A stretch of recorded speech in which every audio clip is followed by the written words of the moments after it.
Recently, there was an epic battle between warriors and demons on the battlefield, but now everything has calmed down, waiting for a new battle. The warrior's hand lay on the dusty ground and showed no signs of life, which meant that he had failed to cope with the evil, and the battle was over for him forever. A sharp blade was thrust straight into the blond boy's heart, the healer carefully holding his head.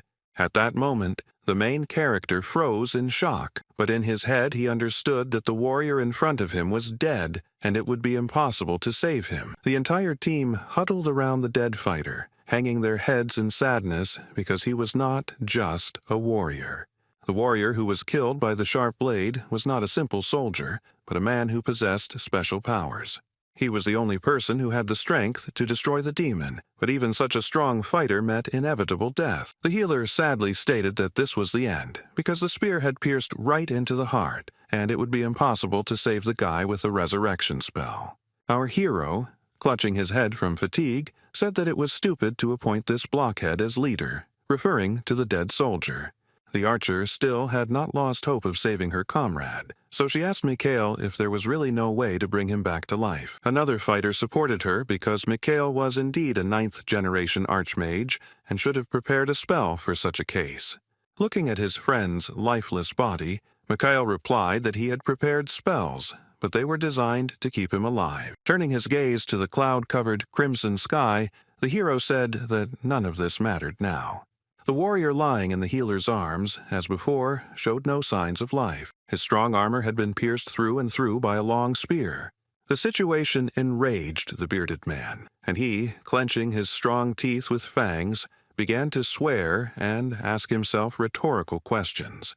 A strong guy with red hair began to reproach Mikhail for not listening to him and appointing not himself, but the dead warrior as leader. Initially, both Mikhail and the soldier who had just died were chosen as candidates for warriors, and they stood on bended knee before their leadership. Then Mikhail looked at his rival with sadness in his eyes and came to the decision that he should refuse this position. It seemed to the guy that this was not about his honor, and his fallen comrade, on the contrary, was beaming with happiness and pride in himself when he was declared a warrior. And now, everything turned out that his friend died. And now Mikhail will just have to come to terms with what happened because he made a mistake. The ferocious demon was still not defeated by our valiant team. He roared loudly, showing his sharp and terrible fangs. The bloodthirsty monsters began to rage. The demon spread his arms to the sides and roared loudly, showing his opponents his powerful strength. The surviving fighters began to choke from the smoke that surrounded them. Mikhail covered his nose with his sleeve so as not to lose consciousness. Looking the enemy straight in the face, the protagonist informed his team that he intended to prepare the most powerful spell he could. Michael warned his comrades that he needed time for this, and held his palms out in front of him to create the spell. To give Mikhail a head start so that he could prepare, the bearded man stepped forward and flexed his fists, saying that he would take on all the demons. The archer was not so enthusiastic, and without much desire she said that so be it, she would cover the strong guy from behind, having prepared her bow. The strong and muscular warrior was glad to have cover, and immediately began to brutally beat the enemies surrounding them with his fists. The warrior possessed incredible physical strength, so he was able to immediately and single-handedly scatter an entire team of demons with his fists. Mikhail was focused on the spell. Using his palms, he materialized a bundle of 5 magical seals in the space in front of him. The archer, as promised, helped the bearded man fight the demons and launched magic arrows at her opponents while jumping. For our heroes, the battle was successful. After a short period of time, the bloodthirsty monsters lay on the ground without signs of life. The girl was already noticeably exhausted, but continued to take arrows from the quiver on her back, not wanting to surrender so easily to the horde of demons. One of the still-living monsters grabbed our muscular warrior's shoulder with its sharp, long teeth, trying to bite off a piece of his flesh. The guy tried to fight off the demons somehow, but his strength was also running out, and there were too many of them to defeat so easily. The valiant warrior's face was covered by a shadow. He turned his gaze straight ahead and froze when he saw something terrifying in front of him. It was the supreme, the largest, the strongest, and the invincible demon with glowing red eyes hanging right over the fighter. Without waiting, the giant monster began to strike with his fists, destroying everything living and inanimate, trying to kill the bearded man. The archer immediately rushed to help her comrade. She moved as fast as she could to save her team member. The girl hung in the air and began to launch arrows at the huge demon. One after another, they spun in the air and flew accurately at the enemy. The red-haired warrior, concentrating on the main enemy, gave a loud command to the others to attack. The arrows the archer wielded were not simple ones. In flight, they turned into a stream of bright green light like comets.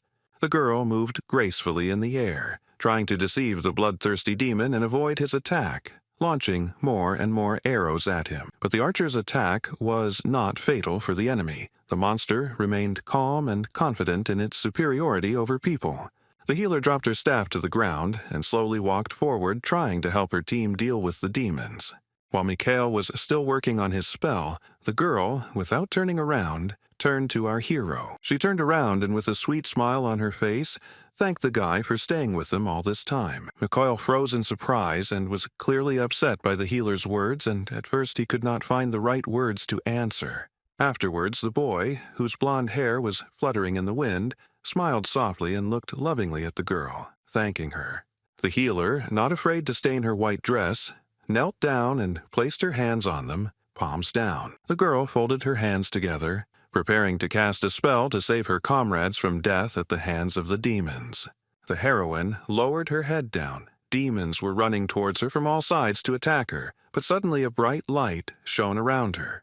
In the place where the girl was kneeling, a powerful explosion thundered, which dealt a huge blow to everything that was around. Michael, who was watching what was happening from the side, said to himself that now his time had come. The guy was finishing the spell. Magic runes were glowing in the space. Thanks to his comrades, he had time to prepare properly. With his hand, the hero activated a large, magical seal under his feet. It was a 9th circle spell, and the guy wished for the demons to die. The monsters, bearing their sharp fangs, had not yet felt the power of the spell. They stood in a crowd, their eyes wide open in front of them. A large number of fireballs appeared in the sky. Mikhail activated the meteor strike, and burning stones from the sky rushed towards the enemies. The main monster raised its head up and silently watched as a large burning meteor flew straight towards it at breakneck speed. The demon simply stood there looking up, baring his fangs, and making no attempt to save himself from the inevitable blow. Countless fireballs and bullets began to fall straight to the ground to destroy the horde of demonic creatures.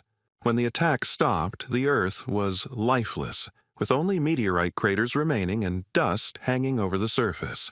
There was nothing left of the fireballs themselves. The dry ground was strewn with a large number of craters like the lunar surface. Mikhail himself was not hit by the burning balls. He was safe and sound, but judging by his facial expression, it did not seem that the attack was successful. There was hatred for the enemy in the eyes of the main character. He looked straight ahead and saw there something that he was definitely hostile to. Dozens of red eyes were looking at the guy from behind the dust column. They were demons who had managed to survive even after being hit by meteorites. Their leader also survived and looked at Mikhail with anger, although he suffered because he lost one horn and his shoulder was damaged. Mikhail was not surprised and did not expect a different outcome. His magic was powerless, and it would not be possible to change the course of events because he was not the chosen warrior. Looking his enemies in the face, the valiant lad said to himself that he would be ashamed in front of his comrades if he died without doing anything. The protagonist stood under the crimson sky, thinking out loud that he had no idea that his miscalculation would lead to such consequences. Despite the fact that Mikhail was an archmage of the 9th circle, the guy was unable to change the laws of this world. But our main character would still be able to change something. But to do this, he would need to be an archmage of the 10th circle. If Mikhail had been able to turn the tide of the battle back then, there is a chance that the guy would have managed to leave his mark on history. Closing his eyes, the warrior tried to encourage himself, because even if it seemed impossible, it had to be made possible. The main character made a difficult decision to destroy all the circles and release everything that is inside him. The strong blue chain that connected the magical seals together broke at Michael's command. Something went wrong, and the guy grabbed the fabric of his robe with his thin hand, feeling pain. Mikhail glowed with a bright blue light, but this magical power was literally killing him Mana began to flow uncontrollably through his body. The guy's grimace expressed unbearable pain, but our hero gave himself the order that no matter what happened, he would endure and withstand it. Then Michael will be able to achieve what was only possible in theory, but never put into practice. The boy overcame the pain, pointed his index finger at the large magical seal above him, and said the return spell out loud. In that battle with the demons, many died. Even the strong man could not cope with the crowd of monsters, and now his hand lay on the ground, separate from his body. The archer, although she had good abilities, was also a soldier who became one of the victims in this war. The team suffered many setbacks in the battle, and even the healer had to sacrifice herself, leaving behind only a broken staff. After Michael cast the return spell, a powerful stream of magical power surrounded his body and his robe rose up. Like a waterfall, a giant stream of energy hit the ground, right where our main character was standing at that time. From a distance, this stream looked like a beam of blue light that goes high into the sky and illuminates the surrounding mountains and sharp rocks. The guy fell to his knees, lost hope, looked up at the sky and said, "Damn, I couldn't finish this stream." The battle with the demons had drained Mikhail of all his strength, and he looked at the monsters in front of him without hope, repeating to himself that the price of the spell was the lives of his comrades. All attempts to overcome the giant demons were unsuccessful. The monster was still alive, its large body hanging over the hero. The giant's steps created clouds of dust around him, and our exhausted hero could only sit with his hand on the ground and look death straight in the face. The demon looked intently at the victim and already extended his hand with sharp, long claws to the guy, and the hero reproached himself for failure. Disappointed in his own strength, Michael looked at the giant demon with sadness in his eyes, and hope crept into his heart. Looking up at the sky, the young man hoped that perhaps a miracle would happen and the spell would work after all, and that now he would not repeat his mistakes. Meanwhile, the demon's huge and terrible hand was approaching our hero. The monster was ready to grab the guy. Michael watched as the demon prepared to seize him and told himself that he would never again entrust a position to a stupid soldier. The boy looked at the approaching hand with fear and thought that he would never again entrust their lives to such a stupid warrior. At that moment, the young man's consciousness was cut off, and the next time he opened his eyes, a familiar voice was calling him. Michael stood up and saw in front of him an old man in a black suit who was kneeling in front of his bed and shouting, "Sir!" The man put his hands together pitifully and confirmed Mikhail's suspicions that it was he, the butler Morden, and then asked the hero how he was feeling. The guy, not fully understanding what was happening, silently looked around the situation. His head was bandaged.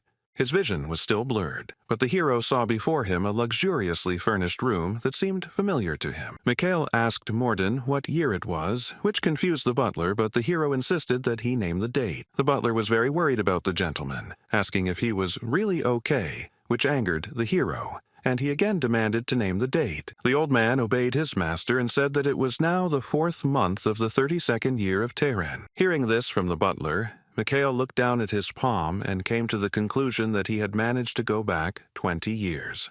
The return spell worked. The success rate was 1%, and besides, little is known about this magic. This magic, which our main character successfully used back then, was even called an unattainable skill. When Michael fully realized that his return spell had worked successfully, he clenched his hand into a fist in victory. The guy exclaimed about his success. A bright smile appeared on his face. The main character was clearly very happy that the spell worked. With a gesture of his hand, Mikhail materialized several magical seals in front of him, looked at them, and began to think. A small circle appeared above his palm, glowing brightly blue with a beautiful pattern of geometric shapes inside it. Seeing this, the hero said, "Damn it, this is only the 3rd circle of magic." But he was not very upset since he still succeeded. The boy rubbed his head in confusion, because this was too low a level for the heir of the Walpurgis family, famous for their art of magic. The main character was very surprised when he felt a white bandage on his head with his palm, not understanding where it came from. The butler asked if Mikhail remembered anything when he asked what kind of bandage he had on his head.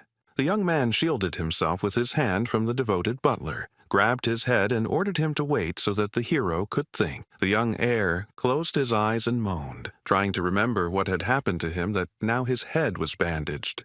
Morden began to deny when Mikhail suggested that he had attempted suicide due to depression. The blonde then came up with the theory that Eileen had beaten him when he came to her to ask her to call off their engagement. The butler obediently remained silent, and Mikhail, seeing this reaction, concluded that this version was true. Eileen Rindle was a beautiful warrior girl to whom our protagonist was engaged 20 years ago. Sadly remembering his former lover, Mikhail told himself that he would definitely never forget this.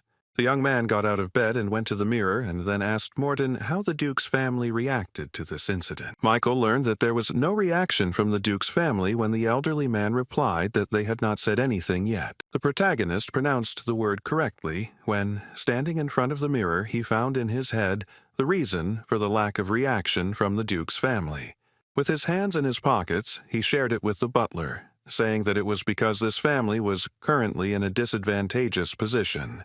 Then, when Michael and his fiancée Eileen saw each other for the last time, the defeated guy was kneeling in front of her. The girl kept her distance, looking at her ex-fiancé with a look that expressed contempt and complete rejection. The protagonist remembered the events that now made him wear a bandage on his head, and the memories clearly did not bring joy to his heart. Mikhail immediately began pushing Morden in the back to get him out of the room, saying that he wanted to be alone for a while. The young man sent his faithful butler out the door, telling him to mind his own business and that he would call him again later. Morden was still worried about his master. He did not want to leave so easily and decided to turn to him again. Fearing for Mikhail, the man asked if he understood that now was not the best time to meet a girl. The butler's impudent question angered our hero, and he slammed the door hard, leaving his subject behind. The protagonist felt embarrassed when he realized how unsightly his reputation was 20 years ago. Just a moment ago, the guy was smiling, but now the blonde thoughtfully lowered his head. His mood had clearly worsened. A picture surfaced in his memories. The young man saw in front of him the back of the very warrior who died from a sharp spear in a battle with demons. Michael remembered how he had once been working on a spell, but a valiant warrior had grabbed his wrist and shouted his name to stop him. The soldier shouted that he could not allow senseless deaths and tried to stop the protagonist, which caught him off guard. The hero looked at the warrior with a degree of contempt and distrust because he was the one who had misled him with his self-confidence. A famous warrior named Siegfried also seemed to be unfriendly towards our hero and looked at him from under his brows. Michael was often angered by Siegfried's behavior because he considered himself a warrior blessed by God himself and never retreated. One day, our hero scolded him for the fact that his actions awakened the sleeping wyvern, but the warrior insisted that they should not be afraid of her. Michael also recalled one quarrel with Siegfried, during which the warrior shouted that he was not going to cowardly exploit the weaknesses of his enemy. Siegfried's pride led to terrible consequences because, due to his nobility, a huge number of estates were destroyed. Remembering all the mistakes of his comrade Siegfried, Mikhail, bowing his head, understood that now, having returned to the past, he would not let this happen again. The fact that our hero managed to come to his senses after the skirmish with Eileen greatly angered the man with the long and silky blonde hair. The butler reported this man, and he immediately began waving his fists, threatening Mikhail to beat him up this time too.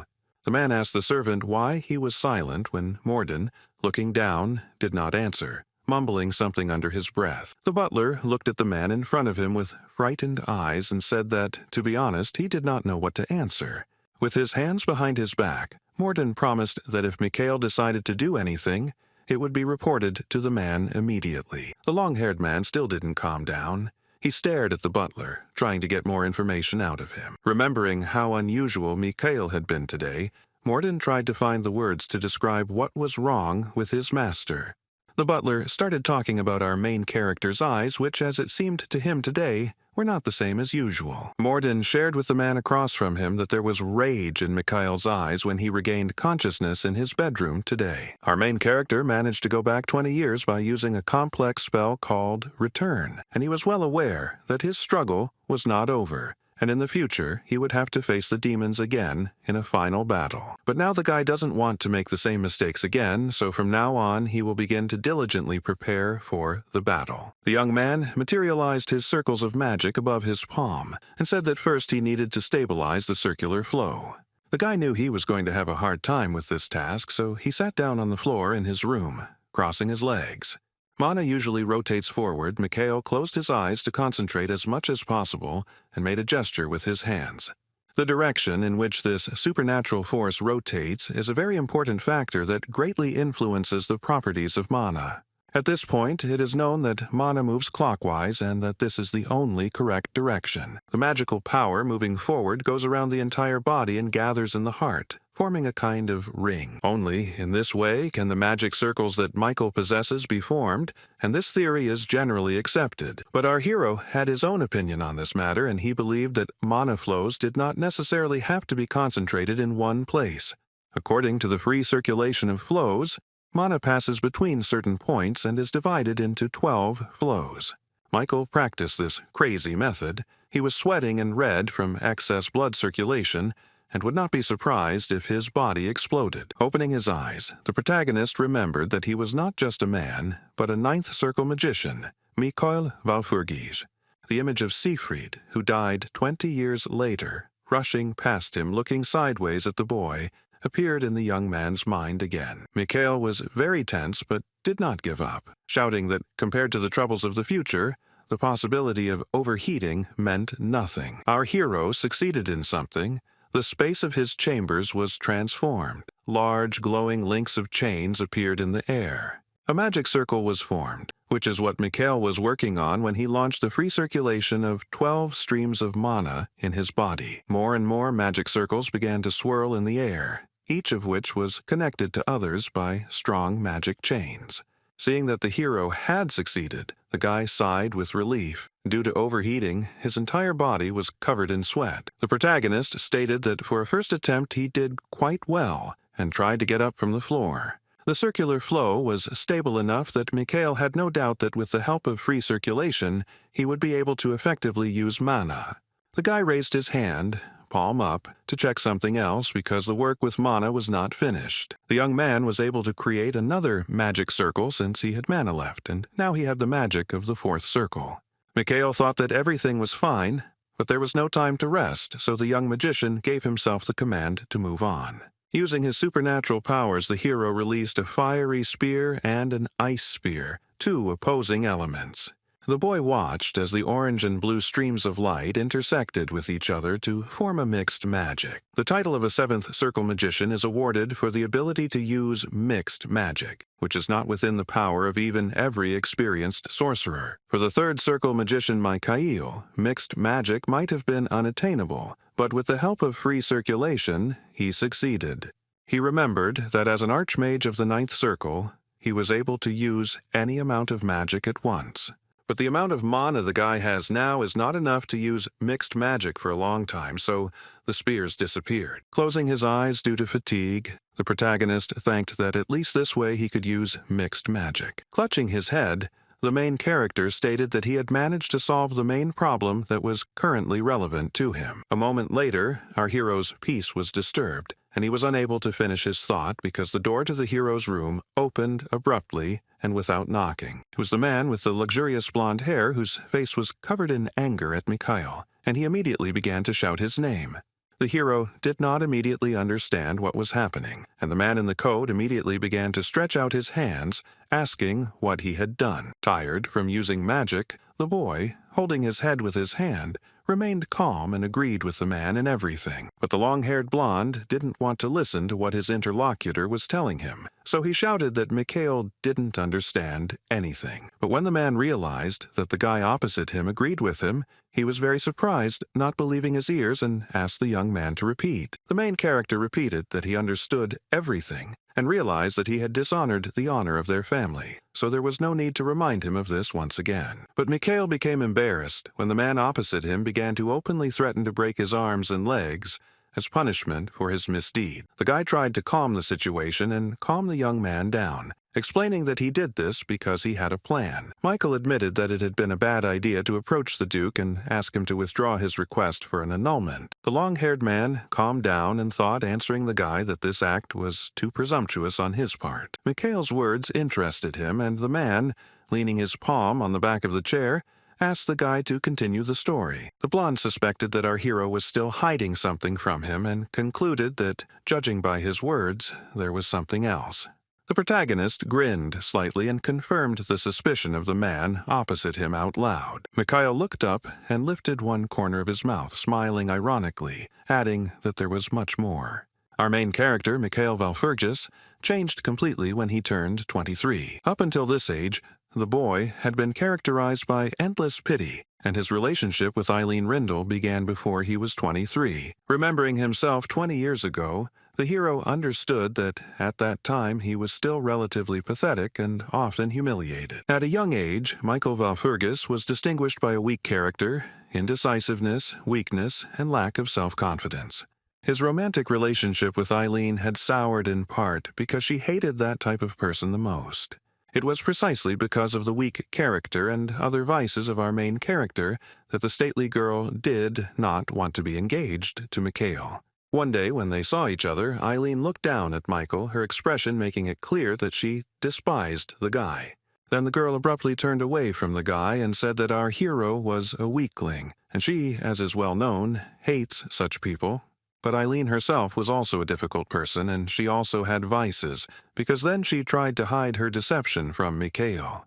The main character and his family member sat down at the table so that Mikhail could tell him in detail everything that happened to him with Eileen. The guy explained to the man that he had agreed to an engagement with the girl, but in order for it to happen, one condition had to be met. The condition was that other ways of mana circulation were not to be studied, because both pairs had to have the same ones in order to produce a pure heir. The long-haired man suggested this version of the engagement conditions, and our hero agreed with him with a slight grin on his face. Heirs are very important to a family's bloodline, and pure blood is especially important for knights and mages. Mikhail became even more immersed in his story and folded his hands together to continue explaining everything to the man sitting opposite him. The protagonist gave a hint and hinted that it was Eileen who violated this condition. The long-haired blonde, when he heard these words from Mikhail, was shocked and looked intently at his interlocutor. The hero noticed that his father's expression immediately changed and said that he felt something strange on Eileen's part. The head of the family looked Mikhail straight in the eye and asked if he really wanted to say that Eileen had dared to deceive them. Mikhail confirmed everything again and told the story that Eileen had been studying other ways to train her mana to become a knight even before their engagement. The hero again confirmed that all his words were true, but he himself understood that he had made up this story and simply deceived his father. Father did not fully believe this story because it was quite strange, and he, as an eighth circle magician, should have suspected something. Our hero was lying brazenly, but continued looking into her eyes to tell how he had recently personally seen that Eileen was training other methods of obtaining mana. Mikhail began to make things up as he went along, slandering his former lover, saying that the mana she had obtained was unstable. The guy explained that there was something that helped the girl hide it even from the eighth circle magician, who was her father. The head of the Valfurgis family fell silent, thought about Mikhail's words, and began to guess what exactly the guy across from him was talking about. What the long-haired man guessed clearly frightened him, but he had not yet said it out loud. The protagonist smirked silently, realizing that his father understood exactly what Mikhail meant when he spoke about Eileen's antics. The man nevertheless said out loud that it was an instrument of ancient magic, and after that Mikhail decided to tell his father everything in more detail, how he found out about it. That day, the valiant knight Eileen was training outdoors in the courtyard of her luxurious mansion. The girl performed various virtuoso tricks, waving her weapon in the air and forming ribbons of light in space. It is no secret that Eileen dreamed of becoming a knight, so she approached her training with the utmost responsibility and was focused. To practice her blows, the girl had a special wooden scarecrow that imitated the body of a real enemy, which she would strike. It was no problem for Eileen to cut such a training dummy into several pieces with a few deft movements. Having deftly dealt with the wooden scarecrow, the girl stopped, stood up straight, and moved her sharp, cold weapon to the side. She raised her double-sided steel blade, its polished surface shining beautifully in the bright rays of the sun. The girl held the sword parallel to her body and was concentrating on something, closing her eyes. Eileen had to stop her workout and open her eyes when she suddenly heard someone say her name. It was Eileen's father, an elderly man in a fancy red jacket, who turned to his daughter with a sad expression on his face. The man asked if Mikhail had done anything else after that incident, To which the girl replied no, since he could not have noticed anything. Eileen's father, clutching his forehead with his fingers from the overwhelming fatigue, said that he thought so too, and it was unlikely that Mikhail knew anything. The girl shared with her father that a couple of days ago, when our hero came to her, it didn't seem like he suspected anything. The knight lowered her beautiful amber eyes to the floor and thought about something she still wanted to share with her father. The man began to deny everything when the girl asked him if he thought that Mikhail would really become her soulmate. Eileen's father, however, understood that if Marco Walfurgi found out about this, their family would inevitably have big problems. The man's tired expression changed to angry in a second, and he began to doubt the magical abilities of the Walfurgis family. Because even though they are famous magicians, they still won't be able to notice that Eileen has a magic tool. The father asked how his daughter was doing and whether she had learned to hold her aura, to which Eileen convinced her father that she could handle everything. The head of the family was clearly interested in his daughter's success and believed that she was too talented for a marriage of convenience. Looking at her weapon, Eileen asked if it was true that Count Pavlov had sent them an engagement proposal a couple of days ago. Father confirmed this and said that a delegation from their family was due to arrive today, and Leon Pavlov would also be present there. Leon Pavlov was the only heir of his family. This man is called the genius swordmaster of the next generation. It was obvious that Eileen had a soft spot for the boy because when she heard the news, she looked down and smiled. The heroine shared her opinion out loud that Leon Pavlov would be a wiser choice for her than that idiot Mikhail. The father was distracted from his conversation with his daughter when a servant called him and informed him that the delegation was already there. Kneeling before the head of the family, the knight, when asked whether Pavlov's delegation had arrived, replied that it had not. This surprised the father, and he did not understand who else could have come to visit them, because the family had not arranged any visits on this day. The knight lowered his head and did not dare look the master in the eyes. He felt tension and did not know how to tell the man everything. The subject warrior, nevertheless, plucked up his courage and decided to tell his superior the news that Michael Walfurgis had arrived at their house. Our protagonist was accompanied on this visit by Morden, who clutched his head and could not believe that they had actually come here. The butler felt great fear for himself and his master, and asked Mikhail to convince him that everything would be fine. The protagonist's mood was the opposite. He told the butler to keep his chin up and stop worrying in vain. Mikhail's gaze, covered by silky blonde hair, expressed confidence in his own strength and desire to expose his beloved's deception. Already now, during a conversation with his father, Mikhail confirmed his suspicions about the instrument of ancient magic and told him about his visit to the Duke. The man suggested that Eileen realized that his son knew about the deception, so she decided to break off the engagement. The guy explained that after breaking off the engagement, they could come up with 1,000 reasons to explain their decision. The man wiped the accumulated fatigue from his face with his hand and called the whole situation that Mikhail described a curse.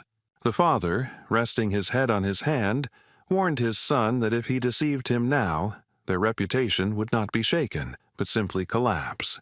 Michael listened attentively to the man's words that if he now believed him and went against the Duke, the situation would take a different turn. The family leader looked at his interlocutor with anger on his face and asked if he was ready to take responsibility for the consequences if anything happened. The hero felt the tension because his father was putting pressure on him, but nothing else could be expected from the head of the empire, from the greatest family of magicians.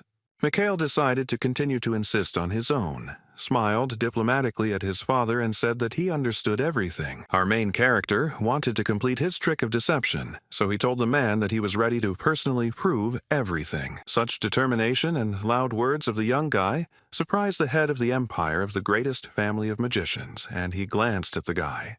The man sighed with relief, believing that since his son spoke so confidently and was ready to prove everything, it was unlikely that he was deceiving him. The father rose from his chair, placed his palm on the table to bend over his son, and said that he would believe our hero. He looked sternly at the guy sitting in front of him, warning him what would happen if there was even a drop of a lie in his words.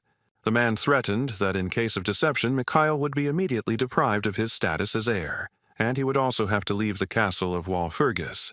Mikhail tensed up even more because the punishment was too serious, and looked down after another question about the confidence in his words.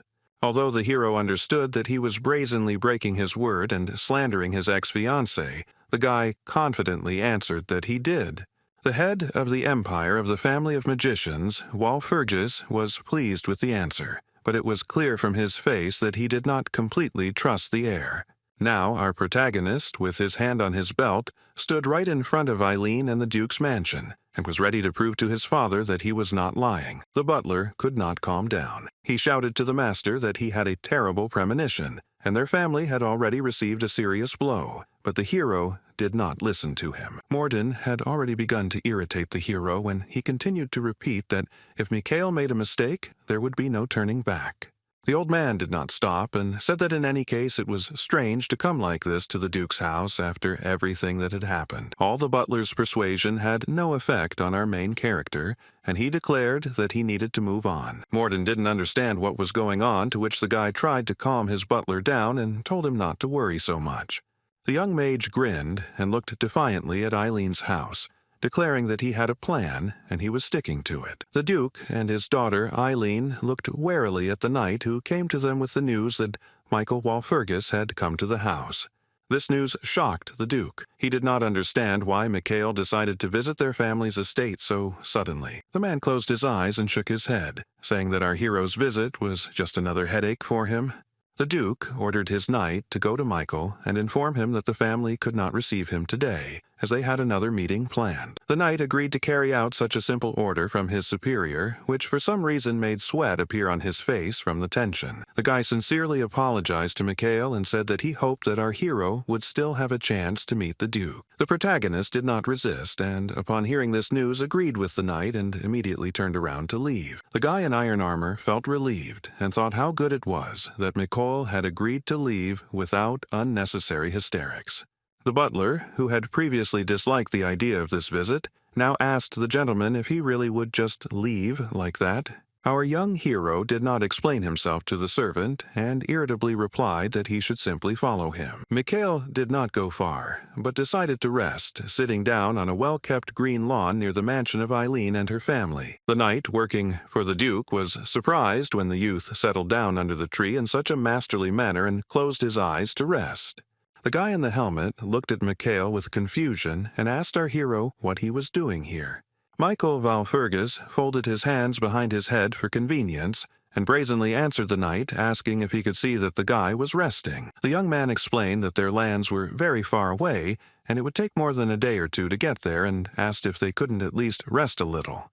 The boy's behavior angered the knight, because soon a delegation from the Pavlov family would arrive and Mikhail would only get in the way. The boy opened one eye and looked arrogantly at the knight when he said that he would take him to the exit. Michael did not understand the words, so the Duke's subject had to use force, grabbing the careless youth by the wrist to escort him out of the estate. The protagonist asked the knight not to forget that he was once his servant, even though his engagement to Eileen had already been cancelled. A blue aura appeared around the young man out of anger. He declared himself the rightful heir of the Walpurgis family and demanded that they take their hands off him. The knight was discouraged by the behavior of the guy opposite him, and he stopped taking any action against our hero. Having freed himself, Mikhail, without looking his interlocutor in the eye, began to shake off his sleeve, addressing a knight named McCain. He asked with hatred in his eyes if McCain considered himself so outstanding that he could allow himself to touch him. The guy in metal armor realized that he was wrong, and immediately began to deny everything, falling to his knees in front of our young hero. Fear was visible on the knight's face. He remembered how just a few days ago, Mikhail almost died in this estate. He looked at the powerful magical aura and the guy, and wondered if it was because of this incident that the young man had changed so dramatically. Michael looked at the knight with disdain and said that if he wanted to send him away, he would show him how to do it best. The Duke was surprised when the knight came and said that Michael had ordered him to bring Eileen to him, because this did not look like that Walpurgis.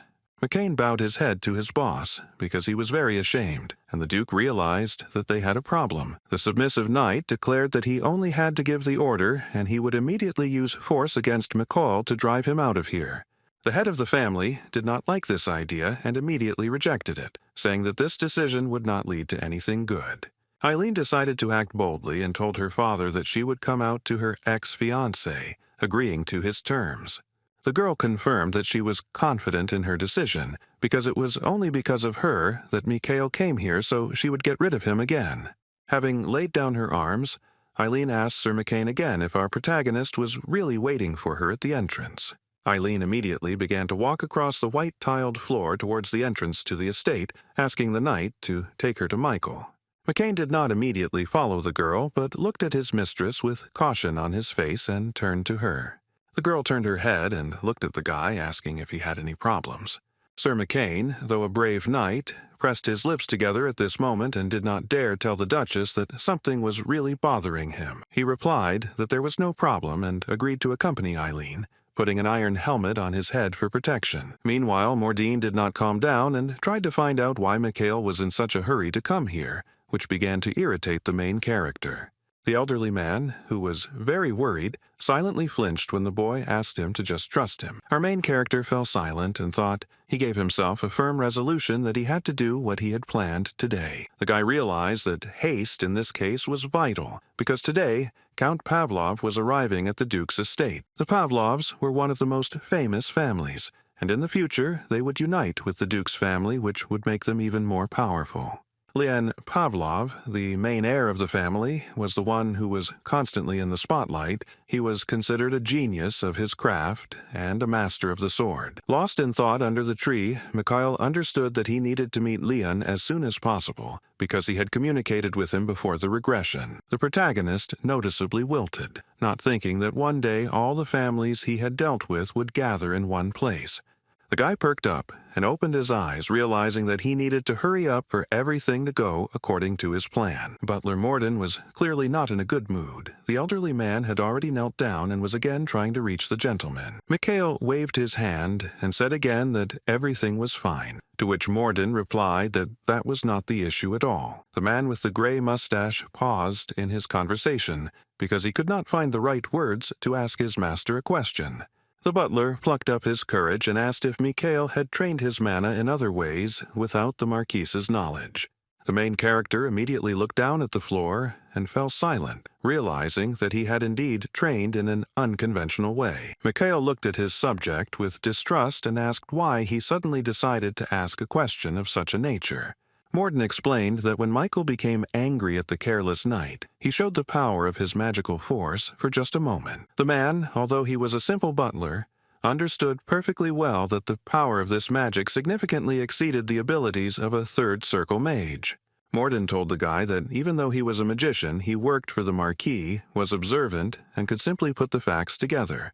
Mikhail did not confess and asked if the butler wanted to expose him simply to raise his level. Grandfather immediately admitted to the master that he really asked this in order to raise his own level. The answer did not please our hero very much. He covered his face with his hair and the smile disappeared from his face, and he said that he understood everything. The main character decided to go to meet his loyal butler and put his hand forward, palm up. He extended his hand to Morden, leaning his back against the tree trunk, and asked why the man didn't check it out for himself. The butler carefully took Mikhail's hand in his own and looked at it to make sure he was right in his suspicions.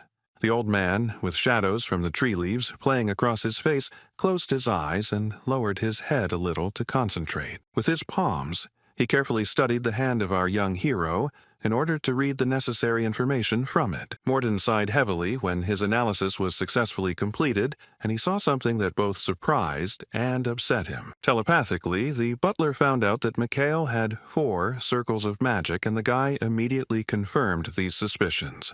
The man asked when he managed to get the 4th one, to which the guy removed his hand and replied that it was just a couple of days ago. It was clear that the news made Morden worried, and he said that the boy's 4th circle magic had not yet strengthened. Mikhail also needed information from Morden, so he began asking if the butler had noticed any strange changes in him. Morden bowed his head obediently and said that there were no strange signs, and with that the protagonist decided to close the topic. The butler believed his master and agreed that he was able to raise his level only thanks to natural talent. But Morden couldn't completely calm his interest, so he began to ask how Mikhail had managed to do it. The protagonist rubbed his hands and chuckled thoughtfully, deciding whether to tell the butler about this and what exactly would be best to tell. The boy looked at his subject and wanted to clarify whether Morden really wanted to know how he did it. Because of the protagonist's behavior, the elderly man felt out of place and looked at the boy with some fear. After a pause, Morden hesitantly but nevertheless confirmed that he would like to know how Mikhail managed it. Our hero looked at the butler as if accepting some kind of challenge and agreed to tell Morden everything. The old man looked closely at his interlocutor and was ready to hear the guy explain how he moved to the 4th level. The young magician quickly found a suitable version in his head and, making a gesture with his index finger, said that it was because he was rejected. Judging by the butler's surprise, he definitely didn't expect to hear such an explanation and didn't even believe that the guy was serious. But the main character stood his ground and convinced Morden that it was after the breakup with his fiancée that he had an epiphany. Mikhail laughed falsely when the butler suggested that 5 more refusals and the boy would be able to reach the 9th circle of magic. Morden admitted that it bothered him that the boy had come here for another round of rejection, to pump up his magical skills again. The young man ignored these words and then turned to his butler again to ask something. The old man, when asked by the boy what would happen if the Rindell family collapsed, shared his opinion that it would be a problem on the scale of the entire empire. The butler did not understand why Mikhail suddenly decided to ask him about the collapse of the Rindell family, and decided to find out from him. Morden's question confused our young hero. He pressed his lips together so as not to blurt out anything unnecessary to the butler. Looking at the summer landscape in front of him, the protagonist replied that he simply didn't think he would leave their family after that incident. It was no secret that the line of Duke Reindl was one of the most important pillars of the empire and had great influence. The butler was right, and the fall of House Rindell would indeed lead to a nightmarish chaos on an empire-wide scale. Now that Michael had been sent back 20 years with a spell, he couldn't afford to just watch it, especially when he has gone so far and has already become an integral part of the coming historical events in the empire. The boy, still resting in the shade under the tree, looked away and was distracted from his thoughts when someone called his name. It was Eileen, and now she was more important than ever because Michael needed to change the course of events, starting with the very first person. Our young hero came to his senses and immediately began to rise to his feet when his ex-fiancée appeared before him. Eileen was angry because she didn't understand what the guy wanted from her, because everything had been decided with him last time. Mikhail rose to his feet and put his hands on his hips, agreeing that Eileen had said everything and the situation had truly been resolved for her. The guy leaned over a little and asked what was wrong with him since she hadn't given the guy a chance to explain himself properly that day. Eileen found her ex-fiancé's claim simply ridiculous, and although no smile appeared on her face, she asked the guy not to make her laugh. She expressed her firm opinion that their engagement was broken off by mutual consent of the families, and the guy's decision would not change anything. Eileen was visibly tired of this chatter, and she asked Mikhail to end this pointless conversation and return home. But the guy wanted to continue and asked where the girl was rushing to, since Mikhail had not yet finished talking to her. Knowing that a delegation of the Pavlov counts would be arriving at the estate today, Mikhail asked if Eileen was expecting a special guest. Then the girl had already turned around and wanted to leave, but she shuddered when our hero mentioned people who were clearly important to her. Eileen became wary when she realized that her ex-fiancé knew that the Pavlovs were coming here today, and this was to his advantage. Noticing how the girl's mood had worsened, even though she hadn't responded, Mikhail Valpurgis grinned smugly. Leon Pavlov was a man who honed his swordsmanship regardless of politics or family matters. The boy was only focused on swordsmanship, so he didn't know exactly what was going on in the family he was about to visit. Mikhail, feeling superior, looked Eileen straight in the eyes, realizing that she had a secret from Count Pavlov. The guy smiled slyly, looking into the eyes of the frightened girl, realizing that most of all, Leon Pavlov hated that which contradicted morality. When Leon learns that his future bride broke off her engagement to her previous fiancé without his consent, his sense of justice will definitely not tolerate it. The young man spoke again, telling Eileen that she might be right and that formally everything had been agreed upon, but for the guest, this might become a reason for mistrust. Eileen felt uneasy because Mikhail was right that this could become a problem for Leon Pavlova in concluding the marriage. Mikhail understood that Eileen's family was partly aware that nothing good awaited them, and that was why they were trying to avoid meeting and talking to him. Our hero decided to take advantage of this and continued to put pressure on poor Eileen, demanding that she answer him something. The girl began to deny everything and declare that she would definitely not have any problems with her engagement to Leon Pavlov. The young magician took another step forward and, looking straight into the girl's eyes, asked again if she was absolutely sure about this. Michael came closer and whispered in the Duchess's ear whether he could then consider this an official statement from her family. Sir McCain reacted instantly and pushed the insolent ex-fiancé away, ordering him to stay away from the Duchess. The armored knight grabbed the boy by the shoulder and began to push him forward until he hit his back hard against the trunk of a tree. The protagonist did not resist and allowed the knight to use force against him, lowering his hands and head down. McCain was simply furious, explaining to the young man that it did not matter at all whether he was the heir of Walpurgis or someone else. Pressing the boy's shoulder against a tree post with his hand, the knight scolded Mikhail for the fact that such behavior was simply unacceptable. Eileen Randall watched calmly from the side as the family knight protected her from her ex-fiancé. Turning to the girl, our young hero asked whether McCain's behavior was really worthy of the title of Knight of Rindell. McCain was outraged when Michael stated that the knight was constantly crossing the line and doing things that his status did not allow. The main character looked at the guy confidently and said that it seemed to him that McCain did not understand at all what he could and could not do. Eileen knew that Sir McCain was overstepping his bounds and doing the wrong thing, so she sternly told him to stop. The knight in armor felt injustice and tried to reach out to his mistress, because he simply wanted to protect her. But Eileen Reindl was adamant, and in response she became very angry at her subject, loudly shouting his name. McCain still had his hand on Mikhail's shoulder, and Eileen came closer, saying that he shouldn't make her repeat it twice. She sternly explained to the knight that his main task was not to discredit the honor of the Rindell family, for whom he worked. McCain was clearly upset at how unfairly he had been reprimanded and let go of his hand, releasing Mikhail. The guy in the blue suit smirked contentedly, thinking about how funny he was watching this whole situation with Eileen and McCain. To defuse the situation, Michael spread his arms out to the sides, palms up, and told Eileen that everything was fine and it didn't matter what she thought right now. The guy looked at the sky with hope on his face and suggested that everyone first go to another place to continue the conversation there. The hero told Knight McCain and the Duchess that they didn't want to have a conversation right in the middle of the lawn near the house. Eileen was about to object to her ex-fiancé and say something, so she opened her mouth, but the words never came out. The girl immediately pressed her lips again and did not say anything to our hero, realizing that she was now in a disadvantageous position. No one objected to the main character, and he, spreading his arms out to the sides, smiled and looked at his interlocutors. Not wanting to look at the Michael she despised, Eileen looked away and invited the knight, our hero, and his butler to come inside. McCain came to his senses and tried to remind the Duchess that she had an appointment with Leon Pavlov.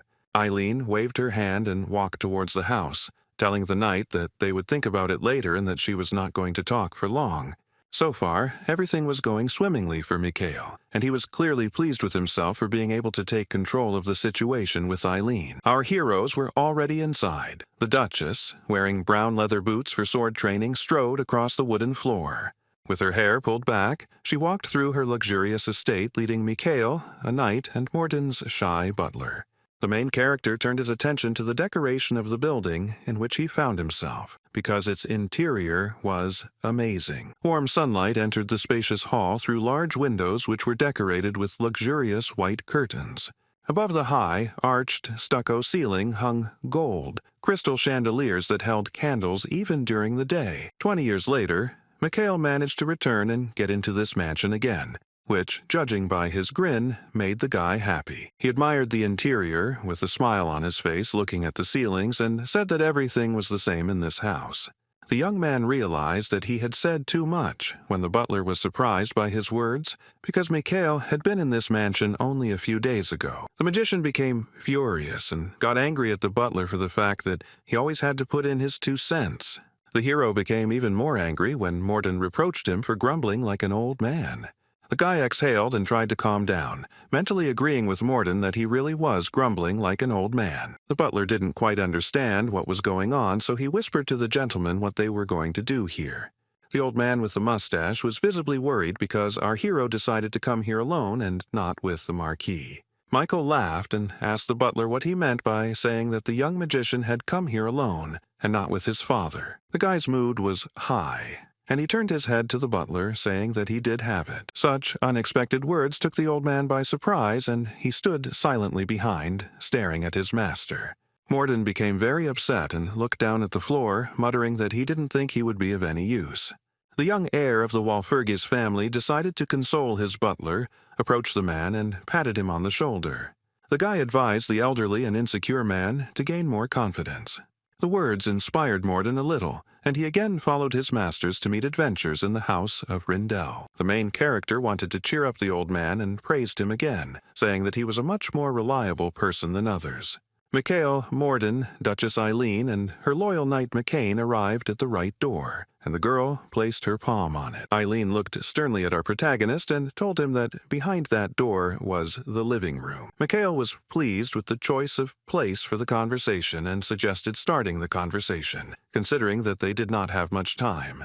But before that, the main character suggested that his ex-fiancée talk face-to-face, without unnecessary witnesses. The girl immediately agreed to a private conversation and ordered her knight, glancing at him, to wait for her outside. The protagonist also ordered his butler to remain waiting outside, and he obediently agreed to stand behind the door. The boy and the Duchess, leaving their subjects in the hallway of the mansion, entered the living room and loudly slammed the door behind them. The living room was furnished with expensive furniture, and Eileen immediately sat down in one of the chairs, crossing her legs to begin a conversation with Mikhail. She tilted her head to the side and rested it on her hand, and then asked the young man what he wanted to tell her. Our young hero was a man of few words, and without explanation or introduction he immediately accused Eileen of lying. The girl asked what she had lied about, and the guy explained that it was about an agreement between their families. Folding his hands together, Mikhail reminded his ex-fiancée that the contract stated that they were forbidden from training mana. He looked at Eileen with eyes full of hatred and a sense of superiority over the girl, asking if she remembered this. There was clearly at least some truth in the protagonist's words, because at that moment Eileen's hand, in the brown glove, twitched. But the girl remained calm and stood her ground, declaring that she had done nothing wrong, and the young man could see for himself. In response, Mikhail was also accused of telling the whole world about the engagement and putting her in an awkward position. Reflecting on this conversation, the protagonist realized that the girl thought the guy was bluffing and didn't know anything. In his head, he agreed with Eileen that he had indeed been a carefree person before. The protagonist was hooked by the girl's words and agreed that it was a good idea to check personally whether she was lying. Eileen began to get up from her chair, offering to begin this test right now if that was what Mika wanted. She immediately froze when our hero answered her no and refused to conduct a mana check on her here and now. The guy stood up and started acting friendly, saying that maybe her family had actually treated him fairly. The girl was frightened when the young man said that since the situation had gone so far, it would be reasonable to arrange a check in front of witnesses. Duchess Eileen, sitting in an armchair in her living room, felt tension and fear after this proposal from Michael. She began to guess her ex-fiancé's true plan, and a strong fear appeared in her amber eyes. Mikhail went to the window and, realizing that the girl had guessed, answered her that she was right in her suspicions. Our young hero explained that he was talking about those who would be able to judge them more fairly than anyone else. He turned his head and looked at the frightened Eileen with a grin, suggesting that the Pavlov family act as witnesses. Meanwhile, a carriage arrived in the courtyard of the Rindel mansion, and the sound of horse hooves could be heard on the street. The young knight, Sir Maximus, stepped out of the carriage and announced to his master that they had arrived at the right place. The black leather man's boot immediately stepped onto the step to leave the carriage and meet the Rindel family. It was Leon Pavlov, dressed in a ceremonial black and white knight's outfit, who looked at the estate in front of him. The guy was surprised by the scale of Eileen and her father's castle, and he noted that the building compares favorably with his mansion. Leon looked at the castle with his head raised, and Sir Maxim explained that this was because it was the Duke's property. Pavlov touched the hilt of his sword and remembered that, As it seemed to him, this family had the fifth most powerful knight in the entire empire.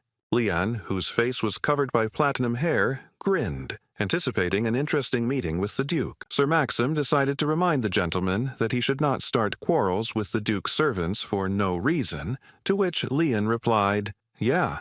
Pavlov laughed awkwardly and said that he had not intended to quarrel, asking whether he really looked like such an ignorant person. But after thinking about it, the guy still said that just one fight would hardly be a problem if there was no reason. The young knight was not happy with his master's words but decided to show obedience and remain silent in response. Lian realized that Knight Maxim was unhappy with him, and immediately shouted in a displeased voice that he had simply decided to joke. The boy's mood dropped. He closed his eyes and wondered out loud why all this was so important to his father. Maxim shared his opinion that he believed that it was inevitable, because the Count was in despair because Lian always remained on the sidelines.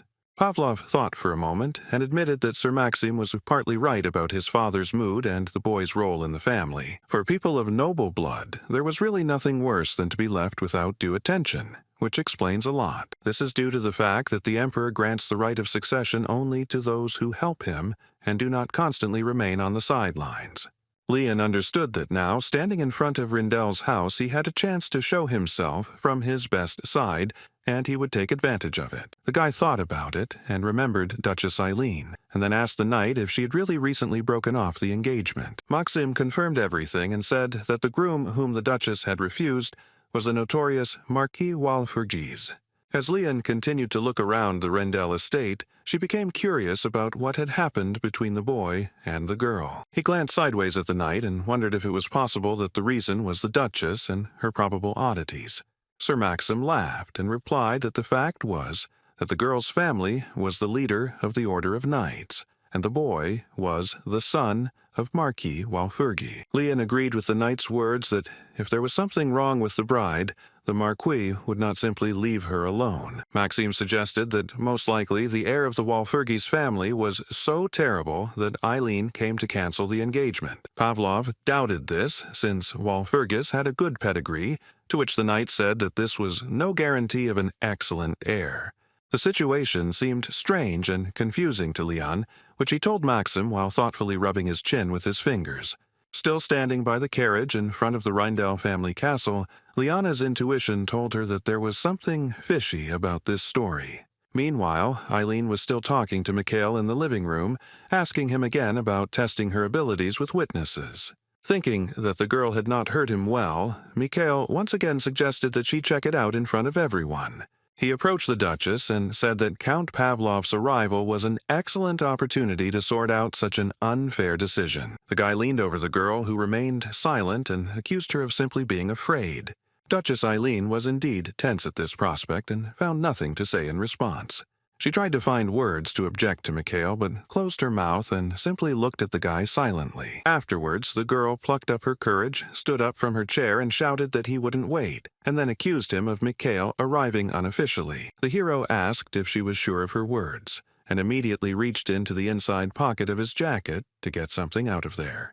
Mikhail took out from there a large gold medallion on a chain, on which was depicted the coat of arms of his family. The girl was shocked to see this because she had groundlessly accused Mikhail of not having come here on an official visit. Eileen was so shocked at being proven wrong that she fell to her knees, wondering where he got the medallion from. Mikhail suggested that she take another look at the Walpurgis family coat of arms and clarified that as long as he had it, he was considered the official representative of the family. As soon as the protagonist showed this symbol, he declared that the conversation would be on behalf of all Walpurgises. The downside was that if our young hero Mikhail lied, then all members of his family would also be held responsible. But there is an advantage to this, because if Eileen lies, she will immediately become an enemy of the entire Walpurgis family, including the Marquis. The guy called the situation strange, because if Eileen was not guilty of anything, then she had absolutely nothing to fear now. The girl screamed furiously at her ex-fiancé, asking if he understood what he was now accusing the Duchess of. Mikhail suggested checking to see if, as Eileen had stated, his family would suffer unbearable consequences after his mistake. The main character insisted on checking with witnesses and once again asked his ex-lover's opinion on this matter. The Duchess blushed from shame, awkwardness, and hopelessness, and even began to stutter, trying to answer the guy clearly. The conversation between the young man and his ex-girlfriend was interrupted at this point by the head of the Rindell family. The Duke ordered both of them to stop. The heroes were frightened when Eileen's father suddenly entered the living room without knocking and ordered them to stop this conversation. The young Duchess felt even more fear, suspecting that her father had heard everything she had spoken to Michael. The guy remained confident and simply asked with a smile on his face how long the Duke had been eavesdropping on their conversation. The Duke paid no attention to the magician and strictly ordered his daughter not to say another word to our hero. The protagonist was even glad that the private conversation was interrupted by the head of the Rindell family, and now they could talk properly. Michael stood opposite the Duke and looked him straight in the face, which caused obvious tension in the man, which he tried to hide. Duke Rindell was the 5th knight in the Empire and one of the 12 greatest swordmasters, but in the future, he will become a victim of demons. Our hero understood that the Duke possessed the talent that would definitely be useful to him in preventing future tragic events. The Duke was very surprised by the radical changes in the guy's behavior, but he hastened to reassure him that he was definitely Mikhail. The man thought for a moment, because indeed, just a couple of days ago, our young hero had the opposite character. Rindell, holding his hand to his face, agreed that Mikhail looked like himself. At least outwardly, the guy hadn't changed at all. Looking at the young man in front of him, who was grinning so insolently, the Duke declared that he felt something new in him.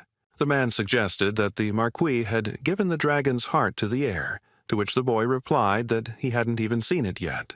The answer surprised the Duke because our main character's family is one of the few that possesses such a rare and valuable artifact. With a smile on his face, Mikhail explained that his father was a bit petty and did not even show his son the dragon heart. Rindell stated that Edward had always been like this, but still could not believe that he had not shown his heart even to his heir. The protagonist agreed with these words and added that his father, as a marquis, should have been a more generous person. What Michael said to the Duke greatly surprised the man, and he even asked again to make sure he had not misheard. The man laughed loudly, not suspecting that he and Mikhail could think alike, since they had come to an agreement for the first time. Michael's words really amused the Duke, and he continued to burst into laughter, which noticeably irritated his daughter. Having carefully observed the Duke's behavior, our hero came to the conclusion that he had managed to win the man over a little. Rindell sat down in a chair to continue the conversation and asked what Mikhail meant when he asked what he thought. The guy also approached the chair and asked the man to stop pretending that he didn't understand that they were talking about an engagement. The Duke cleared his throat and thought about what he could say to Michael regarding his engagement to his daughter Eileen. When the man figured out what the best answer would be to give the guy across from him, he grinned, looking at our young hero. The Duke, folding his hands together, confidently replied to Michael that he considered him not good enough, and so the engagement was broken off. The young magician did not believe that this was the true reason for such an act, and asked if this was really all. The Duke closed his eyes, laughed, and said that there was no need for any special reason to call off the engagement. Mikhail decided to take the conversation to a more serious level, declaring that he would no longer waste time and would say everything directly. The main character accused Eileen of secretly training her aura during their engagement. The man raised his head and burst into loud laughter in response, shouting that this simply could not be happening. He turned to Mikhail and said that he, as the 5th knight of the Empire, would definitely have learned about such an act of his daughter. Our hero agreed, because indeed her own father, being a respected knight, could not help but know about this.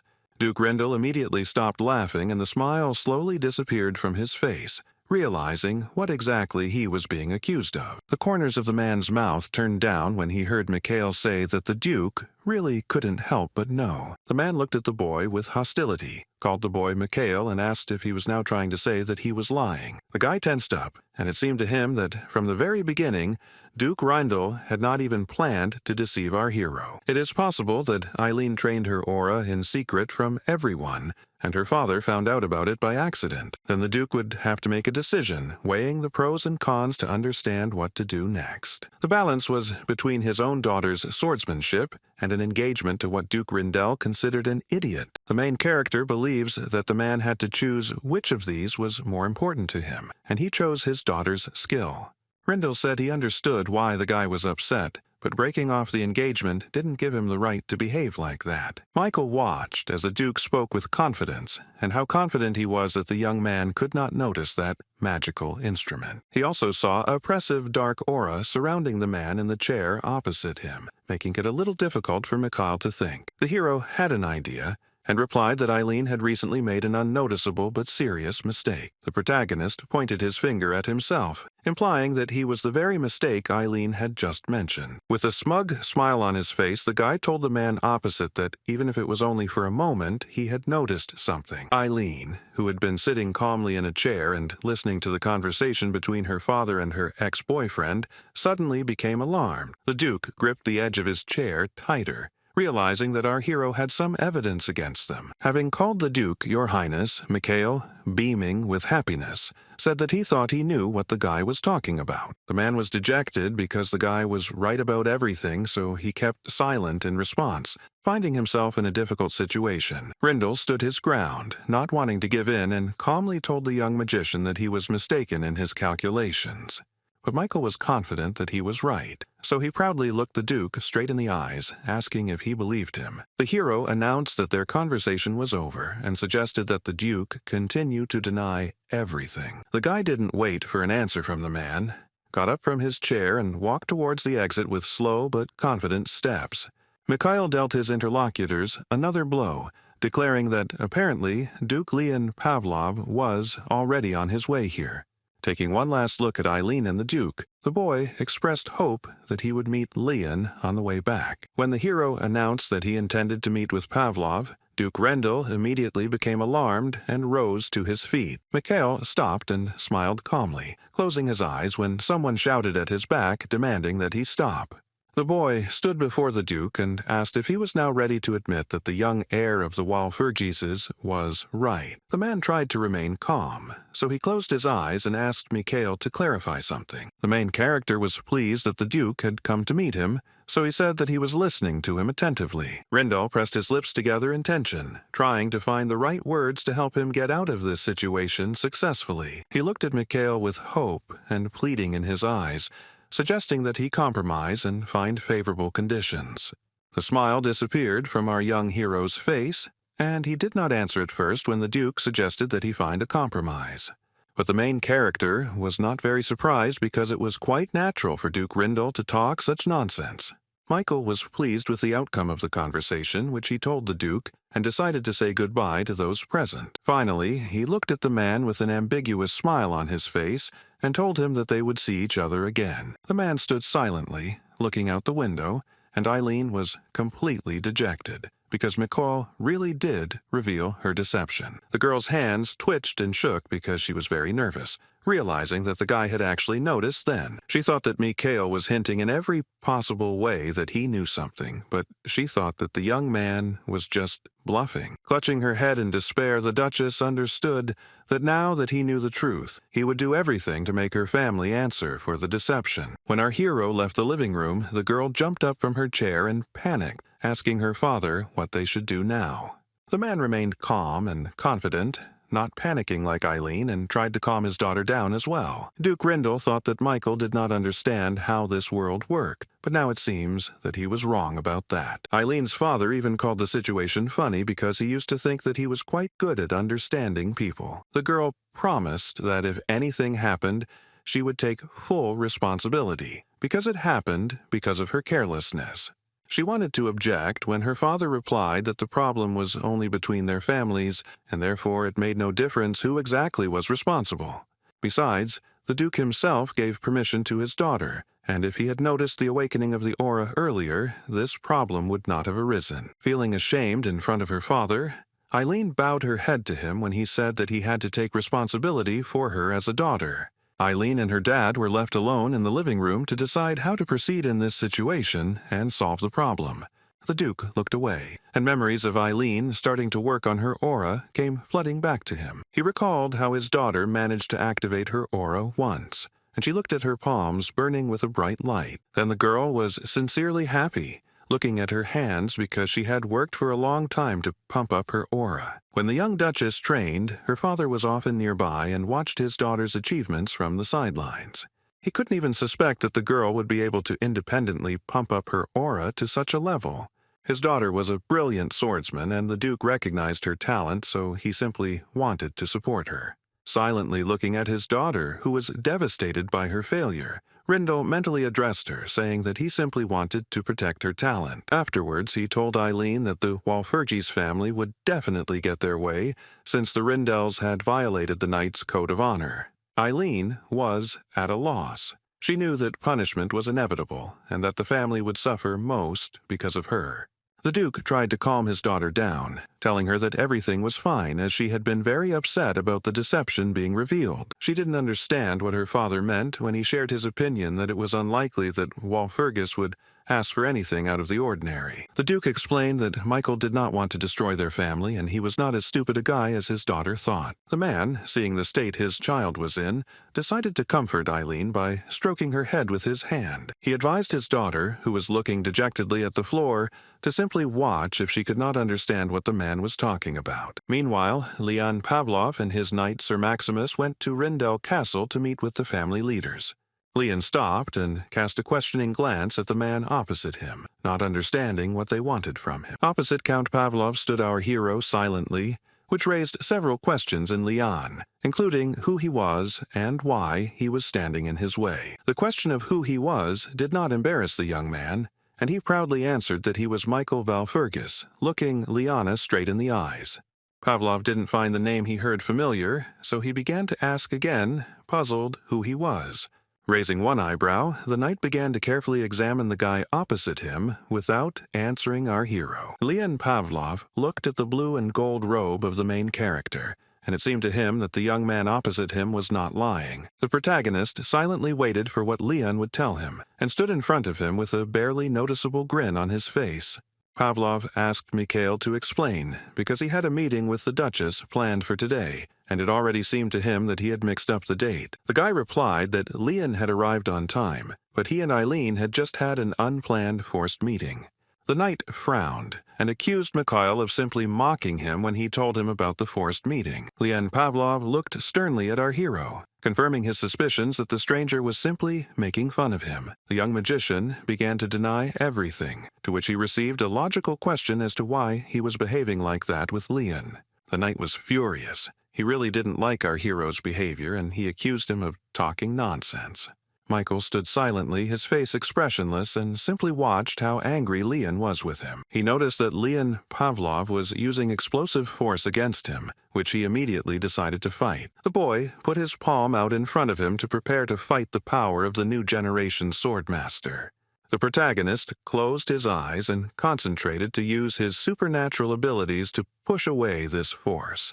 Mikhail managed to do this with ease, without even straining himself, and this turn of events plunged Leon Pavlov into real shock. He immediately tried to find out from our hero how he managed to do this, to so easily push away the explosive force of an experienced knight. The hero tried to calm Leon down, saying that he would still have time to get angry, but now it would be better for him to listen to what he had to tell him. Leon didn't believe that it was Mikhail Walpurgis in front of him, to which the guy said that he understood him, because he knew that everyone considered him an idiot. Michael didn't want to argue, because in the past he really was an idiot, and now the only thing that mattered was that the Demon King's invasion was coming soon. The young hero closed his eyes and reminded himself what task was most important to him now. And even more important than the demonic invasion for the guy was to take the place of the smug warrior, because of whom Mikhail had to return to the past. Michael decided that he couldn't let that guy become a warrior, and out of anger he began to grimace, forgetting that he was not alone. Seeing how angry the guy was, Leon Pavlov immediately grabbed his sword to protect himself from Mikhail if necessary. The young man's expression changed, and he asked why the knight had grabbed his sword and if there was something wrong with him. Leon explained that Mikhail simply looked as if he was ready to bite him right now, and the young man explained that he remembered the man they hated. The main character told himself that he needed to calm down, put his hand on his side, and asked Pavlov to just listen to him. The platinum-haired knight looked distrustful of the boy, but Leon didn't object. The famous Count Leon Pavlov nodded his head in agreement, looked at the guy, and asked him to speak. The fact that he was given the floor pleased Mikhail, and he looked at the knight with a smile, although his behavior did not surprise the young man much. Although Leon seems like an overly impulsive person, he is actually quite cold and knows how to make the right decisions.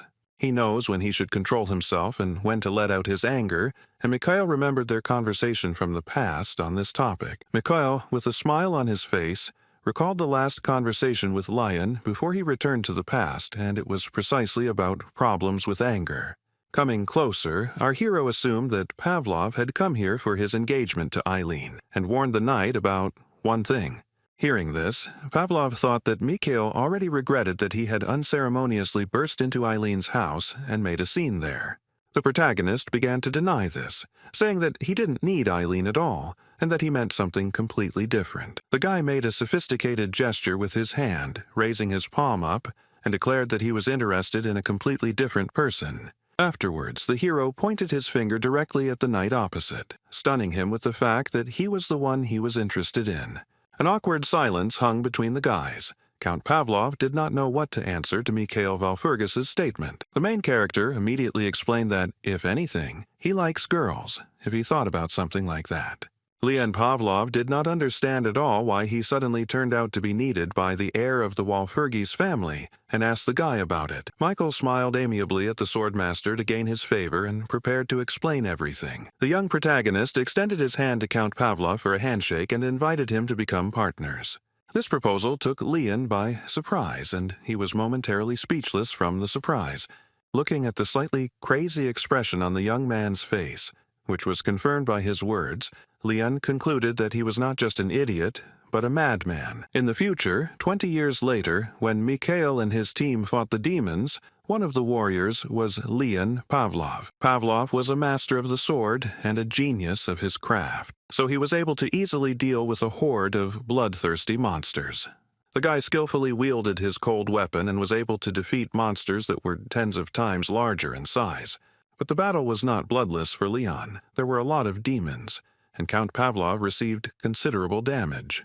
During a break, Mikhail approached Leon and told him that Pavlov would die because his wounds were incompatible with life. The protagonist regretted that he didn't start training his aura a year earlier to kill that demon faster.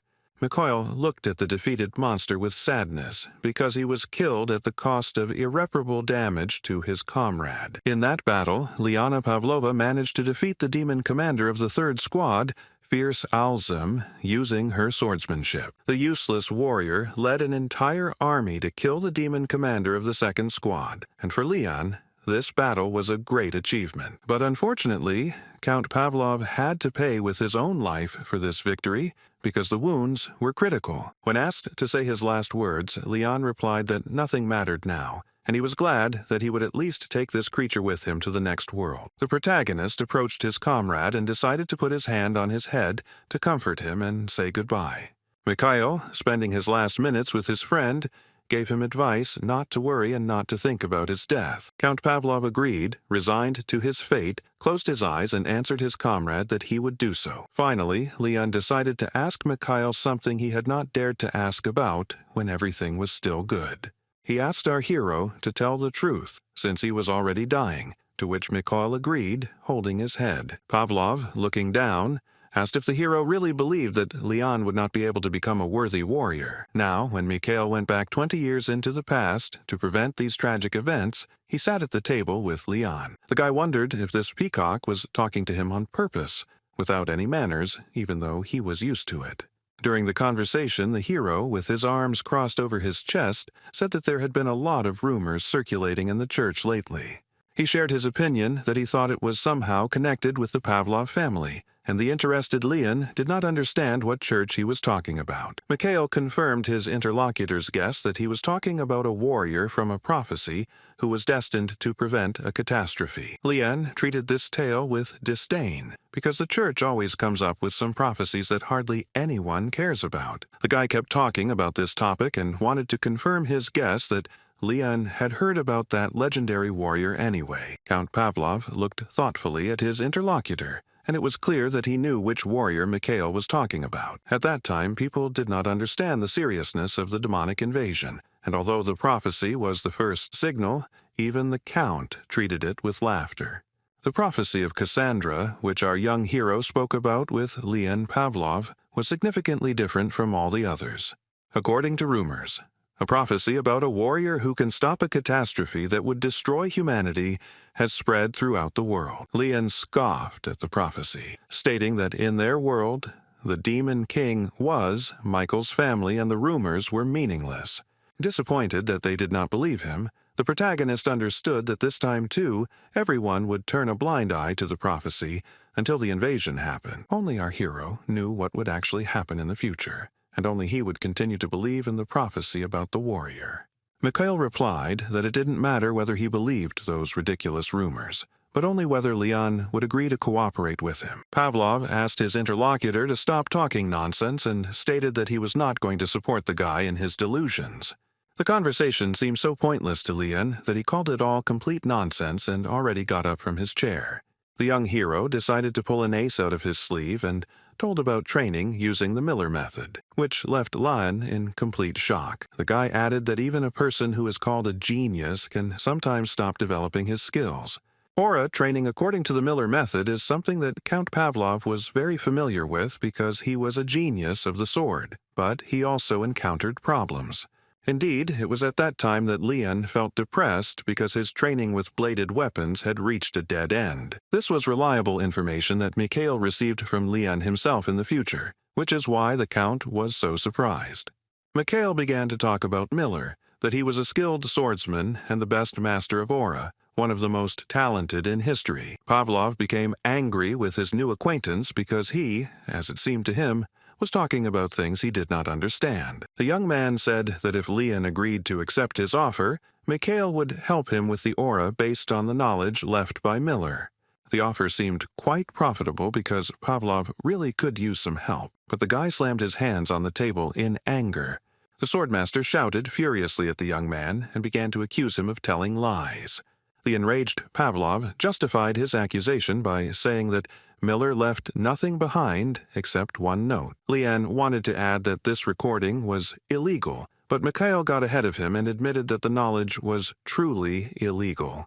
As our hero from the future knows, all this time Pavlov was training using Miller's unfinished book. The young hero possessed the rest of Miller's missing knowledge, which he calmly informed his interlocutor about.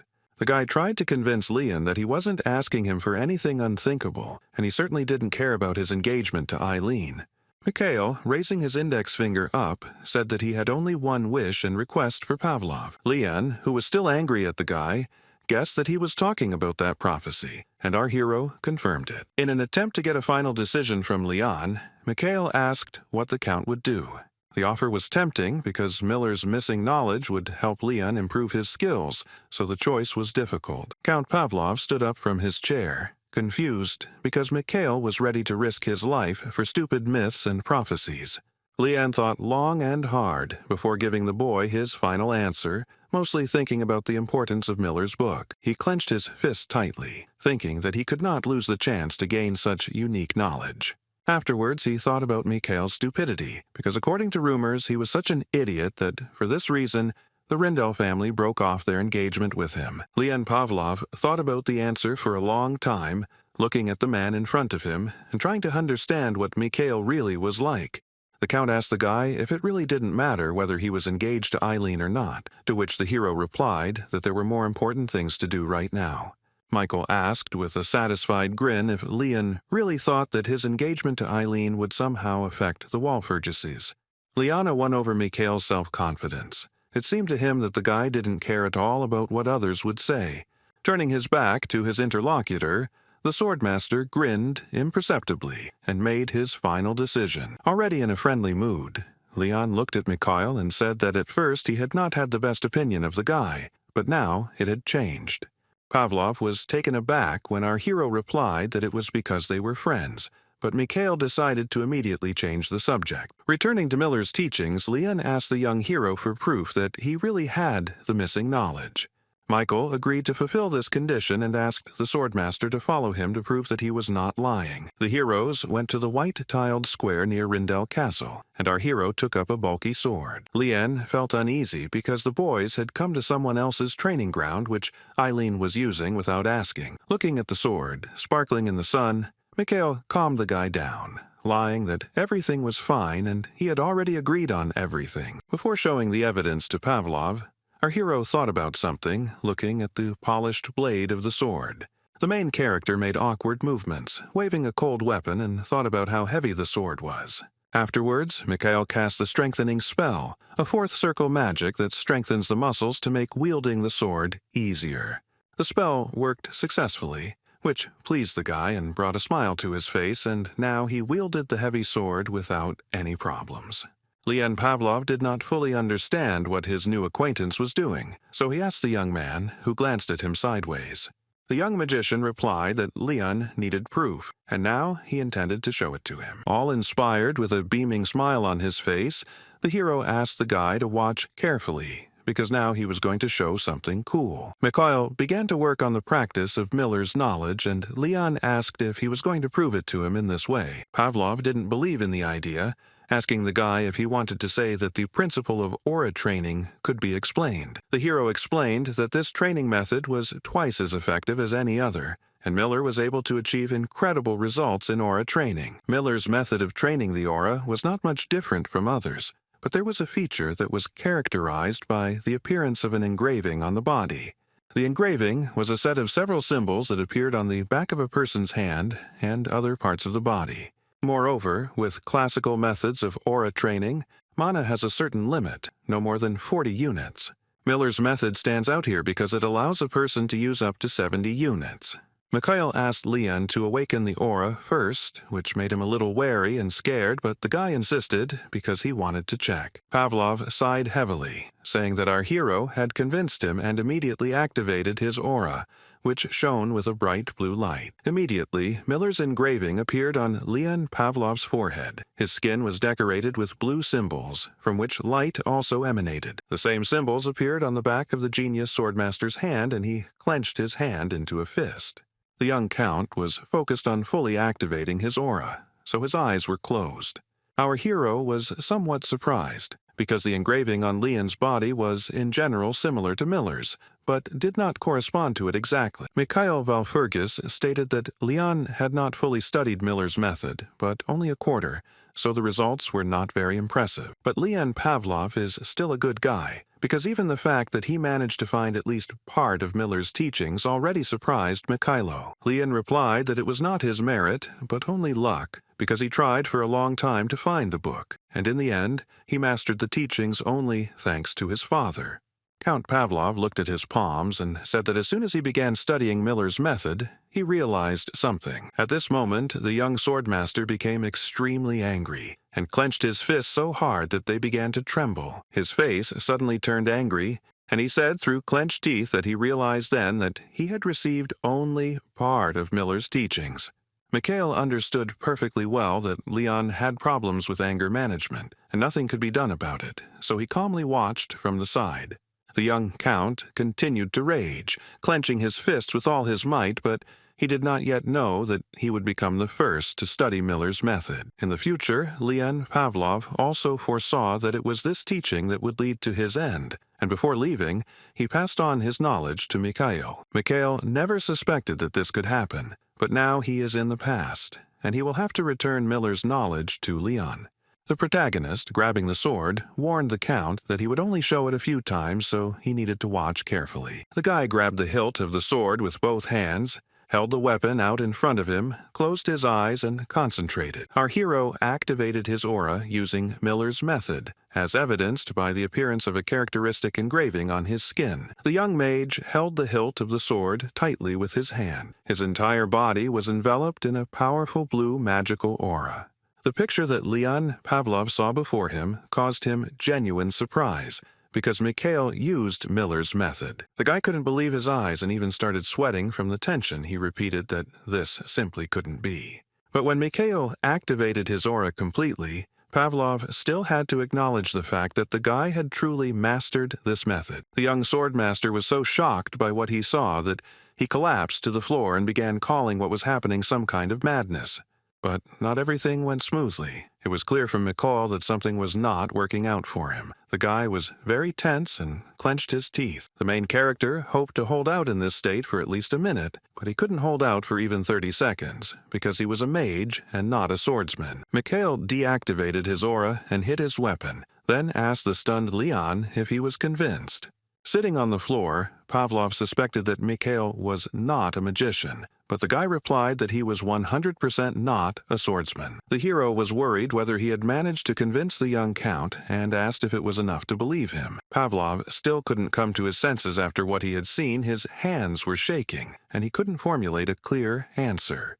The guy with platinum hair was so surprised that he grabbed his head with his hands and screamed at how difficult it all was.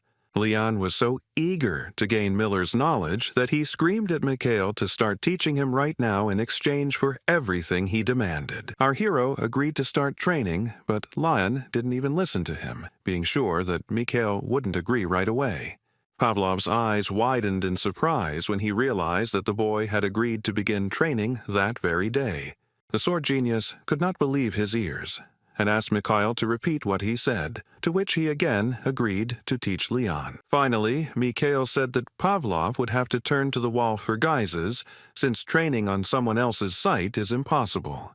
Leon found it hard to believe that our hero had agreed so easily, and when he started to leave, he asked where he was going.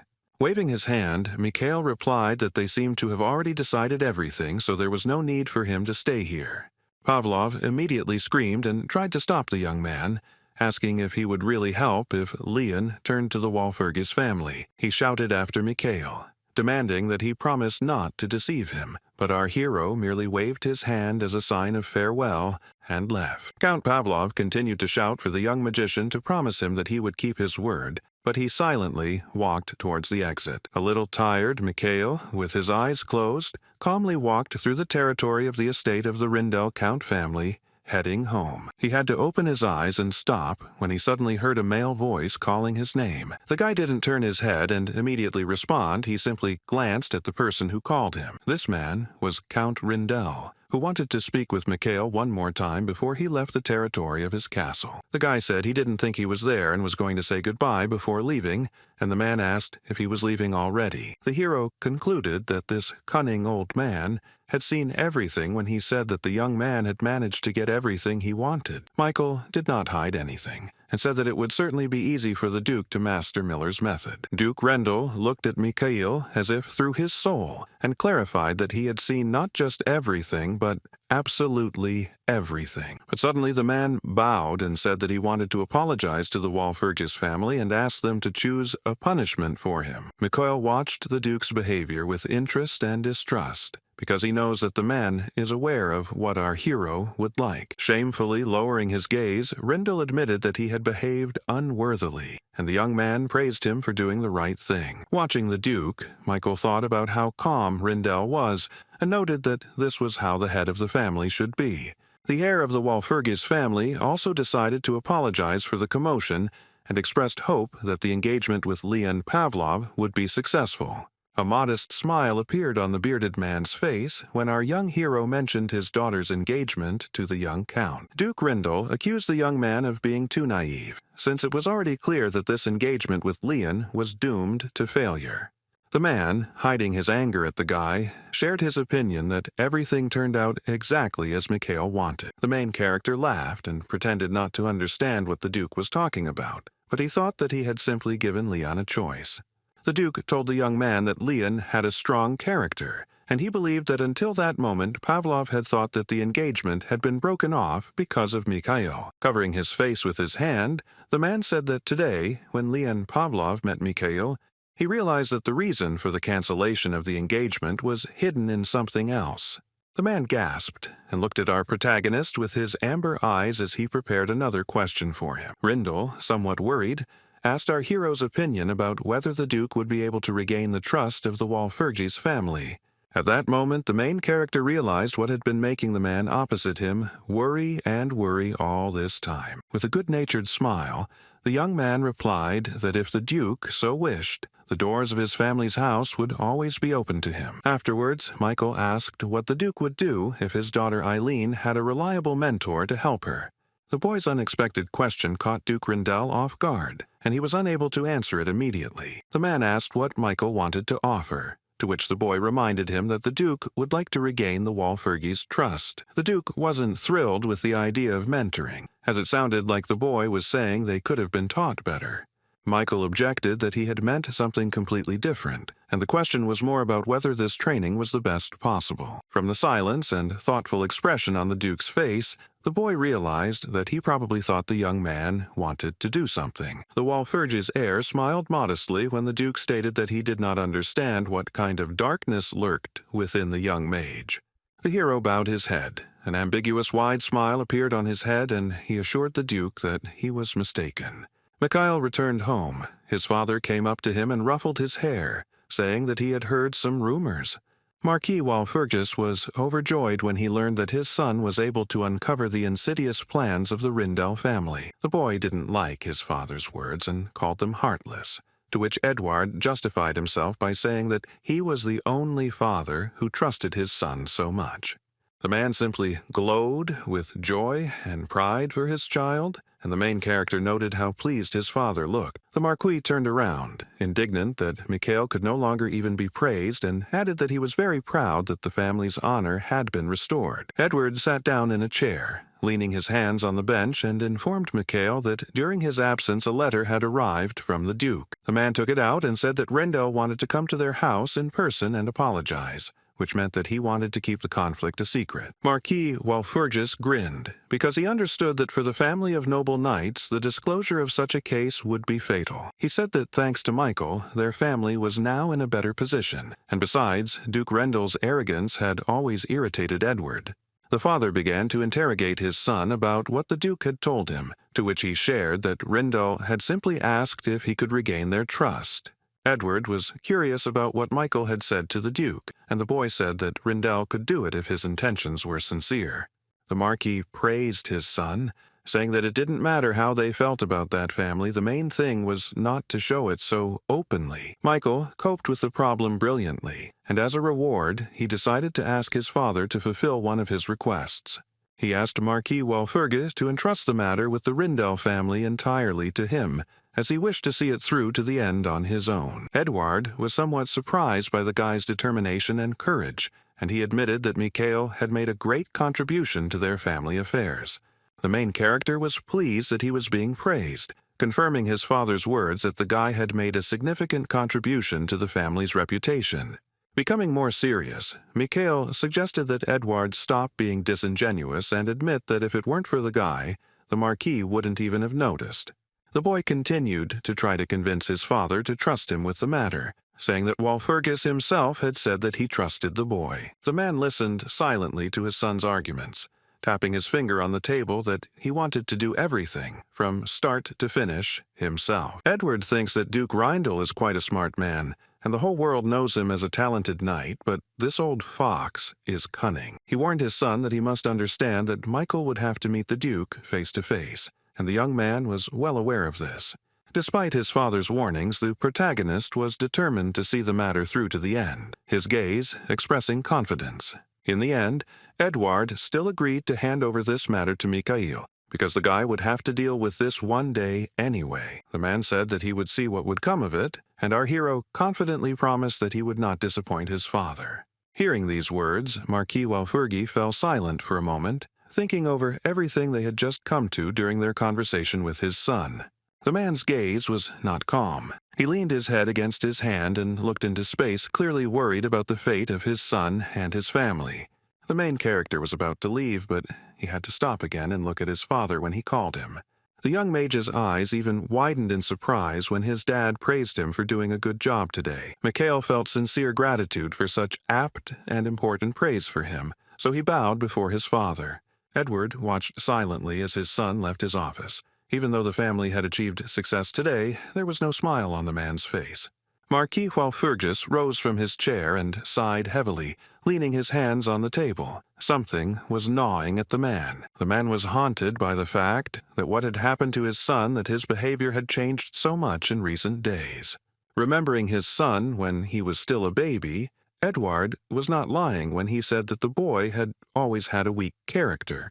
Memories of how smiling and good-natured his child had been as a child came to mind. The man still found it difficult to accept the fact that perhaps the reason for the changes in the young man was that he was no longer a child. Edward tried to concentrate on his work again, slapped the table, and said that he should prepare for his meeting with the Duke. He was ready to entrust this matter to his son, but still could not allow himself to remain completely on the sidelines. The Marquis wondered what he could do to the old man to allow rumors of the Rindell family's deception to come to light. Before Mikhail returned to the past, his family's reputation as the strongest mages had collapsed in an instant. The Walpurgis family would eventually collapse for only one reason, and that reason was internal conflict. Many members of the family fought among themselves for the right to become the head of the Walpurgis, which led to the collapse of the reputation. In this struggle for power, the old men were only used by our hero, so he soon had a hand in the destruction of his family. Walking along the corridors of his estate, Mikhail turned to his butler Morden, who obediently walked behind. He asked Morden if it was true that Viscount Nostra had visited their house 3 days before the engagement was broken to find Mikhail. The butler winked at his master and confirmed that everything was exactly as the protagonist described. Morden said that the arrival of Viscount Morden was not a big surprise for them, since Mikhail was the only heir. Viscount Nostra, an imposing man with luxurious hair, was a mage of the Seventh Circle and an influential vassal of the Walpurgis family. From a young age, the Viscount helped Mikhail's father, Edward, which made him a trusted person of the family and was quite a capable magician. But Nostra had one big drawback, and that was the thirst for power because he wanted to be not just a vassal, but the head of the Walpurgis family. The butler cast an anxious glance at his master and said that he thought he knew what our protagonist was thinking. Mikhail seemed to understand what Morden wanted to say, so he immediately dismissed his version and replied that that was not the issue at all. Realizing what a dangerous man Viscount Nostra was, the young man told the servants that he needed to be kept an eye on in this situation. Morden admitted that the boy's words made him think, and Mikhail wondered why. Grabbing the door handle, the young mage stopped abruptly when the butler explained that Mikhail had always been on the Viscount's side in the past. The protagonist fell silent for a moment, looking down thoughtfully, and paused before answering Morden. Without looking the butler in the face, the guy began to open the door and asked if he hadn't already told Morden something. The gray-haired man's expression changed greatly, and he was shocked when he heard that it was the Viscount who taught the boy the third circle of magic. Here the butler could not contain his emotions and began to openly get angry at Nostra, but Mikhail asked him to be quiet. The unstable third circle of magic that the guy had after the regression was taught to the main character by Viscount Nostra.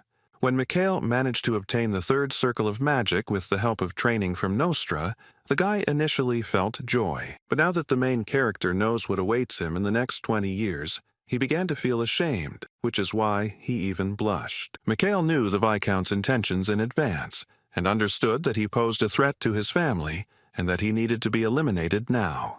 Perhaps because Nostra had been Edward's friend during difficult times, the Marquis was never able to defeat his comrade. It was precisely the conflict between Viscount Nostra and Marquis Walpurgis that led to the beginning of the collapse of the reputation and the fall of our hero's family. But now that Michael has returned 20 years into the past, he will not allow Nostra to destroy the Walpurgises.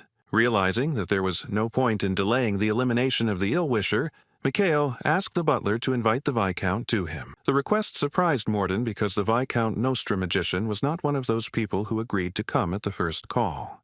The boy smiled and told the butler not to worry, being sure that Nostra was now just waiting for Mikhail to call him. Our hero was right, and at his first request, Viscount Nostra soon entered the room where Mikhail was waiting for him. With a wide smile on his face, the man with the monocle turned to the hero, saying that he heard that he wanted to see him, and the guy invited him in. He confirmed when Mikhail asked if the butler had called him here, and said that he had heard that the boy had made his decision. The Viscount asked if our hero wanted him to teach him, to which the magician replied that he had another proposal for that. Nostra showed interest and, with a narrowed gaze, asked the boy what he wanted to offer him. The protagonist extended his hand and pointed his finger at the Viscount, then at himself, and then got straight to the point of the proposal. The young man decided to challenge his family's vassal, offering him a fight between just the two of them, without the use of magic circles.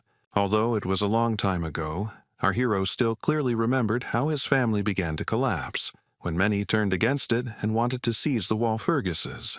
Because of the vicious Viscount Nostra and his treacherous betrayal, the boy and his family had to endure the darkest times.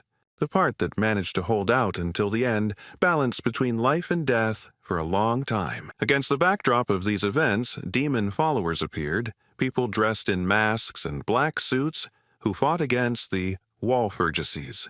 The Walpurgises were significantly weakened, and due to Edward's illness, he, as the head of the family, could not participate in the fight as he was bedridden. Most of the powerful mages who were part of the family then decided to leave it, unable to cope with the pressure. Mikhail was one of the few who continued to fight, but when the family became too weak, he realized that he could not stop the enemies. But the main character was not the only powerful magician who remained in business. The Viscount also continued the fight. Nostra was always there, and for the young man, the Viscount was the last reliable one because this magician was very talented. In the Walpurgis household, Viscount Nostra was the only sorcerer who possessed the 8th circle of magic, which made him the hope of the family. The others couldn't match his skill level, so the other mages watched the Viscount with bated breath. At that time, the main character did not yet suspect that the Viscount would turn out to be a traitor, and he himself placed great hopes on him. When Nostra joined, the boy was curious about what spell he would use against enemies and how he would pacify the demon followers. The young magician had high expectations about the Viscount, but in reality everything turned out to be completely different, and the sorcerer did not live up to them. As the Viscount hid the rest of his family behind him and boldly went out to fight the demon followers, he dropped his staff to the ground. Instead of casting a spell, the man fell to his knees in front of his opponents and shouted that they surrendered, and that was the end. When Mikhail saw this, he realized that the last hope for his family had instantly collapsed and crumbled into dust. Viscount Nostra laid his head face down on the floor, as if bowing to the demonic followers, and that was the end of the Walpurgis family. The man's treacherous act enraged our hero, and now that he was able to return to the past, he decided to change everything. He offered to fight the Viscount, and although the guy doesn't know why Nostra did that, the magician intends to beat the crap out of the man. Mikhail's offer to fight one-on-one without the use of magic circles caught the Viscount off guard, and he even began to stutter. The man didn't understand what all this meant when the boy stated that he wanted to see the Viscount's true strength before he became his teacher. Our hero once again explained that he wanted to personally verify Nostra's abilities because he did not know how strong he really was. Stuttering, the Viscount asked why it was not enough for Mikhail that, thanks to him, the boy became a 3rd circle magician. The Viscount felt awkward. His body began to tremble with fear of the upcoming battle when the boy replied that this was not enough for him. Nostra began to get angry because the man, as he believed, taught our hero everything, and he still dared to doubt his abilities. The young hero stood his ground, declaring that it was perfectly normal to back up one's words with actions, and not that difficult. Viscount Nostra calmed down a little, but did not quite understand what the boy opposite was talking about proving. The protagonist clarified that he wanted to measure his strength with the Viscount to see who was stronger, but the use of magic circles was prohibited. Michael solemnly swore in the name of Walpurgis that if he lost, he would agree to become the Viscount's apprentice. The man with the monocle did not immediately refuse the offer. He thought about the terms, closing his eyes. The guy explained that if Mikhail wins, the Viscount must agree to become our young hero's student. The prospect of Mikhail becoming the Viscount's teacher even made the man smile, and he agreed to accept the challenge. Afterwards, the Viscount went to his chambers. He stood by the window, his hands folded behind his back, and laughed, remembering Mikhail's proposal. The man was not at all afraid to fight the guy, thinking that he was much weaker than him, and even called the upcoming fight a gift from fate. It might seem that fighting without magic circles would put the Viscount at a disadvantage, but the experienced mage was confident in his abilities. The Viscount walked to the edge of the cliff, bent down and looked down, saying about Mikhail that this was the limit for a beginner. In the Nostra's opinion, although Michael had the noble blood of the powerful Walpurgis mages, he was a newcomer. For the Viscount, our main character was a simple child who had not yet fully experienced this world, not suspecting that Mikhail already had a lot of experience. The magician of the 8th circle, looking out the window, came to the conclusion that the guy was living in some kind of illusions and imagined himself to be the hero of a fairy tale. Nostra did not seek to become the head of the family. He only wanted to achieve a position in which the head could not influence him. Realizing that the fight with Mikhail would be his chance to enter the history of the Valfurges family of mages, he raised his hands up. The Viscount was sure that since it was he who made our hero a third circle magician, now Mikhail would beg to become his teacher. In the Viscount's chambers, his loud, evil laughter burst out, and he shouted that he would become his teacher and the center of the Walpurgis family. The next day, Mikhail Walpurgis's humble servant, Morden, hurriedly ran down the corridor to tell the hero something. He found his master and shouted at him as if something serious had happened, and the hero cast a surprised glance at him. The Walpurgis heir saw that the butler had come to him and asked the out-of-breath old man to come inside. Morden's face was covered in horror. He asked the guy what he was doing, because rumors had already spread that the guy had challenged the Viscount to a fight. The butler was stunned when his master, immediately being completely calm, confirmed all the rumors regarding the battle with Nostra. The protagonist realized that Viscount Nostra had already begun to act, which meant that the young man could no longer back down. This even made the guy happy, which was reflected on his face in the form of a smile, because this is exactly what he needed. The idea of fighting the experienced magician Viscount clearly did not please the butler, and he did not understand why his master did this. Mikhail did not share the man's concern and asked him not to fuss, but Morden could not calm down and continued to be indignant. Even the butler's words that in case of loss, Nostra would become his teacher, and thus the guy would give him even more power, were not an argument for the hero. Seeing how indifferent and calm Mikhail was, the butler Morden opened his mouth in shock and horror. Morden tried to explain to the boy that the Viscount was a cunning and slippery man, and not worthy of being Mikhail's teacher, and the magician replied that he knew this very well. The hero could not help but know this, because in his head the memories of how the Viscount fell at his feet and bowed to the followers of the demons were still alive. Morden did not understand why Mikhail did this if he understood everything, to which he received the explanation that this way the young man would be able to hook Nostra.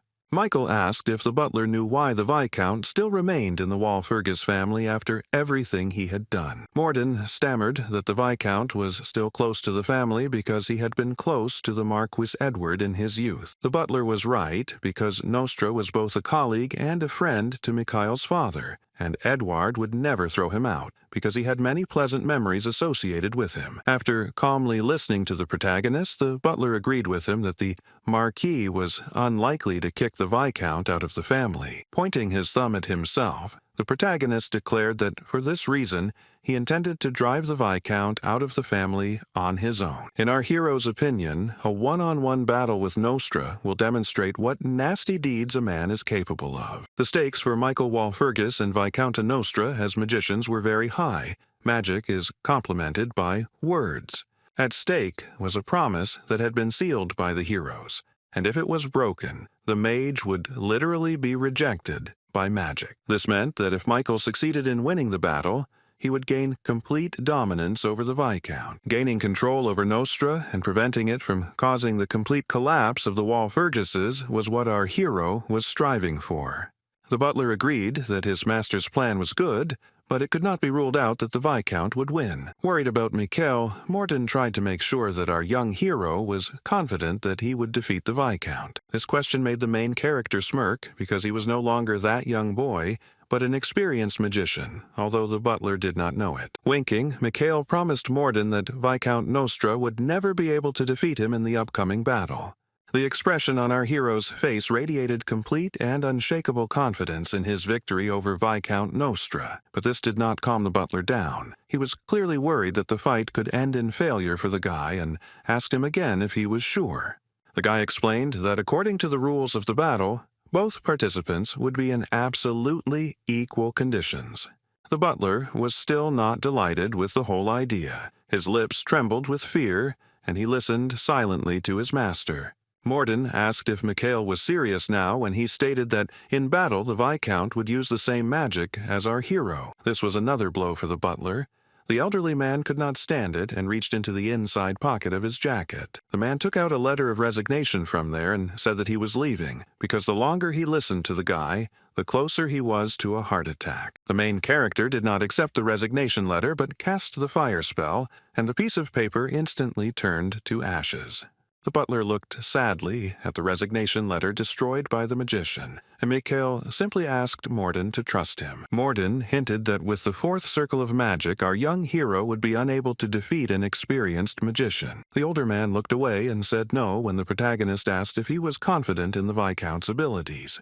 Mikhail said that, in any case, there was no need to worry, because the guy would not have challenged Nostra if he had not been confident of victory. The butler sincerely did not understand why the young man was so confident that he would be able to defeat the experienced sorcerer, and asked the guy about it. The protagonist stated, being brief in his story, that all 7 circles of Viscount Nostra's magic are lies and shams. Mikhail looked closely at his butler, expecting a new reaction from the elderly man after another portion of shocking information. Morden was speechless and didn't know what to say to the guy, so he silently looked him straight in the eyes, trying to digest what he heard. The man reached into his pocket again for a new resignation letter, but the boy immediately warned Morden that he would not accept it. Mikhail asked Morden to listen and explained that in order to obtain the higher circles of magic, one must first obtain the initial ones, and this is obvious. But Viscount Nostra skipped all these steps, although he said that he followed the sequence of training, but this does not seem to be true. Forming magic circles in non-standard ways requires a lot of effort, but the hero still believes that Viscount is not a real magician, while Fergus is certain that Nostra is simply faking its power, and that its 7th circle magic is nothing more than an illusion. The guy became curious about what would happen to the Viscount if he had to use his magical power for real. Battles where spells have to be cast every second are nothing, compared to the showiness that the Viscount practices. Therefore, the protagonist knew that even if his opponent was trained in more spells than he was, he would not be able to win. Thinking about how the Viscount's magical skills were nothing more than a dummy, Michael Walpurgis smirked. Edward Walpurgis couldn't believe his ears when his son came to him shortly afterwards to shock him with the news. Michael announced that the Marquis would soon be treated to a spectacle in which his son and fellow Viscount Nostra would engage in a magical duel. The man stood up silently and hung his head down when the boy asked him to come and honor the participants with his presence. The father said that not even a day had passed since the boy promised to finish the matter with the Rindell family on his own. The news of Mikhail's upcoming battle with the Viscount clearly enraged the Marquis, and he slammed his fist on the table. The head of the family accused his son of talking nonsense and asked him to come to his senses. Otherwise, he would hit him on the head so that the young man would come to his senses. The protagonist, standing in the Marquis's office, looked seriously at his father and declared that there was not a grain of humor in his words. Resting his forehead on his hand, the man said that he had not taught Mikhail magic for that reason, and then asked what he had thought up again. Our hero glanced sideways at his father, realizing from the expression on his face that a thought had also flashed through his head.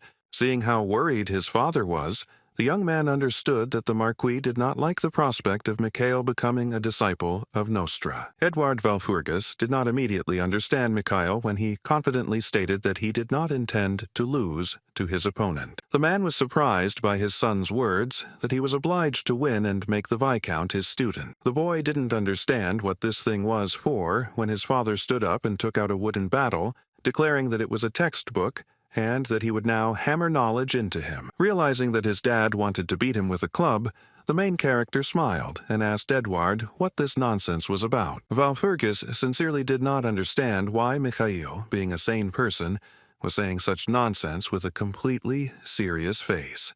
The main character was well aware of the reason for his father's concern and was understanding about it, so he smiled silently. He opened his eyes again and looked at the Marquis, saying that Viscount Nostra was a vassal of their family, trying to convey something to the man. Given this fact, Michael did not understand why the heir of the Walpurgis family should follow the lead of some servant. After these words, the expression on the head of the family's face became restless. He did not quite understand what Mikhail meant by the words, "on the lead." Tapping the bat against his hand, the Marquis asked his son how the boy, who had only recently reached the fourth circle of magic, could be so confident of victory. The son reassured his father, saying that he would not have invited the Viscount to a duel if he had not been 100% sure, and the man asked what would happen if he still lost. The protagonist replied that if he lost, he would have to agree to become the Viscount's apprentice.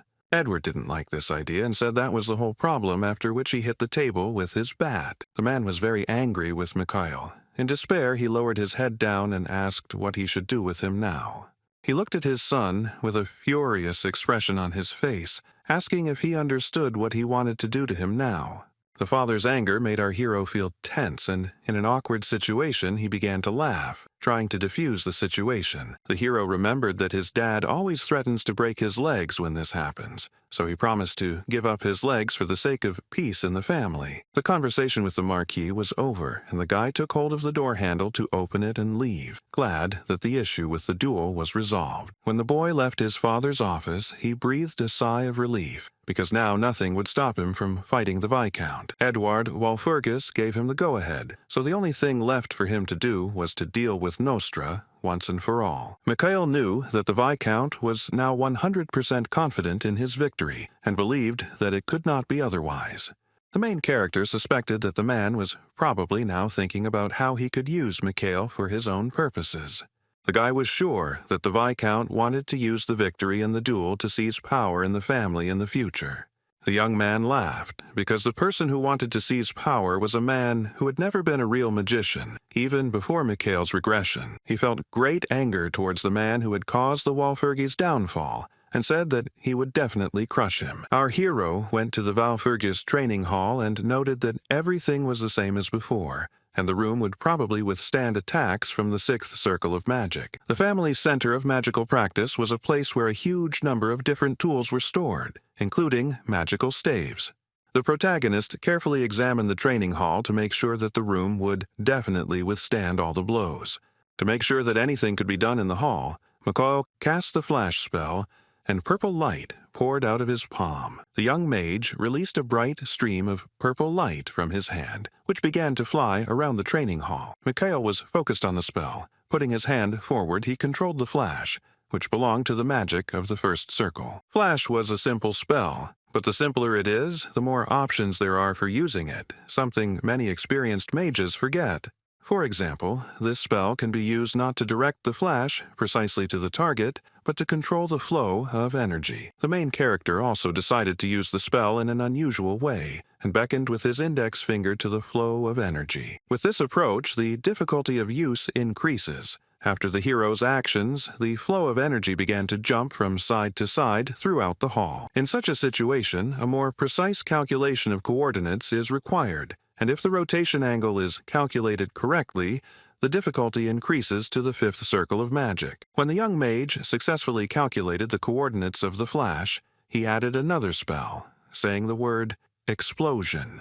An unusual purple explosion with a powerful impact force immediately thundered from the ceiling of the training room. Having verified this in practice, the guy realized that it was possible to forcibly detonate the flow of mana contained in the flash. But even with such minor manipulations, mana must be controlled, which is the difference between higher and lower magicians. Mikhail concluded that his ability to control energies was not much different from his past, even though his body had become 20 years younger.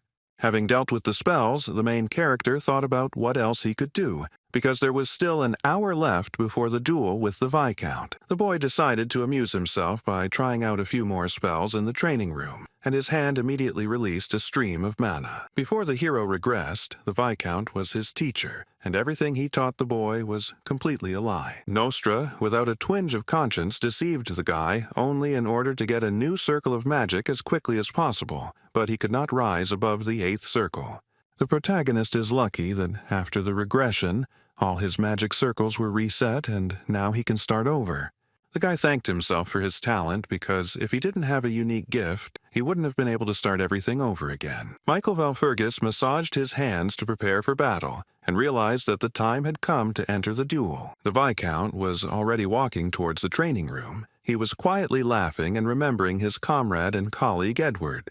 As he walked towards Michael, Nostra turned to the Marquis, who was not there, saying that he had no idea about anything. The Viscount sincerely believed that Edward had no idea that if the man began to teach Michael, he would become the pillar of the Walpurgis family. The 8th circle mage had to abruptly interrupt his thoughts out loud because an unknown force struck him right in the chest. The man with the monocle groaned in unbearable pain. A grimace of suffering appeared on his face, and he grabbed his jacket with his hand. Viscount Nostra began to cough. Clutching his chest, the pain was so severe that the powerful mage fell to his knees. Unable to move on after a stroke of unknown origin, the Viscount sat on the red carpet when he was called. The man turned around and saw a familiar person there. He greeted him, calling him Your Excellency. It was Marquis Edward Walpurgis who asked if Nostra had made a bet with his son, to which the Viscount replied that Michael himself had suggested it. Nostra said that the bet with the young heir was a great success for him, and he believed that the boy needed a worthy mentor. Edward replied that he remembered how Viscount Nostra had always been there and supported the Marquis from a young age, helping him through difficult situations. Looking at his comrade with a degree of contempt, the head of the family said that this was the only reason he was now simply watching what he was doing. Viscount Nostra realized that Edward was in a bad mood, so he sat with a sad face, not daring to look the Marquis in the eyes.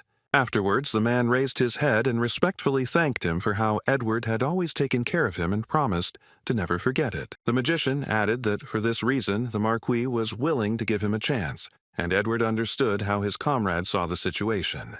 The Marquis decided to end the conversation and concluded that there was no need to talk about this before the duel with Mikhail. Walpurgis left Nostra alone, and he remained standing in the middle of the corridor, looking after Edward with his staff in his hand. As our young hero was warming up in the last minutes before the fight, his father entered the training room and asked if Mikhail was ready. The boy was glad that his father had decided to come to the duel, and the Marquis tried to maintain his arrogant image. The head of the Walpurgis family sat down in his place of honor to watch the upcoming duel from there. The man stated that he was the only one who would watch the duel, and no one but him would know the outcome of the fight. He strictly warned the guy that the consequences would be severe, and no one would be able to deny the results, so he should think again. With a wide smile on his face, Nostra, who had also come to the training hall, said that the gentleman himself had chosen this path. The Viscount stood before Michael and addressed him, saying that being the sole heir of the Walpurgises was not easy. In the last moments before the start of the duel, our hero was absolutely calm. His face did not express any worries or fear. Edward Walpurgis looked down to make sure everything was ready for the fight to begin and to announce the start. Everything was ready for the duel to begin. The head of the family extended his hand forward and made a hand gesture to use a magic technique. Large chains containing a large charge of mana released into space by Edward began to fly around the training hall. The Viscount and Mikhail looked up, watching as those massive blue magical chains formed a dome above them. Nostra said he agreed when Edward announced that he was sealing his magic circles, and for the rest of the duel he could use magic up to the 5th circle. The man was in a good mood and believed in his victory, so he asked the guy with a smile if he was ready. The main character also had no doubt that he would defeat the enemy, so he confidently answered that he was ready. Immediately, Nostra decided to attack, and asking to be allowed to show the boy something, he extended his staff and used magic against Mikhail. Viscount Nostra cast a slow spell on the enemy. The tip of the staff activated and released green mana. The protagonist admitted that the move to immediately use such magic was quite smart, because it is easier to win when the enemy is slowed down. Michael responded by gesturing with his hand and casting the confusion spell, causing Nostra's gaze to cloud over. The confusion had a strong effect on the Viscount, but he had no idea that the boy was capable of such powerful spells. Nostra grabbed his head. He could not at that moment adequately answer the guy with a new spell, because his mind was clouded. Mikhail was still under the slow spell, but he took advantage of the moment and reduced the distance between him and his opponent. Writhing, Nostra did not understand how this was possible, because the confusion spell is the most difficult for a 4th circle mage. Casting a haughty glance at the duelist, the young mage replied that he didn't need to know, which made Nostra smile. The Viscount was ready to continue the duel. He again pointed his staff forward, and the pearl at its end lit up with a purple light. The man decided to use 2 spells against the boy at once, and activated the fireball and windblade techniques. Nostra wanted to use 2 elements at once against the guy, which strengthen each other, and whirlwinds of fire and wind appeared in the hall. He began to threaten Walpurgis that he would teach him a lesson now, and said that the difference in magic circles was not only in the types of spells used. Without giving Mikhail a chance to counterattack, the Viscount cast the Earth Rupture spell, after which the floor beneath the boy began to collapse. The Walpurgis family's training room was collapsing before our eyes, and rocks and fiery sparks began to fly from the ceiling towards our hero. Spreading his legs wide to keep from falling, the boy watched as powerful streams of magical fire and wind raged above him. The spells were powerful, but the young mage remained confident in his victory, and his opponent's tricks did not impress him much. To counteract the Viscount's destructive power, the boy cast a barrier spell that should protect him. The protagonist managed to successfully protect himself from the Viscount's magical fire and wind with the help of an invisible barrier. Michael Walpurgis stood inside a transparent cube with green honeycombs that had materialized around him to protect him from the Nostra's spells. Our hero had time to think, and he admitted that, logically, Viscount Nostra was right about the circles of magic. It is quite natural that the main character, who has only recently reached the 4th circle of magic, cannot block the opponent's attacks. However, the art of magic is a very unfair thing, which cannot be said about the ability to wield a sword. No matter how hard a swordsman tries, his body cannot overcome the difference between physical abilities and aura, but in magic, everything is different. Michael was ready to counterattack his opponent, for which he concentrated and directed his palm towards Nostra. The boy cast the flash spell he had been practicing for an hour before the fight started, and a stream of mana shot out of his hand. It was clear from the Viscount that he was not at all impressed by the answer after all. It was a simple spell of the 1st circle of magic. The protagonist clarified that the flash was multi-charged, which greatly increased the power of the spell, and many streams of light began to emerge from his palm. The Viscount simply stood there and watched as the boy used a multi-charge flash against him, streams of purple mana rushing towards him. Afterwards, Mikoil began to perfect the spell, chanting the words free control, rational use of mana, and multiple explosions. Nostra froze and simply watched as the hero used complex magic against him with precise penetration and direction changes. The Viscount was so powerless in this situation, realizing the superiority of his enemy, that he dropped his main weapon, a staff, on the floor. The young hero didn't stop improving his flash and also added control and expansion of the attack area to it. The modest beams of violet light turned into powerful fiery whirlwinds after Mikhail spoke his words. The Viscount, amazed by what he saw, understood that this was far from the magic of the 1st circle, and the guy's spells were far beyond it. Nostra asked the protagonist how he, being a simple 4th-level mage, was able to achieve such mastery. The protagonist, whose face was covered by his hair, asked the opponent to let the guy show him something. He pointed his palm at his opponent, intending to demonstrate to the Viscount what real magic was. Nostra was taken aback and panicked when all the streams of magical power at Michael's command were directed in his direction. The Viscount immediately decided to cast a shield spell and pointed his staff upward to protect himself from the enemy's flash. The man laughed as he managed to shield himself and then asked if the boy seriously thought he could defeat him with flash.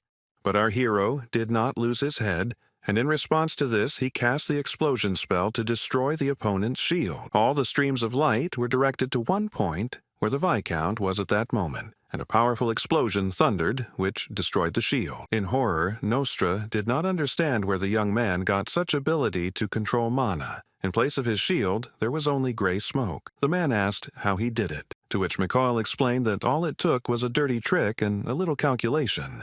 The Viscount began to shout and complain that Walpurgis was playing against the rules, and had definitely used a forbidden technique against the man. The ridiculous accusations from the enemy enraged our hero, and in anger he punched the wooden wall. Looking at the Viscount with hatred in his eyes, Mikhail asked him to watch his language because he was already crossing all boundaries. He removed his hand from the wall, leaving a large dent, and said that he was fighting the Nostra now as a member of the Walpurgis family. Nostra was ashamed, and he moderated his ardor, and Mikhail asked the man to prove that the protagonist was using forbidden magic. Out of despair, the Viscount fell to his knees, his body shaking, until the hero did not believe that a man of Nostra's stature had missed a very important thing. The 8th circle magician had no face. He felt very depressed due to the enemy's superiority, and said that it was all a lie.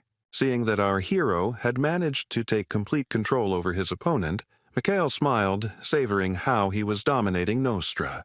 The guy said that he accepted his answer, and at that moment he again released several streams of powerful mana from his palm and directed them towards the enemy. Kneeling, the Viscount raised his head and saw 3 large, fiery arrows, surrounded by whirlwinds, flying straight towards him. All he could do was try to protect himself, so the man cast the shield spell again, which would protect him from the flash. But the experienced magician failed. Mikhail's mana streams reached their target, and then a powerful explosion was heard. The explosion hit the Viscount. The shockwave threw him back and he collapsed, shaking with pain and fear, and because of the smoke, he began to cough and choke. Our hero had no plans to spare the enemy, so he asked Nostra to stand up because they were not finished yet. The Viscount was extremely indignant. He clenched his teeth in anger, not understanding why the guy could perform such complex spells so easily. The man rose to his knees and wiped his face with his hand, admitting that the young man had performed well, and appeared before the magician in an unexpected form. The hero was still in control of the flashes in the air around him when the Viscount declared that he now intended to show himself in action. With a malicious smile on his face, the Viscount declared that Mikhail would now see what the power of a 7th Circle mage meant. In response, our hero reacted with lightning speed, sending all controlled energy flows straight at the Viscount. But this time, Mikhail's opponent managed to protect himself and materialized a double protective dome around himself, so he did not receive any damage. Mikhail's mood worsened when he saw that his flashes were disabled and no longer controllable. Nostra managed to completely neutralize the main character's attack because he protected himself with a double shield. With a mad expression on his face, the Viscount cast the multi-shot attack spell, holding his palm out in front of him to attack the boy.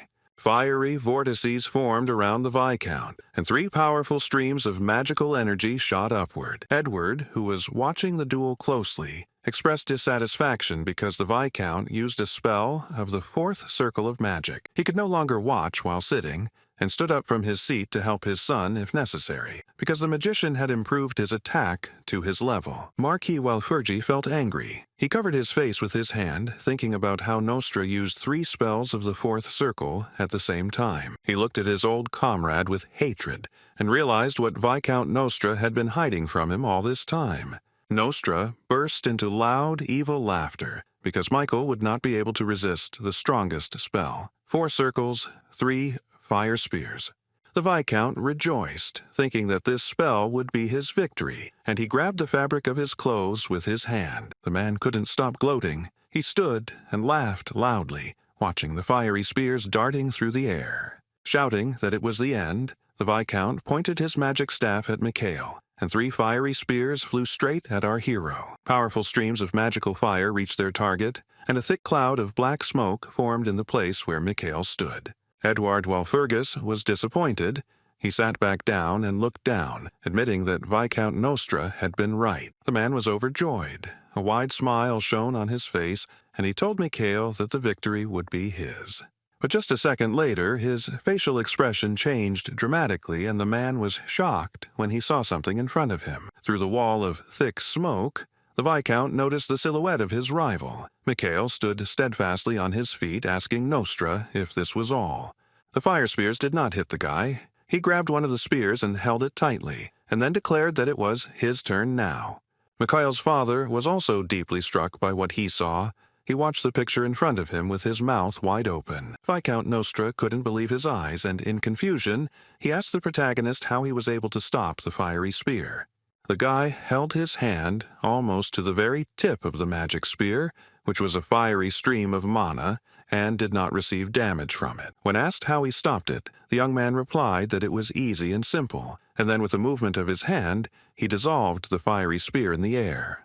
The Viscount was very angry because our hero had only recently reached the 4th Circle of Magic, and was already able to stop the man's attack. Mikhail didn't understand what the Viscount was talking about because the ability to control magic is a much more important skill than magic itself. The whole difference was in talent, and no matter how hard a magician tried, without talent, he would not be able to defeat a gifted sorcerer. That is what all magic is about. Learning magic defies logic, but Viscount Nostra, being an experienced sorcerer, did not understand this, so he held the staff with a trembling hand. The main character's words made the Viscount angry. He was outraged that Mikhail wanted to say that he was a more talented magician than Nostra. Smiling broadly, the protagonist asked him what he was doing wrong, and suggested that he try to prove otherwise if the guy was wrong. Viscount Nostra accepted Michael's offer, dropped his staff, and pointed his palm at the boy to cast a new spell. The man held his hands out in front of him, spread his fingers wide, and bent down slightly to accurately attack his opponent. In his rage, the Viscount cast spells, first activating Ice Spear, then Demonic Hand, and Thorn Attack. The training hall was in chaos. Magical spears of different colors filled the space, and they were all directed at the guy. But the young magician did not change his tradition and decided to counterbalance by casting the flash spell again, which he had already used earlier. A real confrontation began between the two participants of the exciting duel. They attacked each other simultaneously. The protagonist responded to several of the Viscount's powerful spells by releasing multiple controlled bursts of magic. The Viscount was taken aback again, because our hero managed without much effort to interrupt his attack with a simple spell.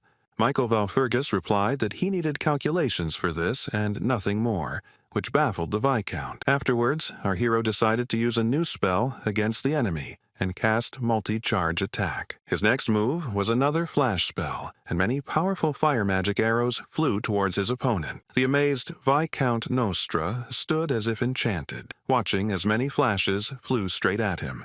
Holding his hand in front of him to control his attack, the protagonist addressed the Viscount, saying that he was able to protect himself with a shield before. And now the boy wondered if Nostra would be able to defend himself when Mikhail used an attack 10 times more powerful against him. Recalling with a grin how the Viscount had trained him, the hero said that someone had once told him that explosions were a real art. After about 10 powerful streams of magical energy were directed straight at the Viscount, the man waited in confusion for the attack. In a panic, Nostra decided to cast the shield spell again, and he opened his mouth, but he couldn't pronounce it the first time.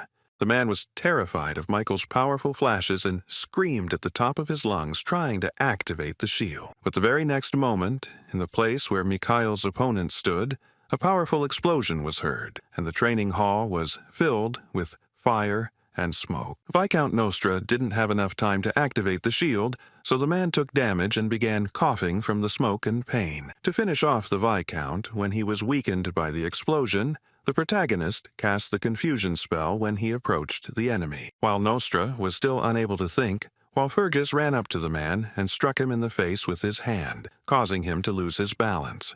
A red bruise appeared on the Viscount's face. The blow had left him unable to fight any further, and he coughed in pain. Mikhail's eyes were clouded with hatred for the Nostra. He had no intention of stopping the attack and cast the flash spell again. 4 streams of light immediately flew out of the protagonist's palm, which Mikhail will use to finish off his opponent. Flashes began to circle around the Viscount, who was in a completely helpless state and screaming in pain. All beaten and wounded, Nostra could not continue like this any longer. He began to beg the master to wait and stop the attack. Stuttering, the Viscount wanted to shout that he surrendered, but he did not have time to do so, and the protagonist again hit him with his fist, but this time right in the nose. Our hero had no intention of sparing his enemy. He angrily ordered Nostra to shut up and just keep his mouth shut. Mikhail continued to beat the man, holding him by the collar, doing this was one of the items on the list of most desired things. He once made a list of things he wanted to do before he died, but he didn't even get half of them done before he regressed. But the guy had the opportunity to do one thing right now, so he decided to beat the Viscount with his fists, without using magic. Nostra could no longer resist. The boy held him by the collar so that he would not fall, and continued to beat him, but then his father called him. The hero could not stop. His mind was completely clouded with rage. He struck more and more blows without a shred of pity, not paying attention to his father's voice. Mikhail came to his senses a little and returned to reality when Edward Valpurgis shouted his name for the 3rd time. The Marquis grabbed his son by the wrist to stop him from beating the Viscount and told him to stop. It was all over. Anger overcame the boy's common sense. He shouted that he would not stop, because the Viscount was not asking him to spare him. Edward shouted that the guy had beaten Nostra all over his face, so there was nothing left to say, which was true because the man was already lying unconscious on the floor. The boy justified himself to his father by saying that the Viscount was not showing any signs of wanting to surrender, but, in fact, Nostra was making a hand signal that he wanted to stop the fight. The Marquis showed his fist and asked his son to look at his veins. Mikhail said that he understood that violence breeds more violence. The head of the Walpurgis family glanced at the beaten Viscount and asked him if the man was ready to accept defeat in a duel. The man's face was swollen from the blows. He could not speak clearly, so he lay on the floor and made incomprehensible sounds. Edward took this as an agreement to accept defeat, because in any case, the Viscount's condition would not allow him to continue the duel. The protagonist asked his father to deal the final blow to the Viscount, but the Marquis did not listen to him and cast a teleport spell to remove Nostra. The spell worked successfully, and a moment later, Viscount Nostra disappeared, leaving behind a small fog. The duel was officially over, but Edward was in no hurry to talk to his son. He silently turned around and began to leave. Then, without looking his son in the eye, the man said his son's name, and he replied that he was listening carefully to his father. Marquis Walpurgi admitted that Mikhail's skills had grown so much that he had not expected to see anything like this today. He praised his heir, saying that such skills were possessed by a magician who existed long ago and was called an apostle. The main character hastened to calm his father down. He looked at him with a kind smile and said that it was just a coincidence. Michael's words did not immediately convince Edward, and his resemblance to the apostle still bothered him, so he asked if his son was telling the truth. Then our young hero understood perfectly well what kind of magician, who lived in ancient times and was called an apostle, his father was talking about. The powerful sorcerer to whom Edward Walpurgis compared his son was called the Twilight Mage. This man, because of his skills, was banished from all the places where he tried to shelter himself, and in the end, the man disappeared without a trace. Mikhail was a little offended by his father's words, so he made a claim that his father underestimated him too much. The boy said that the skills demonstrated in the duel were not difficult, but the Marquis replied that one must be very talented to control power at such a level. Edward flattered the hero, remembering his own words about how he was born with such talent, and the guy responded in kind, saying that he was still his son. Marquis Walpurgi decided to put an end to the pointless argument by declaring that if the boy said so, then he would believe him. The man then asked if this was why the hero had actually called him here, and if his son simply wanted to show what he could do. Edward explained that Viscount Nostra was simply his friend and was not suitable as a teacher, and his son would hardly have entertained the idea of studying with him. The head of the Walpurgis family was determined to find out why his heir had invited him to watch this duel. Mikhail's father was absolutely right, and the main character admitted to himself that he would never have judged his teacher in such a cruel way. The boy smiled modestly, hiding his gaze, and told his father that there was nothing special, and that today he had simply given in to his emotions. Then, the main character asked the Marquis if he had thought about throwing the Viscount out of the family and depriving him of his vassal status. The guy understood why the Marquis didn't want to kick out Nostra, because he was the only man he considered equal to himself, and being the head of the family is lonely. The hero admitted that he didn't like the whole situation, but knowing what kind of person his dad was, he wouldn't risk everything without reason. Mikhail confirmed this when the head of the family asked him if he had acted in this way for this very reason. The young mage pointed his thumb at himself, moving closer to his father, and spoke again to Marquis Walpurgis. He stunned his father by declaring that from now on, he intended to keep Viscount Nostra, Edward's friend, on a short leash. It was clear from Edward that he was not delighted with the news, but Mikhail was doing all this only so that what his father had spent so long building would not be destroyed. Some time passed, and Viscount Nostra was resting after the battle in his chambers, calling the duel with Mikhail some kind of nonsense.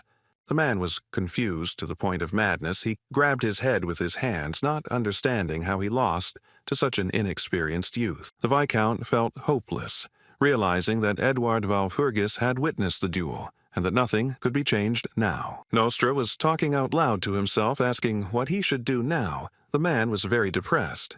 He looked up when suddenly someone answered him that the Viscount had lost. so now he would answer for his words. In front of him stood Mikhail, with a wide smile on his face, who reminded the loser that they had agreed on something before the battle. The Viscount's mood fell even more when he remembered that now that he had lost, he would have to become the apprentice of the younger Walpurgis. The man waved his hand, giving the boy a sign that he wanted to think it over, and a thought crept into his head, which he began to ponder. The Viscount found it strange that Michael, knowing from the start that he would win, set the condition of becoming a teacher for Nostra.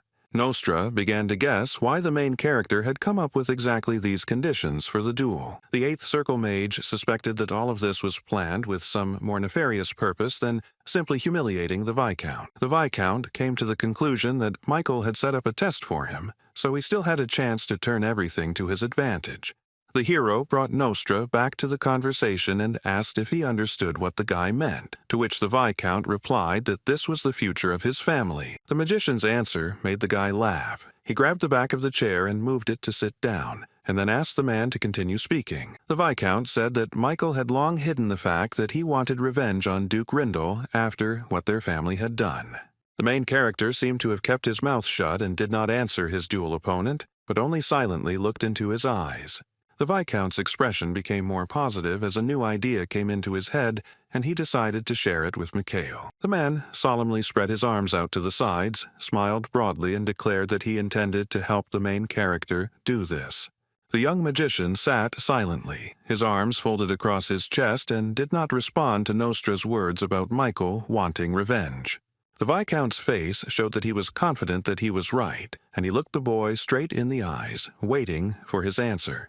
Despite Nostra's efforts to wriggle out of it and improve his position, our young hero smirked contemptuously. The Viscount was saddened again, and could not even believe his ears when the main character answered no to the offer to help. Herr Walpurgis accused the man of talking too much, calling him his student, and asked Nostra to call him his teacher.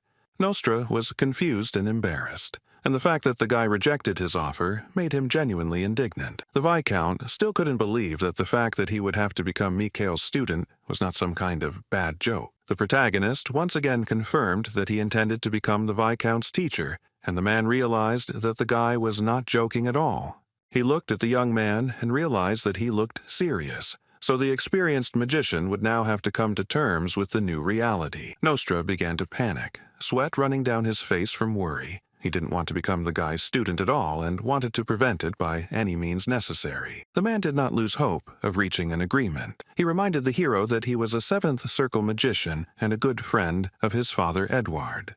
Nostra was frightened when our hero did not want to listen to his excuses and strictly ordered him to stop this bazaar. Michael Walpurgis, realizing his superiority over the Viscount, hit the man's wooden table with his index finger.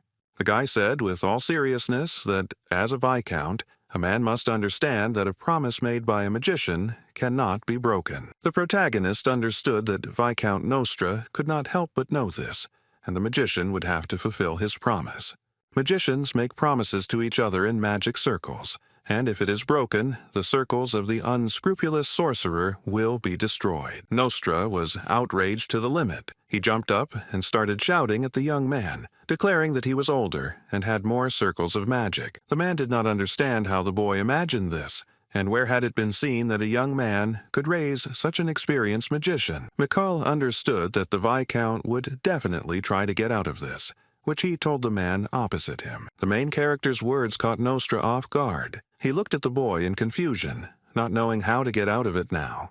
Nostra, who had lost all hope, collapsed into his chair and accepted his fate of becoming the disciple of a boy much younger than himself. Our hero's mentorship of the Viscount began. Both heroes went out into the fresh air, and Mikhail called his student. Nostra's expression showed that he was not at all happy to become the hero's student, but he obediently called him teacher.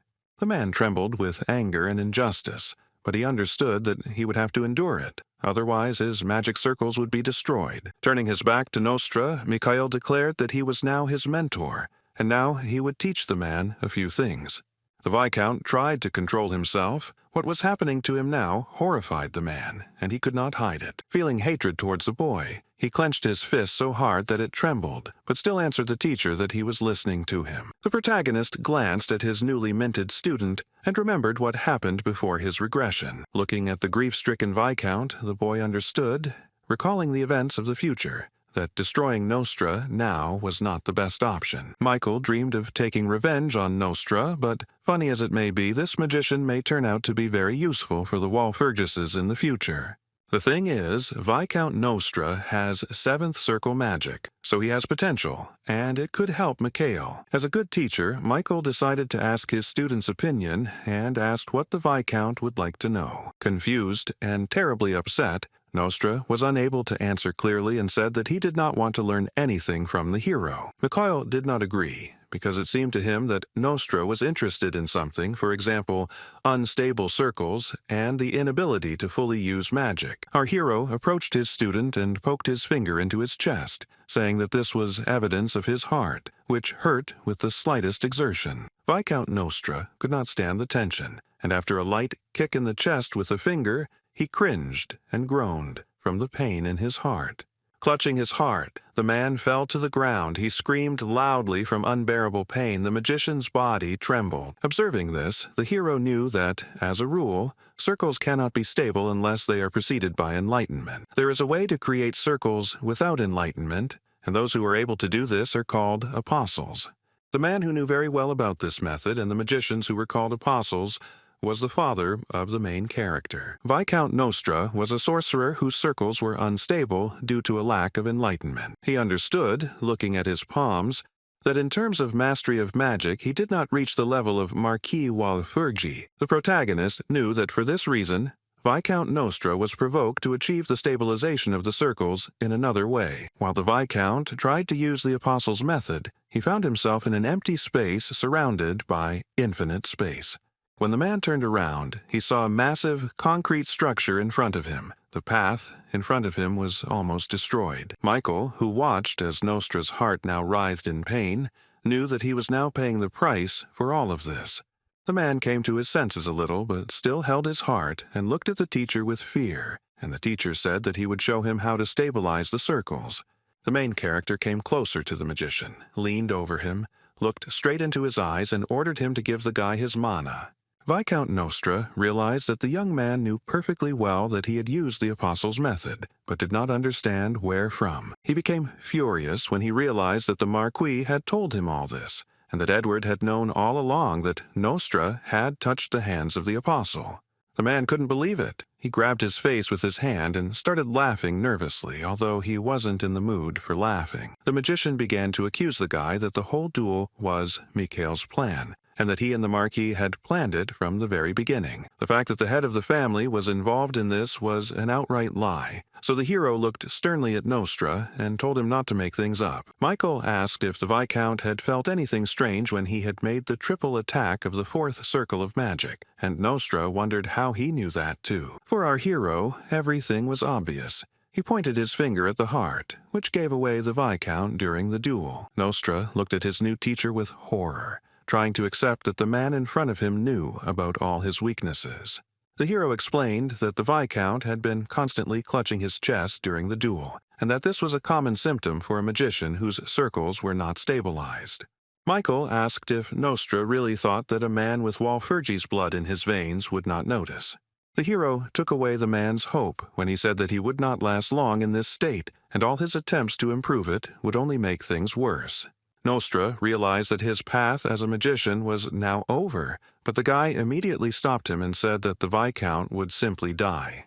The Viscount's eyes were clouded with horror and fear when the protagonist told him the news that soon Nostra would simply die. The guy decided to give the man hope for life, saying that if he destroyed all the circles he had received through deception, he would survive. But this prospect did not please Nostra. He panicked even more when Mikhail added that all of the Viscount's mana would go to him. The protagonist explained that if the Viscount gave up the magic circles he did not deserve, Mikhail would receive mana, and Nostra would stabilize its circles. Herr Walpurgis said that everyone would benefit by trying to convince the Nostra to give up their circles of magic. Nostra shouted that he would never agree when Mikhail said that he would go down to the 5th circle, but with such a good teacher he would be fine. The Viscount did not agree to go down to the 5th circle. In his opinion, Mikhail did not understand how hard it had taken Nostra to get all this. The protagonist did not consider it hard work, because the Viscount earned not magic circles but a cancerous tumor. Before the hero returned to the past, the Viscount was slowly dying because of his deception, and paid in full for giving in to temptation. Nostra replied that being able to walk did not make a child an adult, and there was no point in having 7th circle magic, but not using it properly. Mikhail became angry, saying that these were just circles that the man had created due to his inferiority next to the hero's father, and that there was no true meaning to them. Nostra opened his mouth silently when our hero asked him if the man thought that Edward Walpurgis did not know about all this. The Viscount really didn't know that all this time Mikhail's father had guessed everything perfectly well, and this news shocked him. Naturally, our hero's father was aware, but the man always preferred to pretend that he knew nothing, which was the wrong decision. Standing in front of the Viscount, who was kneeling, Mikhail declared that the mage's attempt to use the boy had failed miserably. Viscount Nostra felt very depressed. He sat submissively in front of the young man, closing his eyes from grief and shame. At that moment, the 7th circle magician remembered Edward. Pictures from the past popped up in his head. The man called the Marquis his friend. A memory surfaced of both of them standing at the edge of a cliff at sunset, and Edward stated that he had been through a lot to be here now. The Marquis, admiring the evening sun, said that he almost died several times, but he still managed to get here. The Viscount, standing behind him, was then very embarrassed when Edward declared that he had only gotten here thanks to Nostra. Edward continued to talk about how many people think that the Marquis achieved everything on his own, but he understands what an amazing person the Viscount is. Walpurgis placed his hand on the Viscount's shoulder and praised his comrade for the drive he had. The magician was somewhat taken aback when Edward began to push him in the back with his hand, saying that this was precisely why Nostra continued to develop. The Marquis's endless praise of Nostra obviously embarrassed him, and in response he could only pronounce the name of his faithful friend. But Edward did not stop in his speech and said that, no matter what others said, he had only one person whom he trusted. Marquis Walpurgis stated with confidence in his voice that Viscount Nostra was the only one he had complete confidence in. Now, as the defeated Nostra knelt before his friend's son, his face was blank as he recalled that moment between them. The boy looked at the man and began to listen to him attentively when he said his name, but then corrected himself and called him teacher. Hanging his head in shame, Viscount Nostra declared that he accepted the young man's offer and was ready to destroy his undeservedly acquired circles. The old world was collapsing for Nostra at that moment, but he found the strength to ask Mikhail to take his mana. After some time, the main character, raising his palm, looked at his magic circles which glowed with a bright blue light. Sitting at the table, the guy chuckled in surprise when it turned out that he now had not 4 magic circles, but 5. Clenching his hand into a fist, the young mage instantly hid his circles back, smiled contentedly, and said that it was simple. At this time, Viscount Nostra was grieving over his magic circles which he had to give to his new teacher.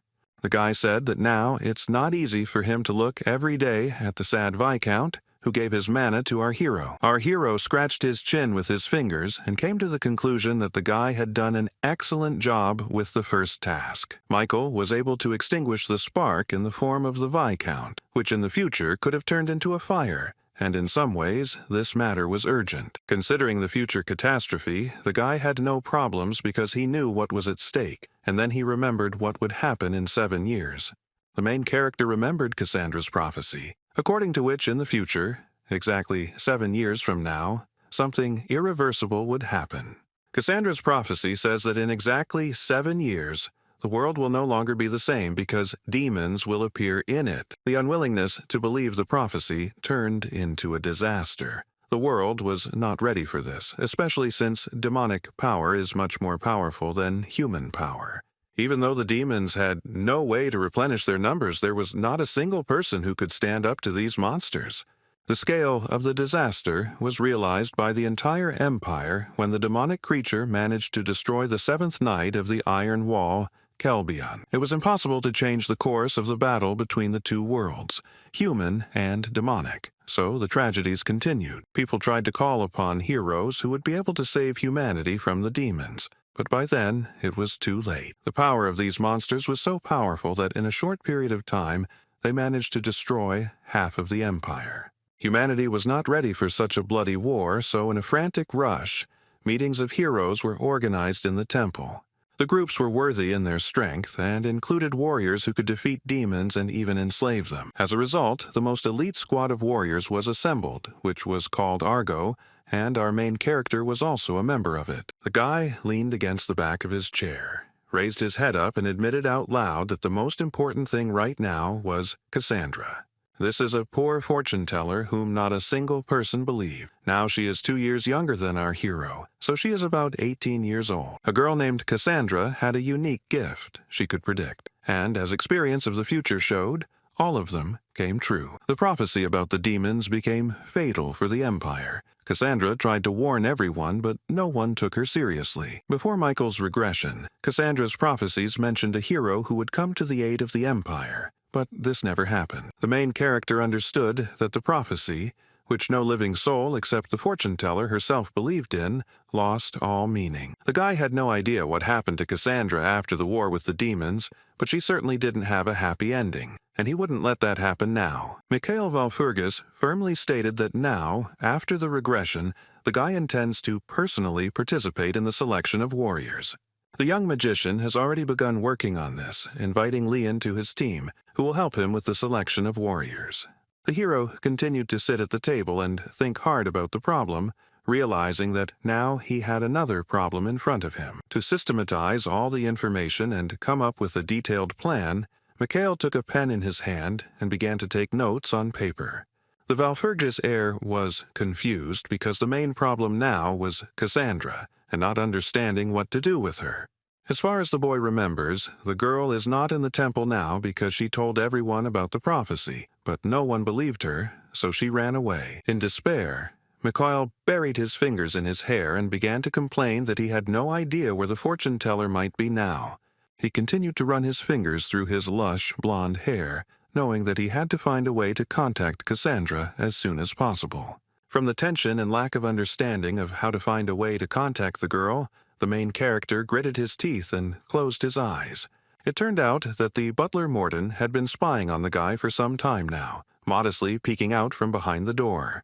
The man decided to enter the office anyway, turned to his master, but then fell silent when the picture he saw surprised him. The butler asked what he was doing there when he saw Mikhail sitting on the sofa and ruffling his hair with his hands. Morton told the young gentleman that a guest had come to see the guy on some business, and Mikhail guessed that it was Leon Pavlov. The butler was surprised that the boy immediately guessed who the guest was, and the main character ordered the servants to bring Pavlov to him. Soon, Leon entered our hero's office and sat down on a chair. His face showed that the swordmaster was in anticipation and very inspired. Leon Pavlov was eager to begin training using the Miller method as soon as possible, and he asked Mikhail when it would start. But the hero clearly did not want to talk about training now.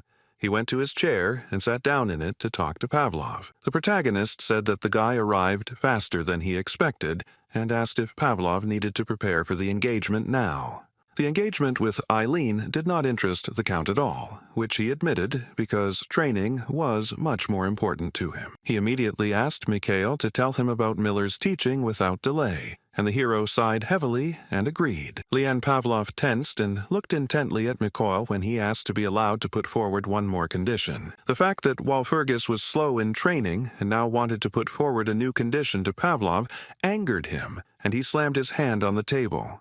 Pavlov was outraged because they had agreed that Leon would simply agree to go to the temple, but the hero promised that the condition would not harm him. There was nowhere to go, so Leon Pavlov calmed down and agreed to listen to what condition Mikhail wanted to put forward. The Count did not understand what Walpurgis was talking about when the hero said that Pavlov had some problems with his possessions.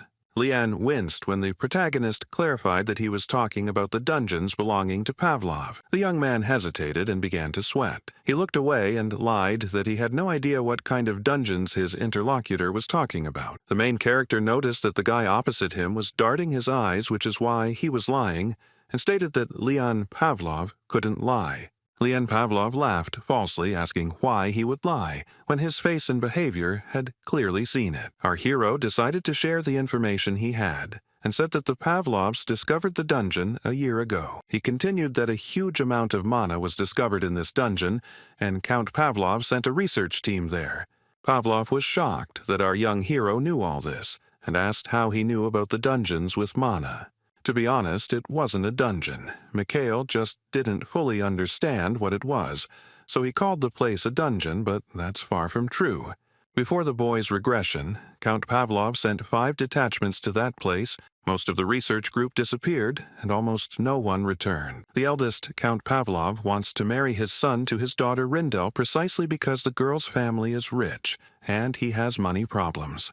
Lien grabbed his head because he was sure that no one knew about this, and then he suspected that a rat had appeared in their family. Mikhail replied that that was not the case, and that he had simply witnessed rumors circulating among the mercenaries, and the last word surprised Leon. Stuttering, Pavlov agreed with our hero and asked what condition the guy wanted to put forward regarding the dungeon. Before telling Leon about the condition, the protagonist closed his eyes and grinned, thinking about something. He concluded that he was right, and this mana dungeon really was causing the Pavlovs a lot of trouble and worry. The protagonist had high hopes for this dungeon and thought that it would help him in the future, so he told Leon that he was interested in it.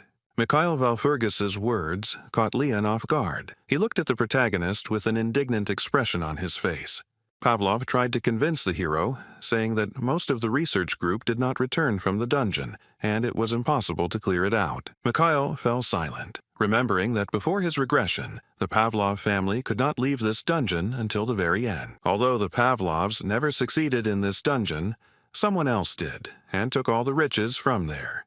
The protagonist decided to offer his help to the Pavlovs, telling Leon that he would go into the dungeon himself instead of the research group. The guy laughed, not believing that Mikhail could handle what experienced experts could not handle, but the hero said that basic magic was enough for this. The dungeon was of great importance to the Swordmaster's family, and he couldn't just agree so easily, so his head was boiling with thoughts. Leon didn't understand where the guy opposite him had so much self-confidence that he wanted to go into a deadly dungeon alone. Pavlov agreed that it was logical when the hero said that his family would be the winner in any case, no matter what the outcome of the expedition. But Leon Pavlov still hadn't given a final answer. The main character's words made him think for a while. For the genius swordmaster, his training was a priority, so he asked Mikhail about his training. Valfurgis promised that he would teach the boy everything he knew, and he was delighted, raised his hand, and offered to try. But Leon's consent did not guarantee anything, because the final word was his father's, which the younger Pavlov knew very well. Since he and the younger Pavlov had decided everything, the main character immediately began to get up from his chair, deciding to start on a new task. Mikhail informed the boy that he intended to go to the marquis right now to discuss visiting the dungeon. The son stunned his father with another idea, and from fatigue from all this, Edward covered his face with his hand and said, "This is what happened." The marquis said that he thought there was an agreement that Mikhail would take over the Rindel family, so he did not understand where the idea with the Pavlovs came from. Edward heard that Leon was Rindel's new fiancé and asked if Mikhail wanted to cause a stir in the family again, to which the guy replied, no. Mikhail assured his father that he would not repeat his mistakes again and said that he had made an agreement with Leon Pavlov. The protagonist said that the promise of the magicians must not be broken under any circumstances, but the marquis, already in a rage, grabbed his wooden bat. The boy didn't understand why his dad was so kind to his good friend Viscount, but constantly wanted to beat up his son. He asked the marquis to remove the stick, since Mikhail had not yet damaged anything, to which Edward objected that it was his staff. Our hero said that it looked more like a club that could be used to drive away orcs, but the marquis insisted that it was just a staff. According to Edward, everything that falls into the hands of the magician becomes a staff, and in his youth he chased away demonic creatures with this stick. The old handmade wooden bat was stained with the blood of demonic entities that remained on it from those times. Edward Valfurgis looked at his son with resentment and anger when he asked why there was blood on the magician's staff in the first place. The boy felt awkward because of his father's angry look and looked away, realizing that he could get into trouble now. The protagonist tried to convince his father, saying that in any case there was something else besides the promise of the magicians. The Marquis asked what the boy was talking about, but he flatly refused to say, which angered the elder Walpurgis even more. Despite threats with a stick, the hero still refused to speak, but the Marquis placed his staff on the table. Removing his hand from the wooden club, Edward calmed down and asked his son if he could rely on him. The fact that his father put his club aside and asked the hero such a question greatly surprised Mikhail, and he fell silent from shock. The father's kindness and understanding warmed the soul of the young heir. The boy was embarrassed and smiled after his words. Edward Walpurgis froze when the protagonist answered him that a man can always rely on his son and believes in him. Looking back, the boy knew very well that even when he was broken, his father believed in him until the very end and did not give up. And this hurts the main character even more, because in the future, when his father died, Mikhail greatly regretted that he had played the fool before. It was precisely because the boy never lived up to his father's expectations that Mikhail lost faith in himself and refused to become a warrior. The Marquis stood up, leaned his hands on the table, called his son a fool, and asked why he was so sure that he could handle it. The hero replied that he had a plan in which everything he had done and would do was connected, but he could not share the details yet. Edward was satisfied with Mikhail's answer, agreed with him, and turned away without saying anything more to his son. The father no longer wanted to look at his son. Marquis Walpurgis only allowed him to do as he knew. As a sign of gratitude and respect for the Marquis, Mikhail bowed, thanked his father, and said that he would do so. After the main character switched his attention to something else, the guy moaned in surprise and looked somewhere to the side. Michael Walpurgis glanced at the large window in the Marquis's office from where he heard some sounds. The main character did not understand what was happening and asked Edward if he was currently receiving any guests. Edward, who still had his back to his child, answered no, which meant that the man had no guests. The man turned his wary gaze to Mikhail, asking if he had noticed anything strange since he asked about the guests.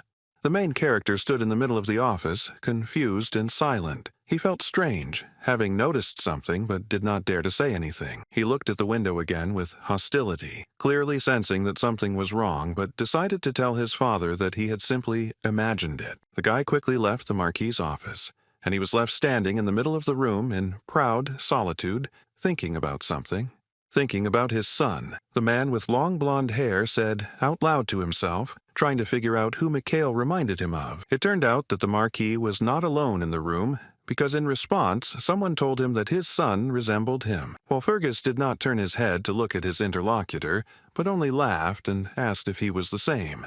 The man replied that the Marquis had indeed been like that in his youth, but had now become more reasonable, to which Edward chuckled. The Marquis asked his interlocutor whether he thought Mikhail simply realized that there was someone else in the office, or recognized him.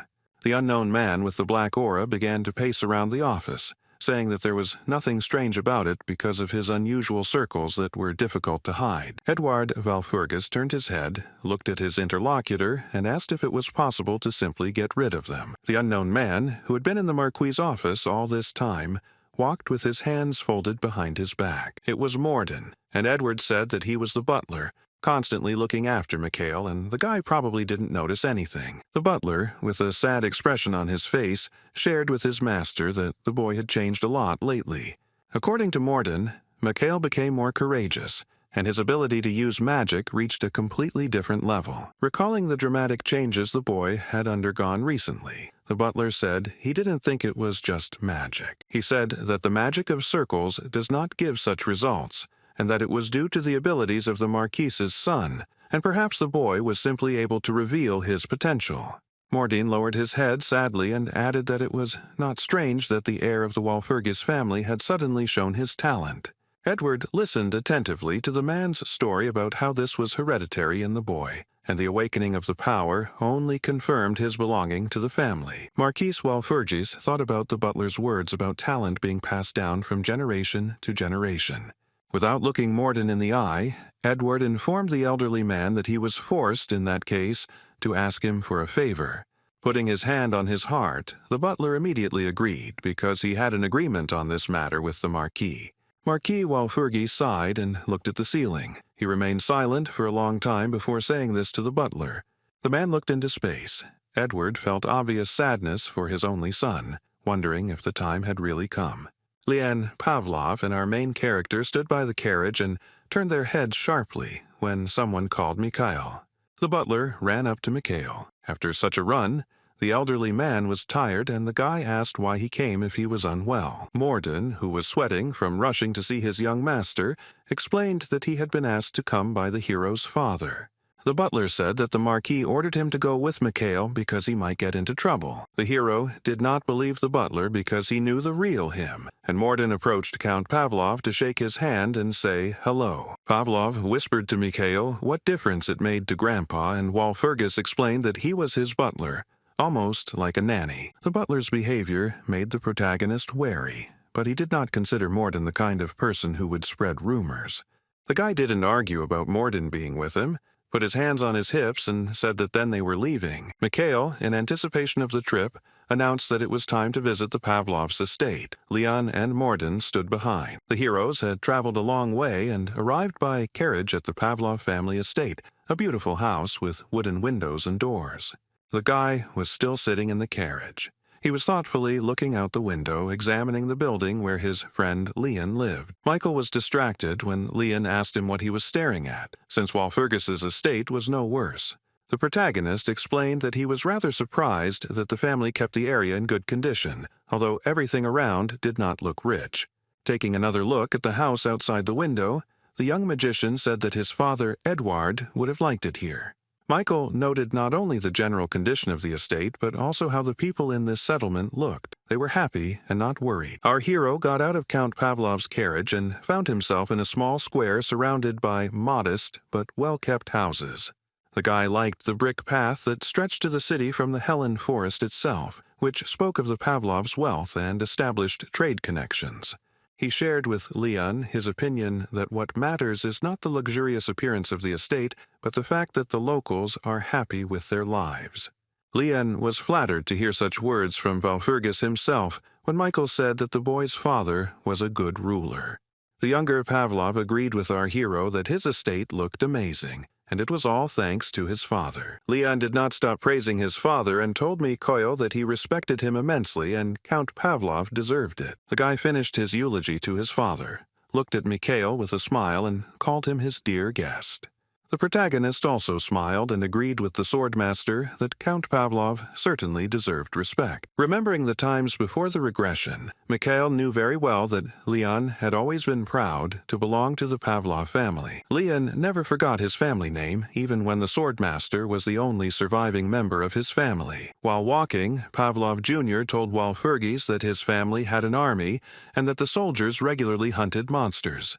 Meanwhile, Dagir Pavlov, the head of the family and Liane's father, asked his son who had come to visit them today. Liane repeated several times that Mikhail Walpurgis had arrived, but his father asked again, not understanding who he was talking about. When Pavlov Jr. called the guest's name again, it finally dawned on Dagir, and he abruptly opened the drawer where the jars of pills were kept. The man began throwing countless pills into his mouth. His son tried to stop him, but he screamed that he would die if he didn't take them. When Dagir had emptied the jar of pills halfway, he breathed a sigh of relief and placed the package of pills on the table.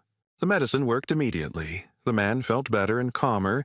He sat back down and asked his son to continue. Liane Pavlov repeated again that today, the young heir of the Walpurgis family, Mikhail, had arrived at their family estate on an unexpected visit. Dagir admitted that the visit was quite unexpected, but they could start preparing now, and learned from his son that Mikhail was now waiting in the living room. When Count Pavlov heard that the guest was already in the house, he fell silent and drooped, confused about how to act in this situation. The man became nervous and grabbed the bottle of pills again, pouring pills into his mouth, and the son begged him to stop and calm down. Dagir said that with his work he would soon die, and asked Liane to let him leave early, and then asked what else he needed to know about Mikhail.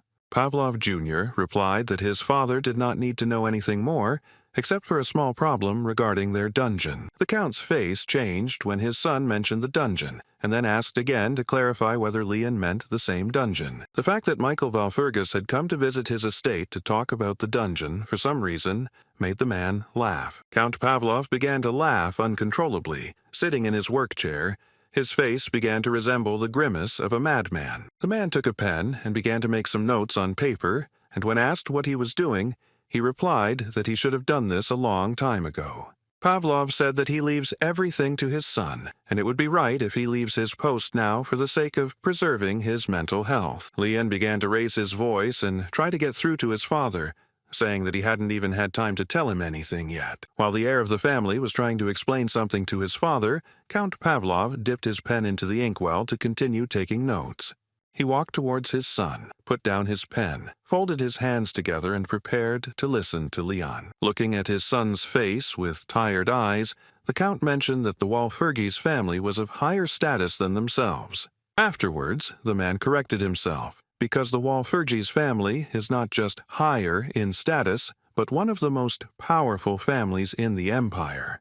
And it is for this reason that the Walpurgis found out about the Pavlov's dungeon is a problem. Count Pavlov was firmly convinced that if Walpurgis found out about the dungeon, they would certainly take it away. Gesturing wildly, Leon justified himself by saying that he was not so stupid as not to understand this.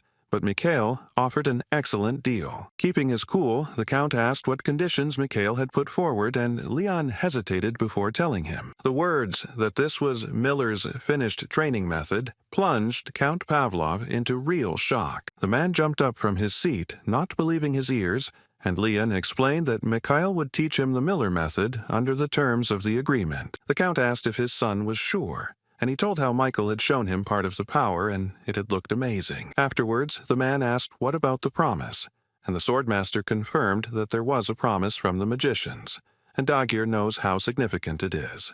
Dagir understood that Miller's method was invaluable knowledge, and he was interested in what the dungeon held, since Walpurgis was ready for such an exchange.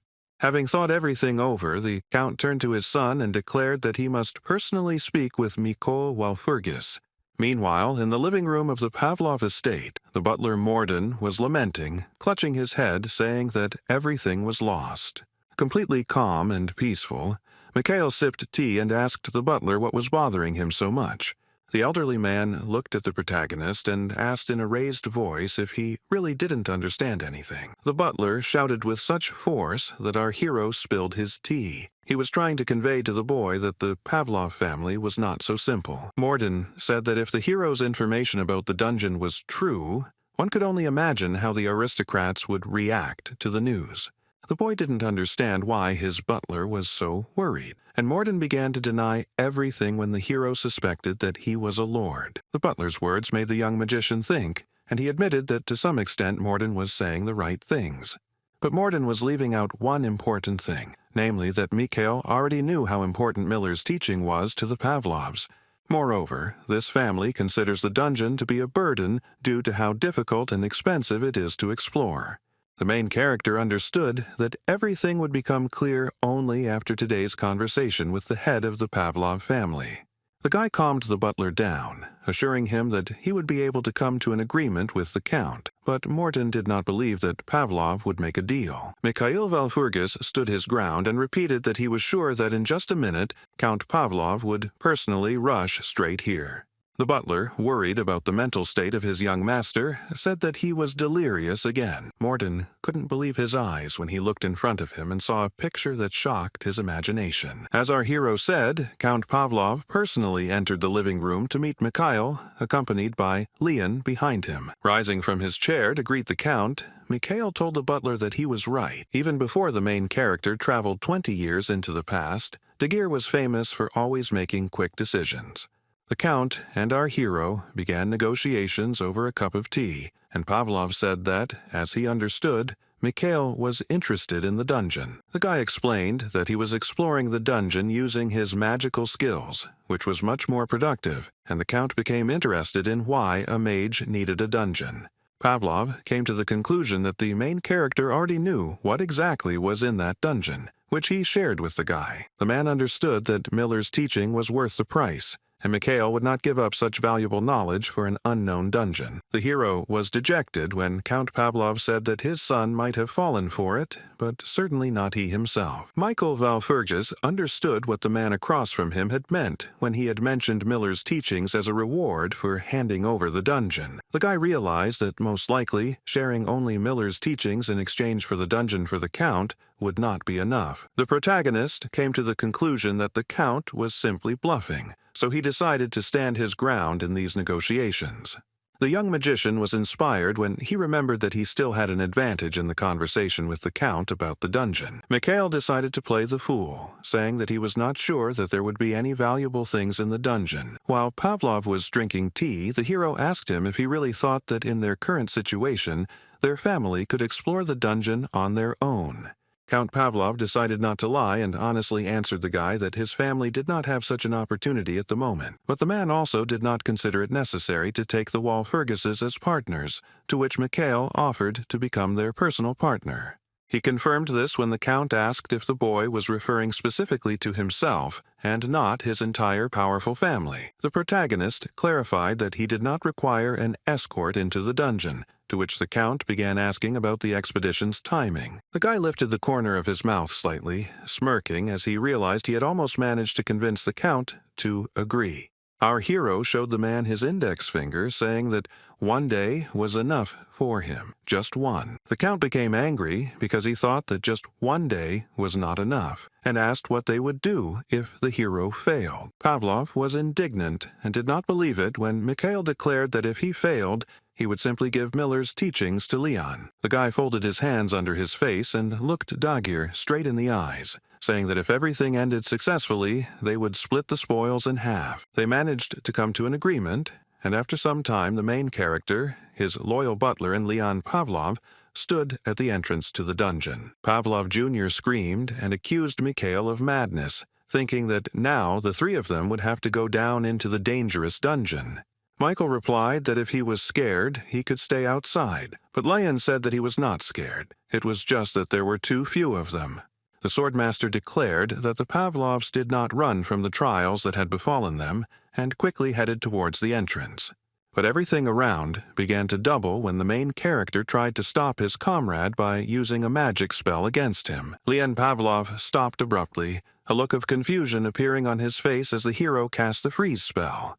The guy simply didn't want his friend to hurry. Leon quickly came to his senses and asked Mikhail with displeasure what he was doing. Mikhail asked Leon not to rush, because the entrance to the dungeon was already a trap, and if he didn't prepare, the guy would simply die.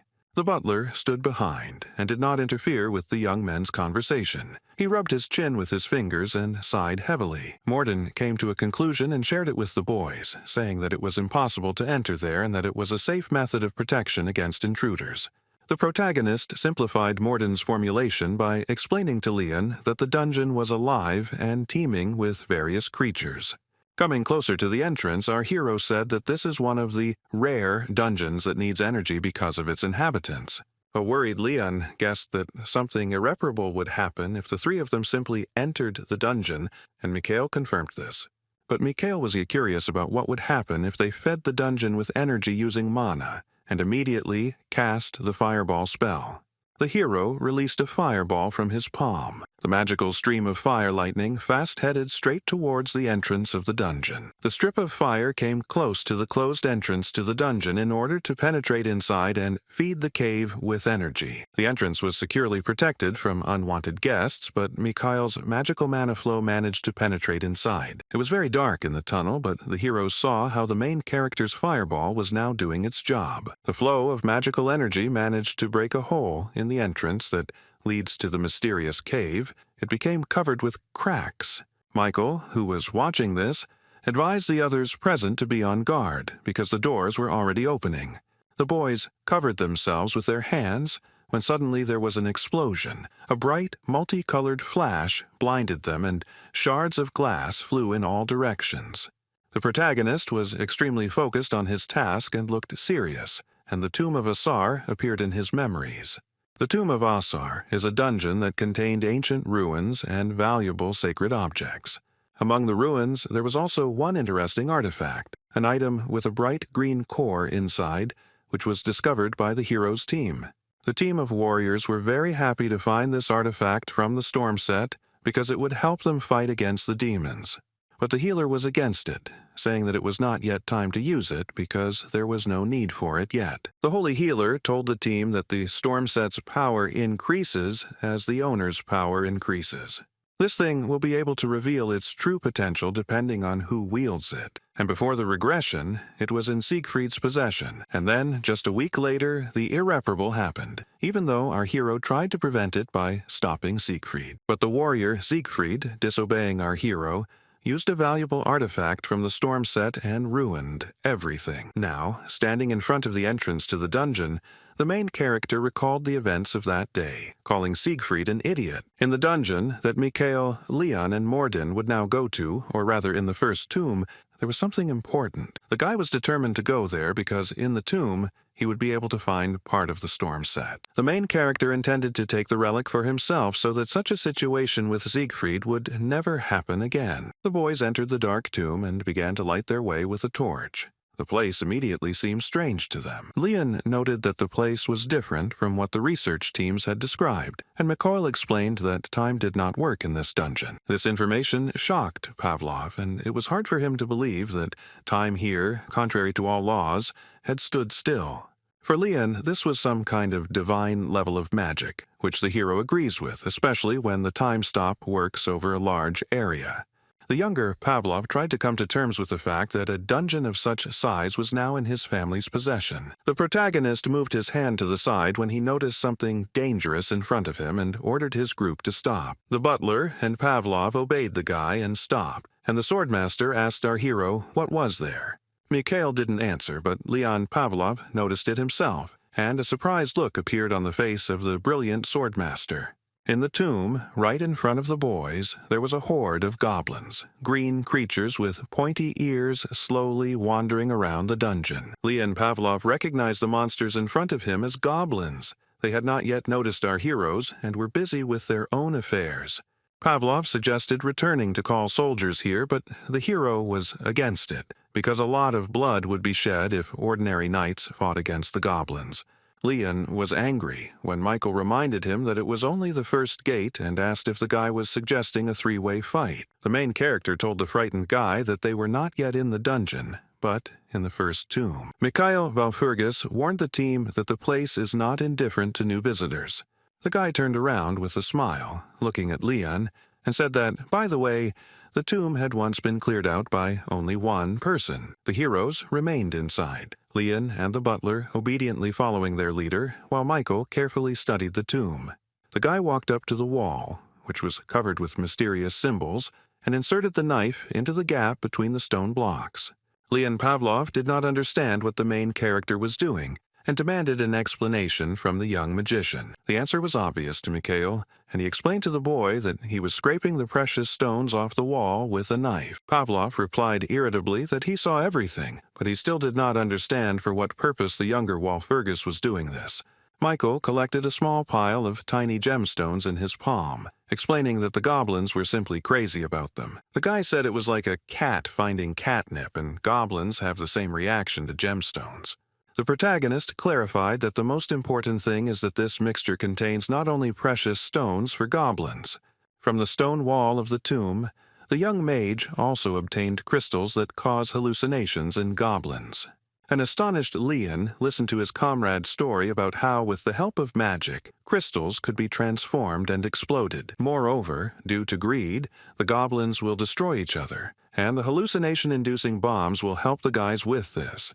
Having molded round bombs from the powder, the main character put them in a bag and immediately swung to use them. The main character launched all the precious bombs far ahead at once to achieve maximum effect. Thanks to the young man's agility and strength, the bombs hit their target, and one of the crystal balls landed at the goblin's foot. The green, pot-bellied monster turned an interested gaze to the ball of crystals he loved so much, which fell at his feet. The blue bomb, made of precious powder, began to emit a light that was attractive to the goblin. The rays rushed in different directions. With each passing moment, the anti-goblin bomb created by Mikhail Valpurgis emitted more and more light. With the help of our hero's magic spell, all the bombs were activated simultaneously and the boys were blinded by a bright light. The air around him became foul, and Leon Pavlov, watching the explosion, coughed and covered his mouth with his sleeve to avoid suffocation. When the bright flash in front of the guy began to dissipate, he saw a picture in front of him that shocked him. The young count lowered his hand and gasped in surprise. He asked the others if Mikhail's method had worked. Under the influence of hallucinogens and due to the thirst for precious stones, the goblins really did become angry with each other. The heroes watched what was happening from the sidelines, and Mikhail wondered if it was a coincidence that all this ended up in the tomb. The protagonist remembered that knowledge is more important than power, so he did not believe that he encountered a simple coincidence in this tomb. In order to easily pass the first gate, Mikhail needs only knowledge about the basics of magic and the nature of greedy goblins. Having dealt with the goblins, the young mage moved further through the tomb, thinking that the probability of a successful attack was obvious to him. Walking surrounded by defeated goblins, Michael delighted the others with the news that they had successfully overcome the first gate. Suddenly, the main character stopped and turned his gaze to the thing that caught his attention. He saw a dead green monster lying not far from him. In his clothes, there was an item that glowed purple.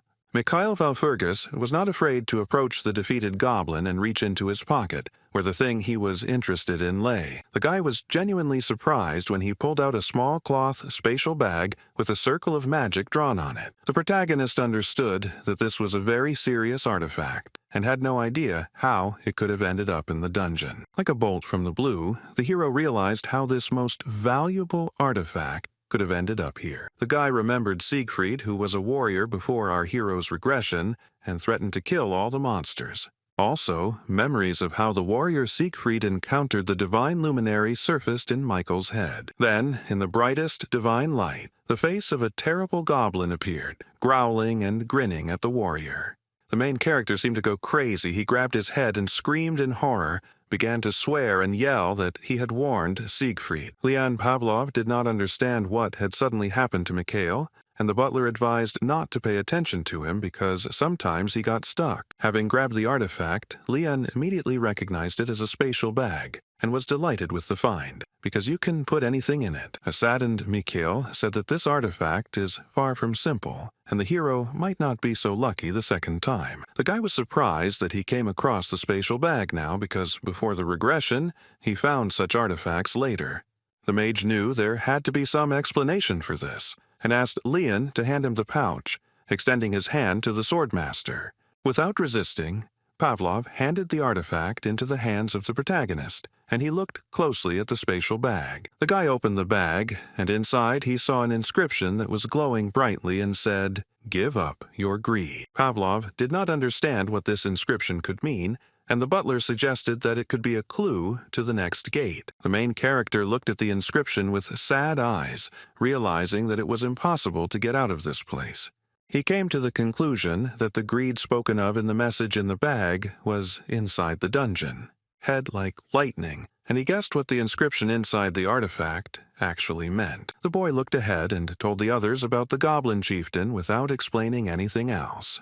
Pavlov did not understand what the leader had to do with it, and the magician explained that the main goblin was closest to this greed, and he was the largest of the tribe. Valfurgis approached the huge dead goblin and suggested that they take out his magic stone and put it in this bag. The young count asked Mikhail to take care of this for him because getting the stone is quite difficult, and Leon considers himself the best candidate. Pavlov became angry when the protagonist refused him, denying that Leon was the best candidate for the task.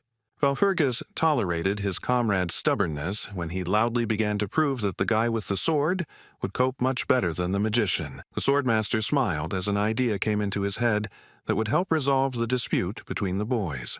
The guy showed the hero 2 fingers, saying that there were 2 leaders in this tomb and therefore 2 magic stones.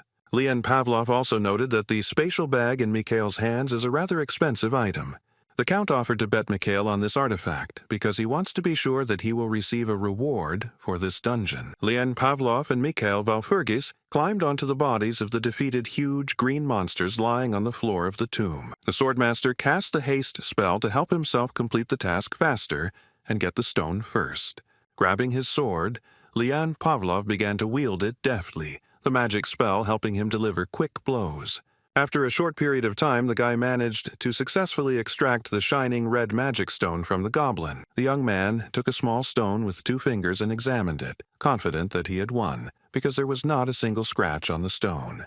Pavlov boasted of his success to Mikhail, expressing the opinion that this was quite enough for his victory. Not hearing the guy's words, the main character looked at him questioningly. He also already had the extracted magic stone in his hand. Leon's mouth opened wide in surprise and indignation when he saw that his opponent had also successfully completed the task. The beautiful glow around the goblin chieftain's stone proved that the mana had not left the artifact after the monster's death. The young count was broken by his failure, and in grief he fell to his knees and admitted that he had lost. But Michael praised the boy's stone. But one way or another, Valfurgis won, so the bag goes to him, and he immediately put the red shining stone he had obtained into it. When the magician did this, a bright blue beam of light immediately formed from the bag. The guy looked at it, fascinated. Michael was convinced that he was right when a blue key appeared from the space bag, emitting a soft light. But the key did not levitate obediently in its place. It immediately began to quickly, like lightning, dart from side to side in the air.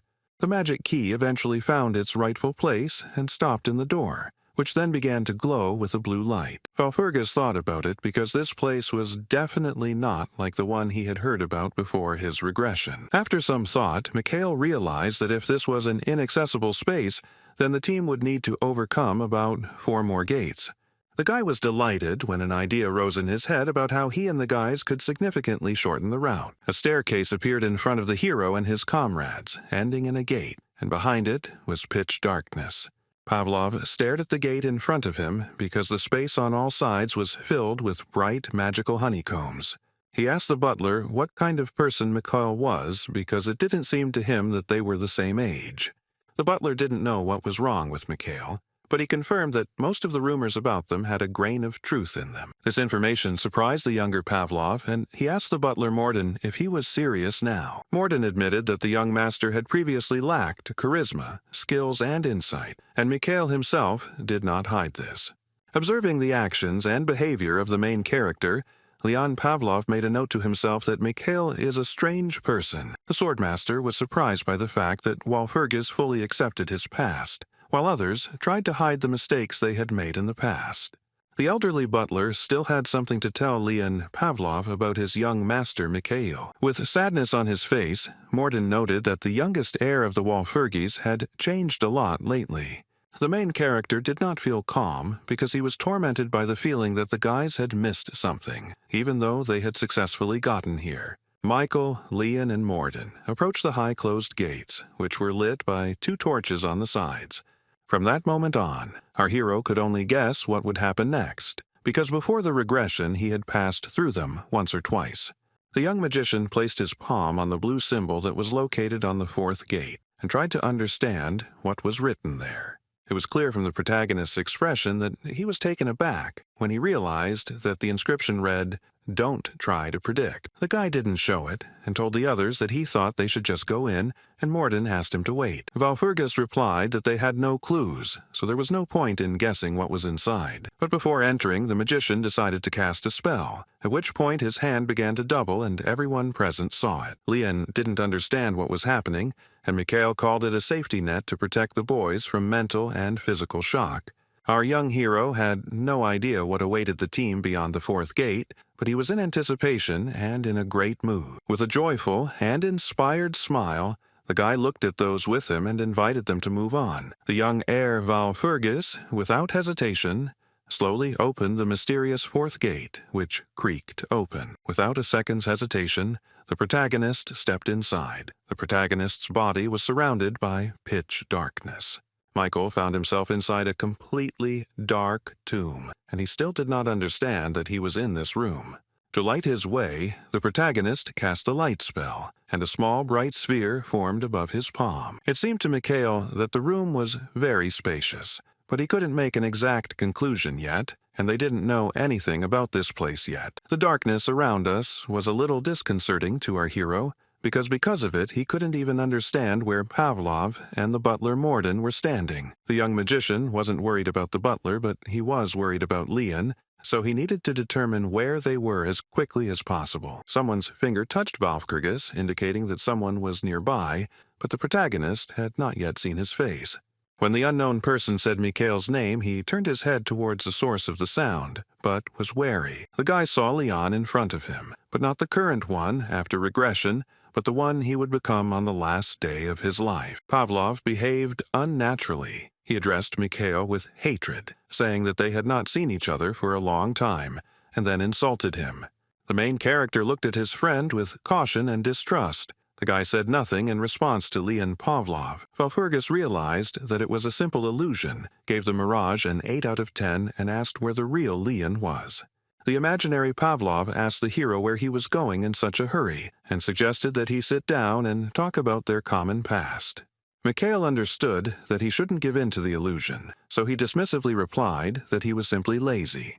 The main character's words clearly touched the man opposite him. He looked intently at Mikhail with eyes full of contempt. The sound of the soles of Leon's snow-white leather boots was heard, and the man decided to come closer to our hero. The boys were surrounded by a field with hundreds and thousands of swords sticking out, and Leon asked if the hero was going to ignore all of this.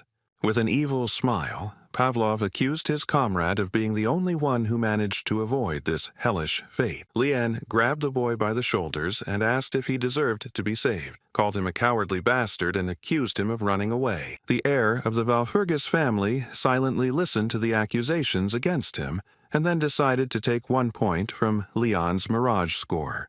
The guy calmly explained that the real Leon would never have said anything like that, so Mikhail took away 1 point. The protagonist's eyes were clouded with rage. He looked at the imaginary Pavlov and told him not to dare slander the name of his friend, and ordered him to disappear. Valpurgis was absolutely right that it was just a mirage in front of him, because a moment later, the figure in front of him turned into black smoke. Our hero knew very well that illusion magic is quite strong, insidious, and dangerous, and can even drive a person to madness.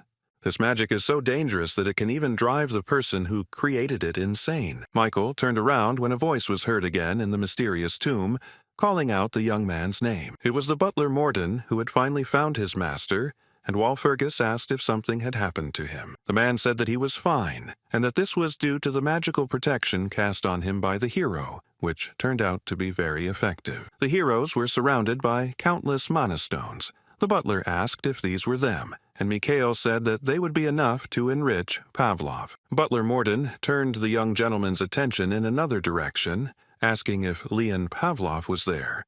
The man thought that the boy was not feeling well because Leon was kneeling, covering his head with his hands, and his body was shaking quite a bit.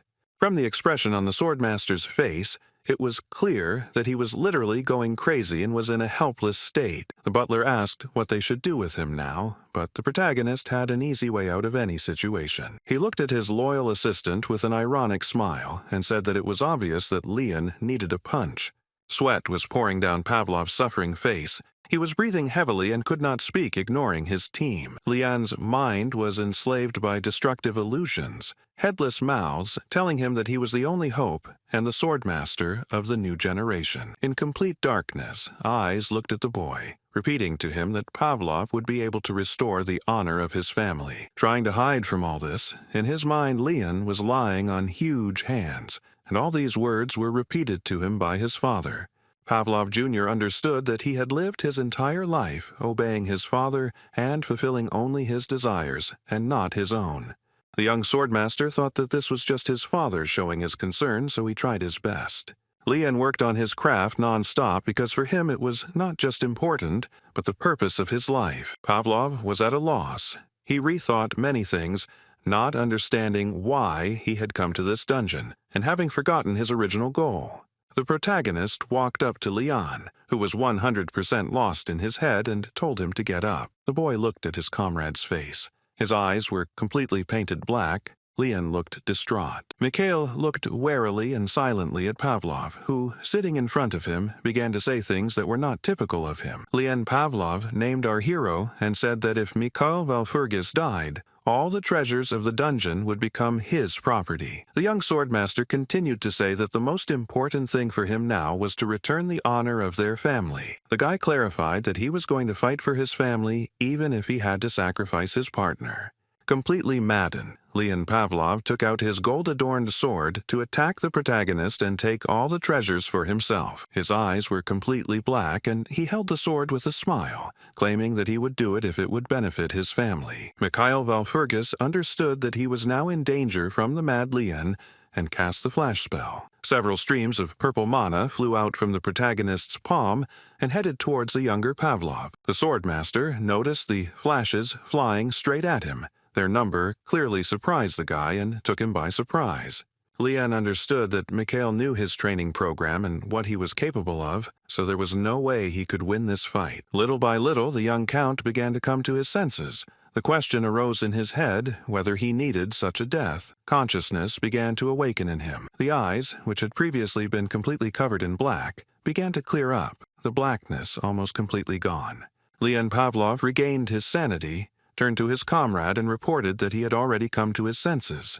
Michael did not try to find out anything, but suggested that the guys not waste time in vain and continue their journey in this tomb. The fact that Mikhail Valpurgis did not react in any way to Leon's crazy behavior and remained in a good mood frightened the guy. The main character continued to study the mysterious tomb. It resembled a not-quite-real lawn in the middle of the forest. Inside, it was as if the sun was shining. Mikhail walked ahead, followed silently and obediently by Leon Pavlov and the butler Morden. Mana crystals sparkled in the background. The space began to fill even more with a mysterious fog. The main character immediately noticed this and became wary. At first, it was completely dark inside, but now the light space is filled with fog, and the hero knew that there was some explanation for this. Pavlov and Morden began calling the main character because they could not see him because of the smoke, and at that moment Mikhail understood the purpose of the fog. Despite the fact that there was nothing visible around, the brave hero continued to walk through the strange tomb, making his way through the thick fog. He wanted to find his comrades because he believed that this was not an illusion after all, and that Leon and the butler were really calling him. The main character walked somewhere for a long time, and eventually managed to get out of the fog, and when he saw something in front of him, he stopped and realized that he had reached his destination. The young heir of the Walpurgis saw in front of him a girl in a white and blue dress who was sitting with her hands folded in front of her. The stranger sat in proud solitude at the table, surrounded by 4 white marble columns with flowers and trees blooming around her. The girl smiled kindly when she saw our hero in front of her, and asked him to come to her faster because she was waiting for him. When Mikhail dared to come closer, the unknown girl hospitably greeted the young brave man. The main character did not greet the lady. He looked at her intently, trying to understand for himself who she was. The girl was surprised when Mikhail asked if she was the guardian of this place and asked if it frightened him. Mikhail replied that this place did not particularly frighten him, and decided to approach the girl closer to continue the conversation. The guy stood right in front of the table where the girl was sitting, and the tombkeeper said that she didn't care. The mysterious green-haired girl placed her hand on her heart and said that now she thought she should introduce herself. The woman wanted to give her name, but the hero interrupted her and called her the keeper of the first set of storm of the ancient deity Asura. The fact that Mikhail knew this naturally shocked the keeper, and when asked how the guy knew this, he brushed it off, saying that it would take a long time to explain. The girl confirmed the guy's words that he also knew that the keeper had prepared a reward for him. The keeper looked closely at the protagonist. She felt uneasy in her soul because of him, and she suspected something. She shared her suspicion that she had the impression that the hero had already been here, but he said that he was just pretending well. He asked the girl not to worry, and what she desired would be fulfilled, because he came here for this very purpose. With these words, the main character gave himself away because the girl had not yet said anything about what she desired. Because of this, the keeper's suspicions about Mikhail Valpurgis only grew stronger. She looked at him with distrust. But the girl still decided to give the award, extended her hand and said that there was nothing wrong with giving it to someone who deserved it. On the table where the keeper sat, after a hand gesture, a green magic circle with incomprehensible symbols appeared. The keeper clearly had magical skills. With a movement of her palm, she released a powerful stream of green light from the table. The girl handed the guy the reward he had spoken about, and it was a small artifact in the form of a green amulet on a chain. She said that she had put all her power into the amulet, and in his hands the thing would become both a shield and a weapon, but she had not yet come up with a name for the artifact. The protagonist tensed up and asked the keeper to stand still when she said she would use Mikhail's storm. Michael Valfurgis picked up the reward for completing the tombs. He was a little confused. The artifact was causing him confusion. The whole point was that this artifact from the storm set looked completely different from what it had been before the young mage's regression. The keeper asked the boy not to doubt that this was a genuine relic, because her conscience would not allow her to deceive him. But the main character was still confused and doubted whether the amulet he was holding in his hands was real. The guy tightly clutched the pendant on the chain in his hand and wondered if everyone in the past had died because they had received a fake artifact. The situation with the amulet made the hero think, because the relic looked completely different from the one in his past. Michael asked the relic if it was possible to obtain the same item if he only reached the third gate, and the girl replied that it was impossible. She said that there was a potion prepared at the third gate. The protagonist did not receive it, and replied that this meant that he did not deserve it. The keeper explained that if the potion falls into the wrong hands, all the magical properties of the artifact will disappear. The girl's words made Mikhail Valfurgis tense up and think, because he did not receive the potion, which meant that someone else took it.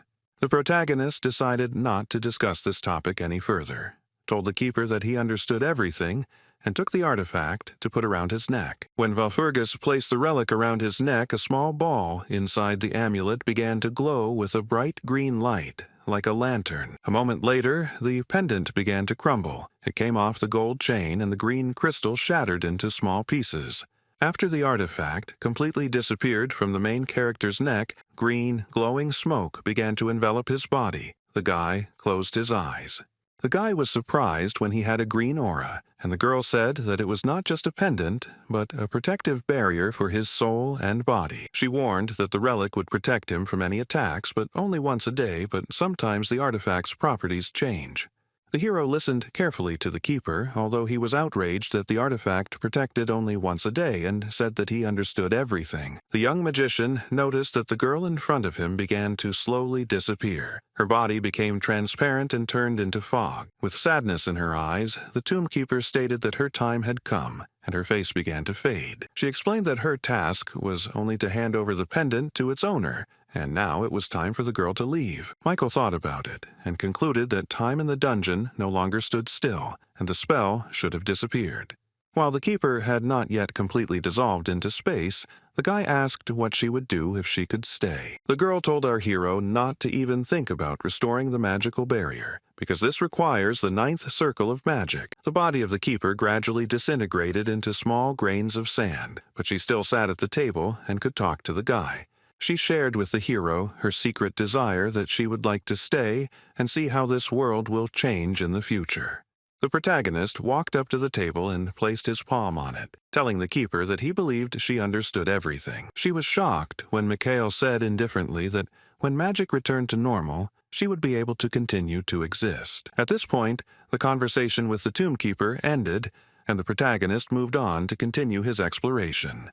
He stood on a circle with a green hemisphere on it, and from it came a beam that was displayed on the wall as a projection with gears. The guy put his palm on a big green button that was glowing brightly, and said that it worked like this.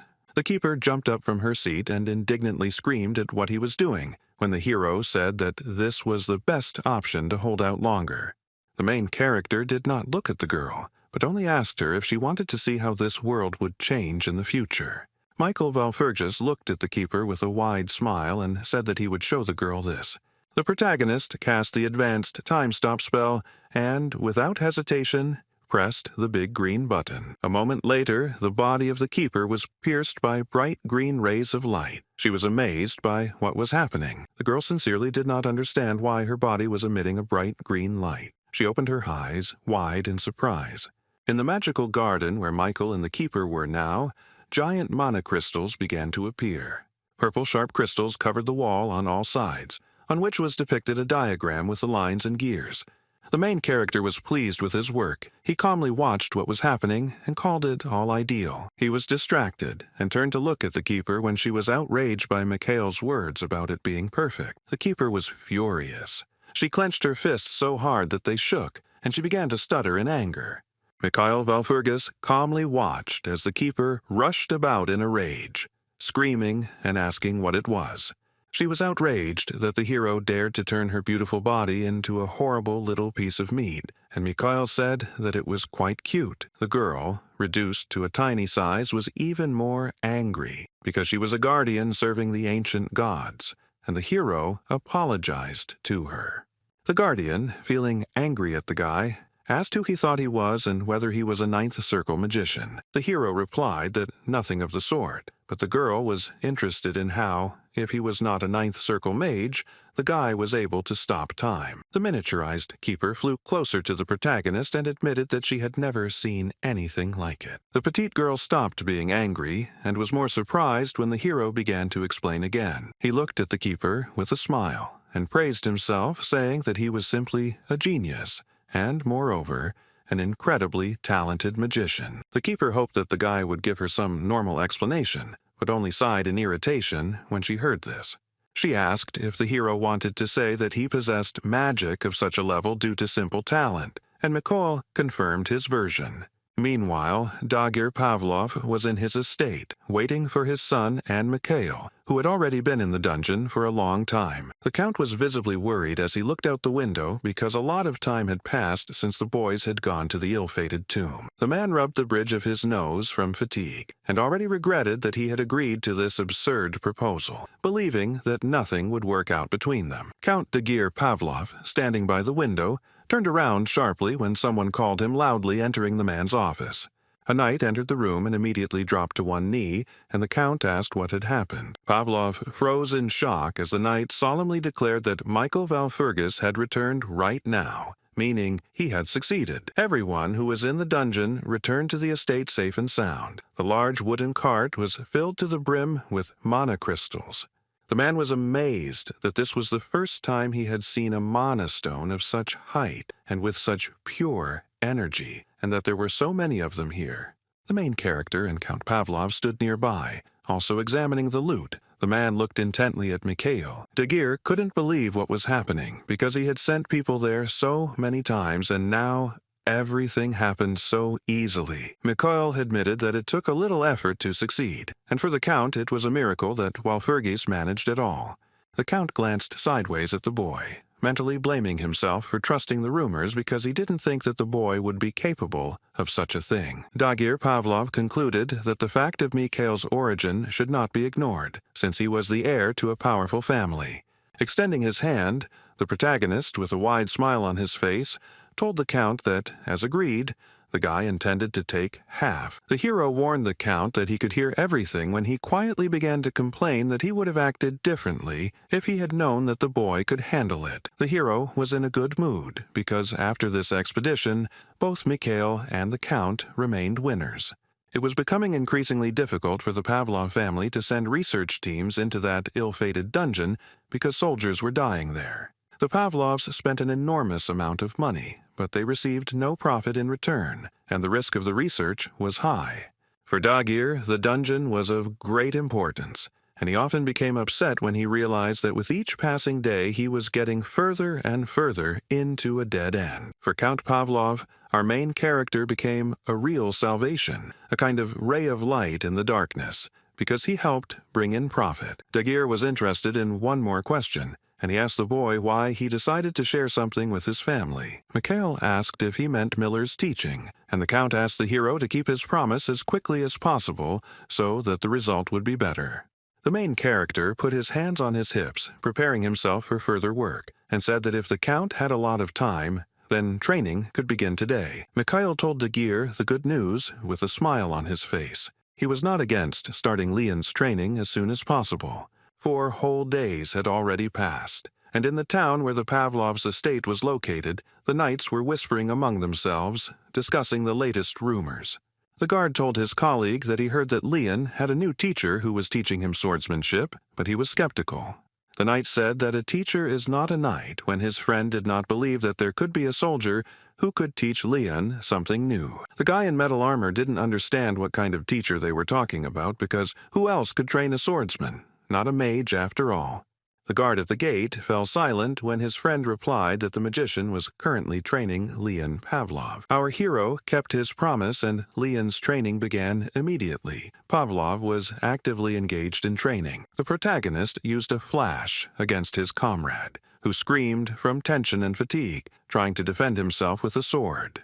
Leon was indignant because Mikhail promised to train him using Miller's method. The miniature keeper was with our hero and sat on his shoulder. Valfagris twirled his index finger and replied that that was what they were doing now, and that they would start from the base.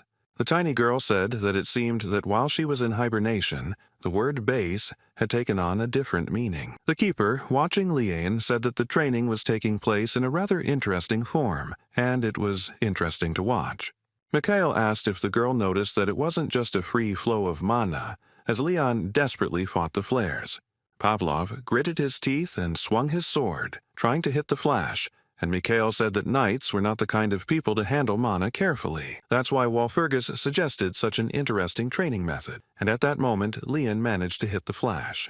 But Mikhail didn't want the guy to relax, so he directed a flow of mana directly into the body of the young Count Pavlov. The main character congratulated his friend when he complained that Mikhail hit him right in the bone with this action. The flash exploded, crashing into Leon Pavlov's body, and the impact force caused the boy to lose his balance. The swordmaster fell down, complaining about what kind of training this was, and the hero said that he had been taught this method by a trusted person. Leon called the man crazy, and the hero remembered how, before the regression, it was Pavlov who taught him swordsmanship using this method. The guy looked at his friend with anger, remembering that it was all his idea, and he had done the same to him in the past. Michael knelt down in front of Leon and asked him to now move all of his mana, as he had done before.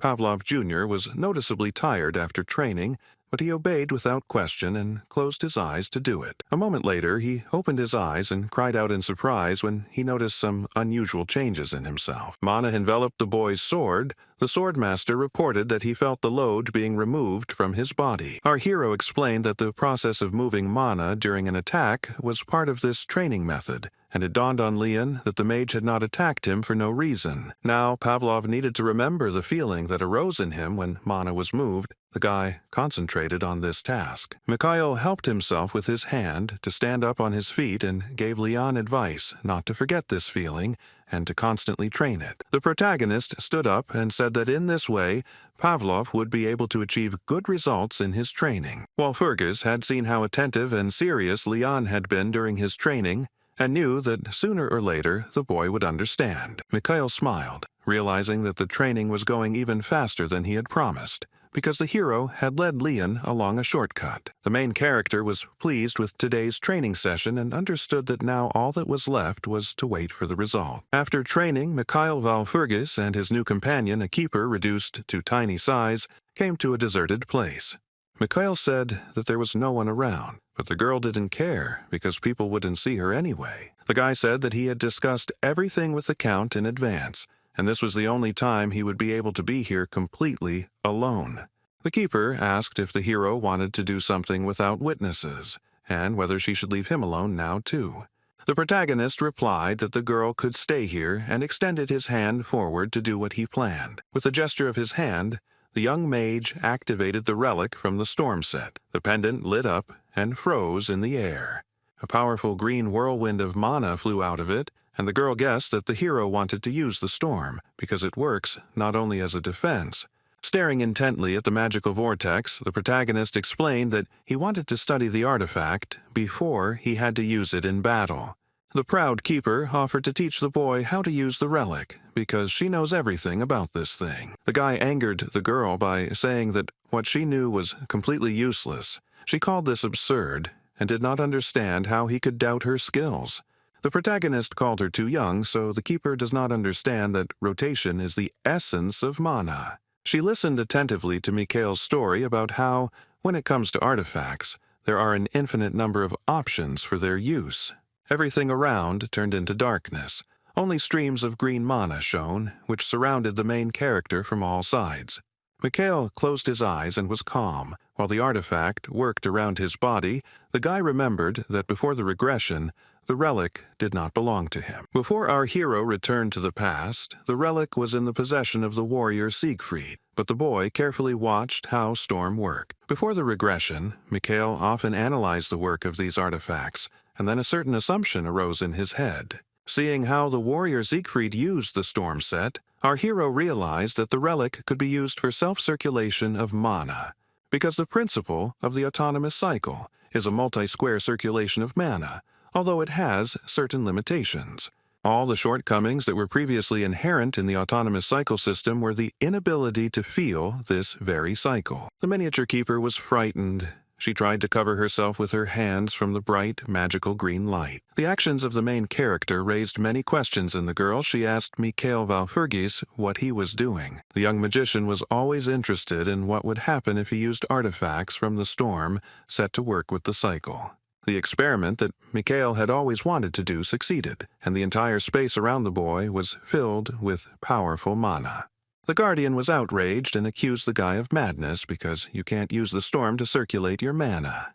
The girl was sure that the main character would just explode, and then she screamed in surprise when she saw something shocking. The protagonist managed to easily take control of the circulation of mana, and the keeper did not understand how he did it so easily. Mikhail Valpurgis spent a lot of time trying to find at least some information about this artifact. Before the regression, our hero even read books, gaining knowledge from there about the general characteristics and principles of interaction with the body. Once again, when Mikhail spent time studying the book, the boy realized that Storm could be controlled. And now, the young magician finally has the opportunity to test this assumption in practice on the territory of the Pavlov's estate. The protagonist cast the spell Expand Magic Circles, and a large circle of magic appeared in front of him, tied with chains on all sides. The guy understood that this effect would not last long, but with the help of mana and Storm, a temporary magic circle could be created. Valpurgis decided to start with the sixth circle of magic and pointed his finger at the mysterious symbol glowing orange. The next moment, the young mage cast the fire-field spell, and everything around was engulfed in destructive flames. The tombkeeper was amazed by what she saw, and sincerely did not understand how the guy managed to use the magic of the sixth circle. The girl fell silent, her eyes widening in surprise as the petite lady noticed something shocking in front of her. She begged the guy to stop, because the hero had already used the seventh circle, and using magic that did not match his abilities was very dangerous. Attempts to reason with the hero had no effect on him. He closed his eyes, moved his hand to the side, and cast the gravity spell. The spell worked successfully. The ground around the heroes began to crumble into large stone blocks. At the command of the young magician, all the boulders flew from the ground into the air and began to rush high into the sky, one after another. The clean and well-kept area where our hero stood turned into complete chaos and destruction in a second. The keeper could not believe her eyes that Mikhail Valpurgis had succeeded, and the seventh circle spell had worked. Exactly 1 week has passed since our hero began training Leon Pavlov using the Miller method. The young count's sword was surrounded by blue mana, and Leon managed to begin to control this energy. The guy, his eyes shining with joy, laughed and was clearly pleased with the result he had achieved, saying that this was the true power of training. Leon waved his sword, showing his teacher his achievements, and Mikhail said that Pavlov was finally satisfied. But Valpurgis was serious, because he was thinking about the future, but he understood that Leon's skills were enough to reach heights in just a couple of years. Looking at how Pavlov Jr. is proud of the result achieved already now, doubts about this arose in the hero's head. The protagonist did not understand what his friend meant when Leon asked what Mikhail was going to do with that dungeon. The swordmaster explained that he was talking about a prophecy, and reminded that Michael wanted to participate in the selection of mercenaries who would go into the dungeon. Valpurgis Jr. did not know what to answer his comrade, because he had already forgotten that he had told Pavlov about this. The keeper looked at Mikhail in surprise when he hesitated, because the hero's head was constantly filled with the artifact he had received. Leon Pavlov mentioned the prophecy, so the main character had to remember about Cassandra, who is its author. Michael realized that before going into that dungeon next time, he first needed to find a clairvoyant. The young mage rubbed his chin with his fingers, trying to figure out how he would find the missing Cassandra. The silence on the training ground was broken by the sound of boots. A knight was running towards the heroes, loudly calling for his master. The hero immediately looked up from his thoughts and looked at the soldier, and the surprised Leon asked the knight what had happened. Sir Maxim apologized to Mikhail and said that he urgently needed to talk to Leon because he had arrived as a guest. Pavlov asked who had come to them so unexpectedly. The knight was embarrassed and could not answer, looking his master in the eyes. The knight never said who had arrived, but our young hero had his own version, and he guessed who exactly had come to visit. The protagonist looked away irritably and told the guys that most likely this guest was Eileen Rindle. Mikhail Valfurgis hit the nail on the head. The bride, Liana Eileen, was indeed already waiting for her groom inside the estate, sitting on a chair. It was clear from the girl that the furnishings inside the house did not impress her much, and she thought that the Pavlovs' estate was small, as was their influence. Looking at the decor of her fiancé's house, Eileen thought that the house was modest, like the history of Liana Pavlova's family. The girl gathered her courage, clenched her fist, and reminded herself that she had to prove to her father that she was worthy of the title of knight. Knight Eileen remembered her past mistakes when she was engaged to Michael Walpurgis and how carelessly she had behaved. She also recalled one of the conversations with her father, Count Rindel, when he said that they had no more chances with Walpurgis. Then Count Rindel, upset by the recent events looking out the window, allowed the girl to do as she saw fit. The daughter looked at her dad with devotion, feeling sad and guilty that, due to her carelessness, Eileen's family had gotten into trouble. Eileen tried to reach out to her father, who was acting somewhat indifferent towards her in that situation. The girl was perfectly aware that she alone was to blame for the fact that the honor of her Rindel family was desecrated. The door to the room where the girl sat and waited to meet her new fiancé finally opened. She stood up from her chair, realizing that she had to become stronger than Leon Pavlov, who was called the next generation's genius swordmaster. The girl pulled herself together, because with Pavlov's help, her value as a knight would increase, and she would prove to her father that she was worthy. Someone entered the room where Eileen had been alone with her thoughts and waved a greeting. Surprisingly, this person was not Leon Pavlov, but Eileen's ex-fiancé, Mikhail Valfurgis, who greeted the girl. A look of shock crossed the face of Duke Rindel's heiress when she saw Mikhail Valfurgis in front of her. She recognized him as her ex-fiancé. Mikhail confirmed that he was the one, and the girl asked what the hell he was doing here. Without any embarrassment, Walpurgis sat down on a chair, crossed his legs, and answered his ex-fiancé that he was an invited guest of this house. Mikhail looked at the girl arrogantly, saying that it was rather he who should be asking what she was doing there. Eileen felt awkward, looked down in confusion, and could not clearly answer why she had come to the Pavlov estate. The hero said that he had no complaints against the young lady, since the breakup between them had occurred by mutual consent. Following the scandal surrounding the engagement of Michael Walpurgis and Eileen, new facts about the Rindel Duke's family have emerged. Residents learned from an information poster on the wall that two families had broken off their engagement by mutual consent. It was also written there that the reason for the separation was not Mikhail Valfurgis's incompetence. So people stopped spreading rumors about our hero's incompetence, and he was quite happy with that. The same could not be said for Eileen Rindel, who was still feeling very depressed after the true reason for the engagement being called off was revealed. A tense Eileen arrived at the estate to meet Leon, so it was only natural that she asked where Pavlov was. The protagonist explained that Leon Pavlov was currently washing his face, so for now he would be Eileen's temporary interlocutor. Michael was still curious about the reason why Eileen had come to the estate and asked what brought her here. Stuttering with awkwardness, the girl said that she had simply come to learn about another family's swordsmanship. She admitted that her words must have sounded a bit brazen to Mikhail, but he said that it was nothing of the sort. The guy knew that the girl was already good with the sword, but considering what awaited her in the future, it wouldn't hurt for her to gain more experience. Our hero had no reason to stop Eileen from developing her sword skills. On the contrary, if the girl could learn, or at least wanted to, it would be useful for Mikhail in the future. Valfurgis paused in his thoughts for a second, wondering what would happen if Eileen couldn't handle the knowledge she had received. An interesting idea was born in the head of the main character, which was reflected in the form of a sly smile on the face of Mikhail Valpurgis. A smile lit up the guy's face from ear to ear. Mikhail folded his arms and turned to Eileen, who was still sitting opposite. The girl tensed up. The guy's behavior seemed suspicious to her, and she asked why his eyes suddenly lit up like that. The hero slammed his palm down on the table to lean on it and assumed that the girl wanted to become even stronger since she came here. If Michael is right now, then he would like to give Eileen a chance to become stronger and improve her sword skills. The young Duchess looked at our hero with confused eyes, not understanding what chance he was talking about now. She was even more confused when Mikhail warned her that Leon was quite hot-tempered and that such a sudden visit would hardly please him. Eileen was shocked and even sweated when Walpurgis said that he wanted to help the girl. Sometime later, tired after training, Leon Pavlov went out into the courtyard of his family's estate. Holding his head with his hand, the guy asked our hero with his eyes closed why Mikhail had called him here. As soon as Pavlov Jr. opened his eyes, he saw Mikhail's wide smile in front of him and Eileen Rindle standing behind him. Leon Pavlov was very surprised and his eyes widened, because he did not expect to meet the young Duchess here and now.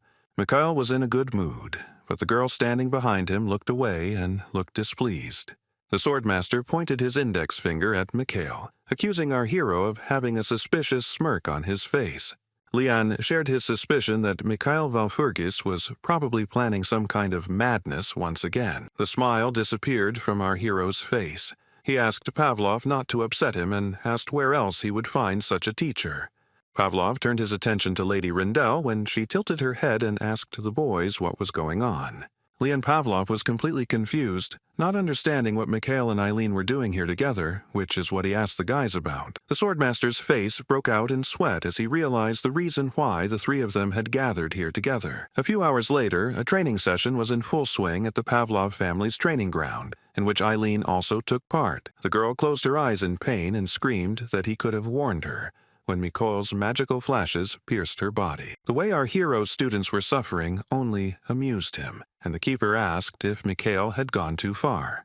Mikhail justified himself by saying that he had not deceived any of them, and the previously promised chance was now finally given to Eileen. Leon Pavlov also participated in the joint training and fought against Mikhail's outbursts with his shining sword. A purple stream of mana rushed straight at Pavlov, but at the last moment he was able to block the flash with his sword. Eileen watched Leon's actions closely and envied his skill, realizing that he could repel any attack. Because the girl was distracted, a purple flash hit Eileen's legs and she lost her balance with a scream, dropping the sword from her hand. The coach approached Eileen and the girl said that she felt like there was too big a difference in skills between her and Pavlov.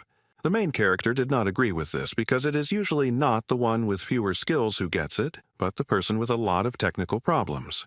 The girl listened humbly and silently to her teacher, looking at him when he asked if he had explained everything clearly. She sat on the ground after the missed attack, watching Leon's progress and realizing that she had overestimated her skills. As she stood up, the girl said that if we compare, Pavlov was clearly not tired after their fight, and Mikhail replied that nothing could be done about it. Eileen bit her lip, trying not to cry, but Mikhail understood that, despite all her shortcomings, the girl had an innate talent. This training turned out to be very difficult for the girl. From the excess of negative emotions, her body began to visibly tremble. Michael went to meet Eileen and agreed to tell her what it was all for, meaning why he attacked her with flashes. Eileen sighed in annoyance when Walpurgis explained that he had only used the flash spell on her for fun. However, the young mage saw potential in his new student and knew that she could become better, so he extended his hand to her. The guy suspected that Eileen could become even better than he was, so her training would definitely benefit him in the future. Michael stood in front of the young Duchess with his hand outstretched, but she was in no hurry to approach our main character. The hero wanted to make the girl stronger, so he asked her with a smile to let him introduce Eileen to her new teacher.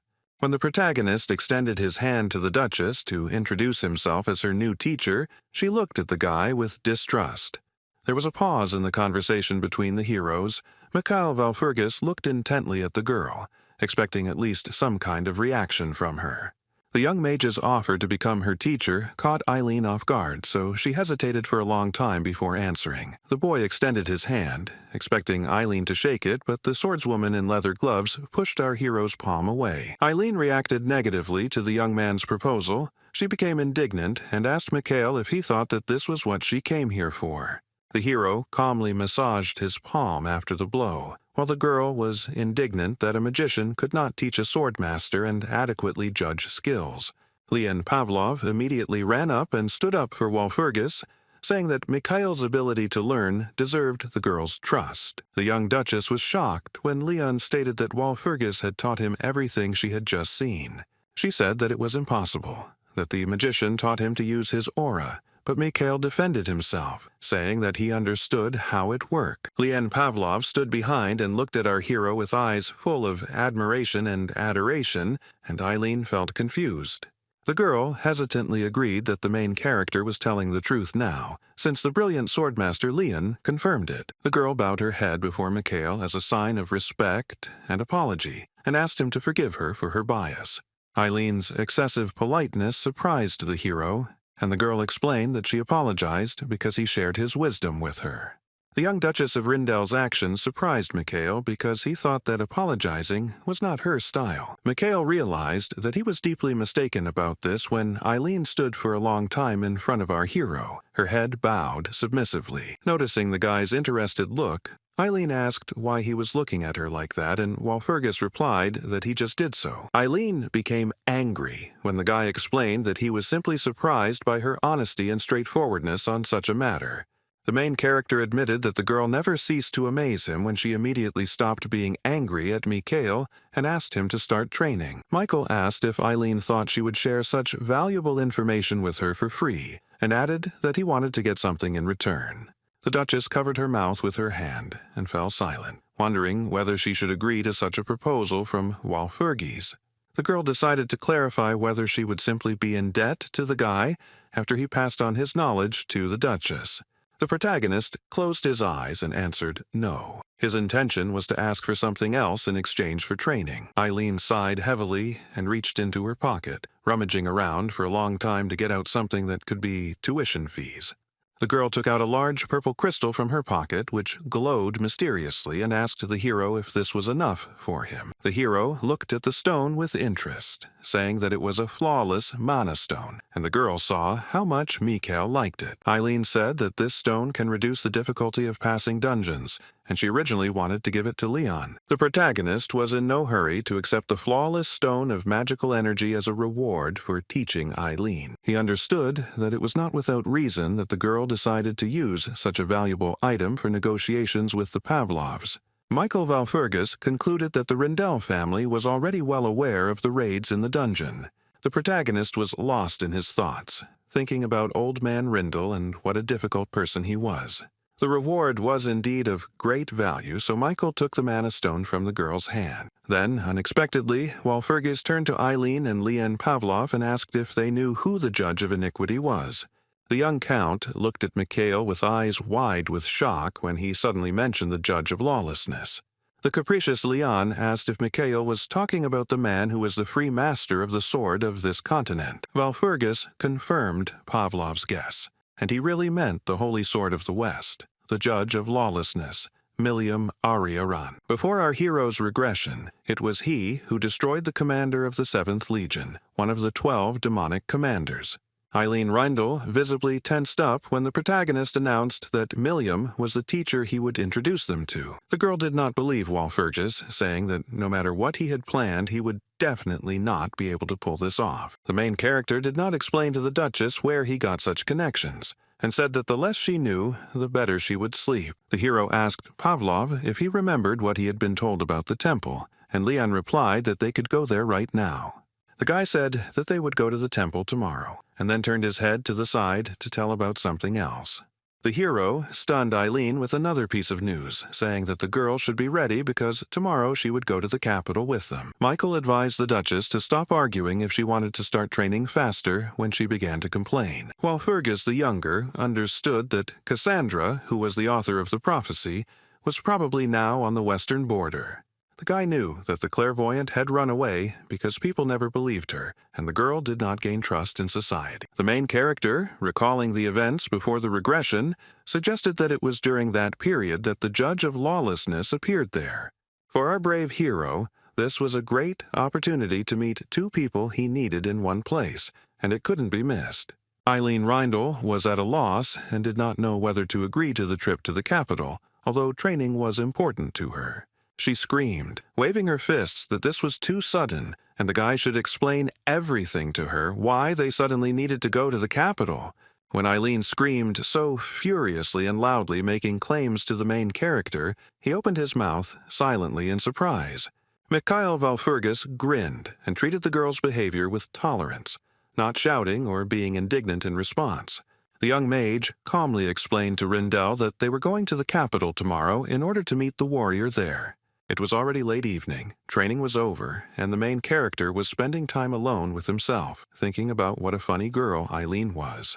Nearby was a keeper, reduced to a tiny size, who said that he and Rindel seemed to be the same age, but so different. She asked if the hero couldn't live like Eileen, and the guy, closing his eyes from fatigue, replied that everything suited him. The tiny girl noticed that there was a flawless mana stone lying on the table, and appreciated the little thing. The keeper asked what the hero was going to do with the stone, and he replied that he was going to do what one was supposed to do with mana crystals. The protagonist took out a spatial bag with an image of a magic circle on it, which he got from the tomb. The guy placed the spatial bag on the table, next to the mana stone, and said that he intended to create his own artifact. The keeper only sighed heavily, and admitted that Mikhail Valfurgis never ceased to amaze her.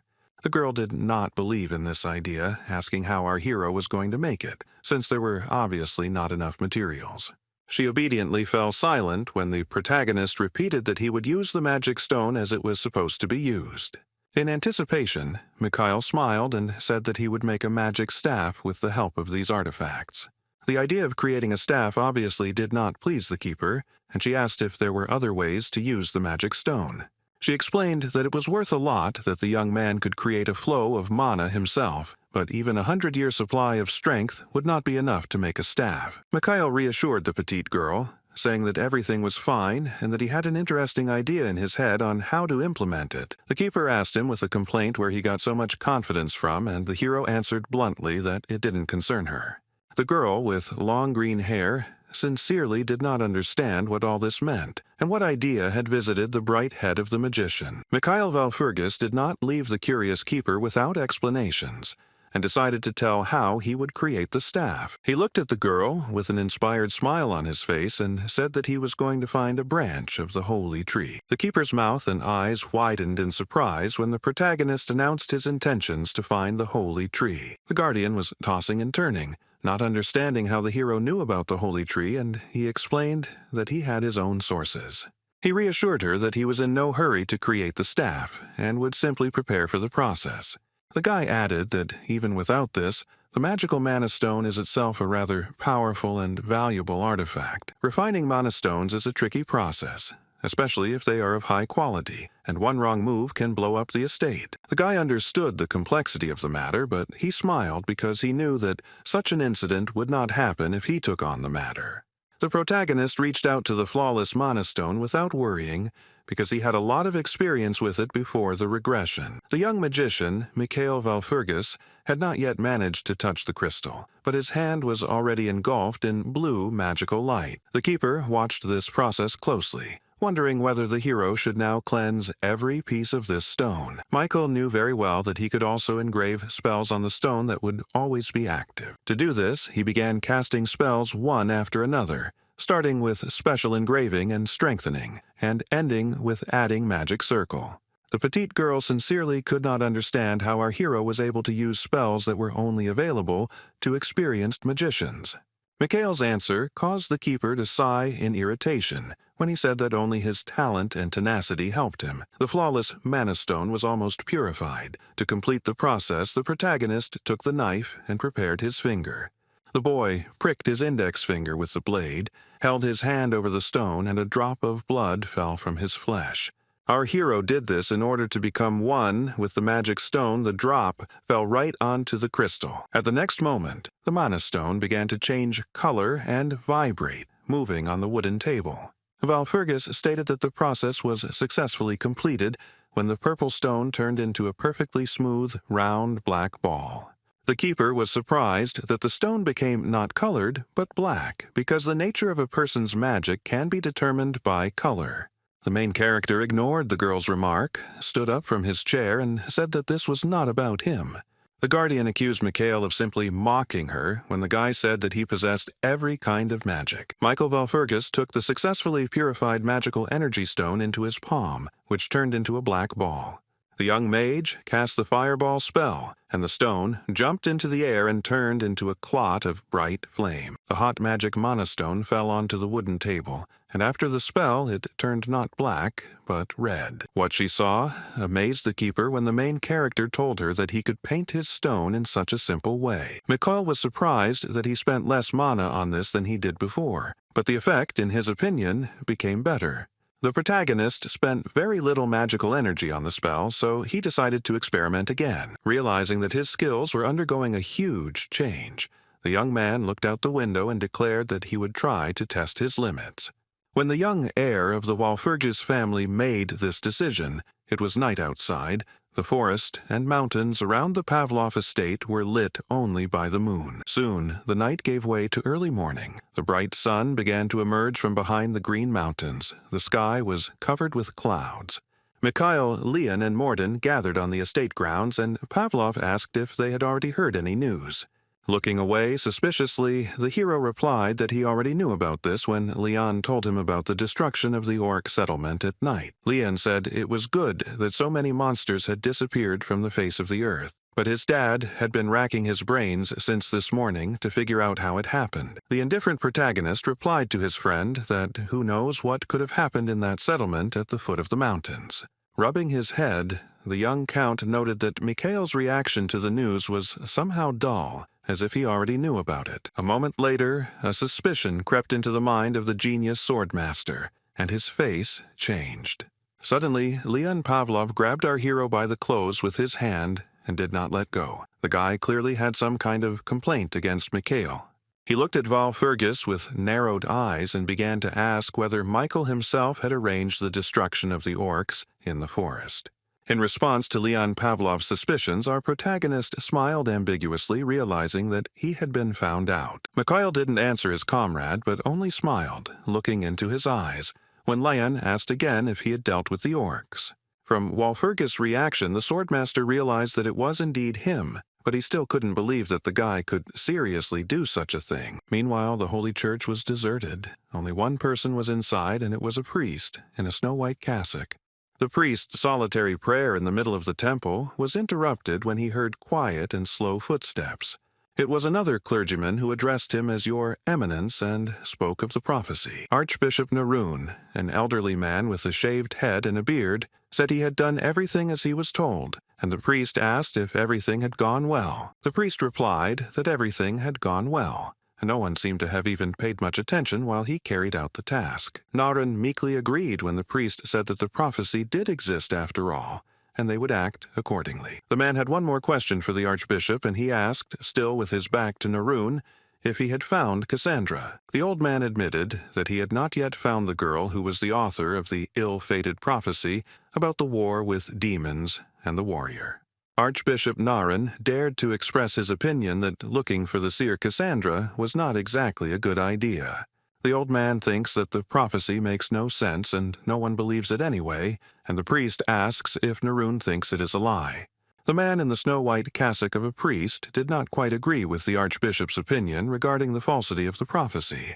In conclusion, the man expressed the opinion that they should still keep an eye on Cassandra and not let her disappear. The church minister believed that it was impossible to simply ignore what the seer said, because the prophecy could turn out to be true. The man suggested that Archbishop Narun wait a little, and perhaps in the future they would be able to find answers to their questions. The priest with long blonde hair looked sadly at the floor and suggested that the Lord could also give them some advice. At this time, our hero managed to explain to the girl the purpose of his visit to the capital, and she raised one eyebrow when she heard about the prophecy. Michael Valpurgis confirmed that it was because of Cassandra's prophecy that the three heroes would go to the capital. Eileen didn't think prophecies were a reliable source of information, and she found it hard to believe, even if they were true. It was only natural for the hero that someone would be skeptical about such things since there were no signs of impending disaster. Now, when the main character returned to the past 20 years ago, the title of warrior was not yet the most prestigious position, and it seemed to Mikhail that a warrior should by default be able to defeat demonic entities that would fight against people. Another purpose of the trip to the capital for the young magician was the opportunity for him, Leon, and Eileen to establish relations with the church. The girl did not understand why they needed to establish relationships with the clergy, and the guy did not explain. Duchess Eileen guessed that our hero needed the church because of the judge of lawlessness that Michael had mentioned earlier. Mikhail asked the girl not to worry about this because the young man knew what he needed to do. The protagonist looked up at the sky and told Eileen and Leon Pavlov that they would be able to solve all their problems in the capital. He didn't share this with the guys, but the guy understood that the only question that remained unresolved was Cassandra. The young magician approached his faithful butler Morden, who accompanied him, and asked if he had learned what he had been asked about. Morden, frightened, replied that he had asked the people in the temple about Cassandra and the prophecy, but they themselves did not know where the girl was. Michael was surprised that even the Holy Church did not know where the seer was, but the butler replied that it seemed so. The protagonist cast a suspicious glance to the side. The information about the church's ignorance of Cassandra confused him. The butler said that Cassandra was said to have been spotted on the border with an unknown knight, and that she left a message before disappearing. Mikhail Valfurgis listened attentively to his butler Morden's report on the rumors concerning the seer Cassandra. He asked the elderly man what message the seer had given him before she disappeared. The butler replied that the only thing the girl had said in her message was that she would wait. Immediately, Michael and his students set off on a new adventure. The main character cast the teleport spell. The spell worked successfully, and the heroes moved in space. The frightened Leon tried to catch his breath, bending over. He wiped his mouth with the back of his hand and began cursing our hero, saying how Leon hated magic. The swordmaster screamed indignantly at why Mikhail had teleported them without warning, and received the answer that the hero simply did not want to waste time. Mikhail Valfurgis pointed his finger to the side and asked Leon Pavlov to look there. The guys were in the city. The main character announced that they were already in the capital, and the guys really were standing in the middle of a busy city with the capital's citizens walking around them. Pavlov looked around the new environment and admired the beauty of the city, assessed the scale of the capital, and compared it with his village. Eileen asked Leon to stop talking nonsense because the city was luxurious, but beauty and luxury, in her opinion, were two different things. Leon Pavlov was upset by the way the heroes had shamed him and looked after them, calling them dirty bourgeois. The main character, Mikhail Valfurgis, slowly wandered along the capital street paved with large stones. The guy looked around and then raised his head up and noticed a thing that was high above the ground. It was a large blue flag with a golden coat of arms on it, and the hero noted that there was a completely different atmosphere in the capital. Michael suggested that Eileen and Leon get straight to the point and visit the temple, but then the keeper drew his attention to herself. The girl, reduced to a tiny size, pointed her finger somewhere to the side and asked Mikhail to look there. In a dark and deserted alley, there were two men, a menacing, bald-headed man shouting and insulting a girl in a black robe. He grabbed the woman, and she screamed that if he didn't let her go now, the villain would have big problems, and death was already behind him. The protagonist closely watched what was happening in the alley. The mysterious girl in the robe aroused his suspicion. The guy looked at the stranger's face and realized that something was wrong with this girl, and she gave him a strange feeling. Mikhail jumped up when a thought finally came into his head that explained what was wrong with this stranger. The ill-wisher became even more angry after the girl's words, clenched his hand into a fist and swung it, cursing at the defenseless stranger. A serious fight broke out between the bald-headed man and the fragile girl in the robe, and he ordered her to shut her mouth. Michael realized that the woman needed to be protected, and reacted instantly by casting the shield spell to protect the girl. The villain was taken aback when a magical shield began to appear around him, and a knight suddenly jumped out to protect the girl. The stranger in armor appeared completely suddenly. He attacked the ill-wisher. His face was covered by a helmet. An unknown brave man stood in front of the bald-headed man who had fallen to the ground after the attack and asked the knight what he was doing. The knight turned around when our hero approached him and asked who dared to draw his sword right in the middle of the capital. Mikhail looked reproachfully at the unknown hero, accusing him of being out of his mind and advising him not to attract unnecessary attention to himself. The main character strictly ordered the knight in armor to immediately put away his weapon. Mikhail did not like the stranger's actions. The girl whom the knight had protected called him Sir Aaron and asked him to hide his sword, and the brave man almost called her name in response. The stranger was dressed in a dark outfit with a purple corset. The girl folded her hands together on her stomach. The woman hid her face behind her jet-black hair and modestly greeted our protagonist. Mikhail did not expect to meet her here and now. The girl came closer and expressed joy that the meeting at least took place. Lady Cassandra's words that the meeting with Mikhail took place aroused his suspicions, and the guy latched onto the word took place. Looking into the sad eyes of the seer Cassandra, the protagonist concluded that the girl had predicted this meeting. A disgruntled Leon Pavlov tugged the magician by the shoulder and suggested that Mikhail find a quieter place than this one. He drew our hero's attention to the fact that there were a lot of people here, and the onlookers passing by were doing nothing but looking at them. The protagonist agreed with Leon that it would be worth finding a more secluded place, free from prying eyes, to talk with Cassandra. The inhabitants of the capital of the empire crowded around the ill-wisher, who sat on the floor and looked at the knight in horror. To neutralize the careless bald-headed man, the young mage cast the numbing spell. The villain began to scream and get indignant, calling the hero a little rat who was rummaging through his things when Mikhail reached into his pockets. The hero took out a bag from there and advised the man to be glad that he remained alive, and the guy just wanted to return the stolen goods to the owner. The thief did not want to say goodbye to the stolen item, and began shouting after the main character that the bag belonged to him. Mikhail took a large cross on a chain out of his bag, asked the bald man how long ago he had become a priest, and he fell silent. The protagonist put his hand on the intruder's shoulder and called him Mr. Pickpocket to tell him something else. He whispered to the man to tell his rats that Walpurgis was looking for them, and then advised his friend to move his buns. The bald-headed pickpocket said the name of our brave hero, but a moment later, Mikhail grabbed the man by the face with his hand. The magician put his index finger to his mouth, indicating to the ill-wisher that it would be better for him to remain silent for now. The main character approached the girl who had just been robbed, handed her a black bag, and she thanked the guy for it. The girl, with blue-black eyes and hair, looked down sadly, examining the thing that had been stolen from her. She expressed the opinion that there was no point in introducing herself to her anymore, and the knight standing next to her wanted to object to the girl. The heroine reassured her defender, saying that everything was fine and that they had already seen everything anyway, so there was no point in hiding. Leon, Eileen, and the butler Morden stood to the side, whispering. The boy and the girl did not understand what was happening in front of them. Only the butler Morden guessed who the girl in the black robe was now standing in front of him, and quietly called her a prophet. Duchess Eileen and Leon Pavlov screamed in surprise when they learned from the butler that the stranger was the very same prophet. Cassandra grabbed the hood of her robe with her hand to remove it, and confirmed Morden's words about her being a seer. The girl solemnly announced to everyone present, removing the hood that covered her face, that she was that very Cassandra. The story continued elsewhere with a large white rat sniffing around in a dark and uninviting building. It was a long and spacious room, damp and dark inside because it was lit only by a few dim torches.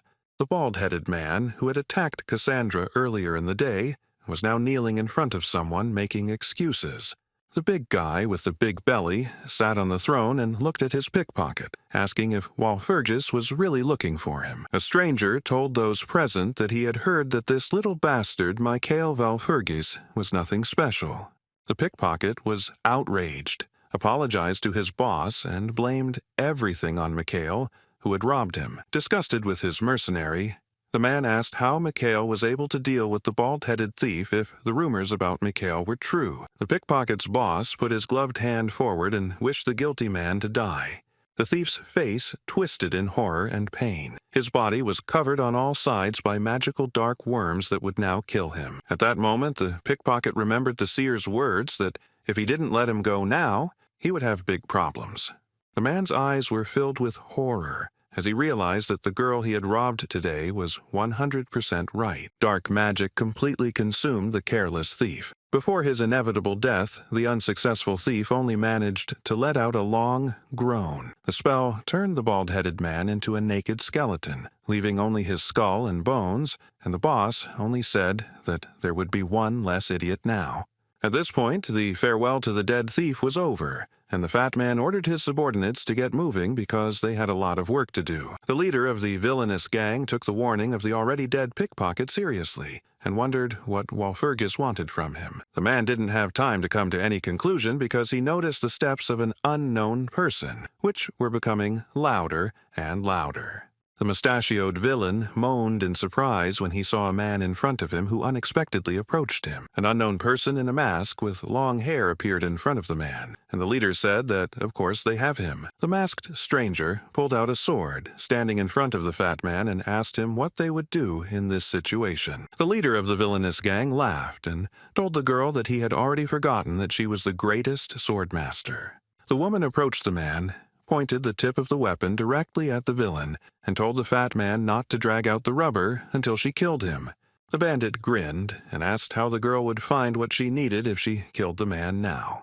He asked the girl, holding the sword in her hand, to calm down and solve his problem first, and he would give her what she so desired. The heroine didn't know what the problem was, and asked what it was this time, and the man explained that Walpurgis had decided to intervene. The thin-mustached villain rested his face on his hand and smirked when the girl didn't understand what was going on, and said that he just didn't like it. Meanwhile, on one of the capital's streets, our hero, accompanied by Leon, Eileen, and the butler, was talking with Cassandra. The seer Cassandra turned to the protagonist, called him by name, and said that she had been waiting for him. The girl came closer to Mikhail and expressed a desire to talk to him. The guy was a little confused by this proposal. Leanne, Eileen, and the butler were surprised when the seer apologized to him and said that the conversation was not for prying ears. Pavlov Jr. did not insist on being present at the conversation and said that they would then go to church. Eileen Reindl also took it calmly that the conversation with the seer would take place without her, and said that she would go to the temple with Leon. The main character stopped the girl, walked up to Eileen, and put his hand on her shoulder to warn her about something. The young duchess froze in shock when Michael began to warn her what to do in case of danger. The boy quietly whispered one word in her ear, Kariaman, and Eileen must remember it in case of danger. Butler Morden brushed off his jacket and followed his master, and Pavlov took Eileen with him and went towards the temple. As he said goodbye, the main character waved his hand to his friends, looking after them with a barely noticeable smile on his face. Michael turned his wary gaze to Cassandra and asked what she wanted to talk to him about. Cassandra, who was clearly agitated and worried, got straight to the point and said that she had one question for Walpurgis. The seer was so nervous that her hand began to shake. She asked the protagonist to answer her only question. Lady Cassandra gathered her courage, looked intently at our young hero, and prepared to ask a question. Keeping a great distance, she asked the young mage if he had received her prophecy about the war. Lady Cassandra was an unusual girl because from childhood she had the ability to predict the future. These prophecies were something like intuition or premonition in the form of pictures that, independently of her, popped up in the girl's head. Many of the events Cassandra predicted actually came true, such as the death of her friends or the carriage accident. Throughout her life, the girl encountered many tragic events that brought tears to her eyes, but she tried to prevent them. Knowing full well what awaited the girl and her loved ones in the future, she wanted to change events at any cost, but the result was always disastrous. The more the young seer tried to fix the future or prevent someone's death, the worse it became. Each time, the girl felt only greater horror from the understanding that the seer was powerless to change anything. Lady Cassandra could only cry loudly and alone, while many of her loved ones died in tragic circumstances. The girl was equally terrified by the prophecy that in the future, the world would be destroyed as a result of an attack by demons. Cassandra came to church many times and knelt before the Holy Father, begging him to believe her. But not a single person took the girl's warning that a bloody war awaited the Empire seriously. The fragile girl had to bear this burden alone, and she could not share it with anyone because people did not believe her. Cassandra says it's harder than it looks, living in constant terror, waiting for the world to face its total destruction. During that period, the girl often wanted to give up, forget about her prophecy, and stop proving anything to humanity. The news of war and the destruction of the entire empire stopped bothering Cassandra, but new prophecies appeared. In these visions, Cassandra saw Michael Valfurgis, so the girl was really looking forward to the chance to talk to the guy. She silently looked at the one she had seen in her prophetic visions and understood that Walpurgis was her last hope. The protagonist closed his eyes and decided to indifferently answer Cassandra that he did not know about any prophecy. She heard from Mikhail's surprised Lady Cassandra. She opened her mouth and looked at her interlocutor.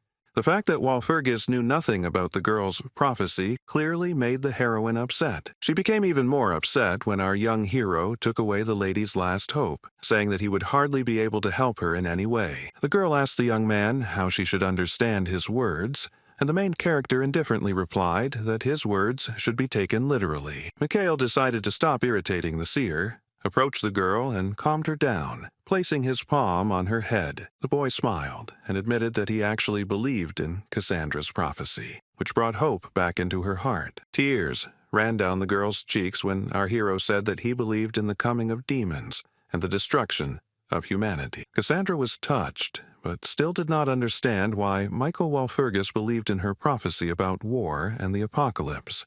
The main character spread his arms out to the sides and asked if he was lying to Cassandra because he was him. In a joyful voice, Michael called himself an inquisitive wizard who was interested in whether he could change the future and the prophecy. The young magician confessed to the seer that this whole topic was incredibly interesting to him, and the sparkle in the hero's eyes proved it.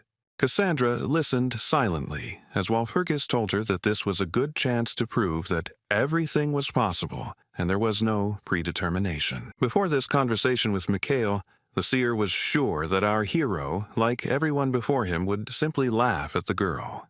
The answer was unexpected, and the feelings that overwhelmed Cassandra made the seer fall to her knees and cover her face with her palms. She was sure that the guy could be trusted, so she laughed and called him funny, suggesting that they switch to informal terms. The fact that Walpurgis believed in her visions made the lady happy. She jumped up and went to the guy to say something else.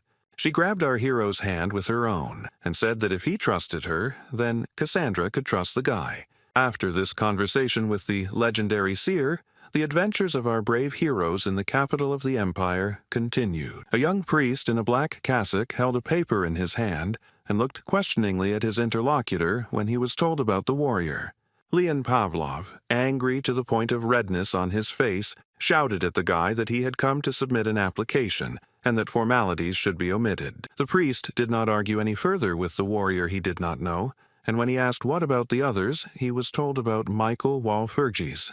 Leon asked the boy to make his face simpler when the priest, hearing about Michael Walpurgis, became visibly irritated. Pavlov became even more angry when the priest accused the heroes of coming to the temple for fun, because warriors were selected there. The young count blushed with anger at the priest. He mentally turned to Mikhail, wondering where the hell this idiot was. When the priest smiled at someone and greeted them hospitably, Leon was delighted, thinking that Michael had finally arrived. Someone in light knightly boots approached the table where the young cleric was writing down the names of potential warriors. It was not Mikhail, but a girl with very long blonde hair, whose face was covered by a metal mask. The guy in the black robe was clearly happy about this visit, and Liana and the others were surprised by the presence of an iron mask on the stranger's face. The girl drew her bladed weapon, telling those present that she had come here to find a certain boy. Pulling out her sword, the masked lady looked menacingly at the heroes and said that she would ask them directly, asking where this boy was now. The unfamiliar great swordswoman was clearly serious and hostile, and she pointed the tip of her weapon straight at the boys. The knight was adamant and expected an immediate answer. She asked again, with hatred in her eyes, where he was. Leon Pavlov and Eileen Rindel were terrified when a stranger approached them and began waving a gun right in their faces. The young count reacted immediately to the threat and grabbed the hilt of his sword to defend himself if necessary. Duchess Rindle also did not lag behind and took up arms to confront the dangerous unknown girl. Leon and Eileen stood back to back, ready to defend themselves. They had no idea who was behind the mask, but it was obvious that it was a swordmaster. The girl in the mask had not yet touched the guys opposite, and decided to ask them again where the person who could see the future was. Leanne realized that the question was not about Michael, but about the prophet, and asked the stranger why he should suddenly answer her. The mysterious girl in the iron mask still held the sword in her hand, pointing it at Pavlov and Eileen. She deceived the guy by starting to say something, but then suddenly pounced on him, grabbing poor Leon's face with her hand. Eileen Rindle looked in horror at the aggressive stranger who had treacherously attacked her friend for no reason.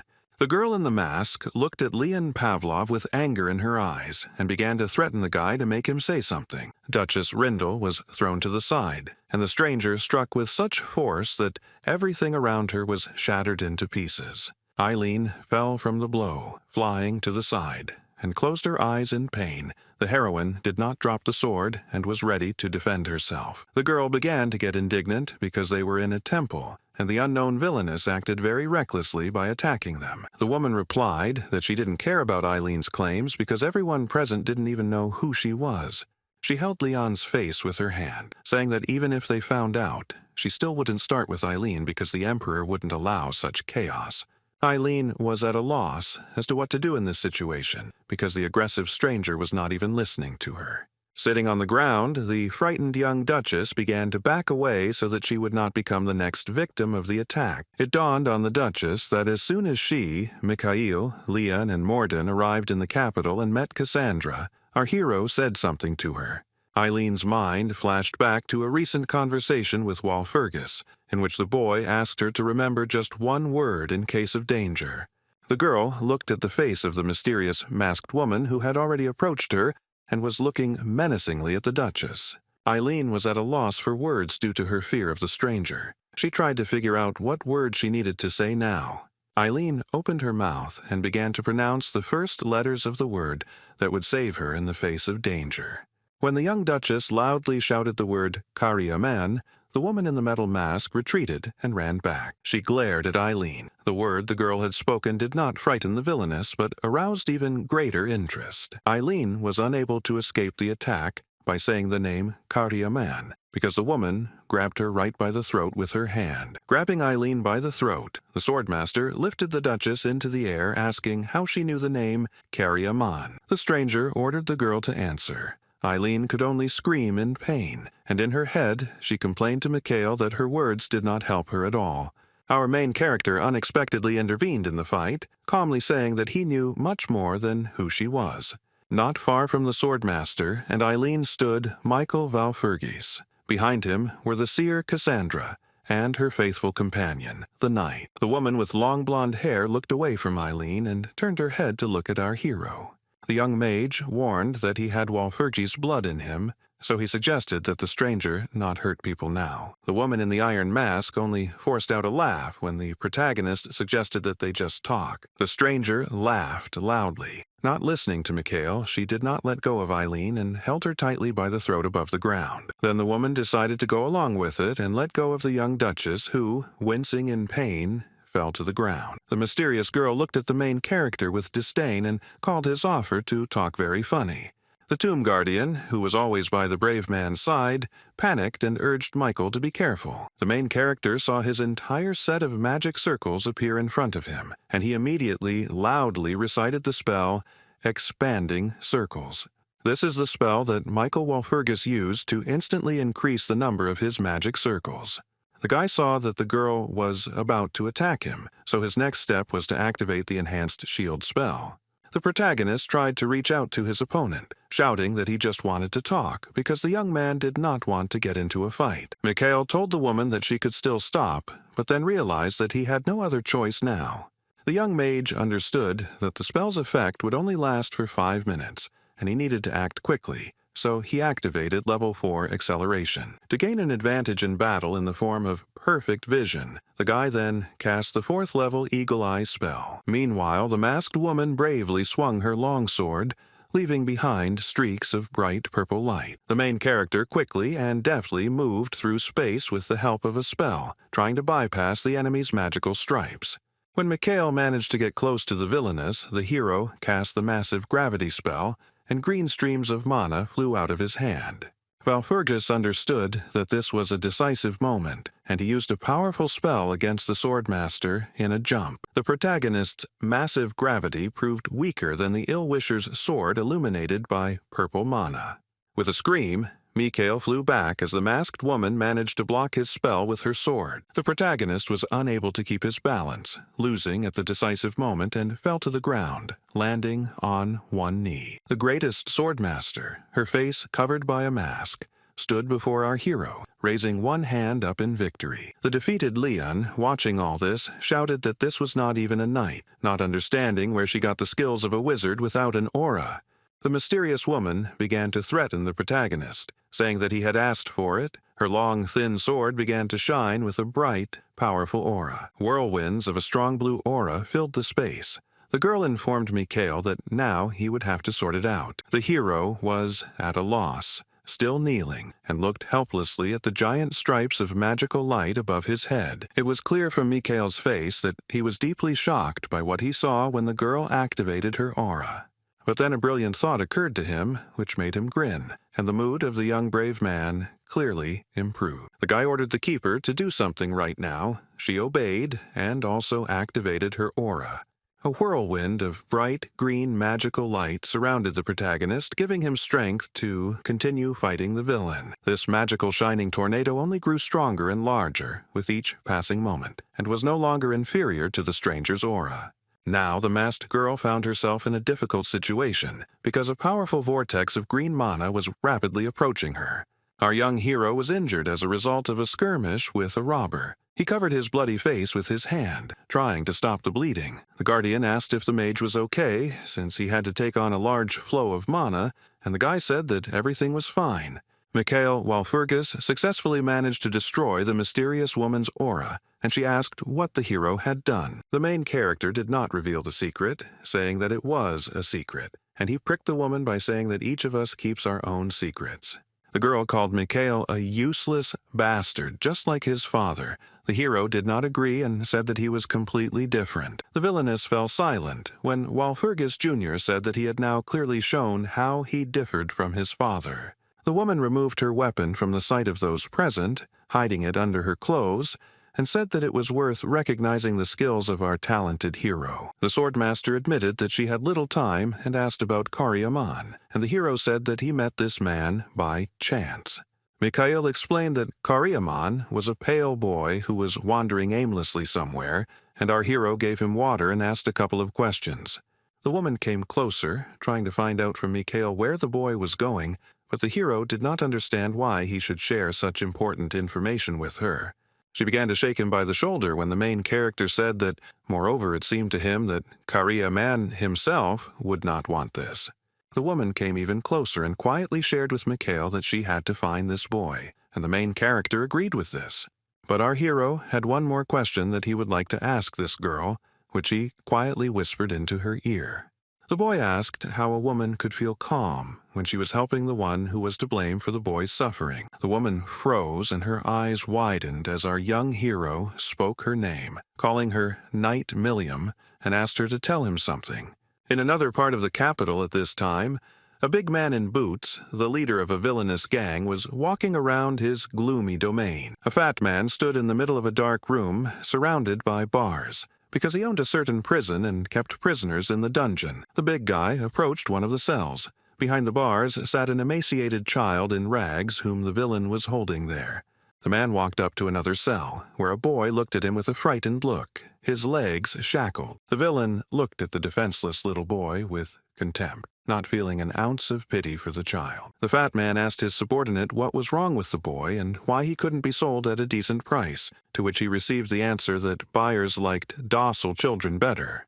What the subordinate said to the leader did not please him at all. The pot-bellied man got angry and hit the guy in the stomach with all his might. The man fell to the ground. The big guy pinned him to the floor with his boot and called him an idiot, saying that every nook and cranny of the city was teeming with such children. The gang leader crushed the head of his subordinate with his boot, indignantly asking whether it was really impossible to sell these old men, and whether the nobles would not like to have such scum. The worker thanked his boss when he let him go and said that he was in a good mood now, otherwise he would have thrown the boy to the dogs.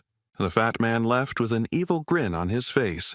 The leader of the criminal gang was indeed in a great mood that day, and all because the man managed to take control over the great master of the sword Millium, and now she fulfills all his whims. The man turned around, thinking that Millium would give him all the information he needed, but every piece of information had its price. Only as the big guy believed. Although Millium was not a naive fool, this girl did not even know that her precious child was sitting behind bars. The fat man with the thin mustache looked at the boy, Millium's son, who was sitting behind bars, and said the child's name. When the man kidnapped this child, he did not even suspect that the boy would turn out to be a close friend of the judge of lawlessness. The boss was distracted when a subordinate started running towards him at full speed, and the man asked what was going on with the prophet. Stuttering, the worker began to report about the prophet. The leader asked the guy not to beat around the bush and to tell everything. The big man thought about it when his subordinate suggested that the girl they were looking for was currently in the temple. Meanwhile, our hero, Eileen Rindle, and Leon Pavlov were indeed in the temple. Mikhail was talking with the priest. The archbishop asked the guy if he wanted to say now that all the capital's criminals were targeting the prophet. The protagonist confirmed that criminals are indeed trying to capture Cassandra and monopolize her prophecy. The archbishop was at a loss, not expecting that the criminals were so repulsed that they decided to go against the temple. The priest became even more wary when Mikhail asked what if things were even worse than he thought. Michael said the archbishop hit the nail on the head when the priest suggested that someone from the church was involved in all of this. Footsteps were heard in the temple as the archbishop asked our hero if he had any evidence, because such words cannot be thrown around. The judge of iniquity, Millium, intervened in the conversation and stated that she had all the necessary evidence. The archbishop immediately fell silent, turning the corners of his mouth down, and looked intently at the girl who came closer. The woman finally took off her mask and appeared before the priest, and the man immediately recognized her as Millium. The judge of iniquity, holding her hands behind her back, told the archbishop that the priests had tried to seize the prophet, but Michael had stopped them. The confused priest asked how they knew this when Millium said that they should crush them and punish them for their pride. The archbishop still couldn't quite believe the girl when Millium explained that she had been helping a certain garbage rat who had masterminded the kidnapping. The judge of iniquity decided to tell the young priest in more detail about the villain she worked for. She said that this idiot was in charge of all the dark deeds that were happening in the capital, and called him the Master of Shadows. The archbishop was alarmed after the judge of iniquity called that villain the Master of Shadows. The priest was surprised by the word about shadows. Millium told the man that he was one of the few high priests in this temple and should know perfectly well what she was talking about. Realizing who was being talked about, the archbishop and high priest became very angry and, through clenched teeth, called the villain the Ugly Lord. Michael also knew who he was talking about and added that this Ugly Lord was also one of the 12 monsters serving the demon god. The villain has done many evil deeds, so they are looking for him, and now he has to hide in the dungeons of the empire's capital. The archbishop was so impressed by the news that he fell to the ground and began to accuse the heroes of talking nonsense. The high priest could not believe what was happening, and once again asked Millium and Michael if they were sure about this. The priest could not accept the fact that the followers of the demon god existed, and the situation became much more complicated in such a case. It was important for the main character to get through to the archbishop. The guy asked the high priest to think again. Looking into the eyes, Michael told the man that the prophet had warned him more than once about the invasion of demons, and why he did not allow the thought that this could actually happen. The man tried to object to the main character. Beads of sweat appeared on his face from his emotions, but he was unable to express an argument against it. The protagonist understood that the priest could not argue now with Mikhail's words about the probable invasion of demons. Otherwise, if the archbishop had objected to the main character, he would have gone against the will of the temple, and would have been punished. Even the ancient remains of demonic creatures that were thought to be extinct are still kept in the capital's lands. This is well known to all clergy, and the archbishop will not claim that he does not know about it. Thinking about the archbishop, Michael Walpurgis assumed that this must hurt the priest's pride. The young mage knelt down in front of the shocked temple servant and calmed him down, saying that he would sort everything out. Our brave hero informed the archbishop that he, together with Milliam, would defeat the ugly lord, and only one thing was required of the priest. The archbishop looked at Mikhail with wide, confused eyes, thinking that he would now demand a signature from him. But the main character wanted something completely different from the man, and as a condition he asked to be appointed as a warrior of the temple. Michael's condition surprised the high priest, but our hero believes that his demand to become an official warrior is entirely justified. The archbishop was plunged into doubt, and the young mage tried to convince him, saying that the destruction of the ugly lord was a worthy feat. In the end, Mikhail managed to convince the priest to appoint him as a warrior. The man closed his eyes and agreed to the hero's terms. The high priest declared that he believed in our brave hero, and a golden feather appeared in the air, surrounded by a purple aura. The archbishop prepared to appoint Michael as a warrior, arguing about the very existence of the ugly lord and his murder. With the help of magic, the priest signed the paper, officially appointing our hero as a warrior, and said that he was obliged to support the boy. The ceremony of initiating the main character into warriors quickly ended. The guy and the others hurried to leave the temple. All four of them left the temple, including Milliam, when the streets of the capital were already illuminated by the last rays of the setting sun. Mikhail Walpurgis was surprised when the judge of lawlessness unexpectedly thanked our hero in a few words. Looking ahead, the girl explained that if it weren't for Mikhail, she would still be a hostage to the ugly lord's plans. She assumed that the guy knew the details, since he told the name of Kariaman to the Duchess, but the hero said that he didn't know anything else. The woman clenched her fists in anger when Mikhail told her that Kariaman had been kidnapped and made almost a slave for the aristocrats. Milliam wanted to save the boy. There was a glimmer of hope in her heart that not all was lost, and she asked if she could find the child. Turning his head, the protagonist asked what the woman would do if he said that she had such an opportunity. Drawing her sword from its sheath, Milliam declared that she had no need for useless wars, especially when it came to her child. With all her might, the judge of lawlessness, Milliam, plunged her sharp and long sword straight into the ground in front of her. The woman dropped to one knee and asked Mikhail to answer her directly whether she could find him and restore her honor. Kariaman was very important to the knight, so the girl added that in exchange for help, she would give Mikhail her sword. The protagonist silently listened to the woman when she promised to fulfill the conditions and give the guy her weapon. Judge Milliam was tragic because at one point the woman walked into her home and realized she had lost her husband forever.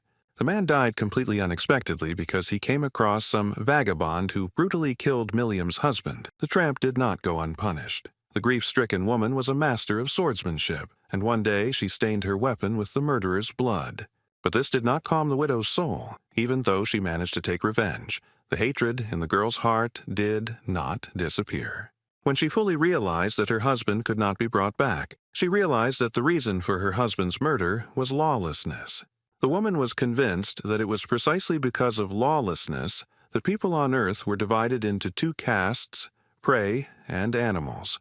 After that, the girl did not try to find new love. She left her past life behind and started a completely new one. Milliam decided to hide her true identity and conceal her face by putting on an iron mask. From then on, the woman called herself the Judge of Lawlessness, and her activities were aimed at destroying all who do not respect the law. Now, when our heroes are in the capital of the empire, the ugly lord became enraged, and in anger punched the wall with his fist. Having left a dent there, the big guy called our hero a scumbag, saying that he didn't expect Walpurgis to interfere with him so much. The leader of the villainous gang was upset because everything did not go according to his plan, and now he needs to get out of this place as quickly as possible.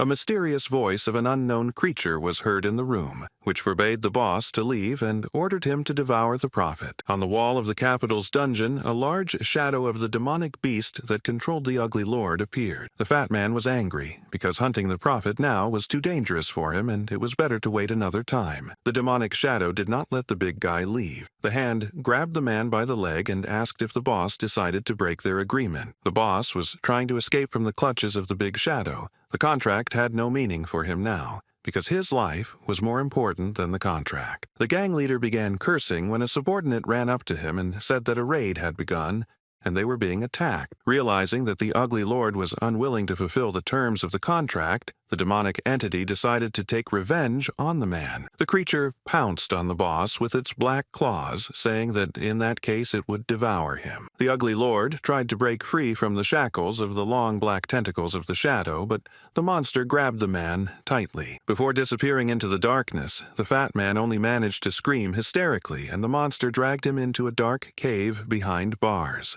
The people who worked for the ugly lord were attacked, and they screamed in horror and ran away, calling for help. There was a brutal fight. Streaks of light left by the sword flew through the air. Someone dealt with all the villains. It was the greatest swordmaster, Milliam, who single-handedly scattered all the bandits in a matter of minutes, intending to find the child. The raid soon ended successfully. Without receiving any damage, the woman put the sword back in its sheath and stopped. Leon Pavlov and Eileen watched this from the sidelines, and when the skirmish stopped, they quickly ran up to Milliam. The young count was delighted. He laughed and said that the judge of lawlessness was simply magnificent in this battle. Eileen took it all more seriously. Watching the woman's talent, she realized that she also wanted to wield a sword like that. At this time, the main character was standing in front of some light-colored house, behind which several columns of black smoke were visible. The keeper was greatly shocked by Milliam's abilities, and Mikhail said that rumors immediately spread in the capital as soon as someone drew a blade. Mikhail concluded that for this reason those rats would not keep them waiting long, but it was good that at least there were no people here. The tiny flying girl was outraged, saying that the protagonist seemed to forget the purpose for which they came to the city. While Fergus's gaze confused the keeper, and with an offended voice, she asked the guy not to look at her like that. The main character himself understood perfectly well that dealing with the capital's villains was not the most important task right now. For Mikhail, the main priority now was to find the main rat and figure out who was behind all the crimes. Our brave hero wanted, at all costs, to find the ugly lord, who was the leader of the villainous gang. Meanwhile, the ugly lord, who was grabbed by the dark shadow, asked what good would come from him devouring the man. The entity agreed with the boss, replying that indeed there was no nutritional value in the man. The demon who captured the ruler believed that it would be enough for him to eat the prophet, so he gave the task to find Cassandra. The boss's eyes turned demonically red. Horns appeared on his forehead, and he sensed the energy of Asura's servant in the room. The demon inside the ugly lord ordered him to devour them all, but he objected, saying that they had to find someone. The ugly lord turned his head. An evil smile appeared on his face, and he said that he had some kind of idea. Recalling that he has prisoners, the bishop said that people take good care of the younger generation. The man's idea was to use this, and he headed towards the cells where the children were sitting behind bars. Eileen Rindle was still visiting the capital, currently spending her time training in swordsmanship by killing villains. The young duchess dealt a crushing blow to the criminal, leaving behind a bright red streak of magical energy. Although the girl managed to hit the enemy, she was not at all satisfied with the result, realizing that her strength was still unstable. Eileen gripped the hilt of her sword tighter, preparing to continue fighting the ugly overlord's minions. Watching the judge of lawlessness, the girl realized that all these showdowns with villains contradict the teachings of her Rindell family. But Eileen was already in deep with this story, and there was no turning back, so having no other choice, she decided to fight on. Realizing that she had to continue, the young duchess raised her sword, the blade immediately becoming bathed in bright orange magical energy. Eileen was surprised, but not taken aback, when her weapon suddenly lit up with an anomalous aura that had not been there before. The girl's results improved. She began to easily deal with criminals, striking them with her magic sword. The aura was so strong and the blows so powerful that the blade of the young duchess's sword was covered in cracks after the skirmish. When the girl stopped to catch her breath, she began to cough and a spit of blood came out of her mouth, indicating the damage she had sustained. But the Duchess didn't start to panic, but simply wiped her mouth, concluding that the sword couldn't withstand this abnormal aura and she was too nervous. When the battle with the boss's minions was over, Milliam came up from behind and praised Eileen, saying that she did well. The woman also praised Pavlov, calling him a good swordsman, who showed that he was studying different methods of wielding weapons. The girl froze in surprise when Milliam said that the Duchess was completely different and did not look like Leon Pavlov. In gratitude and respect, Eileen Rindle turned and bowed before the judge of iniquity, keeping her distance. The Duchess, bowing her head down, asked Milliam not to doubt her, and then offered the woman to become Eileen's teacher. The woman in the mask obviously saw potential and something unusual in Eileen, so she took the offer to train the girl positively. Eileen was about to object when Milliam immediately turned around and told Rindal to follow her so they could begin their training right away. The Judge of Iniquity looked at the girl through the holes in her metal mask and asked the young Duchess to stop worrying. She reassured Rindal that Mikhail would be able to deal with him himself, meaning the Ugly Lord. At this time, our young brave hero was just working on this. He entered the room and placed his palm on the stone floor. The worried keeper asked if it was not too much to come to this dungeon instead of the Judge of Lawlessness. The protagonist reassured the petite girl, saying that everything was fine, and continued working on his main task. The next moment, the expression on our calm hero's face changed dramatically. He began to feel anger and disgust. Standing in front of the iron bars, the keeper asked what had happened, and the guy did not understand what the Lord had planned and why he was behaving like the last creature. Mikhail could not understand what this monster was doing where the children were, because due to the lack of food value, he could not eat them. The keeper began to worry even more. Tears almost appeared in her eyes when she guessed the reason for the ruler's actions. The protagonist came to the conclusion and shared it with the keeper that the Ugly Lord was using the children as hostages. The fat man, enslaved by the demonic entity, walked around his prison in the dungeon and laughed evilly. While Michael was busy looking for the boss, he was not busy with anything, and sat silently on his throne, resting his head on his hand. A man with a thin mustache and demon horns on his forehead closed his eyes and dozed off a little in his chair in the middle of a dark dungeon. The sound of boots hitting the floor was heard in the room. Someone had decided to visit the Ugly Lord and approached his throne.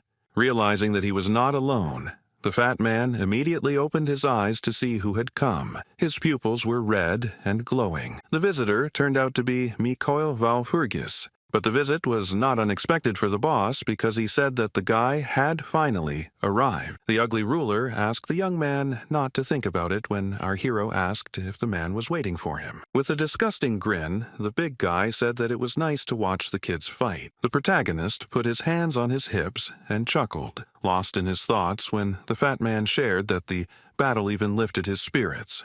The villain smiled broadly and said that he would only get the opportunity to feast on the seer girl and did not expect anything else.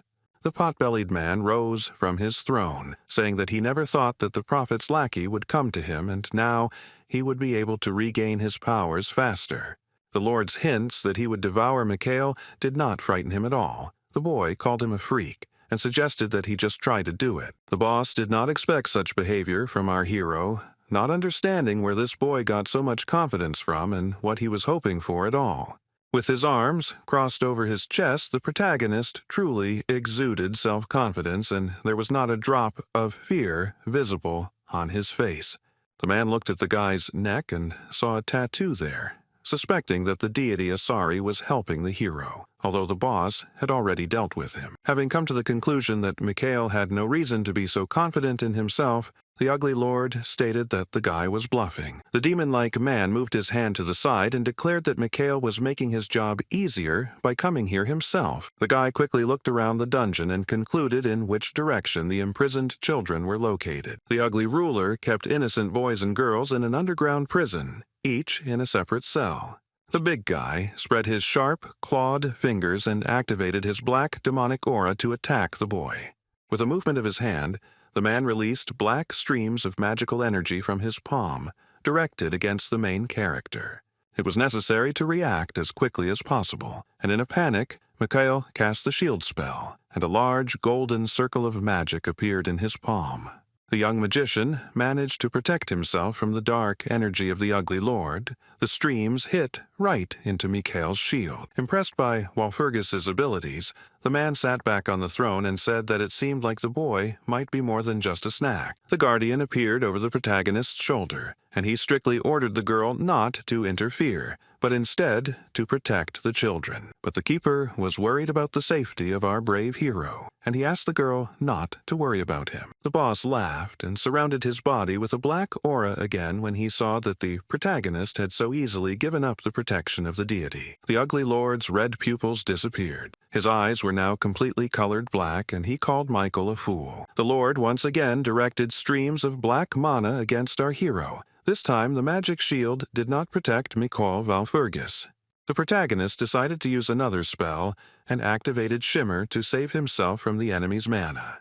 Holding his palm to his face, the brave guy managed to jump high above the floor to prevent the black magical snakes from capturing him. The boy noticed that the ugly overlord's shadow attack could take many forms, which made things much more complicated. Observing the big guy's abilities, the main character concluded that his strength was now much weaker than before Mikhail's regression. The protagonist used the flicker spell against the enemy, but the boss shouted that he could dodge it and raised his hand up.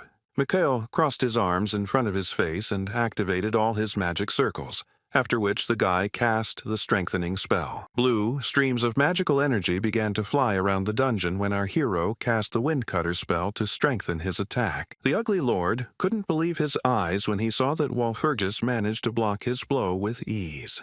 The fat man's mood changed, and his red pupils narrowed even more when he realized that the young magician was not as simple as he seemed. At this time, the keeper was busy fulfilling her task. She understood that magic should not reach the children. The lord came up with an idea and began to threaten the boy, saying that he would see how he would cope with the man's attacks without protection. The big man readied his hand to attack Mikhail again, tongues of dark demonic aura appearing around his skin. With his spell, the ugly lord created shadows on the wall that resembled bloodthirsty monsters with sharp fangs. The man screamed for Walpurgis to die, and many large shadows surrounded our guy, bearing their long, sharp fangs. The guy did not give up, and was ready to continue fighting against the villain. He again cast the Shimmer spell against the black shadows. After Mikhail needed acceleration, he successfully activated this spell, and magical small wings appeared around his legs. Almost instantly, our brave hero approached the criminal and looked at him. He, confused, was unable to do anything. The ugly lord calmly watched the boy's actions, looking at him with his demonic eyes. Mikhail's magical skills did not frighten the fat man, but only brought a smile to his face, and the man called the magician an idiot. He asked the guy what would happen if the hero came that close, and at that moment, a black shadow pierced the guy's body. But Michael Walpurgis remained conscious and was ready to continue the fight. Moreover, he replied that everything was fine. The protagonist hit the careless demon villain in the face with all his might in order to buy some time. Afterwards, Mikhail smiled and remembered the words about the need to be kind and humane, and began to quote them to the criminal. The lord's eyes widened as the hero continued quoting the words about remembering kindness, and the evil shadows would leave their mark for a long time. The man panicked and wanted to ask how a common man knew these words, but at that moment, the hero got angry and hit him again. The words about kindness and evil shadows that the protagonist had just quoted to the ugly lord were a message from the afterlife. The antagonist was very surprised when he heard them from Walpurgis, because these words were considered long forgotten by everyone. Despite his weakness, the Demon King found the strength to constantly observe what was happening in the world. Each warrior sacrificed his life in order to create a message from the afterlife, and thus defeat the enemy. The hero held the ruler's face with his hand, realizing that the message he had spoken was engraved on the villain's heart, and it was supposed to strike him. Before the regression, Michael made a mistake when he took the message from the afterlife lightly and did not teach it. But now the main character, when he returned 20 years ago, took into account all the mistakes he made earlier. The young magician was still holding his helpless opponent by the face, saying that he would die irreversibly. The guy named the name of the ugly Lord Beelzebub. The enemy was taken aback, not understanding how the hero knew his name. Michael Valfurgis looked intently at his enemy and spoke the last words of the message, which read, "I release you." Our brave hero clenched his fist and a large black blot formed in place of the big guy. Splashes flew in all directions. The ugly Lord Beelzebub disappeared without a trace after reading the message, leaving only a black spot on the floor from the demonic fat man. The keeper, shocked by what she saw, watched the skirmish between her friend and the villain from the sidelines, worrying about Mikhail. The tiny girl asked if the Lord had disappeared, as our hero looked at the puddle of black liquid that was left behind by the man. Michael did not say anything about the destroyed demon, and he asked the keeper what was happening to the children whom the Lord was holding in prison. The girl replied that everything seemed to be fine with the children, but she was more interested in how the magician managed to destroy a powerful demon without preparation. The keeper warned that his destruction would create a big problem, and she was right, because someone appeared behind the hero. Michael turned around and saw there a giant, shapeless, purple creature with chaotically located eyes and mouths. Beelzebub rose up even more ugly, called Michael an idiot, and said that he would not end everything if the guy killed him. The creature accused Mikhail of jumping to conclusions, and our hero was the one who caused the chaos. The boy didn't react to the monster's accusations in any way. He turned away and paused before answering the demon. With a smug smile on his face, Valfurgis asked what was stopping him from killing the demon anyway, even if it didn't end everything. The guy picked up a piece of white chalk and began to draw magical geometric figures on the floor with it. He announced to the demonic, formless being that everything was ready as Michael locked Beelzebub in a large magic circle. In response, the monster only called Mikhail an idiot because he couldn't defeat the demon with this spell without at least the 8th circle of magic. The worried keeper told our hero that this was an unusual spell and that it did not depend on the guy's strength. The guy himself knew perfectly well that this was the only spell that could defeat the demon gods, and he placed his palm on the ground. The protagonist knelt down before the demonic creature to begin work on destroying the demon god. Grinning, Mikhail Valfurgis got down to business after clarifying that he knew how to use this spell very well. The keeper's eyes widened. The guy's actions surprised her, and she asked if he was really going to do this. She was curious to know how the hero learned to use magic of this level so quickly, but the guy had already activated the spell. The main character was extremely concentrated. He set himself the task of first analyzing the curse. Curses are one of the important areas of magic, the foundation and basis of which are formulas and schemes. Michael knew that magic, like mathematics, relies on obtaining the correct formula through calculations. But in this situation, the talented magician wanted to act outside the box, thinking about what would happen if he approached it from a different angle. The protagonist's spell began to work, as evidenced by the fact that the purple monster began to tremble. The fact that Mikhail was able to use the spell against the monster surprised the demon, but the hero had an idea to return the magic to its original state. The demonic creature sensed that our hero was trying something new, and asked Mikhail to stop. Valfurgis admitted that he knew it was impossible to completely get rid of the demon god, so he had to come up with something new. A joyful smile appeared on the protagonist's face as he informed the demon that his curse had finally weakened. After Michael's powerful spell, the monster became weaker, and the hero expressed confidence that the judge of lawlessness would deal with it in no time. The demonic, formless monster was furious, screaming for our brave hero to die, furious at his helplessness. The guardian stepped in when Michael ordered the girl to activate the storm set to blow the demon god to hell. The demon's ugly body began to change shape, and something emitting a bright red light appeared under the monster's skin. The tiny girl managed to activate the storm set, creating a powerful green mana vortex in the room. The keeper of the tomb was absolutely delighted when the guy succeeded, realizing that he could do this too. Thumbelina was confused when the main character turned around and went somewhere. She immediately asked where the guy was going. Valfurgis explained that he needed to check something because it was not often that one came across a person who had been cursed. There were still shadows of the demon in the air, and before the curse of the ugly lord disappeared completely, the hero needed to check something. The keeper became alarmed and called out to our hero when the black shadows began to grow to gigantic proportions before her eyes. A huge whirlwind of black shadows rose up from the underground of the imperial capital and rushed straight into the sky.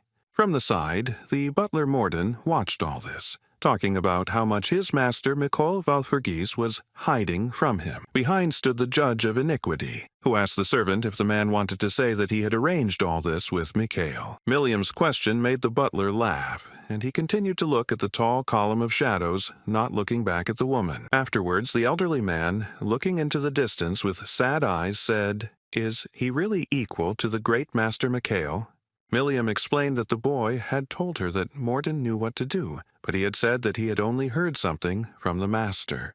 Guessing the butler's abilities, the woman asked if the young mage knew anything about him, and Morden called it a good question. The butler put his hand forward to control the swirl of shadows, indicating that Morden also had magical abilities. The old man asked to postpone this conversation until later, but now he needed to finish sorting out the problem, and Miriam's aura could help him with this. In response to the request to use her aura, the woman in the iron mask said nothing, but only turned her suspicious gaze to the butler. While Morden worked with his hands, using his magical skills, Miriam came closer and held out her sword, remembering the old days. The clot of demonic shadows, like a black tornado, continued to rise above the capital of the empire. A moment later, this whirlwind became the epicenter of a powerful explosion. An incredibly bright flash of light was visible even from afar. The explosion did not damage the buildings of the capital, but was directed only against the demonic tornado, and the vortex began to shrink until it completely dissolved. The fight against the demon god, the ugly Lord Beelzebub, ended successfully and without consequences for the capital, and the next day arrived. The main character decided to visit the temple to meet the archbishop. The priest took the guy's hand in his and praised him for his excellent work. The high priest was now beaming with joy. He shared that he had no idea that everything could end so well. Thanks to our brave hero, the ugly Lord Beelzebub, who had done many evil deeds, was destroyed. Quiet days came for the capital, but the hero understood that this was not enough to change people's perception of demons.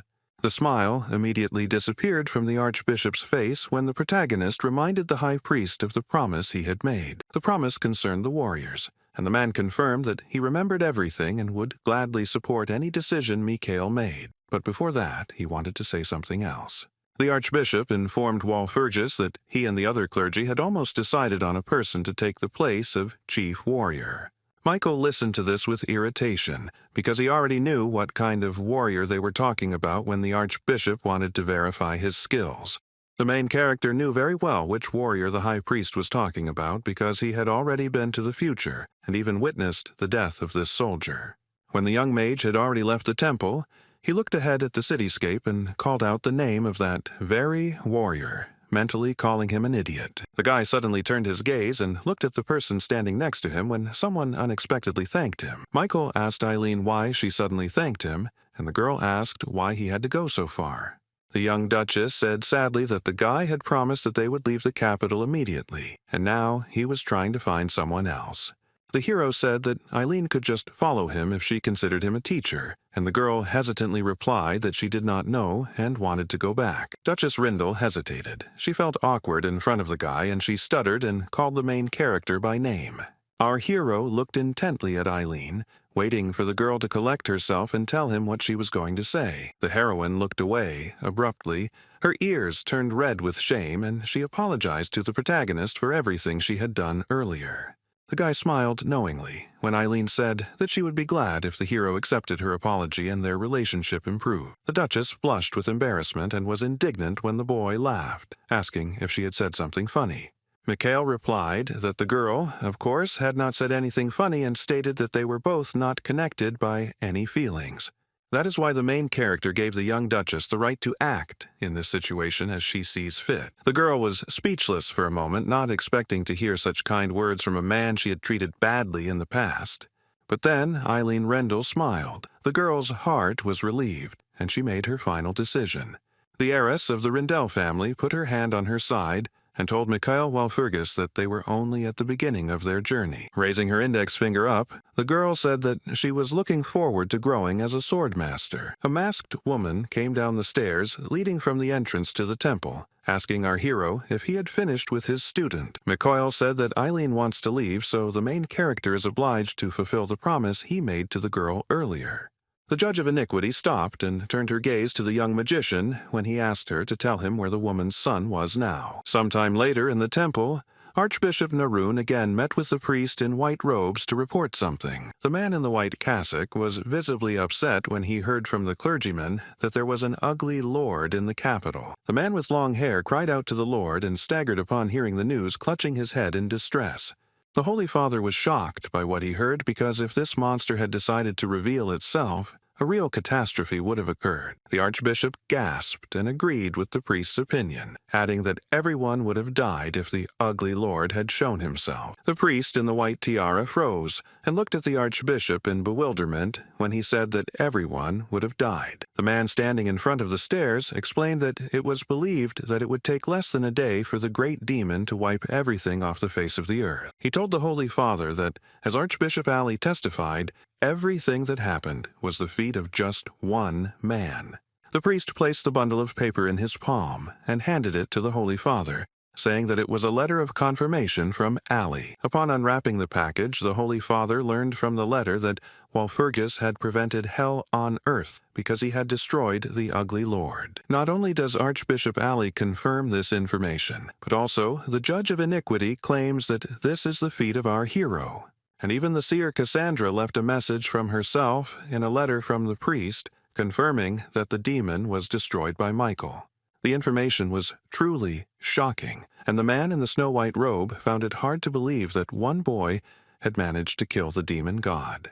But the Holy Father still assumed that what was said in the letter might be true, and asked whether Walpurgis was a warrior. Meanwhile, Mikhail spoke with the lawlessness judge, sharing with her his opinion that Karyaman was not satisfied with the guy's proposal.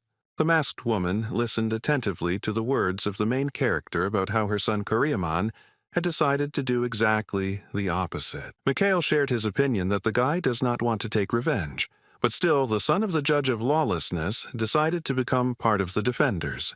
It would seem like a little boy could escape from prison into the dungeon where the ugly lord kept everyone behind bars. But the hero had an answer. Karyaman did this with ease because he was able to join a force that was superior in power to that monster. The talk was about the Condor Mercenaries, a powerful organization of defenders, noble knights whom Karyaman had joined. Mikhail told the boy's mother about all this, and it was clear from the woman's face that this information shocked her.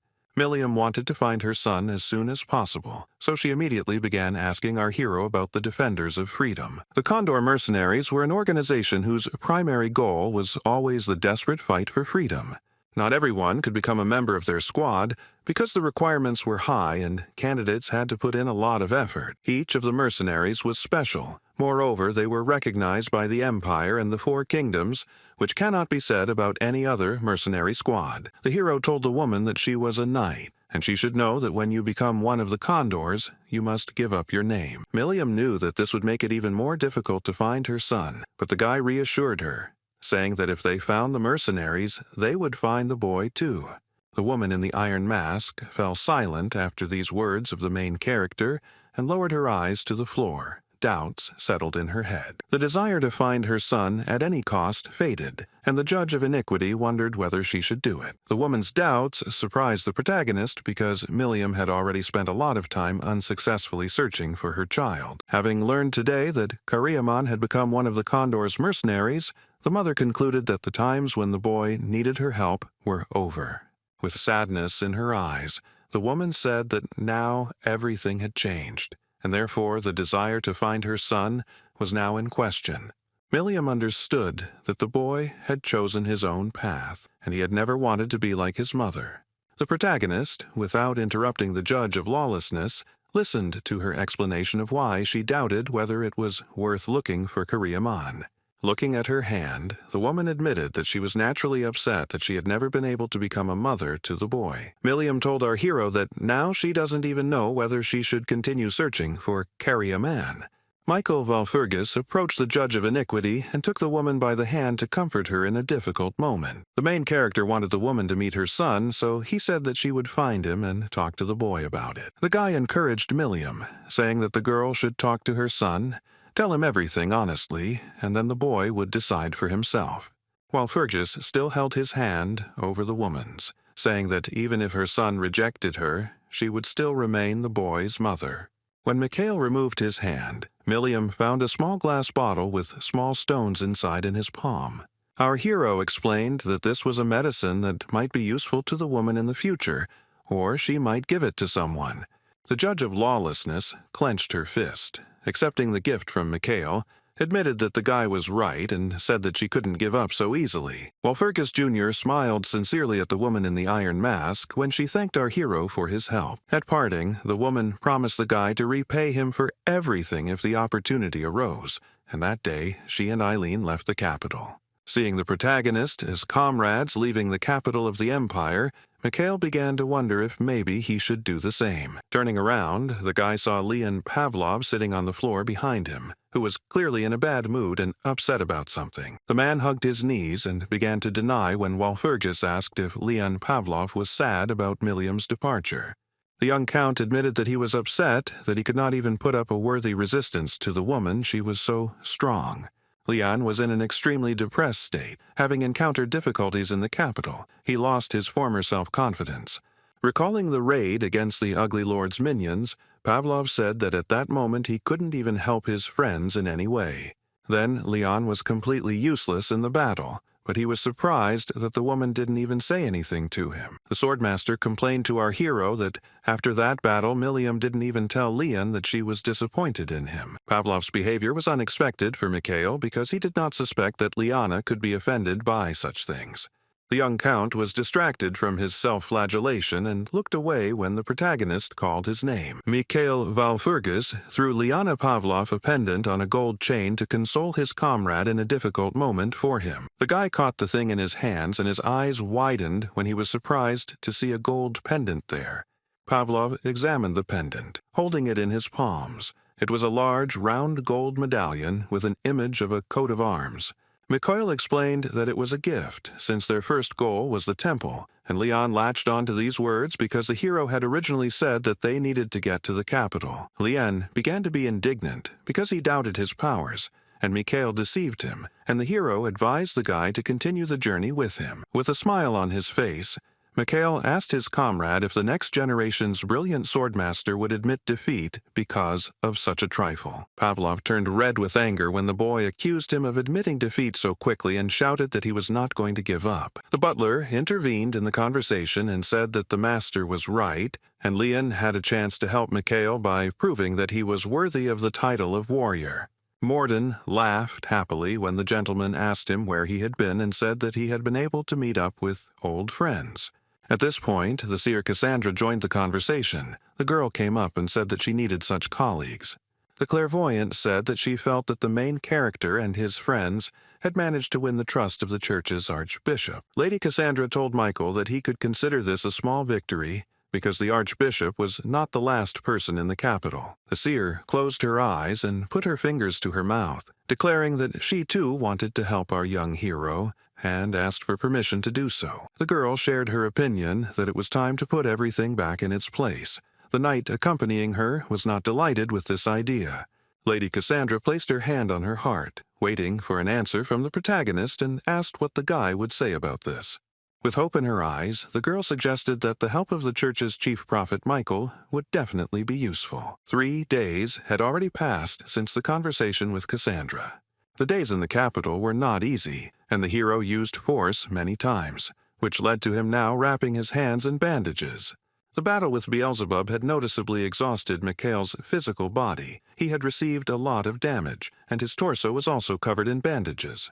The guardian explained to Walpurgis that the boy's magical powers had run out, so his body had returned to its usual form. Michael believed that this would not work, so he decided that he needed to increase the number of magic circles to 6.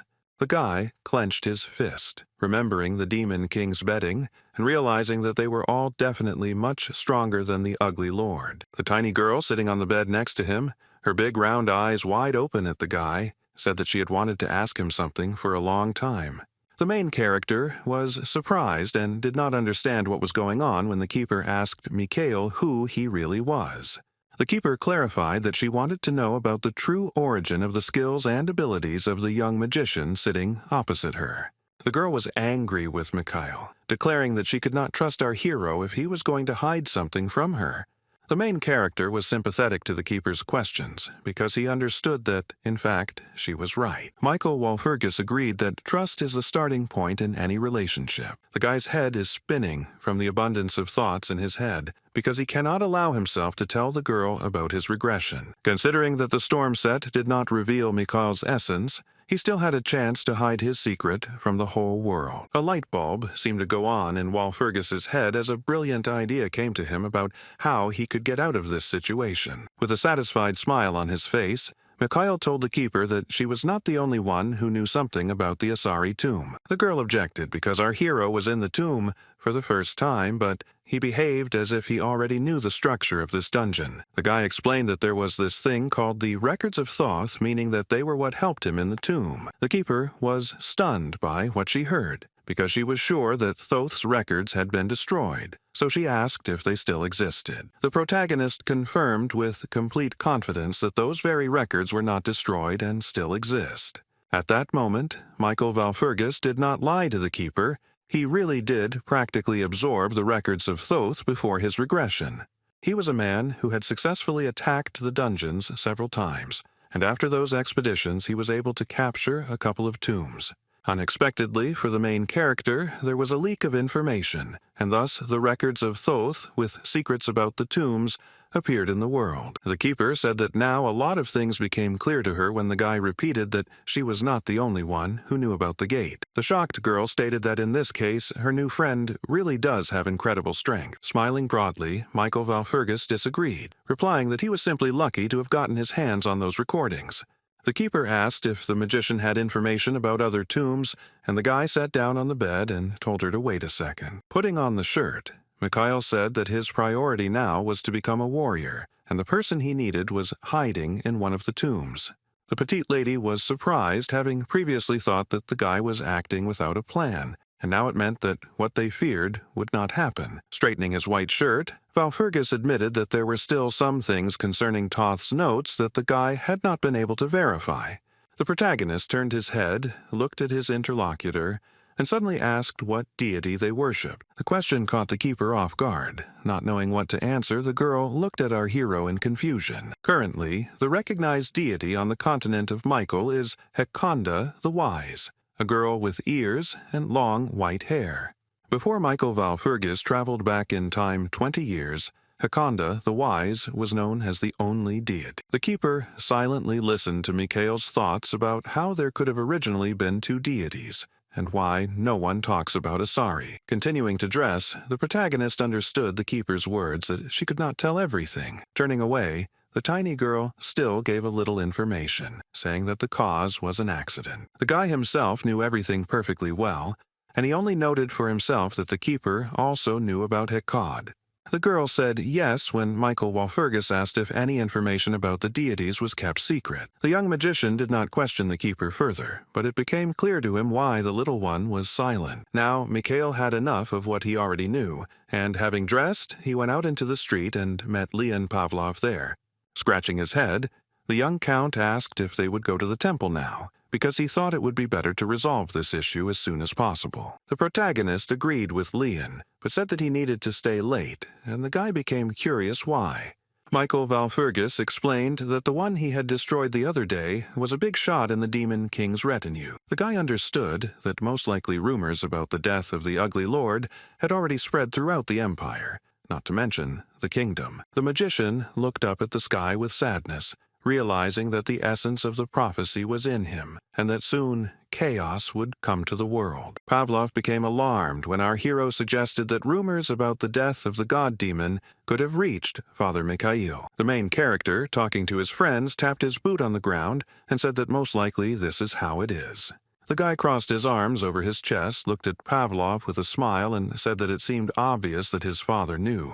Leon's reaction indicated that this fact bothered him greatly, and the swordmaster asked how this had happened. Pavlov suddenly decided to praise Father Mikhail and told the boy that his father was the greatest magician in the empire and the head of a great family. Out of nowhere, Leon Pavlov got angry at our hero, grabbing the young man by the jacket with his hand, thinking that he would now get into trouble because of him. The swordmaster began to shake Mikhail, calling him a bastard, and asked why Leon had to be involved in all this. Pavlov declared that this would not do, and that he must return home immediately, but Walpurgis replied with a sly smile that it was already too late. It was sunny outside, but suddenly at one moment it changed dramatically, and the sky above the capital was covered with black clouds. Smiling as Leon Pavlov made his complaints, the protagonist cast the multi-shot shield spell. Mikhail Walpurgis materialized a magical shield above himself and his friend just as fiery bolts began to fall from the sky. Leon Pavlov was shocked by what happened. He looked at the sky and did not understand what had just happened. Walpurgis grinned and looked at his comrade, protecting them with his hand using the shield, and said that this was a greeting from Daddy. The main character stated that his father was already here, and indeed the silhouette of a man began to appear in the thick fog.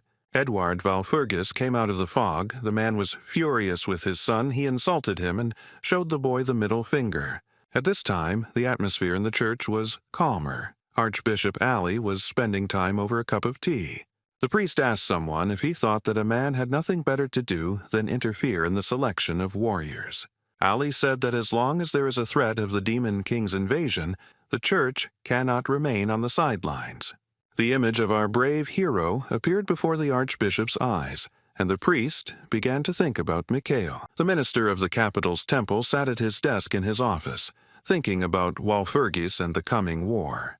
When the archbishop remembered Michael, the man looked out the window and an ambiguous grin appeared on his face. Ali understood that Mikhail Walpurgis was now the only person whom the temple could make a hero. The unexpected noise in the office frightened the archbishop so much that the man threw his arms out to the sides from the suddenness. It was a young church minister who burst into the archbishop's office shouting, and the man asked what had happened. Ali had suspected, judging by the way the priest had created a panic, that demons had already invaded, but the boy said no. The young priest shouted about his lordship the Marquis, Edward Walpurgis, with whom the boy's panic was connected. The boy told Archbishop Ali that the Marquis had cast a spell on his son Michael, and the warrior was in trouble. It was true. Edward was not happy with the things the guy did in the capital and cast a spell against him. The news caused the archbishop to be confused and ask many questions. He looked warily at the priest. At this time, our brave hero was running away from the golden magical lightning that his enraged dad was launching at him. The young magician understood perfectly well that this electric magic hits with high-voltage discharges, so the father hits nearby so as not to hurt the boy. For Mikhail, this was quite expected, but he did not understand why he should study magic and become a great magician for the sake of such a useless thing. An angry Edward Walpurgis asked his son what he had said when Mikhail approached and expressed his respects to his father. The boy was taken aback when the great magician and head of his family asked why our hero was still alive. Edward still wanted to punish his heir, so when he saw him safe and sound, he launched yellow lightning bolts at him again. Michael was ready to fight and defend himself. The boy cast the shimmer spell to repel the evil father's attack. Mikhail's figure became blurry. The guy could move around space in an instant, bypassing his dad's powerful electrical charges. But still, it was not for nothing that Edward was considered the greatest magician of the empire, so the father still managed to strike his son in the back with an electric charge. However, the faithful guardian of the tomb came to the rescue. She activated the storm set and said that she would block the attack. The Marquis stopped and looked at his child in surprise when he saw that Mikhail had managed to block his blow. Mikhail clenched his fist and tried to explain to his father, saying that it was not without reason that he was now trying to defend his title of warrior. Edward did not understand what our hero was talking about when he said that it just so happened that the warrior of this generation was a different person. When his son asked if he had heard about the demon, the Marquis said that they were already chattering about it on every corner, and the temple was spreading tales about the Demon King. Chief Walpurgis chuckled in surprise when the young mage hinted that the rumors about the Demon King were not just stories. Marquis Edward was visibly tired of his son beating around the bush, and asked the boy to tell him directly about the Demon King. The protagonist agreed to tell his father everything, and after talking about the Demon King, the men stood on the street, keeping their distance. Edward was thinking out loud about the fact that one of the Demon King's strongest supporters, named the Ugly Lord, had appeared. Michael confirmed that this was true, and said that even the Demon King himself appeared for a moment but then disappeared. The Marquis became angry, asking his son if he understood what he was saying, and if he wanted to tell him now that the boy had managed to survive the appearance of the Demon King. Someone interrupted the conversation between father and son and told Edward, addressing his lordship, that this was absolutely true. Archbishop Ali decided to stand up for the main character, and upon hearing the news, he immediately ran to save Mikhail. Ali asked the shocked Marquis Walpurgis if he remembered the man, because they had already met somewhere a year ago. Edward ignored this, turned to his son, and asked who the warrior was that Mikhail had spoken of earlier. The archbishop pointed his hands at our hero, putting him in an awkward position, and said that the warrior was right in front of him. From the expression on the Marquis's face and silence, it was clear that the man did not believe the fact that his son had become a warrior. The man answered Archbishop Ali that now he saw before him not a warrior, but only his stupid son, Mikhail. Edward was surprised when he noticed the main character's neck and noticed a small tattoo there that protects him. The boy was delighted when his father admitted that Mikhail had recently shown a completely different side of himself. Edward Walpurgis decided to end the conversation there, did not answer his son, and cast the teleport spell, creating a large golden circle of magic. The next moment, the spell worked successfully. The Marquis immediately disappeared, leaving his son and the Archbishop on the capital's street. Ali was surprised at how suddenly Edward decided to leave, but Mikhail reassured him, saying that his father would return soon. The protagonist was absolutely right, and a second later, Marquis Walpurgis materialized in the same place. Edward reported that he checked the mana concentration in the capital, and it was definitely energy that could come from a large demon. The news that Michael had become a warrior shocked the Marquis and made him think because this had never happened in the Walpurgis family before. For the protagonist, the father's reaction was quite natural because the Walpurgises had never been associated with religion in their entire history. The boy turned to his father to explain that a warrior is not just a title, but a person whose goal is to save humanity. Michael told the Pope that if the prophecy came true, only a warrior would be able to stop the inevitable catastrophe. Edward was sure that the old men from the temple were talking complete nonsense, and even if you believe the prophecy, one warrior would not be enough to save the world. Our quick-witted hero saw that his father didn't really believe all his words, so he told Edward about the storm set. These words plunged the Marquis into real shock. He stared at his son, speechless from what he heard. Archbishop Ali's face also changed when Mikhail only mentioned the storm set in his speech, knowing the value of the artifacts. The priest lost his balance and fell backwards in shock when he saw the storm set in action in front of him. The protagonist activated the storm set with his own words and demonstrated divine power to Ali and Edward. The keeper also showed up. It was obvious that she was worried about the hero, and the guy started talking about the scale of the disaster. The young and talented mage clenched his fist, his hand pierced by divine power, granting him protection and special skills.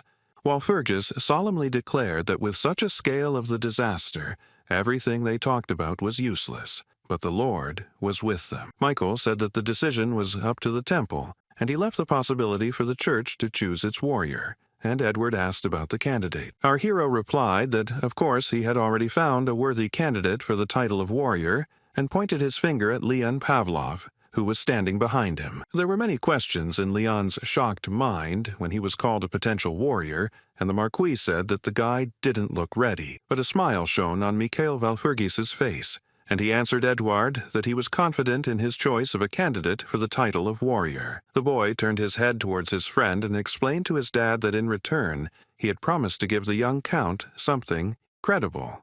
Leon Pavlov latched onto Mikhail's words about something incredible, not quite understanding what the younger Walpurgis was talking about. But the swordmaster decided to play along and support his friend. He spread his arms out to the sides and told Edward that everything was so. The Count stated that Mikhail always kept his word and would not throw around such statements without a plan. Edward Walpurgis hid his gaze when Leon said that he thought the Marquis, as a parent, should understand this better than he did. The Marquis was awakened by memories connected with his son, for example, Mikhail's words that he would take over Rindel's business. Afterwards, the Marquis recalled how his son had told the man that he would now keep Viscount Nostra on a short leash.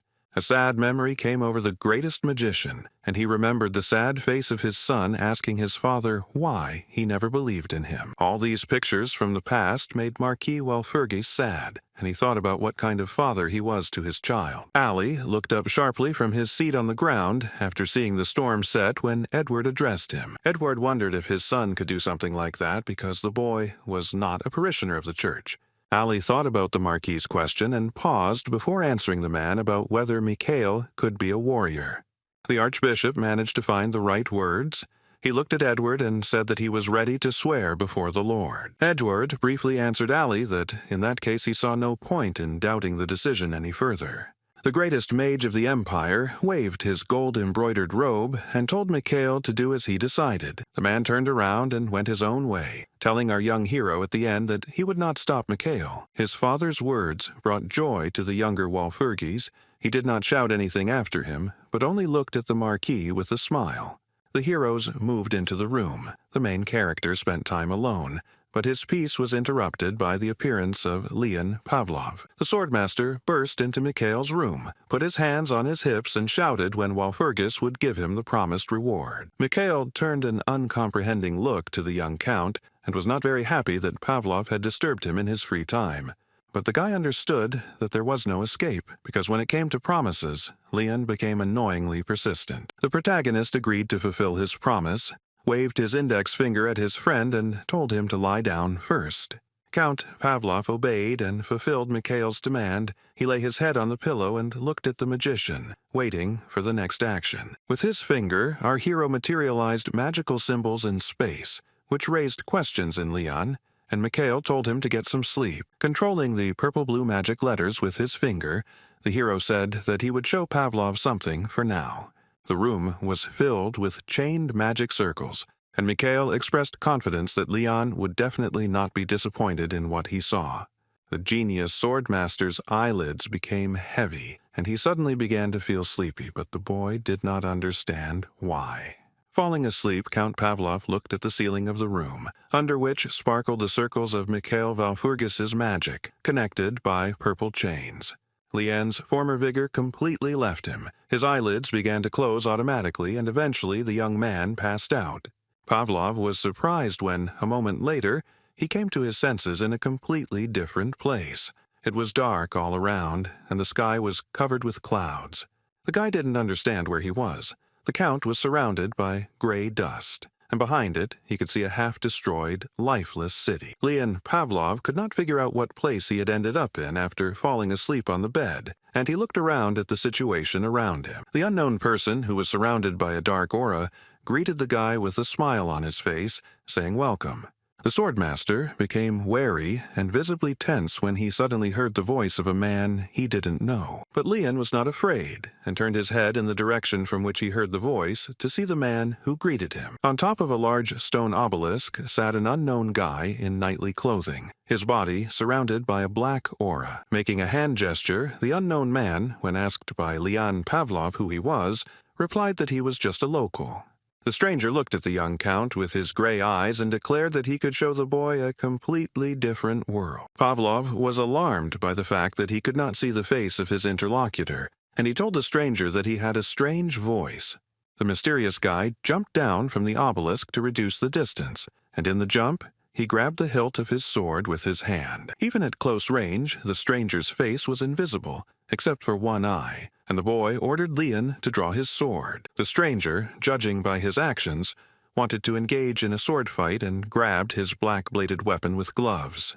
Pavlov was confused and couldn't react in time. He just stood there while the mysterious guy was already running towards him with a sword in his hand. The young count noticed that he was about to be attacked, and from the expression on the young man's face it was clear that he was terribly scared.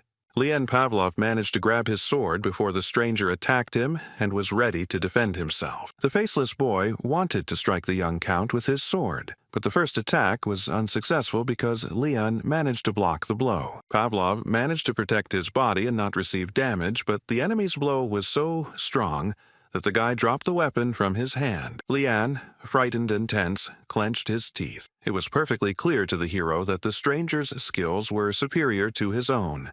The faceless man knelt down on one knee in front of the swordmaster and held his sword out diagonally in front of him, waiting. The actions of the mysterious man filled Leon Pavlov with horror. In a helpless state, he could only look at the stranger. The next moment, the mysterious guy stood up and, holding a sword in one hand, pierced the guy in front of him with it. Even though it was just a bad dream, Leon Pavlov felt real pain after the blow and screamed. The faceless stranger disappeared without a trace, and the young count put his hand to his heart, but there were no wounds on it. The genius swordmaster looked at his hands in confusion and asked himself out loud what just happened. Leon Pavlov froze as it all happened again, and he again heard a strange voice from behind him greeting the guy. The count carefully turned his gaze back to look at the one who had once again said welcome to him in this mysterious dream. The boy was confused because when he turned his head, he saw the same mysterious man on top of the stone obelisk. Just like last time, after the greeting, the faceless guy came down from his pedestal, but this time he chuckled in surprise. Pavlov Jr. didn't understand what was going on when the stranger praised the boy for taking up the sword right away this time. The hero cast a hostile glance at the stranger and told the faceless man that he would not lose so easily this time. This time, Leon Pavlov decided to help himself with aura, and his hand and sword were illuminated with a bright blue magical light. The young swordmaster was not as confused as last time and used Miller's first type of technique. His entire body lit up with aura. Leon Pavlov became as fast as lightning. His magical aura turned into a powerful whirlwind, and Miller's method clearly made the guy stronger. The guy looked at the mysterious, faceless man, who stood in front of him without doing anything, and thought that this guy was clearly not ready for such an attack. Pavlov believed that the stranger did not know who he was dealing with, and suddenly attacked his opponent in a jump, holding his sword behind his head. As for the guy without a face not being ready for such an attack, Pavlov was wrong, because the next moment he received a blow. The enemy turned out to be stronger, and Miller's method did not help the hero, because the man without a face hit him, and Leon again dropped the sword from his hands. The attack was unsuccessful for Pavlov. The boy spat blood from his mouth when he received a blow to the stomach from the stranger. The knee to the stomach was so powerful that the genius swordsman was sent flying into the air, and the stranger hinted that he was not so arrogant. Defeated, Leon fell face down on the ground, and the faceless guy said that he thought the count knew what he was getting into. The mysterious man with the black aura pointed his sword downwards, asking if Liana Pavlova should die again in such a case.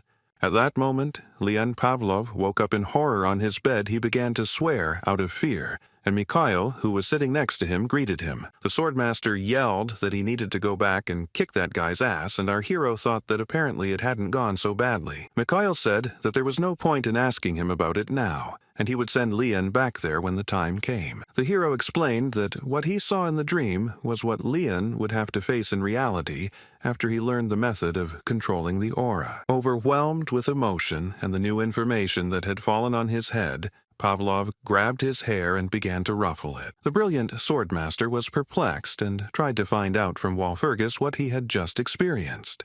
But Mikhail looked away with a detached expression, not explaining anything now, and replied that Leon would find out about everything later. But our wise hero knew well that what his friend had just experienced was his inevitable future. Mikhail told Leon Pavlov to go to bed because he had a hard day ahead of him tomorrow, and the boy asked if it had anything to do with the temple. Walpurgis Jr. explained that the temple was their final destination, but that they would stop somewhere else on the way tomorrow.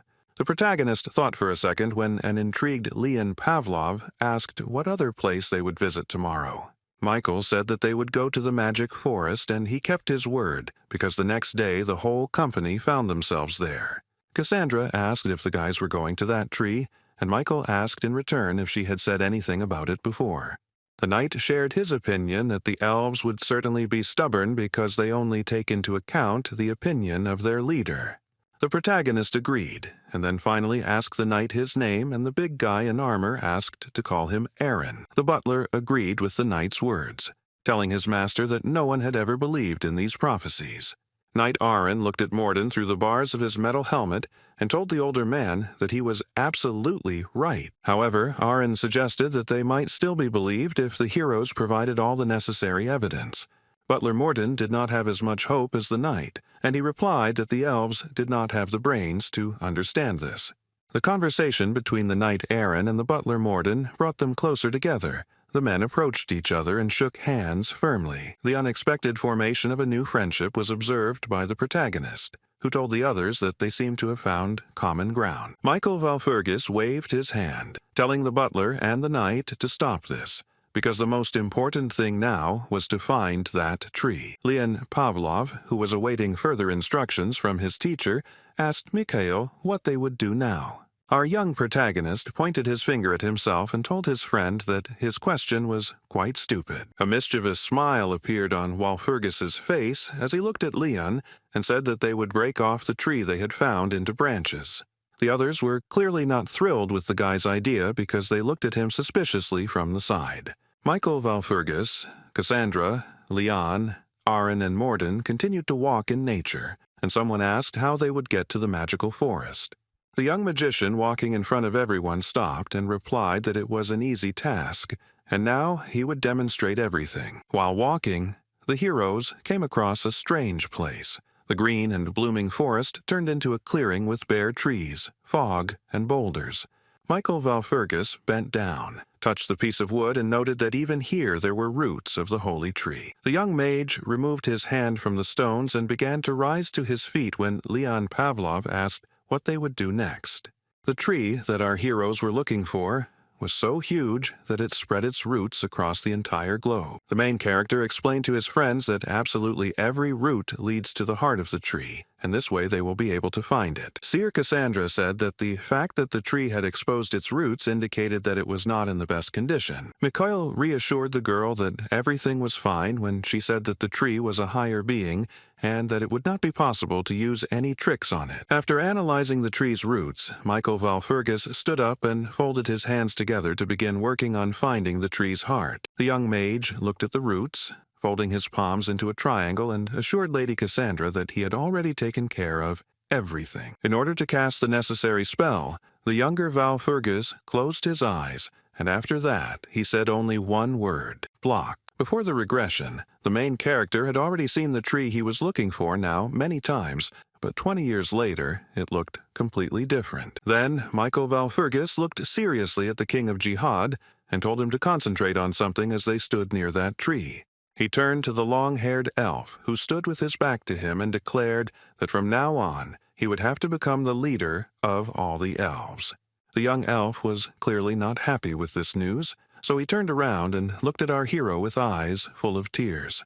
Jihad lamented that he had not tried hard enough, and Mikhail consoled him, saying that it was not too late to take control. All this happened shortly before the protagonist's regression. He stood right next to the holy tree and looked at it with sad eyes. The centuries-old tree dried up completely as a result of the demonic invasion, and even the elven king was unable to save it. First, the tree that was most important to all elves died, and soon after that the king himself died at the hands of demonic creatures. The first among the elves fought desperately for the right of humanity to exist, and did everything in his power to achieve this. Michael invited Jihad to join them, and so they continued their journey together with the 8th king of the elves. After the regression, Valfurgis, remembering all this, stood in the middle of an unusual space when he cast the block spell.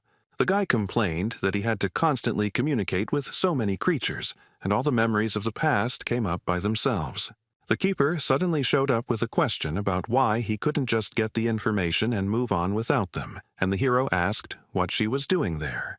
The question made the petite girl furious because she was here to protect Mikhail, because she was forever bound to him by a seal. The boy was no longer indignant at the appearance of the keeper, and the girl asked if they had a chance to save the tree now. The main character asked the keeper if she knew any information about the world tree. The keeper shared with Mikhail the knowledge that this is the main world tree, and some of its roots go to Asura. With a sad look down, the girl told our young hero that, roughly speaking, this child was a survivor, and they were victims. Michael realized that the tomb's managers, including his new girlfriend, were victims, and Asari, the tree-like creature, was a survivor. The protagonist finally found himself in the magical forest and stepped onto the green grass, realizing that someday there would be more details on this topic. The guy found himself right in front of a pillar of a large world tree, which was surrounded by magical golden threads.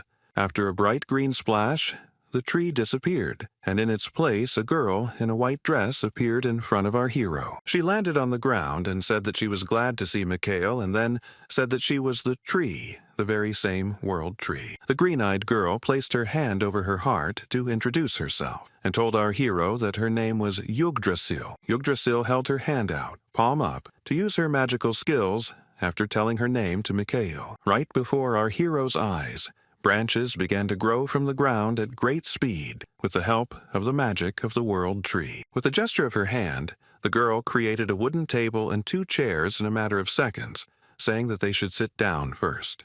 This was not all that Yggdrasil wanted to say. Before the conversation began, she looked at our heroes with suspicion. The keeper, sitting on Mikhail's shoulder, felt awkward and looked away when the girl asked if they knew each other. The petite girl was very familiar with Yggdrasil. A smile appeared on her face, and she told her sister that they had not seen each other for a long time. The guardian, with her head down, clearly felt out of place and complained that Yggdrasil was behaving as usual. Yggdrasil sat down on a chair and said that there was nothing surprising about this because if she were different, she would not have been able to take on the role of the world tree. Mikhail also sat down on a chair, and the girl shared that she could not believe that in this era there were people who knew about the funeral message. The world tree was also surprised by the fact that our hero also had a little sister in his bosom, and the keeper told Yugi that she was also surprised by this.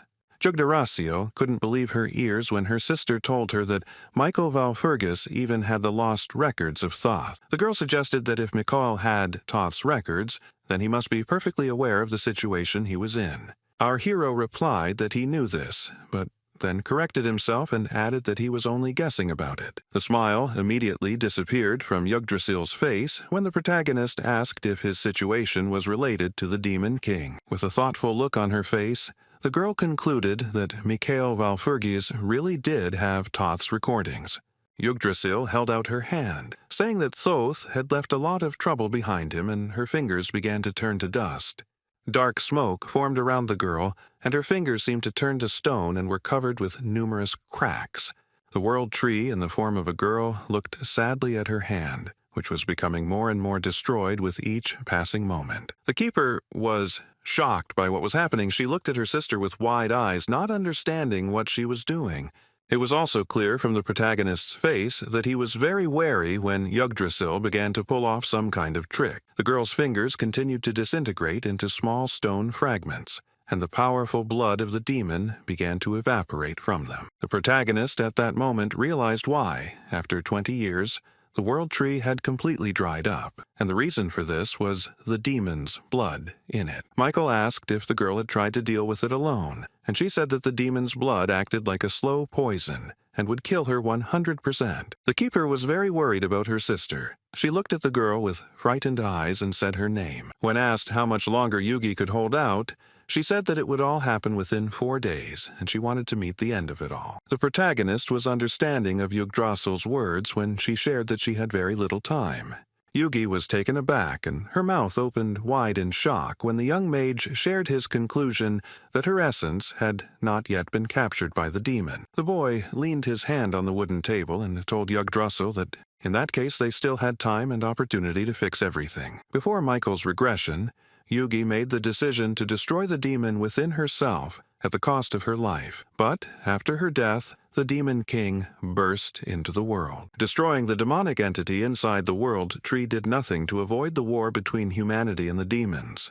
In the end, Yggdrasil's brave deed and her death were completely in vain and did not help humanity in any way. But now, everything is different. The protagonist was determined to turn the tide of events and asked the girl what needed to be done to avoid her death. Michael Valfurgis mentioned 4 days that Yggdrasil had left before the demonic creature would consume it completely. With full responsibility, our hero declared that during these 4 days, he would try to find a way to heal the girl. The keeper had already seen Mikhail's phenomenal abilities more than once, so she asked her sister to trust him. A petite girl flew up to Yggdrasil and said that this boy was very talented, but Yugi was skeptical of the idea. Yggdrasil took a moment to consider the protagonist's offer and the tomb keeper's words carefully. The world tree, in the form of a beautiful young girl, sat at the table, clenching a half-destroyed fist, and was silent. The girl, whose long hair was fluttering slightly in the wind, covered her wounded arm and was finally ready to give an answer. But the protagonist did not let Yggdrasil make a final decision and held out his hand, palm up. Valfurgis stated that before he began working on trying to heal the girl, he wanted to collect his reward. The main character's words were completely unexpected for Yggdrasil and caused genuine surprise. She looked at the guy with her mouth wide open. The Guardian also could not believe her ears. Mikhail's words made her furious, and she became very angry at the magician. Out of anger, the tiny girl began to pull Mikhail's face, but he was adamant and said that he wanted to receive a second award after solving the problem. Yggdrasil had nowhere to go, and Valfurgis was her last hope, so she asked what he wanted as a reward.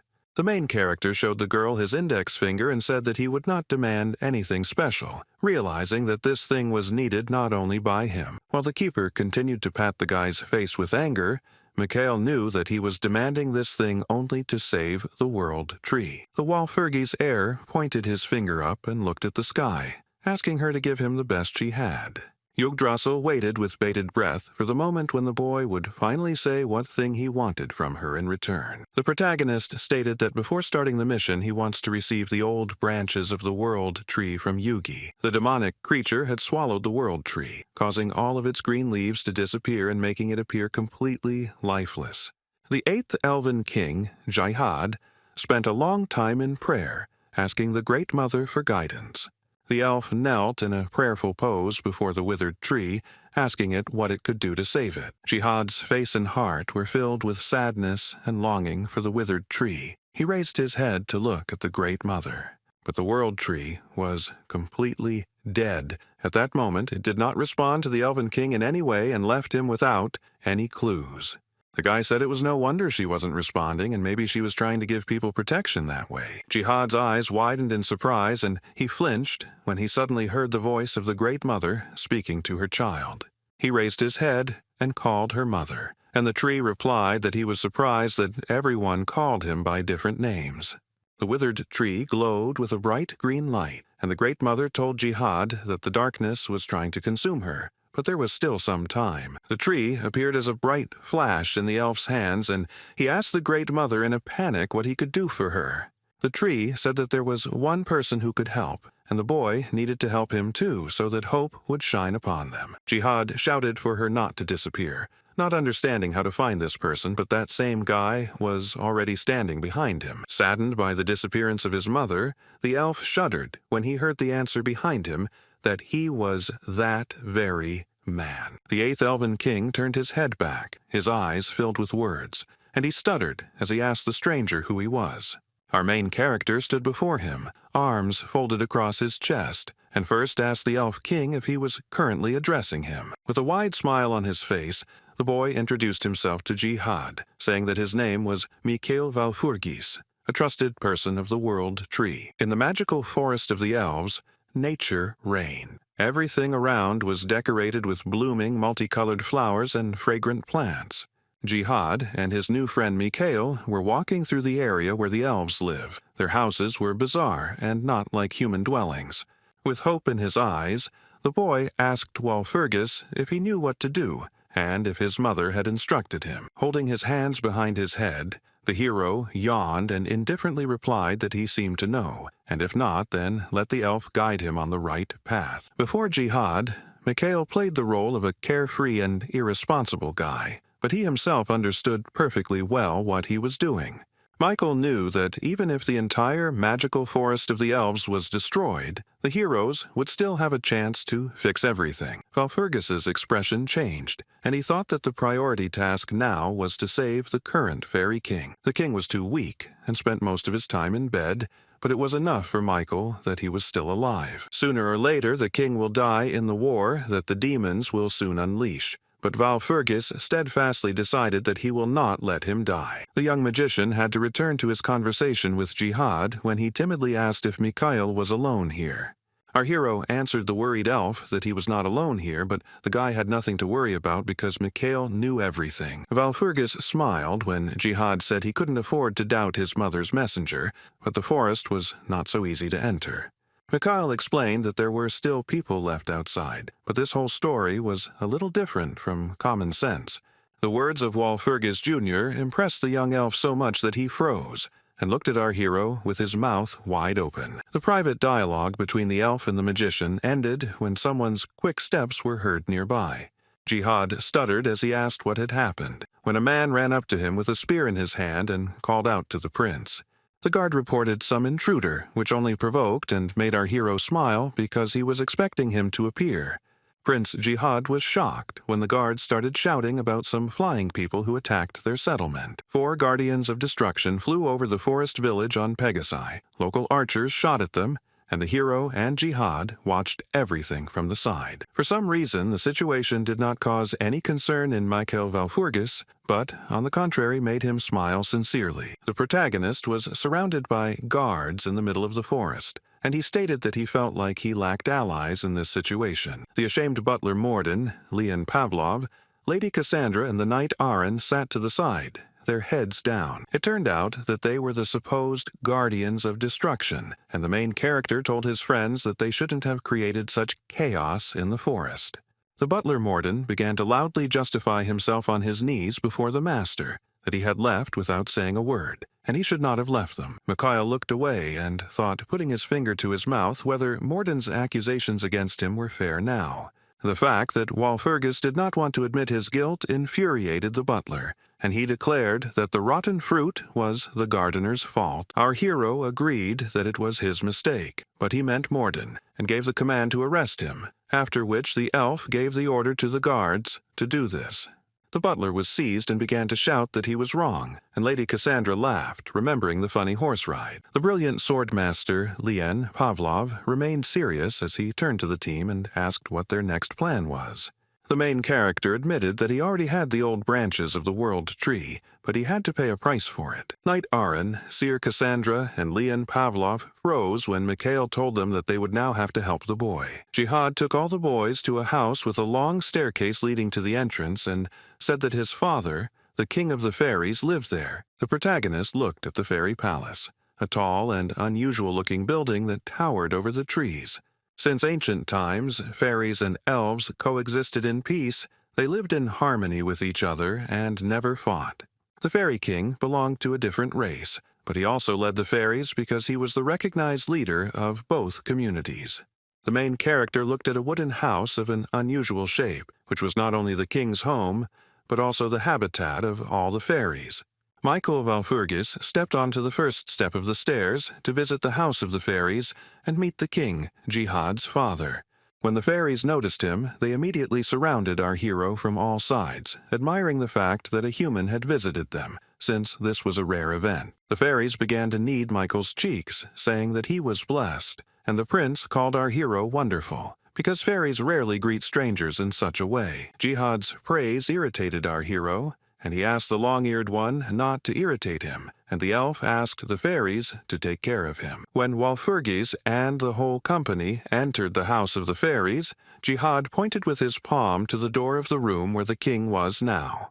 The heroes stood in front of the entrance to the bedroom of the leader of the two races, and the prince invited Michael and the others to go inside to greet the king. The boys opened the door to the room, and inside, on the bed, sat an exhausted king covered with a blanket, who silently looked out the window. Hearing that someone had visited him, the leader of the fairies and elves was surprised because no human had set foot in his room for a long time. The fairy king, exhausted by illness, greeted the guests without any particular emotion on his face, without turning around to look at them. The protagonist and his accompanying Prince Jihad entered the king's chambers and looked at the sick man with sadness on their faces.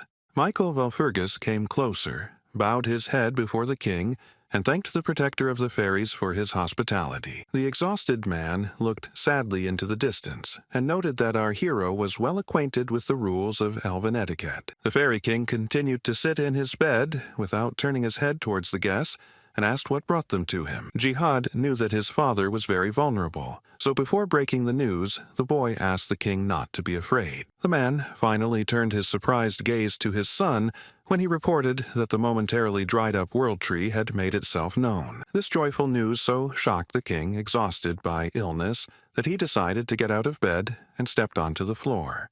The shocked king sat down on the bed, looked at his son and the guests, and asked if what Jihad had just said was true. The king became angry and demanded proof from his son. Otherwise, these were empty words because we were talking about that very world tree. Prince Jihad was worried and hesitated, not knowing how to answer his father and confirm what he had just said with evidence. But instead, Michael answered, placing his hand on the elf's shoulder, confirming to the king that he had all the evidence. The guy looked at the confused Jihad with a smile on his face, so that he wouldn't worry about the evidence about the world tree. Our brave hero's expression became serious. He looked at the fairy king and invited the man to look at them for himself. After these words, the main character reached with his right hand into the left inside pocket of his jacket to take something out of there. The fairy king's eyes widened as he saw the thing that Michael had decided to show him as evidence.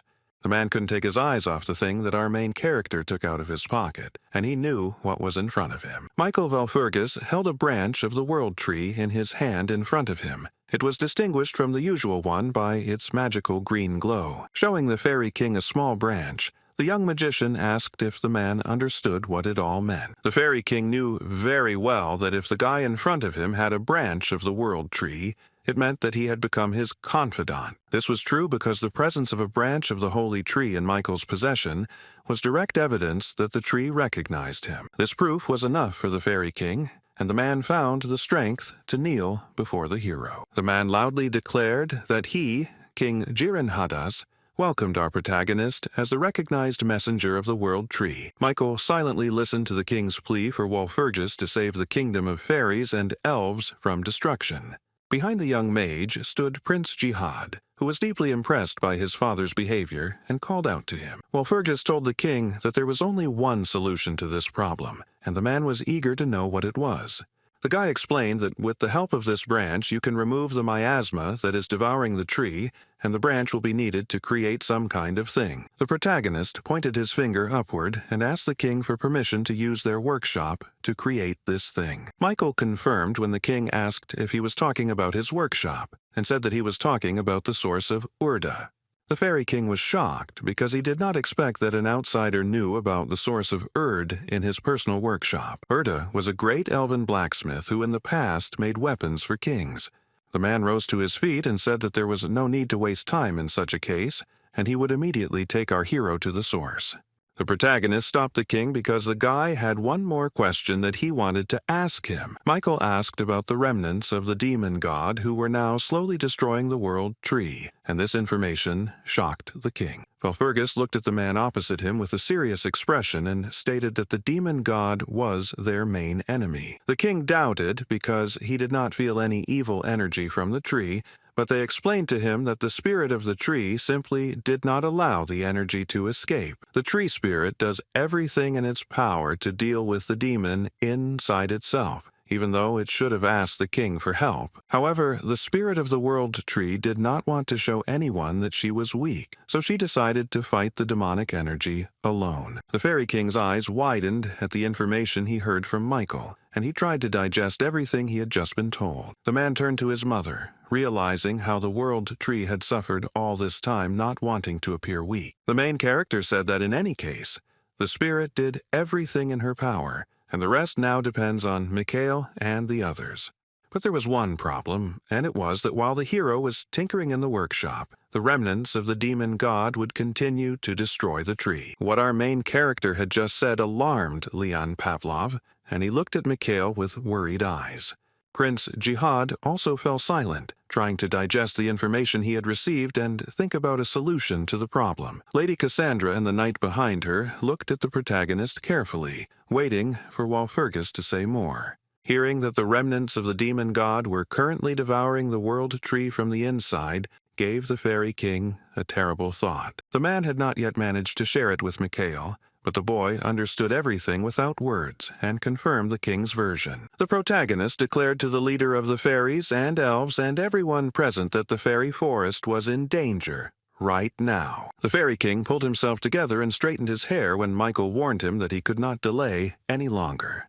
The man touched the golden crown on his head when our hero said that each of them must do something. Weakened by illness, the king returned to his duties and gave orders to his son to show Michael the way to the spring. After Jiren, Hadas informed everyone present that he intended to gather the forest warriors and knights for defense. The king confidently declared that he intended to protect the fairy forest at any cost, because no new trouble could be allowed. Meanwhile, Michael needed to talk about something with the seer. He approached Cassandra and called the girl. The hero admitted that it was convenient to have a prophet on hand when Cassandra guessed that Michael wanted to ask her and Sir Helen to help the elves. Afterwards, Valfurgus turned his head to where Pavlov stood and asked Leon to help them too, and the boy replied that the hero could rely on him. The heir of Marquis Walpurgis successfully divided the duties between his friends and again turned to everyone to declare something. He looked at the brave members of his team and suggested that they finally begin saving the world tree. The first thing Mikhail did was go to the Urda source. Prince Jihad brought him there, and soon the guys were already there. The heroes stood in front of a large stone structure, from which a volcano seemed to be erupting, only it was blue. The elf admitted that they did not know how Urda used the source to make magical tools, and he did not even have any guesses. Jihad asked the main character if he knew anything about this, and the guy knew everything about this source very well. Before the regression, Mikhail used the Urda source more than once. He made countless weapons with it in order to survive. The way the royal blacksmith Urda had used this magical source was truly ingenious, and perhaps the man would not want it to be known. But the protagonist intends to treat Urd's work with respect and use it wisely, so he took out his mana stone. The hero took out a branch of the world tree, knowing that in fact the legendary elven master Urda was not a true craftsman. To create a thing useful for saving the world tree, the guy lowered a branch into the source and cast the salvation spell. The main character, standing at the very source, lowered his head down and carefully watched the reaction that was taking place in the liquid. The amazed elf Jihad watched with his mouth open as the source of Urda changed before his eyes. Now Michael Valfurgus could reveal the truth and say that Urda was not actually a blacksmith but a real magician. The bearded giant Urda, although he looked like a typical craftsman, actually possessed magical abilities. The man was able to create good magical weapons with the help of the source, but Mikhail would not call him a talented magician. Knowing a lot about Urd's life path, Valfurgus understood that the big guy had rather mediocre magical skills.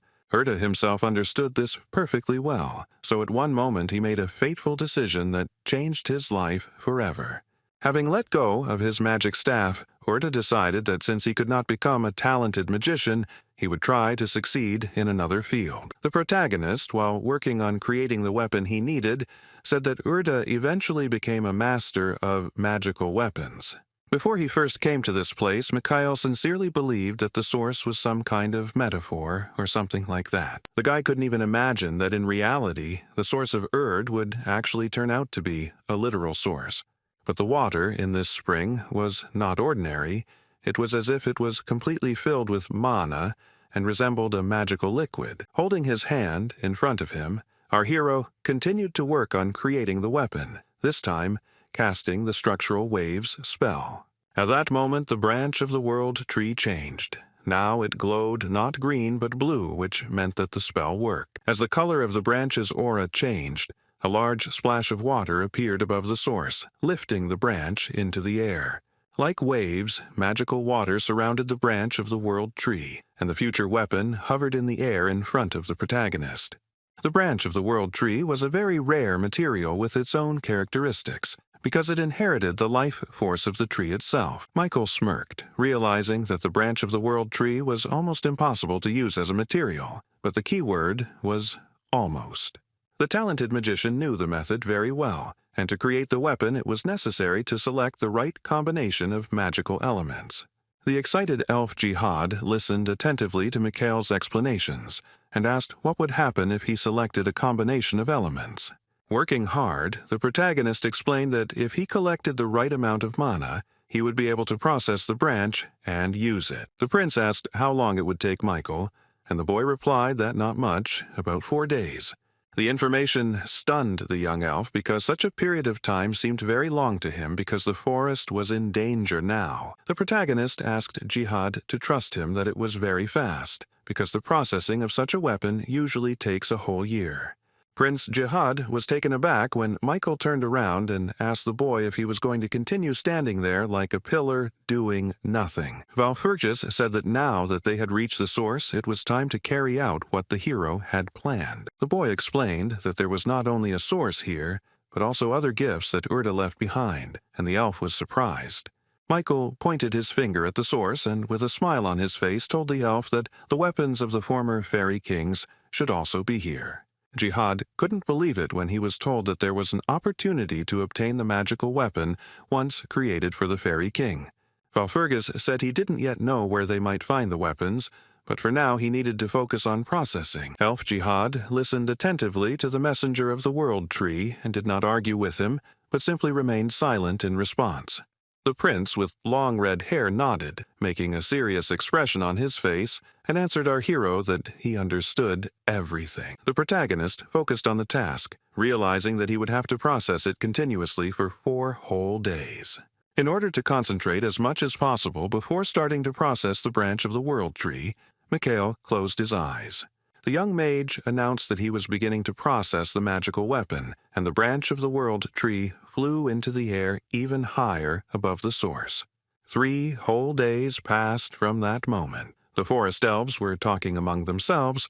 One of the guards was holding a paper in his hands. All the forces of the elven kingdom were focused on protecting the fairy forest from demons at any cost, if necessary. The soldiers were on alert, and Leon Pavlov watched all this from the side with interest, chuckling thoughtfully.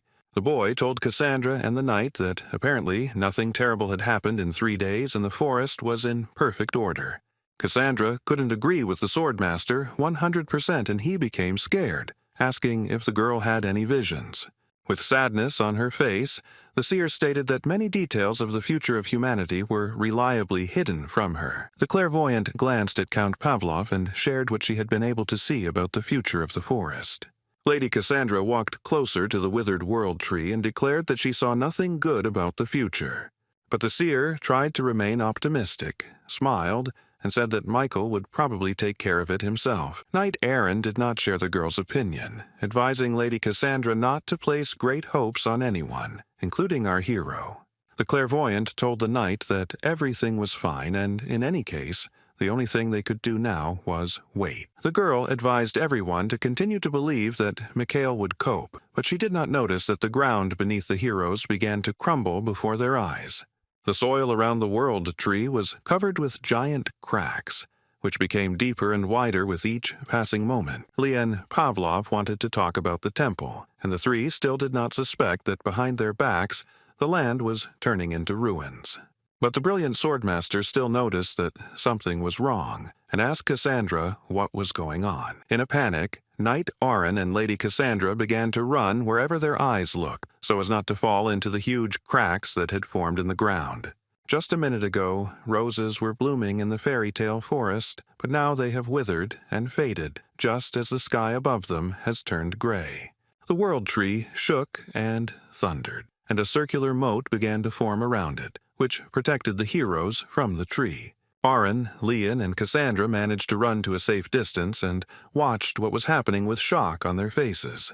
The guy, whose face was always covered by a knight's helmet, said that what they had been so afraid of all these days had happened. 3 giant demonic red eyes of a large black reptile looked at Cassandra, Leon, and Aaron. Wrapped around the pillar of the world tree was a huge black snake with 3 eyes and a dark aura, sticking out its tongue and looking at the heroes. Then the terrible demonic beast opened its mouth and showed the heroes its sharp and long fangs. Lady Cassandra was afraid for her friends and understood that the forces were unequal, so she ordered the 2 to leave. Leon Pavlov disobeyed the girl, asking how they could leave Cassandra here alone with this monster. The seer screamed that it was too dangerous and that the 3 of them could not defeat this demonic monster. The enormous black snake was clearly aggressively disposed towards the boys and hissed at them, opening its huge mouth. Although Pavlov Jr. was a brilliant swordmaster of the next generation, Fear settled within him in the face of this snake. Experiencing strong negative emotions, the Count began to lose his mind, not understanding what to do next in this situation. The fear that grips a person has a strong effect on him, which was confirmed by Leon's behavior at that moment. As the three demonic reptile eyes looked straight at Pavlov, he thought that he would never be able to defeat such a beast. Leon Pavlov gritted his teeth in anger, primarily at himself, and did not understand why he was such a helpless person. The swordmaster, at that moment, remembered the faceless boy he had met in his dream, and compared his powers to that demonic serpent. Looking at the giant black snake in front of him, Leon Pavlov began to curse Mikhail because it was because of him that he was here. The guy turned to the main character, asking when he would return, and at that moment, Mikhail Valpurgis's body began to glow. The main character closed his eyes. His appearance was transformed. The guy began to emit a purple, magically attractive light. Afterwards, Valpurgis opened his eyes and stared seriously ahead with small purple lights flying around his face. The fairy tale forest, where elves and fairies lived in the world, has changed significantly for the worse. All the flowers have withered. It's all because of a giant, demonic black snake that crawled out of the ground right next to the world tree and now feels at home in the forest. Not only the land was transformed, but also the sky, which was painted in dark purple shades due to the arrival of this monster. Frightened, Leon Pavlov, Cassandra and her faithful knight did not run away anywhere and looked straight at the huge black reptile. The Fairy King was already aware of everything that was happening and led a whole squad of forest knights who were ready to fight against the monster. Jiren Hadas pointed his hand in the direction and ordered his soldiers to fire at the demonic black serpent. A whole team of archers prepared their guns with arrows to start firing them at the uninvited guest. Hundreds of arrows from all sides simultaneously rushed into the body of the giant reptile. The snake began to wriggle, receiving damage. The arrows irritated the demonic monster, but were not fatal to the reptile. The snake was still alive. The hellish giant snake tried to pounce on the soldiers and forest dwellers standing below, but they were protected by a large magical dome. The purple glowing dome was very strong, and the snake was unable to break through it the first time to attack the elves. Jiren Hadas watched the magic dome work and thought about the little thing that the messenger of the world tree gave him. The Fairy King at that moment remembered how our hero had given him a large mana stone, which now serves as protection for the settlement. The elf mages managed to activate the dome to protect themselves from the demonic snake, and the king concluded that the thing had performed amazingly. But the huge black snake was incredibly strong, and after several attempts to break through, a large crack had already formed in the dome. Noticing a hole in the magic dome, Jiren concluded that they would not be able to hold out for long, and the snake would still break through. At this time, the protagonist was still working at the source, cultivating an old branch of the world tree. After a few days, the guy managed to successfully finish processing the staff, although it usually takes a whole year. Mikhail took a closer look at the weapon he had received in the form of a wooden staff and stated that he had finished the job. While Fergus asked the keeper how long it took him, and she said that it had only been 3 days instead of the promised 4. The girl asked if it was now possible to combine Mikhail's creation with the sphere to obtain a full-fledged weapon. Our talented hero looked at the staff processed in the source, thinking about how perfectly it was made, without a single flaw. The tiny lady with green hair was in anticipation. She hurried Mikhail so that he would finally begin the final stage. Mikhail took between his 2 fingers the small sphere that had previously been the mana crystal given to Eileen. The boy inserted the red sphere into the place prepared for it on the staff, a small hole in the golden braid. The sphere fit perfectly, and when Michael placed it in its rightful place, the stone shone with a bright light, blinding the eyes. The protagonist looked in fascination at his perfectly crafted weapon and the bright glow emanating from the red sphere. Valpurgis froze, looking at the glowing magic ball built into the staff, and went into himself, clearly thinking about something important. At this time, in another part of the forest of enormous proportions, a black reptile did not give up. It stubbornly hit its head on the dome to break it. The Elven Kingdom has already suffered its first losses at the hands of the demonic monster. The snake managed to kill one of the elves. The bloodthirsty reptile managed to take the lives of more and more elves. The Fairy King held the body of the wounded guy in his arms. Jiren looked up at the dome in horror and excitement and saw the demonic snake getting closer and closer to them. The three-eyed black reptile continued to hit the protective magical dome, creating more and more cracks in it. The Fairy King could only sit on his knees, praying to the Almighty Lord, realizing that in a little while the snake would break through. Before the next blow, the giant black snake moved to the side a little to gain momentum and strike the dome with renewed force. Swordmaster Leon Pavlov noticed that the reptile was preparing for something and shouted, commanding the others to prepare for it. The three-eyed demonic monster once again struck its head on the protective dome over the fairy forest. This blow was fatal for everyone who was under the dome, but victorious for the serpent because the protective structure crumbled into fragments. When Michael Valfurgis finally finished creating his magic staff, he said that he hated everything related to demons. The next moment, the young mage cast the Holy Ray spell, and a powerful stream of light mana shot into the sky. The spell of our brave hero noticeably worked to the detriment of the demonic snake, and it stopped attacking for a short time. Lady Cassandra was genuinely pleased when she turned around and saw Michael standing in front of her, saying that he had finally arrived. Valfurgis appeared before the heroes in a robe, holding his new staff in his hand, and said that, fortunately, he was not late. Watching the hissing giant snake with 3 eyes, the protagonist thought that the monster was moving faster than he suspected. The guy realized that if he hadn't mastered his magical instrument in 3 days, he would now be standing in ruins. The Fairy King approached Michael, asking the messenger about his son, but Walpurgis told the man not to worry about him. The protagonist cast the flight spell, and the next moment his body flew into the air to get a better look at the monster. Approaching the demonic monster, Michael, holding the staff in his hand, noted the scale of this gigantic reptile. Valfurgis knew that if the situation was routine, then attacking with the magic of the 5th circle, namely the Holy Ray spell, would not be enough. But now the circumstances are completely different because with the help of the source, the guy managed to create a staff that increases his strength. The weapon in Mikhail's hands was very valuable because it could change everything thanks to the rarest material in the world. But the main character only knew that there was one catch that made the task of destroying the snake more difficult. Flying in front of the head of the huge snake, the magician realized that only a few years had passed since the remnants of the demon god were attached to the tree. This meant that the world tree had undergone strong negative changes after the process of adding these remnants. But the main character was forced to think by the fact that the remains were not simple, but belonged specifically to the demon king. Looking at the demonic reptile, our hero thought that the tree would not have to suffer if the blow of the staff could destroy everything. The task was made more difficult by the fact that not only the main character was diligently preparing for today's battle, but also his opponent from the underworld. The guy continued to watch the actions of the huge black reptile, which now became even more angry and opened its mouth.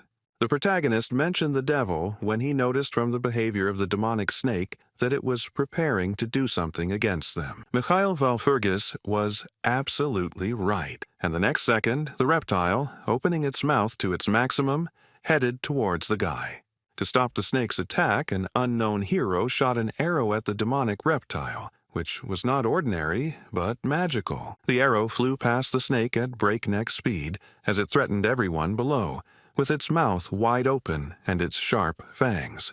There was a noticeable explosion, and a cloud of magical blue fire formed near the snake's body when the arrow hit the reptile. The protagonist covered his face with his hand, squinting because of the blinding light, and wondered who these unusual arrows belonged to. If this arrow was the work of Erd, then a treasure possessing the most powerful divine power had just passed before Michael. Mikhail Valfurgis became wary and looked back when he heard a familiar sound coming from behind him. The protagonist turned around and saw in the distance the dark silhouette of an elf girl holding a bow in her hand. This archer Jihad, who shot the arrow at the snake, saw that Michael was looking at her and loudly called for the messenger. A smirk appeared on our hero's face, because he knew who had just shouted at him, and he was well acquainted with this guy. The guy's mood noticeably improved. Mikhail turned around and said that the elf with a bow in his hands had arrived just in time. The protagonist was optimistic. He watched as the snake was damaged again and again, and understood that he would not survive such attacks. The demonic reptile began to change shape. Part of its head was a bear skull instead of skin, and the hero guessed that it was shedding its skin. The guardian, as in any dangerous moment, was next to Mikhail, and the guy asked her to fulfill some request. After this, a whirlwind of blue magical aura surrounded our hero's body. He clenched his fist and prepared to attack the monster.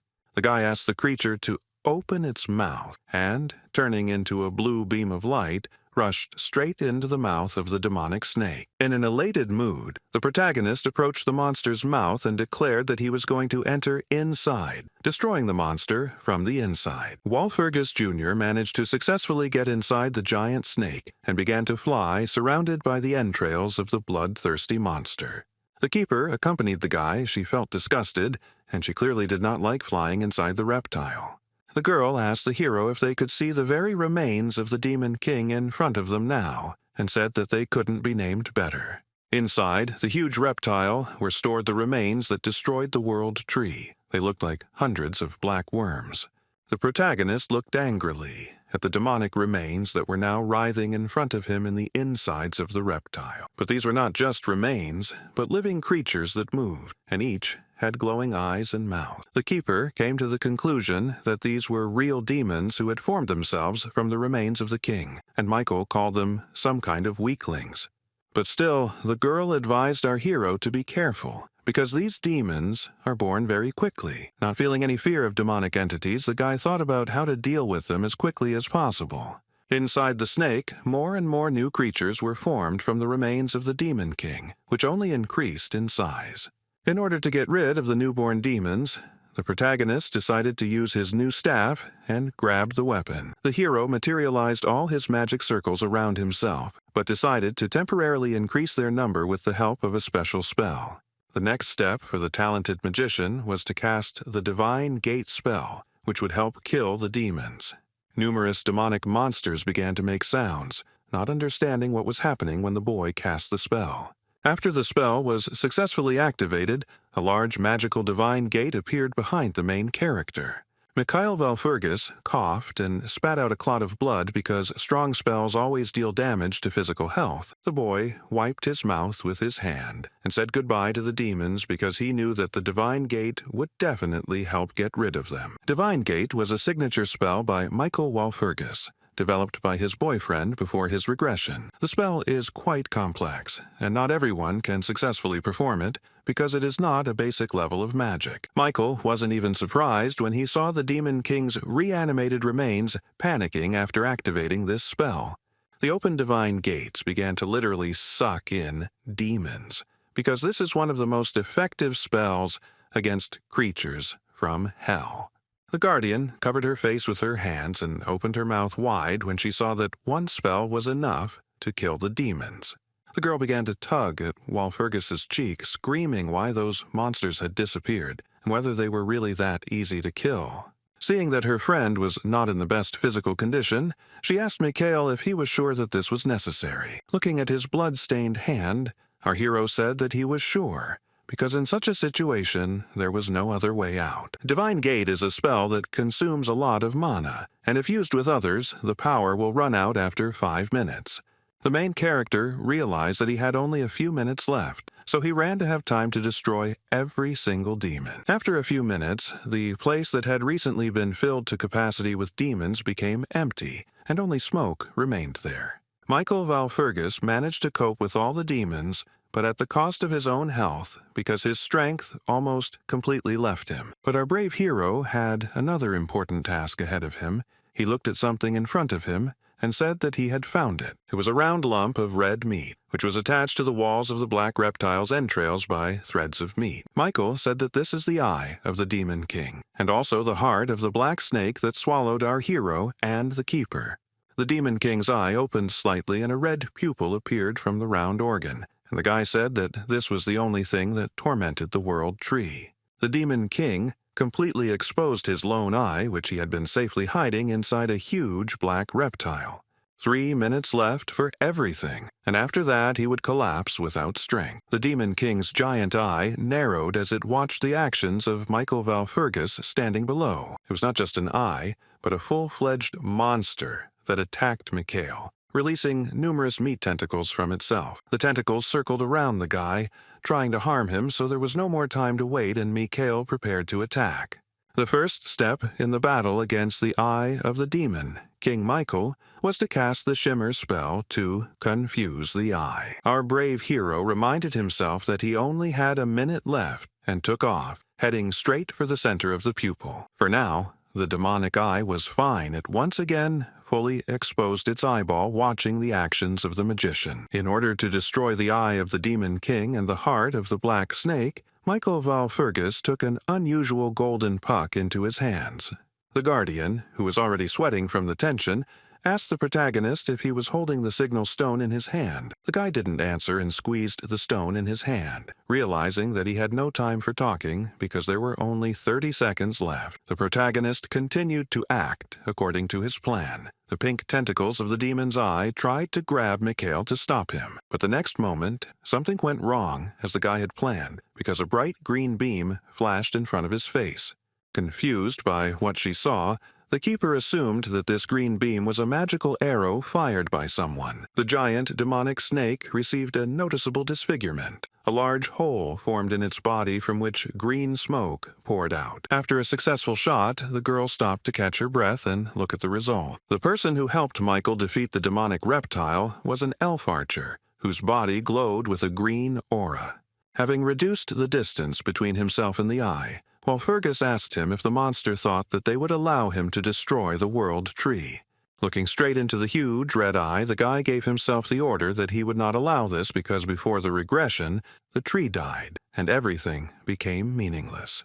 Mikhail had only a few seconds left, and he cast the 7th magic circle spell Yggdrasil to attack. The final act of the protagonist was to bring his staff directly to the pupil of the eye, and the sphere lit up with a bright blue light. The world tree did not give up, and the next second, nature began to emerge inside the huge black snake. The insides of the reptile began to quickly fill with wood that glowed green, indicating the healing of the world tree. Even at the very last moment, when the tree's strength was exhausted, it left the world with hope, and now its branches reached towards the eye of the demon god. Exhausted, Mikhail fell, remembering Yugi's last wish that the seeds of hope she left behind would be found faster than the remains would consume them. Valpurgis found the strength to rise and promised the world tree that he would fulfill his last wish, no matter what. The boy remembered the spell he had learned solely for the sake of the world tree, and then Yugi thanked him for it. Yggdrasil was so moved by the significance of this spell that tears began to flow down her cheeks.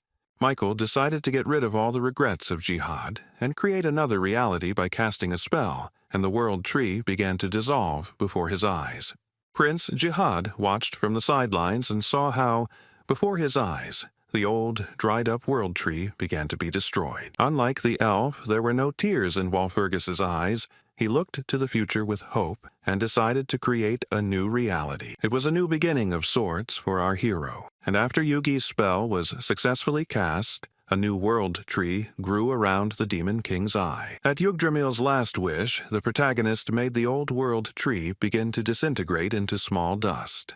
But it was not only the tree that disappeared from the face of the earth, but also the remains of the Demon King, which turned into a large, bright green ball. Prince Jihad couldn't take his eyes off what was happening before his eyes and turned his attention to the remains.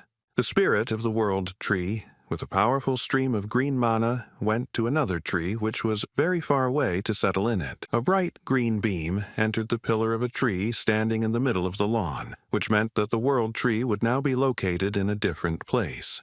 The green leaves began to glow with a bright golden light, indicating that the spirit of the world tree had successfully found a new home for itself. Just a minute ago, it was dark and cloudy outside, but now the tree was emitting such a bright light that it created sunny weather around. Leon Pavlov and the others turned around to see the world tree making itself known again, and the rays of the sun breaking through the menacing clouds. Fairy King Jiren watched in amazement as the inconspicuous tree transformed into a new world tree before his eyes. The elves, their mouths wide open in surprise, turned around to witness the victory of good over demonic evil. The archer boy opened his eyes and froze, watching the wonderful picture before her, when Mikhail promised that the tree would definitely be reborn. Without turning around, the protagonist said that the world tree would recover, shake off everything demonic, and bloom again. Afterwards, the guy looked at the archer with a smile on his face and declared that now it was his turn to play his role. The elf looked down, laughing, and gripped his bow tighter but did not respond to the protagonist's words.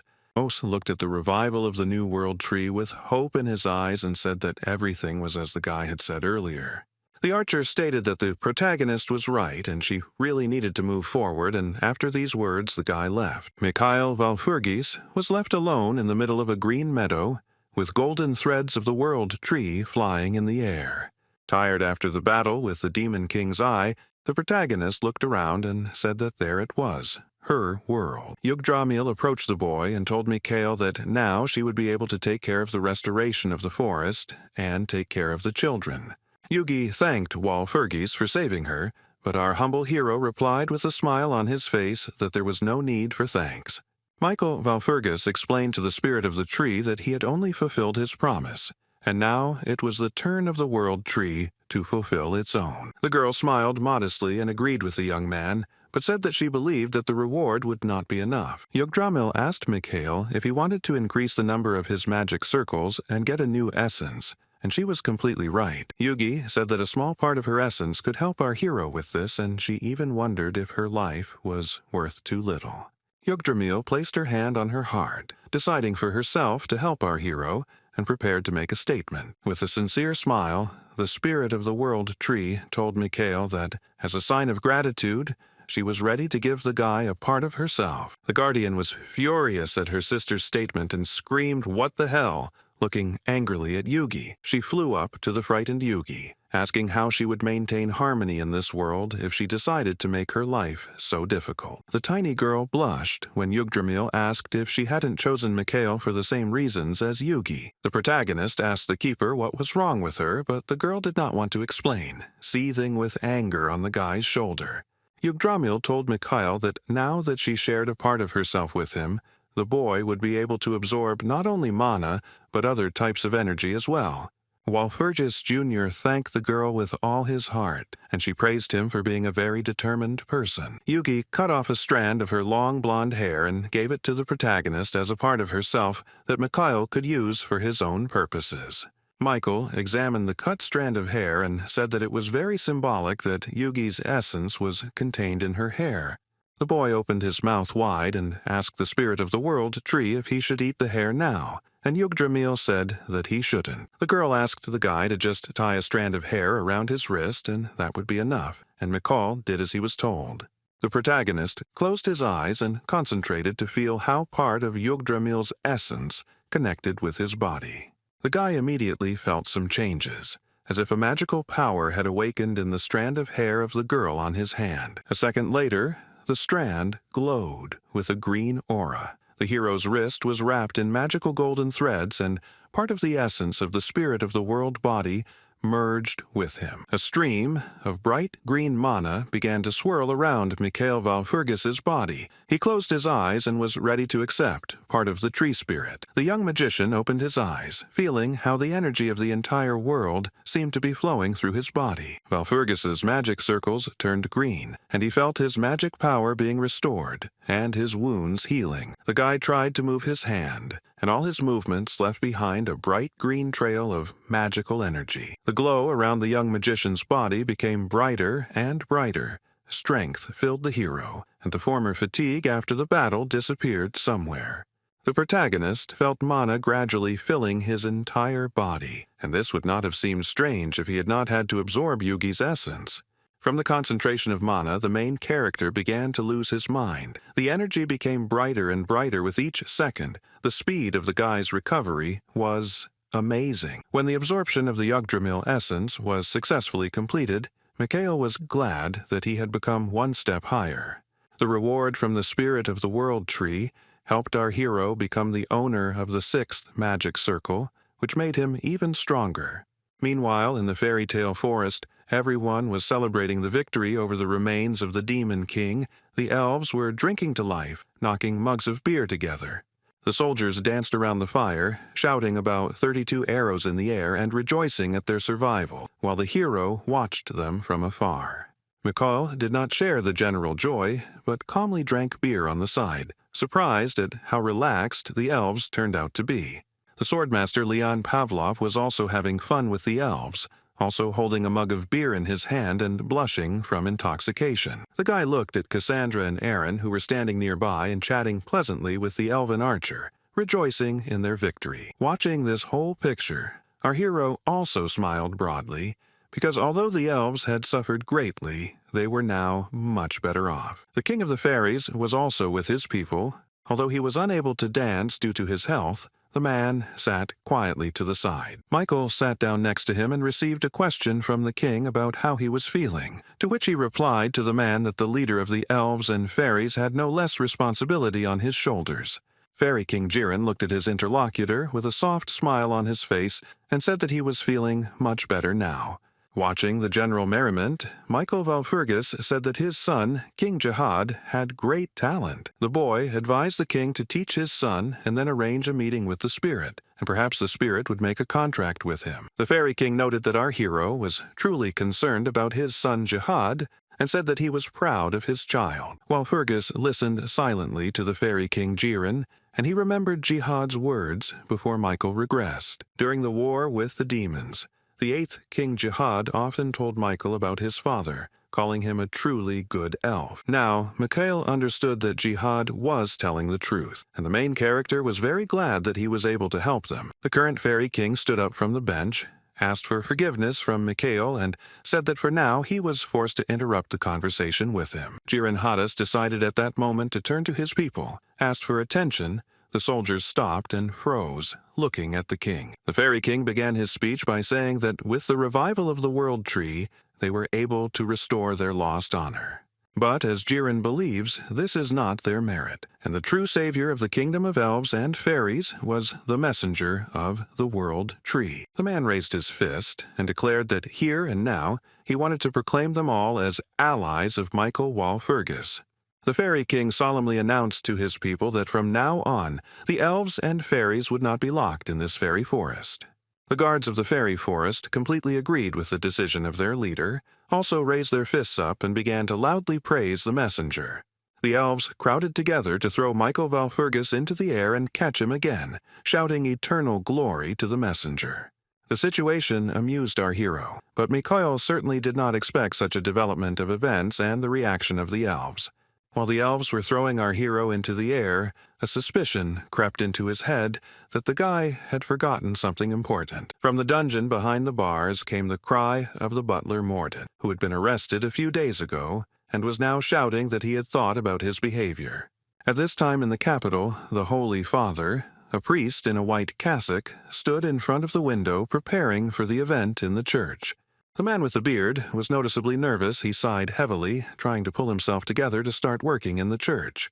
Gathering his strength, the priest turned around and looked at the people who had gathered in the capital's church today. The man noted that everything was already in place when he looked at the long table filled with clergy. One of the church ministers approached His Grace, asking whether it was true that the Holy Father had already chosen a new candidate for the role of warrior. The priest in his head called the assembled company nimble old men and said that Archbishop Ali himself believed that the boy deserved such a title. The church minister with round glasses decided to object because this Walpurgis, a candidate for the title of warrior, is the heir to a family of magicians.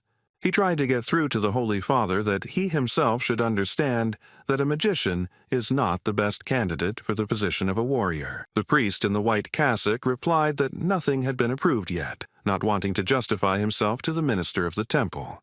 The man turned around, outraged that the priests suddenly decided they now had the right to contradict him. His Grace concluded that some of the church ministers were faced with high self-esteem, which influenced their behavior.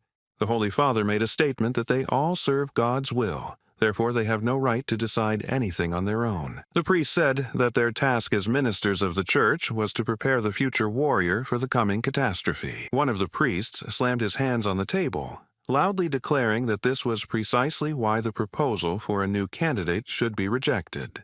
The man with the long gray beard believes that they cannot ruin another person's life out of a desire to survive, and it is wrong to say such a thing. The priest's words puzzled the Holy Father, and he thought that his claim was inappropriate, considering that he, too, would like to survive. The older man who began to protest the selection of a new candidate for the position of warrior was Archbishop Killian. With irritation in his expression and voice, the Holy Father said that if this guy surpassed the previous candidate, he would take his place.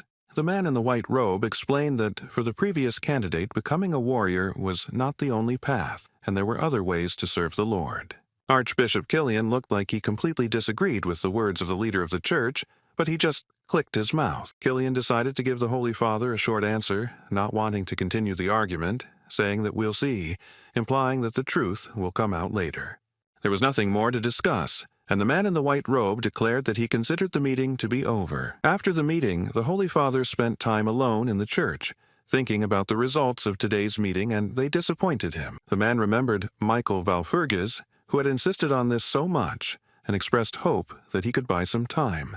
The next day, in the fairy tale forest, our heroes said goodbye to the prince, and he asked if it was time for them to go. The elf said with a sincere smile that even though their paths were now diverging, he would like to help them somehow.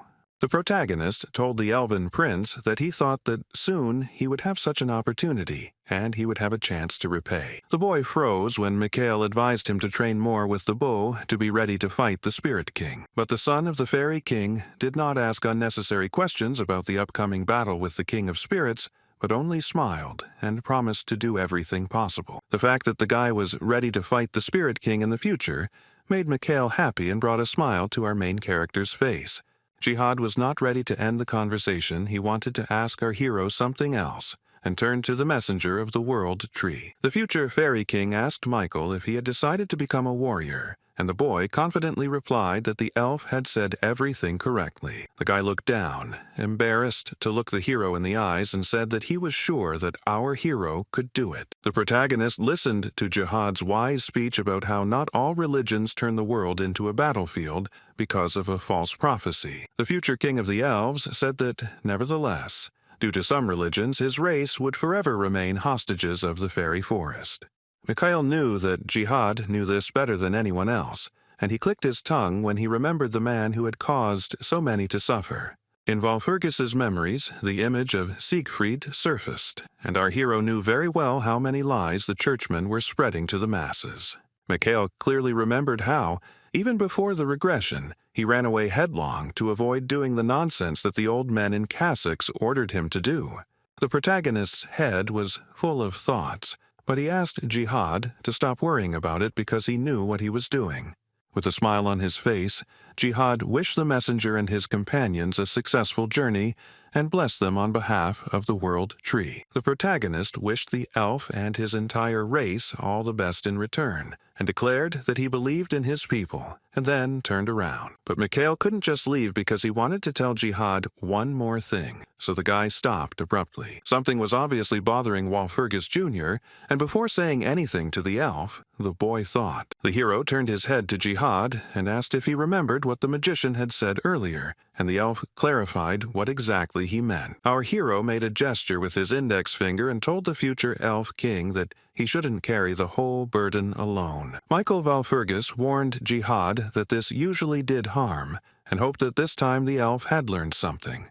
The main character was very familiar with this elf because he knew him before the regression, and understood that his problem was that he helped a lot of people. Jihad, the 8th king of the elves, was a brave man who did many noble deeds during the war with the demons. Michael knew that the main problem with this elf was that the guy was a prisoner of his own past, and he was never able to get out of it. Remembering Jihad, as Walpurgis knew him before returning to the past, he called the elf a fair guy. But often, the hero saw how the elf alone tried to cope with his problems, because the burden of the past was pressing on him. Before the eyes of the protagonist appeared a picture of how he saw Jihad before the regression, sitting on the ground alone, immersed in sadness. For Mikhail, this was an important elf, so Walpurgis steadfastly decided now that he had survived the regression to deal with this problem of Jihad.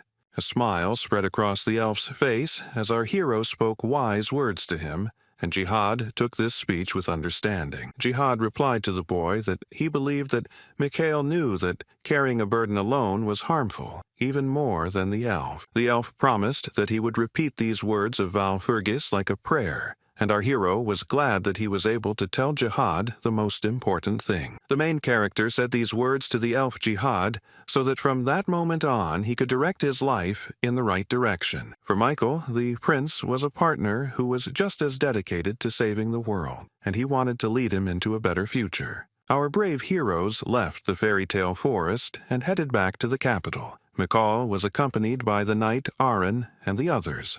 The knight asked our hero who he really was, because each time he became more and more interested. Michael said the obvious thing, that he was the son of the Walpurgis family, but the knight's answer did not satisfy him because he was not asking about this.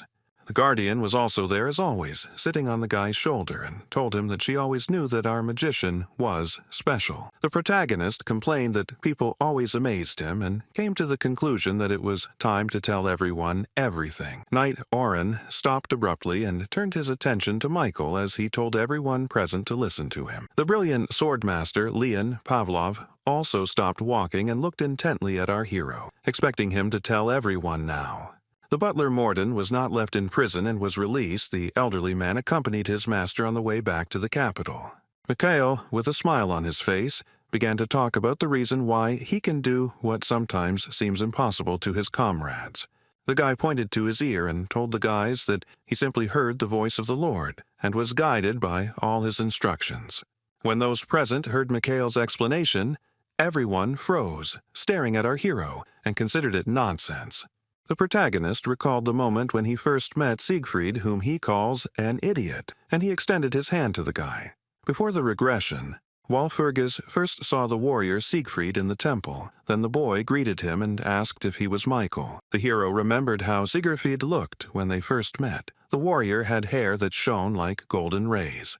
Mikhail Walpurgis also remembered the boy's eyes. They were an unusual color, as if they resembled a gold bar. The warrior's appearance was such that one could easily believe that in front of you stood a hero from a fairy tale about brave warriors. But even during the first meeting, our hero immediately became wary of Siegfried, because he sensed some kind of nuance in him. At that time, Michael could not even imagine that the glorious warrior Siegfried, chosen by the temple, was no more intelligent than a stool. One day, Siegfried wanted to save a man in a cage, but he fell into a trap. Our hero wanted to stop the idiot, but it was too late. Walpurgis considered the warrior to be a smug type who cared about looking good in the eyes of others, but not about acting effectively. Because of Siegfried's character, many people died during the war with the demons, but this fop never admitted his guilt until the end. Now, in the forest, Leon Pavlov asked Mikhail whether revelations come to the boy in an era when even saints do not receive them. The keeper agreed with the words of the swordmaster and told Mikhail about it, admitting that the boy was right. Michael's admission that he had received a revelation from God angered Lady Cassandra, and she began to interrogate him. The team's questions caught Mikhail Walpurgis by surprise, and he looked at the guys in silence, wondering what to answer them. When the main character came up with an answer to give to his friends about God's revelation, a sly grin spread across Mikhail's face. Lady Cassandra was shocked when our hero said that the revelation was to send everything to hell. The heroes continued their journey surrounded by nature, walking past lakes and meadows, and Mikhail noted that the temple was rotting from the inside. The protagonist said that, unfortunately, the time of the old temple had come to an end, and then turned around to say something else. Michael Walpurgis raised his hand high up and said in the name of the Lord, holding inside his anger at the temple for choosing the wrong warrior. The guy showed his middle finger to the sky, sending the old temple to hell. A cheeky smile flashed on the main character's face. The seer Cassandra herself was an integral part of the old temple, so Michael's words shocked the girl. The clairvoyant's eyes widened in surprise when she saw how the main character actually felt about the church. But she said nothing. Our young hero turned to his dear companions and said that now they must find a way to break the system built by the old men from the temple. The sun was already setting behind the horizon. The main character and his faithful companions returned from the fairy tale forest to the capital of the kingdom of Nod. The last rays of the sun glistened on the statues and stucco that decorated the building of the temple, hated by our hero. Leon Pavlov asked about the saint's spire that was in front of them, and Mikhail explained that it was a symbol of the kingdom, signifying that someone had arrived. Cassandra, Knight Aaron, Butler Morden, Mikhail, and Leon approached the man who met them at the entrance to the capital of the Kingdom of Nut. The man who greeted the guests addressed our heroes, welcoming Mikhail Valpurgis and his friends to the city. The priest asked the boy to identify himself, to tell the purpose of his visit and where they had come from, and Mikhail handed him a paper package. The man unfolded the paper to find out the information he needed about the guests who had arrived in the capital. When the priest read the letter, his eyes widened and his mouth opened in surprise because its contents shocked him, while Fergus explained that it was a letter of recommendation from Archbishop Ali, and the man shouted that he would study it carefully at once. When the paper scroll was completely opened, the sheet glowed with magical energy and began to float in the air.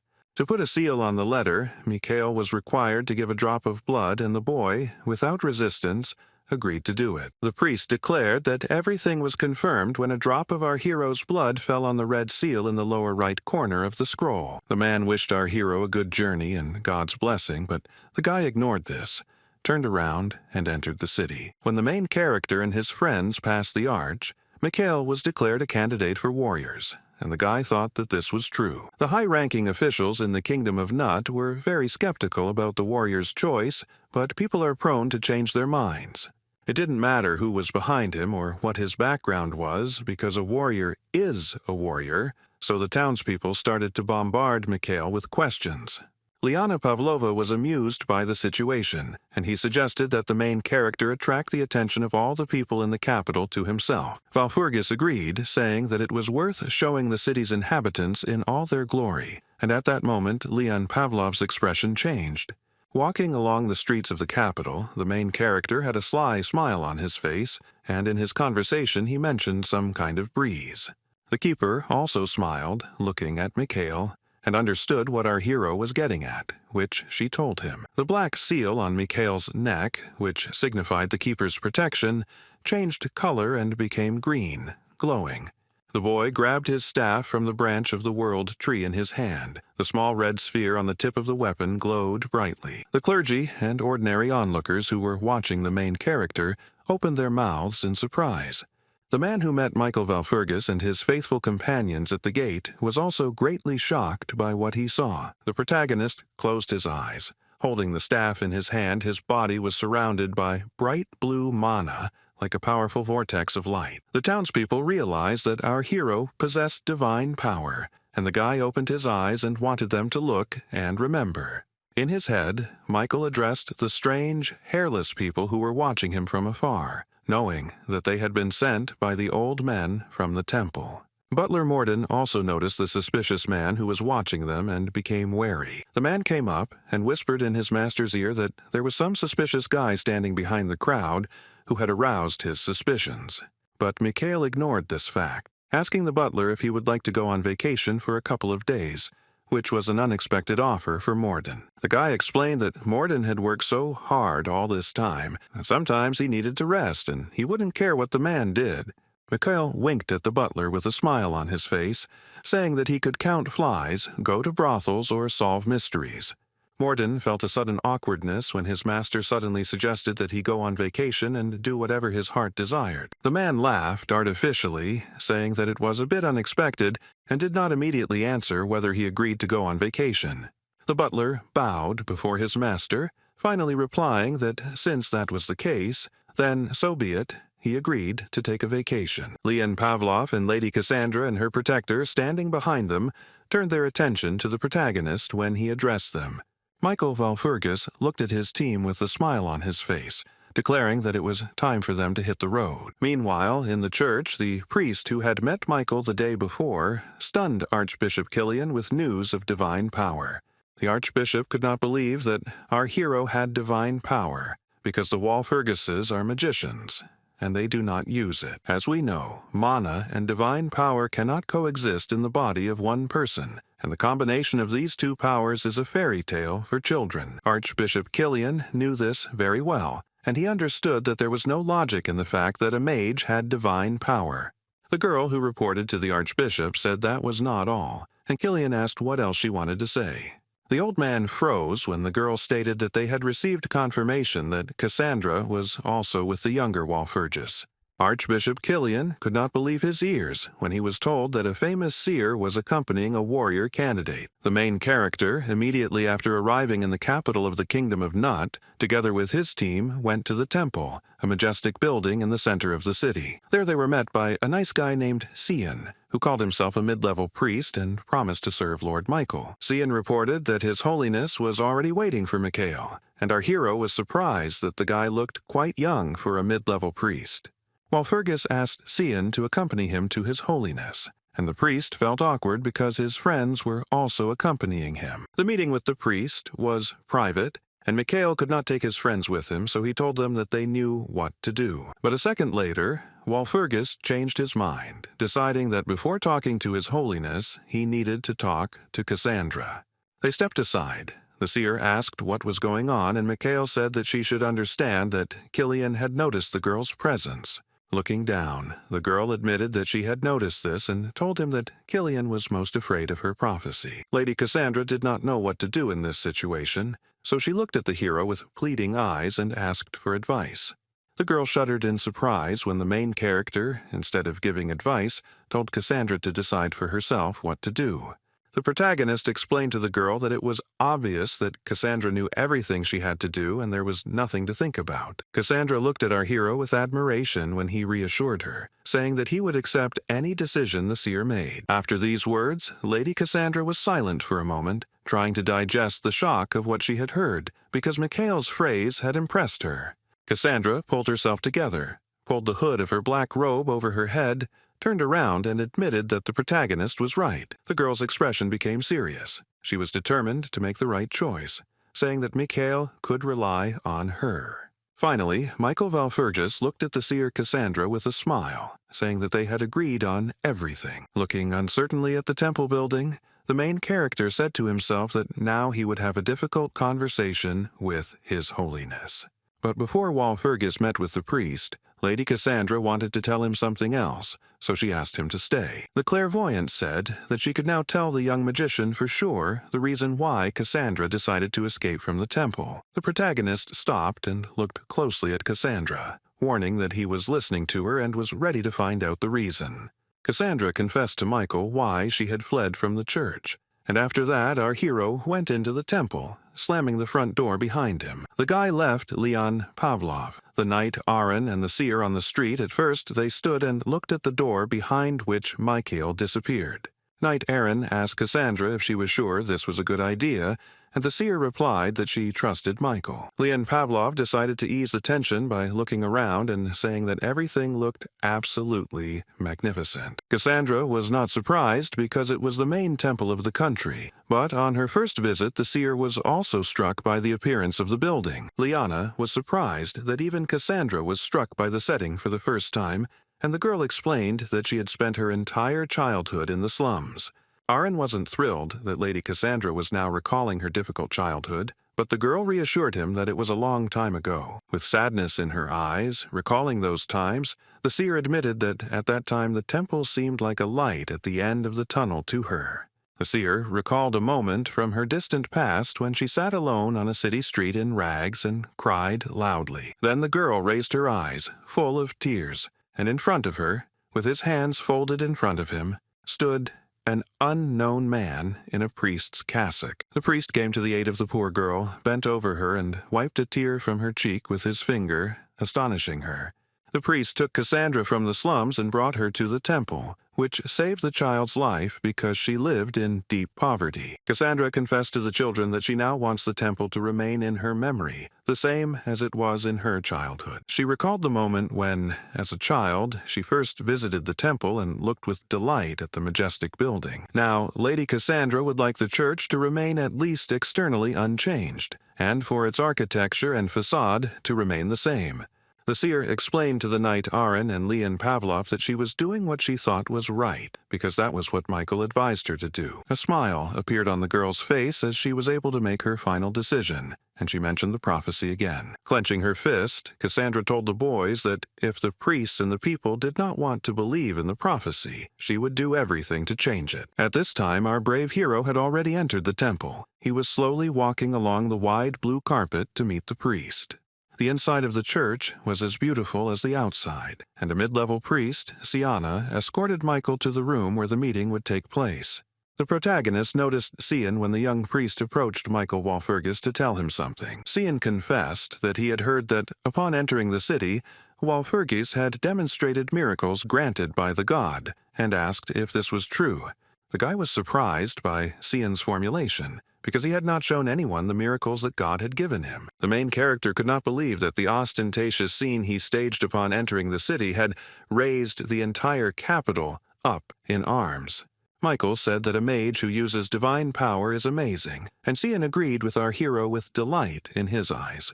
Cian admitted that he had never seen anything like this before, and wanted to fix that, and Mikhail said that he thought they already had a warrior candidate. The priest realized that they were talking about Mr. Siegfried. He called him a good guy, but the saying, "strength is intelligence," does not apply to him. Cian admitted that there was no other way to describe Siegfried, but then he calmed down when he realized that he shouldn't have said that to Michael.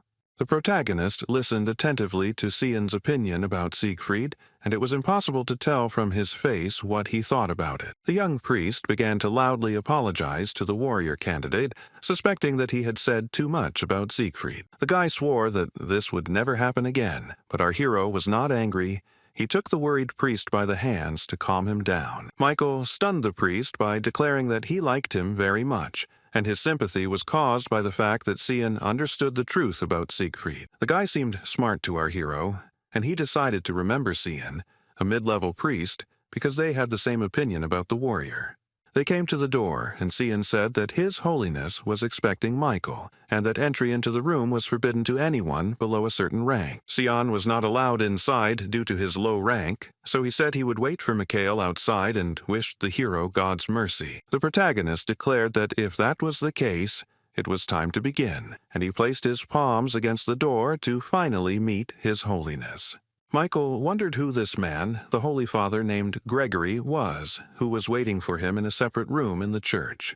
The guy opened the door slightly to enter the chambers of the Holy Father Gregory and talk to him about his candidacy for the warriors. When he looked at who was waiting for him inside, Mikhail saw in front of him the figure of a painfully familiar young man. The mood of the protagonist was determined. He was ready to go inside now to meet with the Holy Father Gregory. However, when Mikhail Walpurgis noticed the gaze of the man standing inside the room, his eyes widened in surprise. The same Siegfried, the man with whom our hero fought side by side with the demons before the regression, looked at the guy with interest. The main character did not imagine it, and in front of him really stood the warrior Siegfried, who turned his attention to the one who entered. A couple of minutes before this, outside the walls of the main church of the country, Michael asked Cassandra if she had really fled from the temple, because he did not believe in the prophecy. But the reason why the girl had to run away from the church was completely different, which she told the main character. The girl confessed to Walpurgis Jr. that the true prophecy was slightly different from what she had told the priests. For our hero, this information was completely new. He became wary and asked what the difference was. The seer looked at Michael, ready to tell him how her real prophecy differed from the version told to the temple. She stated that according to her prophecy, while the demons were burning the entire world, terrible screams of people were heard and blood flowed like a river. But an unusual beast, a powerful lion with a golden mane, decided to fight against the demonic entity. The Beast King had a decoration around his neck, a large pendant hanging from a gold chain which was called the inverted sun. Cassandra explained to Michael that the sun is a symbol of warriors, but there is another interpretation, namely that the warrior will be defeated. The protagonist thought about the seer's words and agreed with the interpretation, because the meaning suited the warriors chosen by the temple. If Cassandra's prophecy is true, then a lion with a golden ornament on its neck means imminent death for a warrior. The seer believed that the fact that the warrior chosen by the temple would die in battle with the demons should become known to the whole world. The protagonist was interested in the part of Cassandra's story in which she mentioned the lion, and he wanted to clarify something. The boy's eyes widened in surprise when a brilliant thought came to his head regarding the lion with a golden mane. Michael Walpurgis began to guess what exactly the golden mane of the lion in Lady Cassandra's prophecy meant. The young magician remembered that the warrior they hated so much, Siegfried, the warrior chosen by the temple, had golden-colored hair. And just a few minutes later, the guy had the opportunity to see this with his own eyes, because now Siegfried was standing in front of him. Michael Walpurgis looked at the warrior with frightened eyes and called out Siegfried's name. The main character was very excited. Siegfried continued to stare silently at our hero, while Father Gregory, standing behind him, greeted Michael. Walpurgis the Younger was so confused when he unexpectedly met Siegfried here that he did not pay attention to the words of the Holy Father. The guy was seething with hatred for the warrior standing in front of him. He dreamed of cursing him from head to toe right now. But it would be strange to attack Siegfried so abruptly with accusations, so Mikhail decided to be patient. The protagonist ordered himself to endure, no matter what, when Siegfried turned to Michael asking if he was okay. Mikhail Walpurgis tried his best to control himself. He looked at the guy in front of him with eyes full of hatred. Feelings of hatred, anger, and contempt for Siegfried filled our hero. He clenched his fists in anger, but ordered himself to endure. The boy pulled himself together, bowed, and declared that he was the lowest in rank in this temple, and it was a great honor for him to see His Holiness.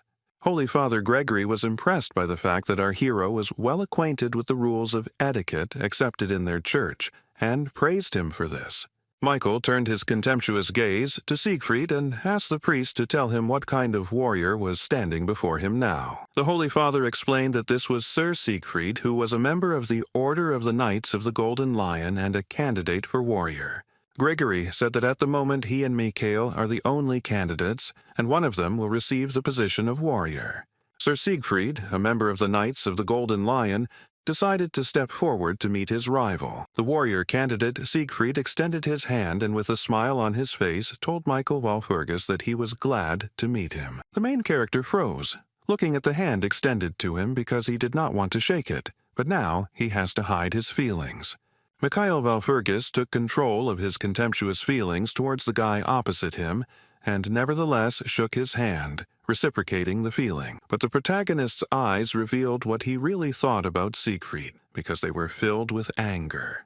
The guy rolled his eyes irritably, mentally insulting Siegfried as a bastard. It was very difficult for Mikhail to restrain himself at that moment. Walpurgis noticed that the knight's divine power was bursting to the surface, so it wouldn't hurt to assess the warrior's skill. The protagonist let out an evil chuckle as an idea came to his mind and he saw a divine aura around the warrior candidate. Michael was delighted because now he had a chance to take revenge and compete with the man he hated by exchanging magic. The boys were still shaking hands and suddenly our hero cast the auto-circulation spell, after which green, magical energy surrounded his body. The main character concluded that the magical power enters freely, but some difficulties are noticeable when exiting. Warrior candidate Sir Siegfried clenched his teeth and looked at his hand in horror as Michael cast a spell against him. The guy started complaining about pain in his arm. His divine aura disappeared somewhere, while our hero was still glowing green. The Guardian began to shake the main character, warning that this would kill Siegfried, but Mikhail did not pay any attention to her. The main character still managed to pull himself together and regain his sanity. He closed his eyes and decided not to test Siegfried anymore. As much as he didn't want to, Michael Walpurgis let go of the warrior's hand opposite him, because the keeper was right that he could be killed that way. A frightened Siegfried began to stretch his injured hand, which had suffered after Michael's magic spell. Holy Father Gregory, with delight in his eyes, declared that our hero possessed pure divine power, which was more powerful than his own. The boy confirmed the priest's assumption that Walpurgis had received a revelation from God, which gave him strength. The keeper dropped her hands, asking the main character if he ever felt ashamed of his brazen lies. Siegfried reached out his hand and shouted to the Holy Father that this was simply impossible when they began to talk about revelation. The warrior candidate ran to Gregory, trying to loudly convey to him that after the war, the deity refused to speak to people. The protagonist laughed when Siegfried shouted that even His Holiness had not received a revelation from the Lord. The member of the Order of the Knights of the Golden Lion turned around and looked at McCall in surprise when he latched onto a word even in the guy's speech. The boy crossed his arms over his chest, ready to enter into an argument, and stated that the existence of a warrior was special in itself. Holy Father Gregory opened his mouth in shock when he heard Walpurgis say that the warrior did not obey the will of the Holy Church. Siegfried visibly tensed up when the protagonist stated that the warrior's task was to serve the deity and obey him directly. Our hero, Mikhail Valfugris, loudly told those present that he noticed that his words had struck at their dignity. Siegfried felt visibly ashamed when the young mage said that this was no different from betraying the deity they serve. The warrior candidate looked down at the floor in shame, feeling guilty for his previous behavior, and apologized to Mikhail.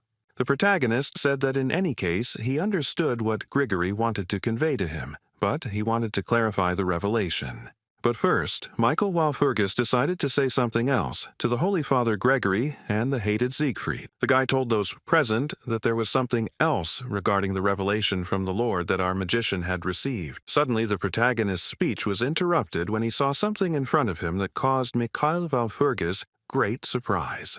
There was a girl sitting in front of the guy who was listening to him attentively. Mikhail did not understand who she was and how long she had been there. The girl with yellow ears on her head immediately noticed our hero's interested gaze and looked at him. The stranger looked at Mikhail ingratiatingly, asking if he saw her, because the others present did not notice her. The mysterious girl looked at our hero with interest, and then asked again if he could see her. With a snap of her fingers, the stranger cast a magic spell to speak to Mikhail Walpurgis without prying eyes. With this spell, the stranger, who clearly possessed strong magical skills, managed to stop time. Siegfried froze in the pose where he was looking from behind at Mikhail and did not move, and now the heroes could talk alone. The girl smiled mysteriously, realizing that the guy could see her after all, and asked him to answer the question of who she was. Our hero understood that few creatures in this world were capable of using time-stopping spells, so the answer was obvious. The main character replied that Hekau was standing in front of him now. The girl was delighted and said that Mikhail had hit the nail on the head. Michael was suspicious that Hekau looked very young, and he did not understand how such a young girl could be a deity. Mikhail compared Hekau's age with his friend Vedorok, and the keeper asked the guy if he was thinking about any nasty things right now. The goddess, Hekau, noticed the presence of the keeper, looked at her, and said that she had not been seen at all before. The girl took Hekau's words as an insult and, raising one eyebrow, replied that it was not for her to talk about it. Hekau declared that she was a magical progenitor and half of Asari's power, and the humiliated Breeze sadly said that she was apparently an empty space here. The keeper complained that Hekau was constantly bullying her, and at that moment the goddess grabbed the little girl by the hand. The girl with the ears screamed at the miniature keeper, telling her to stop, grabbed her with all her strength, and threw her on the floor. The blow was so strong that Vedorok fell to the floor and immediately lost consciousness. So Hekau had the opportunity to talk to our hero alone. Hekau told Mikhail that she was glad to meet the heir. The guy's last words surprised him, but the girl knew that he inherited part of Asari. The goddess looked intently into the eyes of the main character. Something in his behavior aroused strong interest in the girl, while Fergus the younger looked at Hekau with distrust, which began to raise questions in the goddess Hekau. The main character sighed heavily when his new acquaintance began to make claims against him that there was no respect in the guy's gaze. Mikhail Walpurgis began to talk about how the world tree was drying up, and the god of demons was only becoming stronger. The main character's complaint to the goddess was that, despite all this, the girl was inactive, not solving the problems of humanity. Michael found the courage to tell the goddess to her face that it was most likely she who was showing disrespect with her attitude towards the world. Hekau found Walpurgis's accusations amusing, and told our young hero so with a broad smile on her face. The girl said that if the main character is angry with her because she did not respond to his revelation, then she has her own reasons for this. Hekau's excuses did not please Michael Walpurgis very much, and he said, "Really?" But the girl only confirmed her words. The goddess tried to explain something to our hero, making a gesture with her hands near her mouth and forming a cross with her index fingers. Hekau told the protagonist that the goddess's words would not have reached him anyway if she had responded to his revelation. Then, the girl explained that although she was very close to the main deity, it was not enough, so her words would not have reached the guy. The young magician got angry at Hekau, saying that she was a deity herself, but the girl asked the heir to put off his excuses for later. Hekau said that in any case, For some reason, her voice stopped reaching her followers and no one believed in her prophecy. The guy asked what was required of him then, assuming that the goddess wanted to receive a prize for the lowest trust rating. The goddess explained that Michael Walpurgis is the only person who has the ability to communicate with the girl. But Heikau herself did not suspect the reason for this, and admitted that she would like to find out why our hero in particular could communicate with her. The girl was determined to find out what was so special about our hero, so she asked him to explain everything to her right now. But at this point, the conversation between Heikau and Michael Walpurgis ended with the goddess snapping her fingers again and restoring the flow of time. Sir Siegfried came to life again when time was restored, turned around, looked at our hero, and called him by name. The current topic of conversation was the revelation, and the warrior candidate asked Walpurgis Jr. to tell him more about it. The goddess's ghost told the boy to find out why only he could see and hear her, but Mikhail understood that the problem with the demon god was more important now. Michael Walpurgis was determined to deal with the demon god as soon as possible, so he ignored the goddess's order. To begin with, our hero decided to throw out the bait, so he turned to Siegfried and Gregory, asking permission to say something. Pretending to be worried, Michael stated that the Lord was saying that he was worried about the current situation and was very disappointed. Michael Walpurgis inspired confidence in the Holy Father, so the Holy Father took this statement seriously and was shocked. The member of the Order of the Knights of the Golden Lion did not believe our hero, became indignant, and began to shout that what Mikhail was saying was a blatant lie. The protagonist replied that Siegfried couldn't even check whether the guy was telling the truth or not, so he didn't dare accuse him. Having put the enraged Siegfried in his place, Michael glanced at the Holy Father and said that he should intervene in their conversation. Gregory winced in surprise when Walpurgis asked him if the priest remembered how he had once spoken about the two girls. The guy clarified that we are talking about a case where one girl was grabbed and the other was let go.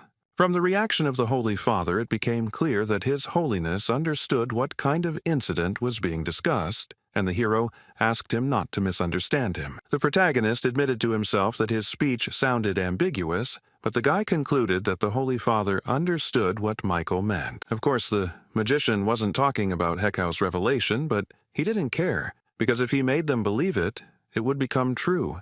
The Holy Father Gregory was noticeably tired by the tense conversation, so he suggested that those present end the meeting here. At the end of the conversation, His Holiness looked at the two warrior candidates, and the man said that he had high hopes for the boys.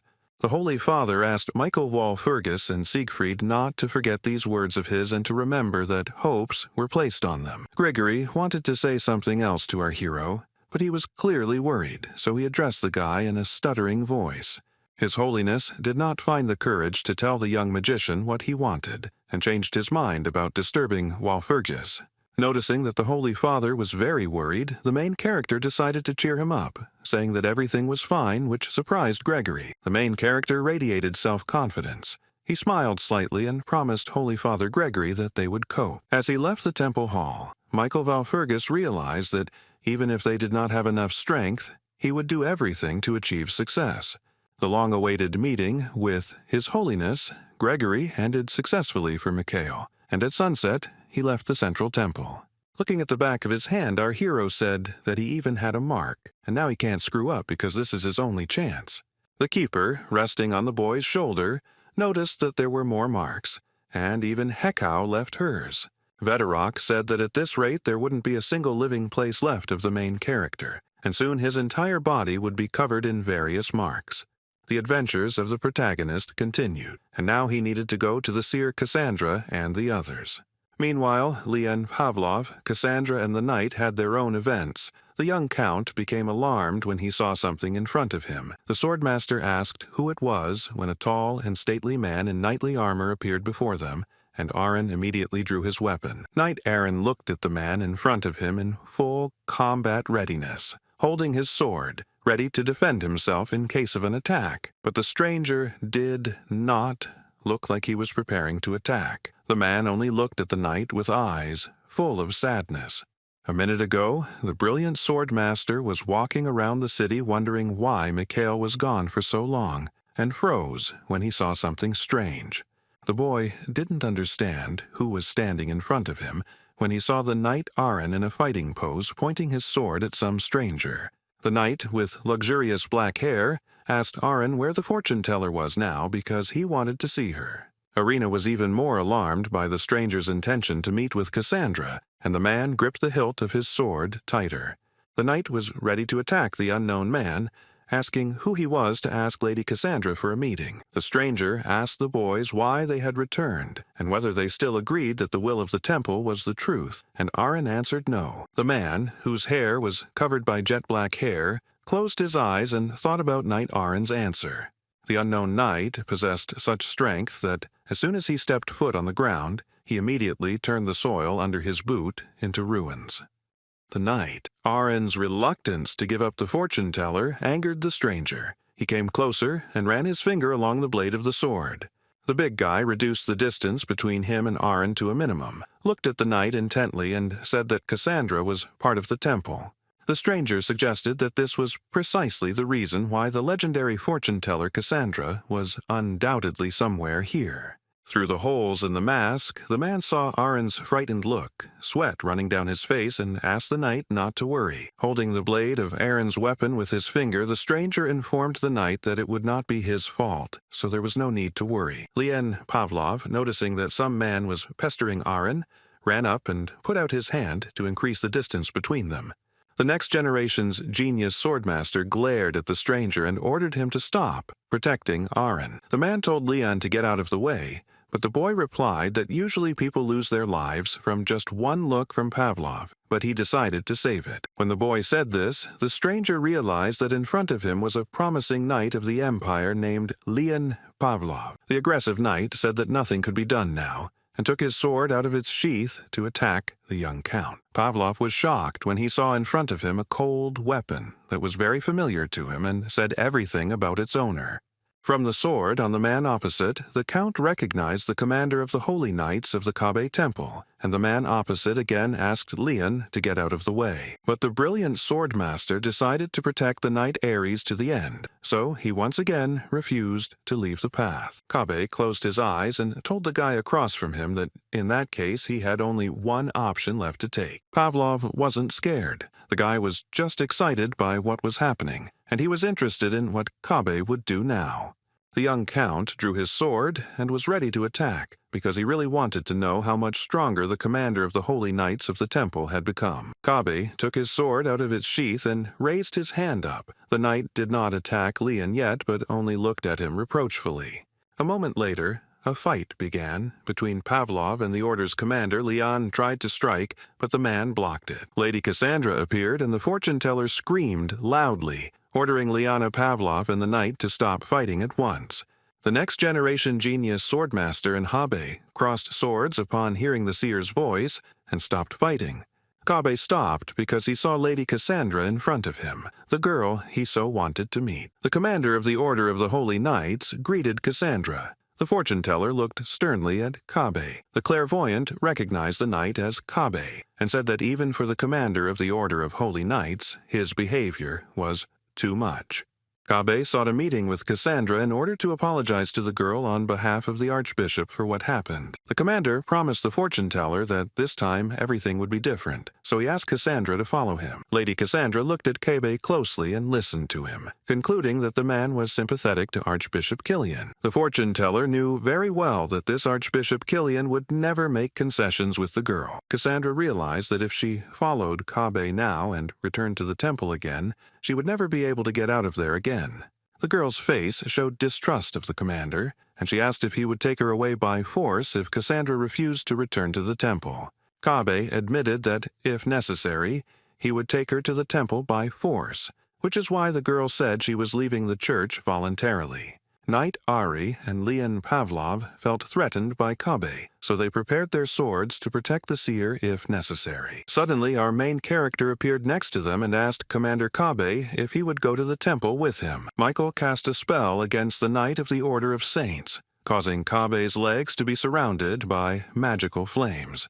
Kabe became wary when he noticed the appearance of the protagonist, who immediately began to use his magical skills against him. A powerful, fiery, magical whirlwind appeared right in front of the commander, and the knight was taken aback, doing nothing against the magic. The man, having assessed the magical abilities of the suddenly arriving guy, assumed that Mikhail Valpurgis was standing in front of him. The boy knew that the commander of the Order of the Temple Saints was a threat to Cassandra, so he was ready to attack Kabe, holding his staff at the ready. The magical flames dissolved, and Commander Habe said that he had made a promise to protect Lady Cassandra, so he didn't have to worry. Kabe explained to the young heir of the Walpurgis family that this was the temple's personal matter, so he had no right to interfere or engage in battle. In response, the protagonist laughed, saying that it was not appropriate to communicate so disrespectfully with a candidate for the position of warrior. The commander tensed up when Mikhail asked if he really thought the guy didn't know the laws, and even offered to quote them. Walpurgis Jr. concluded that the captain of the Order of the Knights of the Saints simply did not know that the boy knew such details about the heroes. Michael knew that in practice, most of the laws that concern warriors are known to very few people. Kabe said that Cassandra left the temple without informing anyone, and our hero justified her by saying that she accompanied the warrior.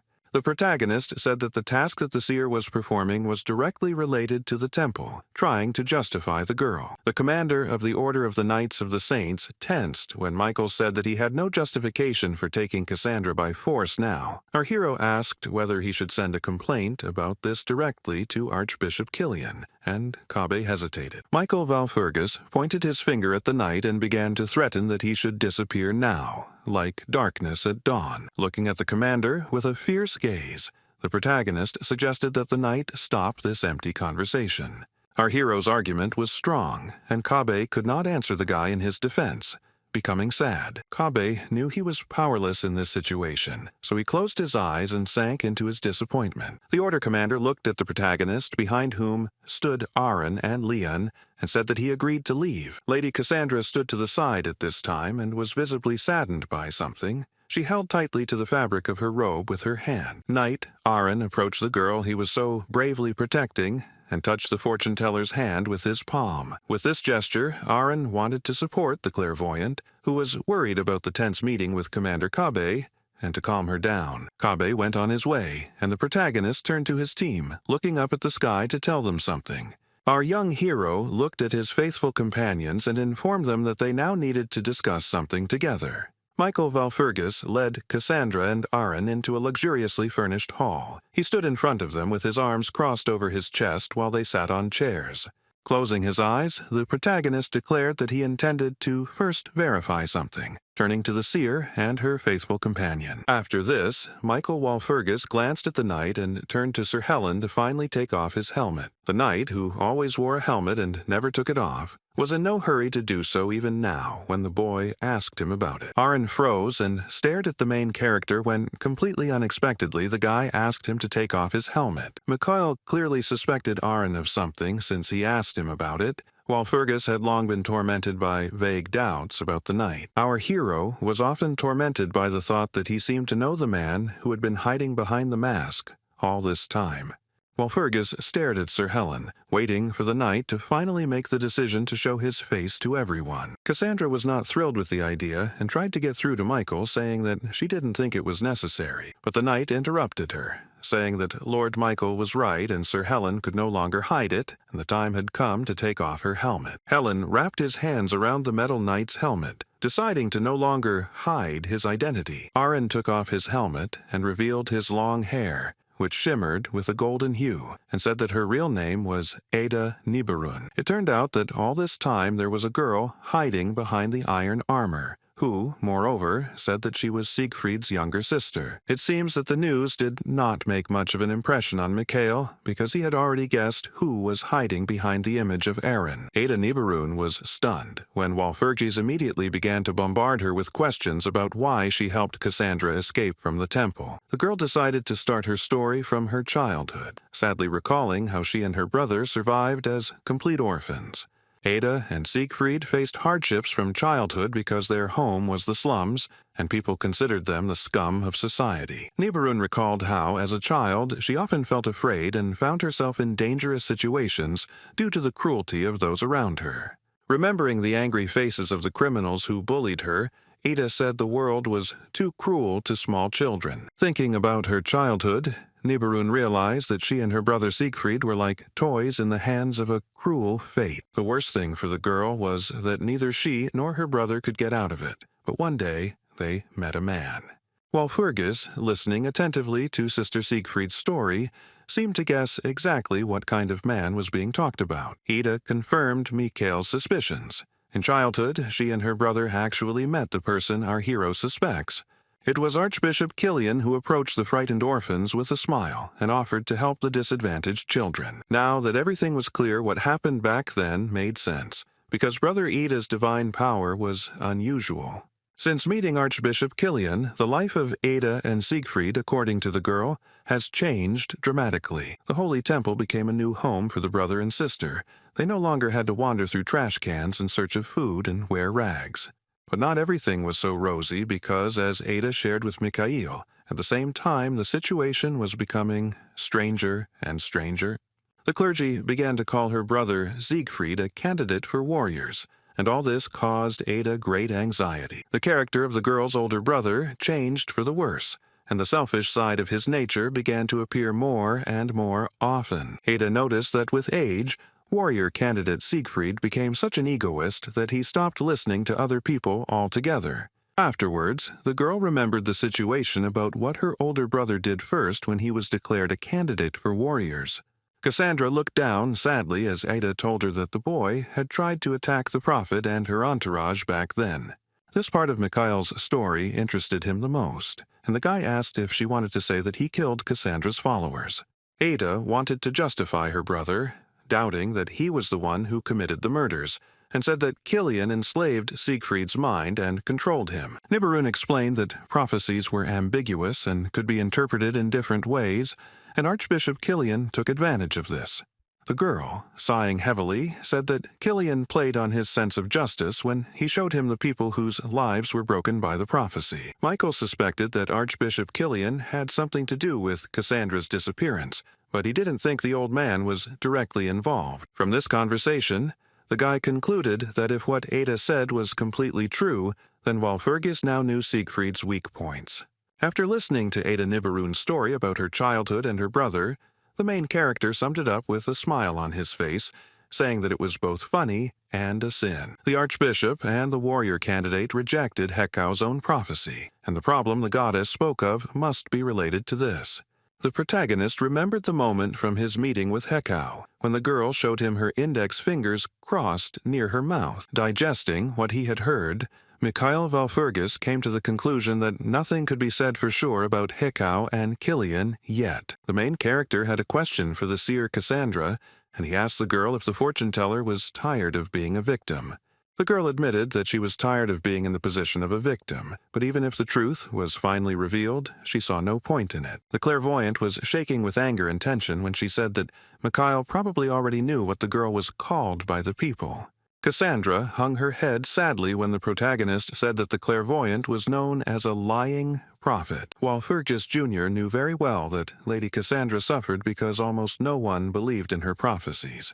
Mikael stated that if Killian continued to act the same way, they would have to tell people the truth, and this could play into Siegfried's hands. The boy concluded that it made no difference at all, and our hero's statement made Lady Cassandra freeze in surprise. The young magician said that Siegfried was only attracting so much attention because of the image the Holy Temple had created for him. Michael grabbed the curtains with his hand to let more sunlight into the room and decided that this was a complete lie.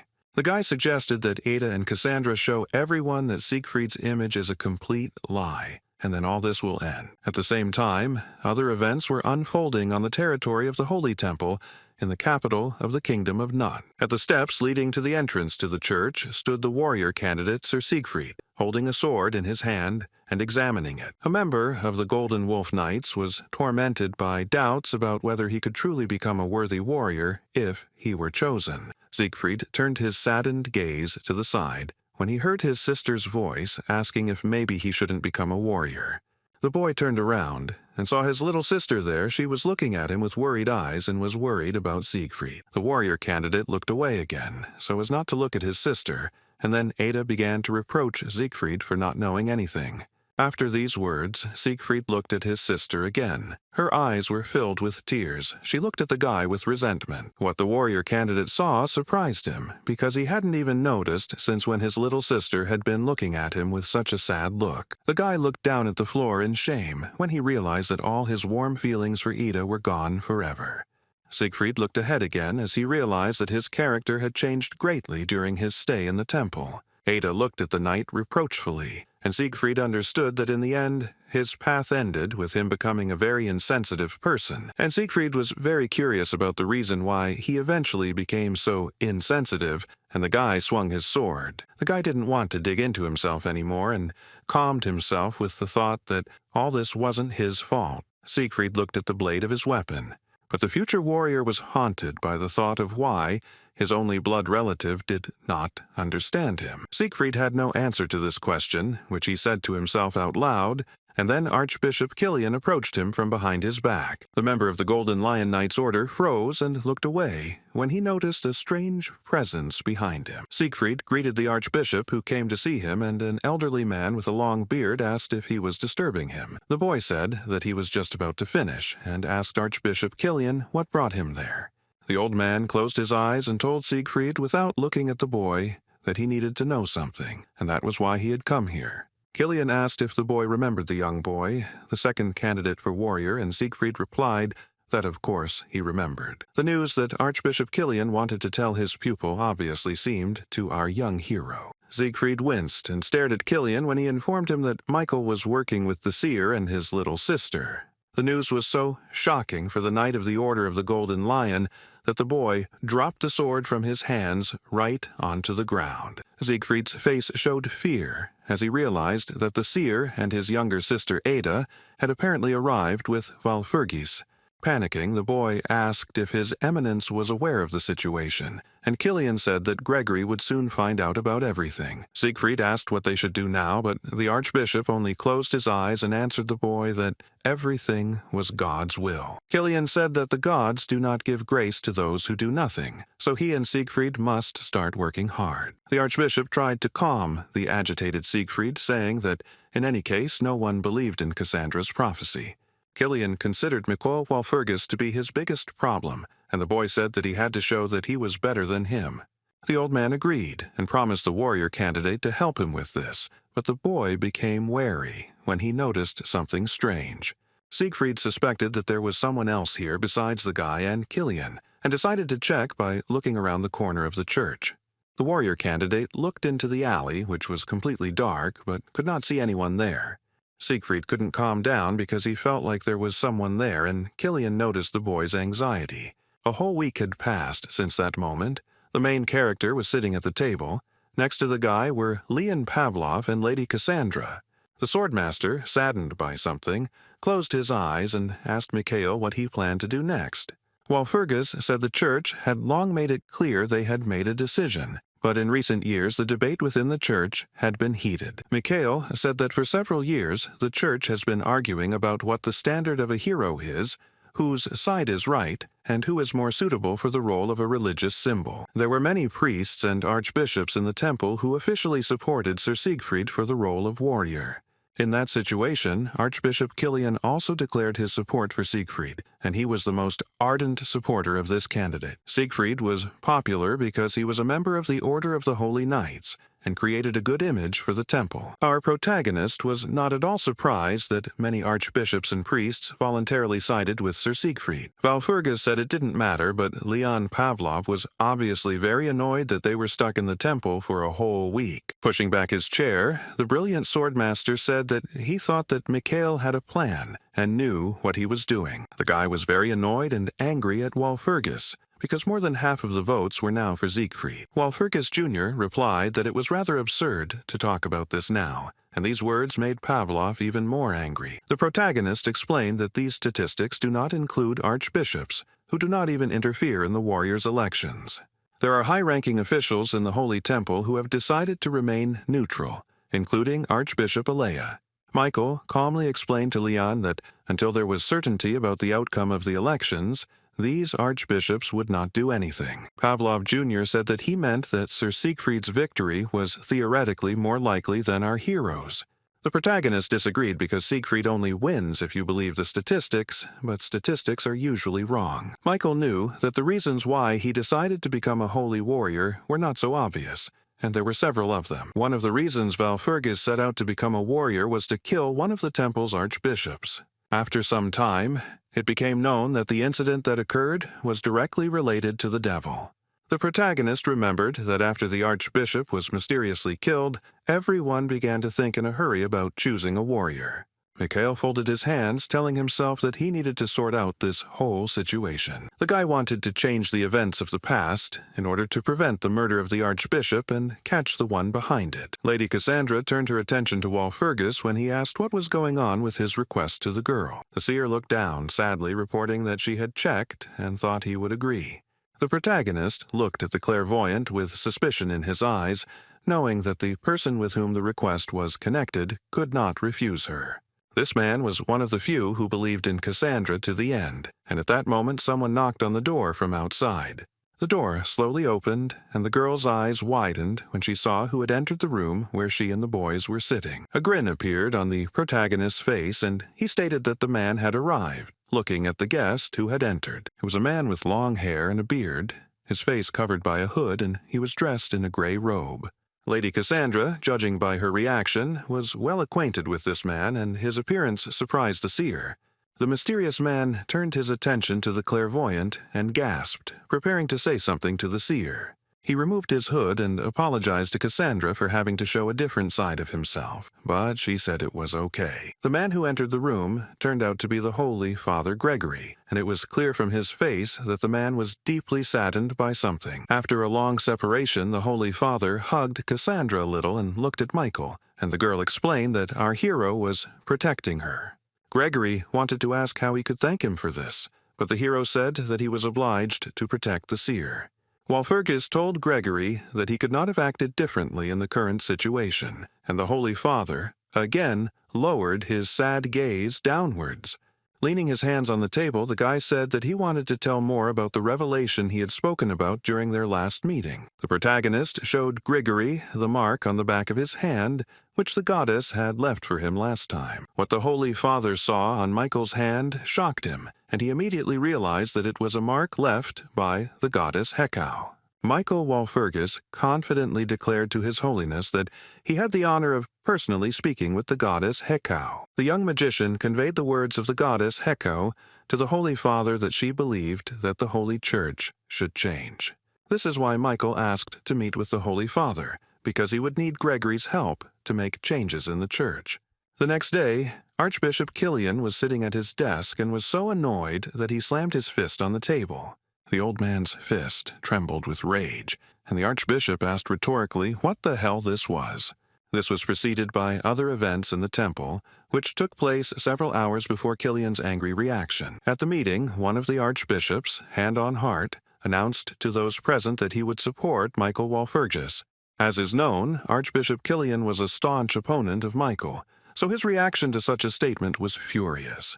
The priests who had stood on Sir Siegfried's side were also shocked when the archbishop decided to support Walpurgis.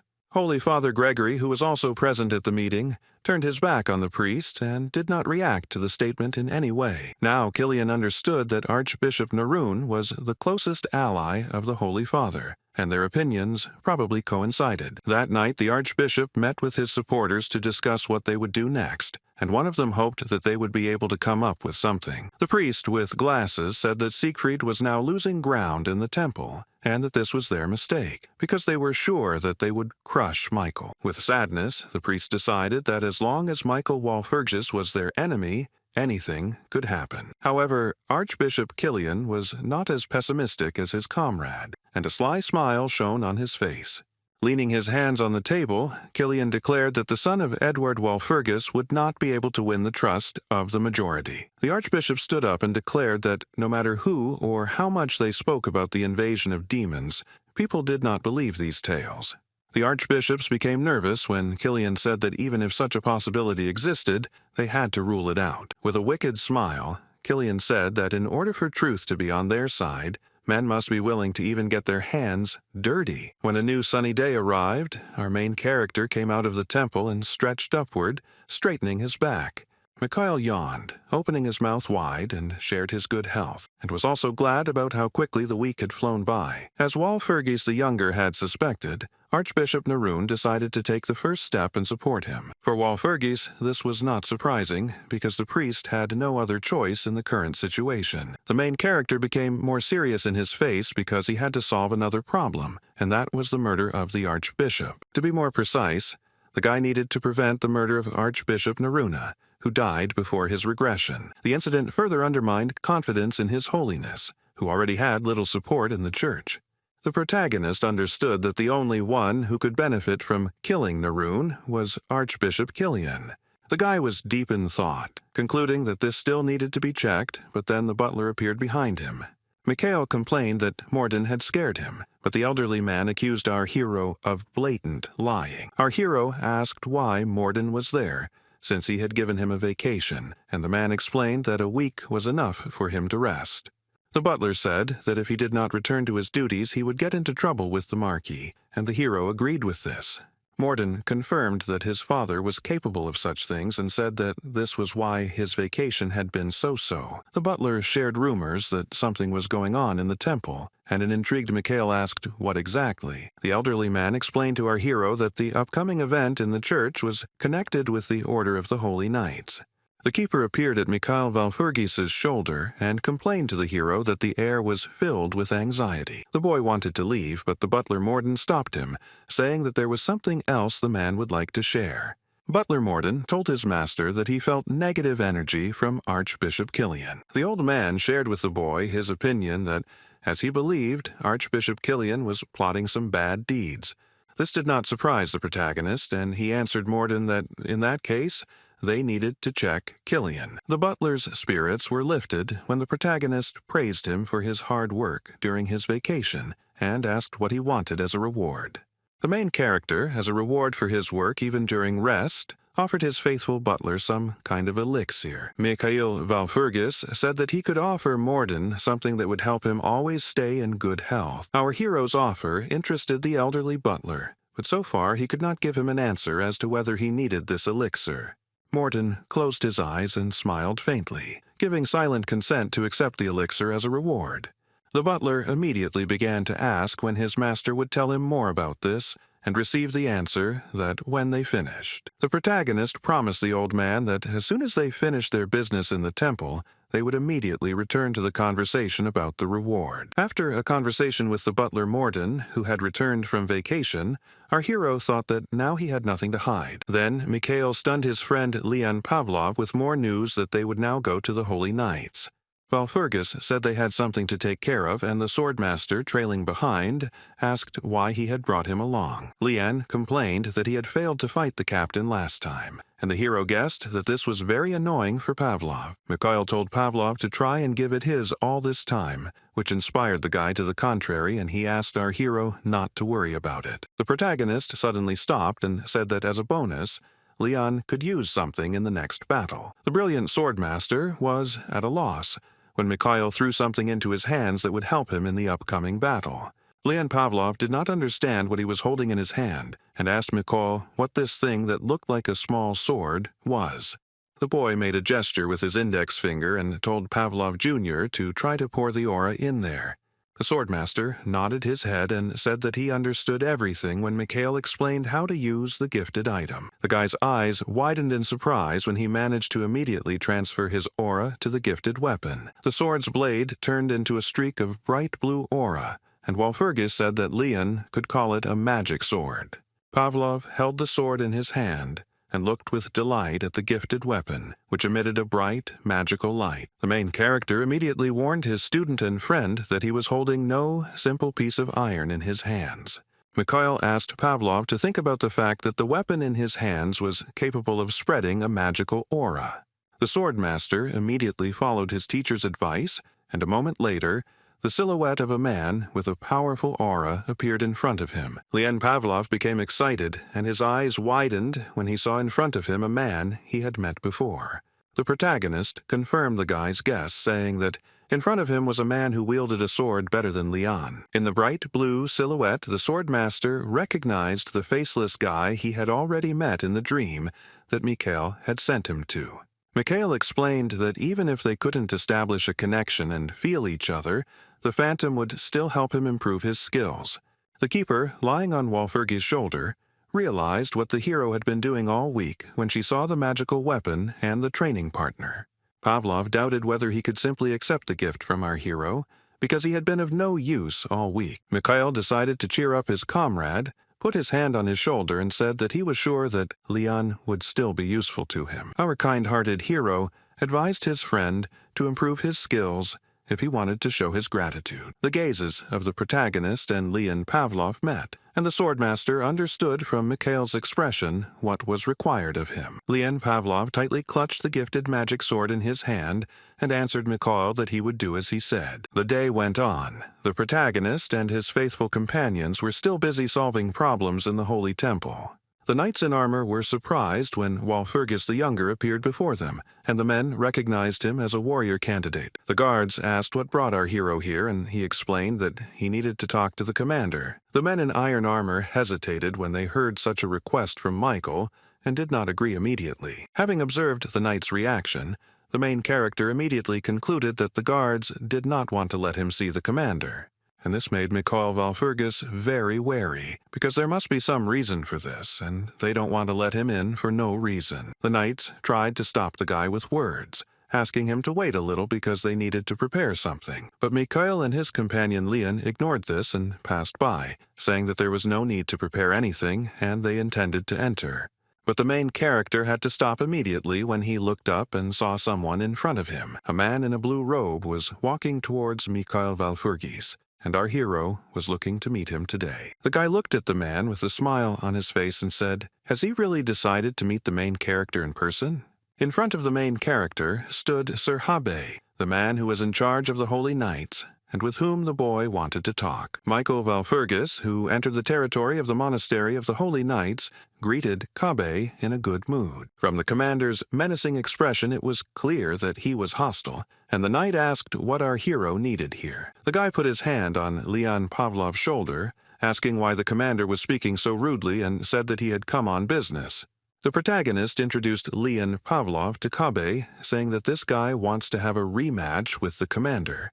The swordmaster confirmed when Mikhail asked if he was speaking correctly, and the youth's statement angered Kabe. Michael told the Knight of Saints that he was very sorry that after that incident with Cassandra, they never had the opportunity to meet again. Walpurgis added that he would like to say that their first meeting can hardly be called a fight, because in fact, it did not take place. The silently angry way Kabe was at this moment made Count Leon Pavlov chuckle. Looking confidently into the eyes of Commander Habe, the swordmaster accused the knight of simply being afraid to fight the boy. Commander Kabe closed his eyes, trying to contain his anger at the impudent guys, and again remained silent in response. The protagonist said that it turns out that last time the man swung his sword randomly. After these words, the knight could no longer contain his anger and shouted at the uninvited guests that he did not mean it. Michael said that even though he was only a candidate for warriors, he had the right to know about the problems and corruption within the temple. Knight Kabe looked menacingly at our hero and advised him not to poke his nose into this matter. The main character did not lose his composure and asked the knight, not embarrassed to look him in the eye, whether he was threatening the guy now. The man replied that he was simply warning Mikhail, and after that he allowed him and Liana Pavlova to pass. At this time, training was taking place on the territory of the monastery of the Holy Knights, and young fighters fought with swords among themselves. Commander Kabe led the protagonist and Leon Pavlov, who watched with interest what was happening there. The chief knight explained to Walpurgis that they did not stop training so as not to fall in the eyes of the Lord. Pavlov Jr. admitted that he once admired the Holy Knights, but seeing everything in reality, he feels strange. The guardian flying ahead warned our hero that she definitely sensed the energy of the goddess Hekau nearby. The girl with worried eyes said that Knight Kabe was right, and they had something to worry about. She drew Mikhail's attention to the Hekau symbols hanging in the distance, but the keeper saw something strange in this. Fedorok said that they had cleverly come up with it, and it was almost impossible to notice the oddity in the goddess's symbolism. The temple was served by priests with the strongest divine power in the world, so the demon spirit did not appear in the temple itself or the capital. The protagonist thought that this was simply impossible because the devil was born with incredibly powerful strength. The devil was a powerful creature who, with his dirty tricks, gradually broke his prey. Michael Walpurgis admitted in his mind that the devil had put on a performance worthy of praise. However, our hero did not despair and knew that even the devil has his weaknesses, which definitely gives hope. The problem was that when someone deceives himself, at some point he forgets where the lie is and where the truth is. Michael understood that in such a case a person or any living being begins to act as if everything is true. The keeper looked at the protagonist with concern when he thoughtfully asked who it really was. The commander stopped abruptly when Walpurgis asked Sir Kabe if there had been any strange behavior with the knights lately. The man in knightly armor turned his head, looked at Mikhail, and replied that he had not noticed anything like that. The protagonist carefully analyzed Kabe's reaction to the question and concluded that this man was not lying. Whether the leader of the Holy Knights was telling the truth or a lie, Michael Walpurgis could tell by his eyes, and now they were not lying. And yet, our talented magician wanted to verify this for himself, so he made a hand gesture to use magic. The guy immediately closed his eyes and put 2 fingers to his forehead to use his magical skills to make sure of something. The protagonist cast the detection spell, and at that moment, a black veil covered Walpurgis's eyes. With this spell, the main character was able to stop time and find what he needed. A whirlwind of wind formed around him. The guy looked around. The Holy Knights were training with swords in their hands on wooden dummies, which did not arouse interest. Then the main character went to the dining room, where there was no one at the tables, and nothing indicated the presence of anything strange.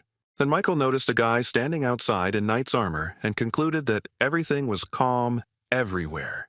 But Mikhail became alarmed when his body was visited by an unknown, strange feeling, and it clearly alarmed him. It didn't take Walpurgis Jr. long to figure out what exactly was causing this feeling. Michael's eyes were still covered by a black veil. He looked down, where the questionable sensation came from. Having analyzed everything, the main character concluded that something unusual was hidden in the basement of the knight's abode. After Michael Walpurgis deactivated the detection spell, he once again turned to Sir Kabe.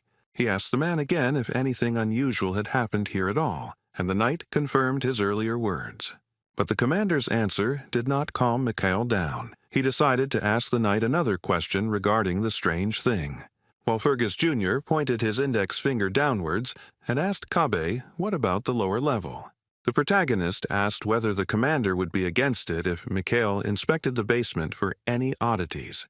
The fact that Mikhail intended to go down to the basement caused a strong reaction in Kabe, and the knight became very wary. At this moment, Kabe was caught because from his eyes Mikhail realized that the man was clearly hiding something. The protagonist understood that Kabe, as a commander, could not help but know what was happening to his knights, but he should not jump to conclusions.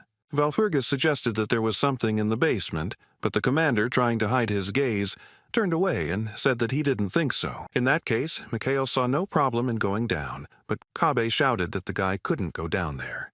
The commander did not stop Walpurgis, but said that he would go with him, because it was better to go there with an escort. The leader of the Holy Knights tensed up when the protagonist made it clear that he didn't need an escort, saying that Kabe had more important things to do. Our hero jerked his thumb at Leon Pavlov, asking if Kabe was now questioning his swordsman friend's abilities. The commander replied that in any case he could not allow a candidate for warrior to go to the basement alone. Mikhail knew Siegfried well, and was sure that this guy, having already sensed something was wrong, was heading towards him. The protagonist waited silently, mentally counting down to when Sir Siegfried would burst in and interfere with our hero. Walpurgis the Younger was absolutely right, and a few seconds later the warrior candidate Siegfried appeared asking what was going on. Siegfried's appearance did not surprise our hero at all. Upon seeing him, the guy only grinned, convinced that he was right. The knight was surprised when the protagonist pointed at him and said that he would go to the basement with him. Siegfried was outraged. He immediately asked Michael Walpurgis what he was doing here, looking at him reproachfully. The protagonist called out the name of his rival to convey something to the guy with golden hair and eyes. Michael pointed his finger at Siegfried once more, telling the warrior candidate that he would go with him. Siegfried froze when he heard these words from Walpurgis and his wide eyes widened at our hero. Nevertheless, Siegfried agreed to go with our hero, and after some time they were already descending into the basement. The warrior candidate was angry because he did not understand what was happening, since he had asked Mikhail 10 times already, and he was still silent. Valpurgis explained that there was something in this basement, but the guy didn't believe him because this room had been abandoned for a long time. Mikhail thought about the boy's words, and the keeper accompanying him also found it strange. But despite the fact that the basement was considered abandoned, our brave hero was determined to check it out. Siegfried followed Mikhail reluctantly, and from the expression on his face it was clear that the boy was frightened of something. As the boys walked down the stairs, the young man with golden hair remembered that Mikhail had called him too self-confident. Michael did not understand what Siegfried wanted to say by this, and the knight asked why the hero spoke about him like that, since he didn't even know him. The boys were still descending to the lower level, and Sir Siegfried continued to lament that the hero had called him self-confident. The main character got tired of listening to complaints from Siegfried, sighed irritably, and looked up. The guy stopped and looked at his opponent, asking if he thought everything the temple was doing was right. Siegfried explained that all archbishops had been given a special mission and they could not go against God, but Michael considered this a pathetic excuse.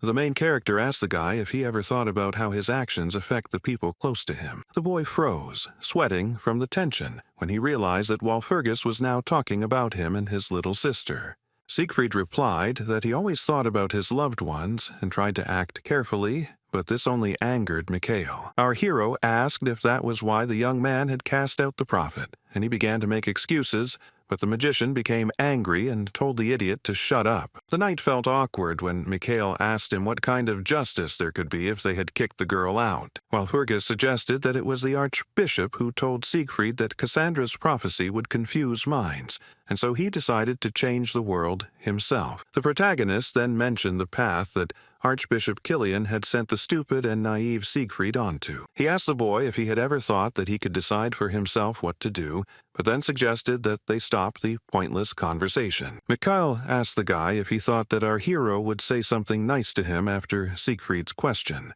Siegfried was curious whether his younger sister Ada thought the same way as Mikhail, and asked the protagonist about it. The question angered Mikhail even more, and he asked if it would change anything if he answered the guy yes.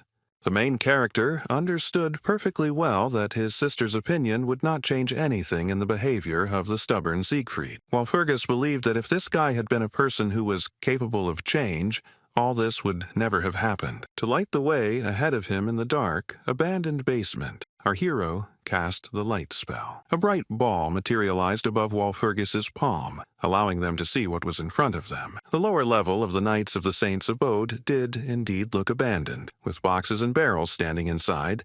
The boy with golden hair smiled when he was convinced that he was right because the basement turned out to be empty. Siegfried stated that there was no one there, but this only irritated our hero, and the guy was ordered to shut his mouth. The protagonist called Veterok, and the keeper immediately put her hands forward, telling Mikhail that he could rely on her. Michael Valpurgis grabbed his staff from the branch of the world tree to use it to analyze the basement. The guy stood holding a ball of light in front of him and carefully examined the situation on the lower level. The protagonist activated the storm set. The sphere on his staff turned from red to green, which illuminated everything around. A powerful green vortex of green magical aura appeared in front of Mikhail, combined with another blue energy. Siegfried was scared, watching what was happening from the side. He covered his nose with his sleeve when our mage activated magic. Suddenly there was an explosion, and a large cloud of smoke formed in the room where the boys were. When the smoke cleared, Michael and Siegfried saw an unusual object, a large piece of flesh lying on the floor.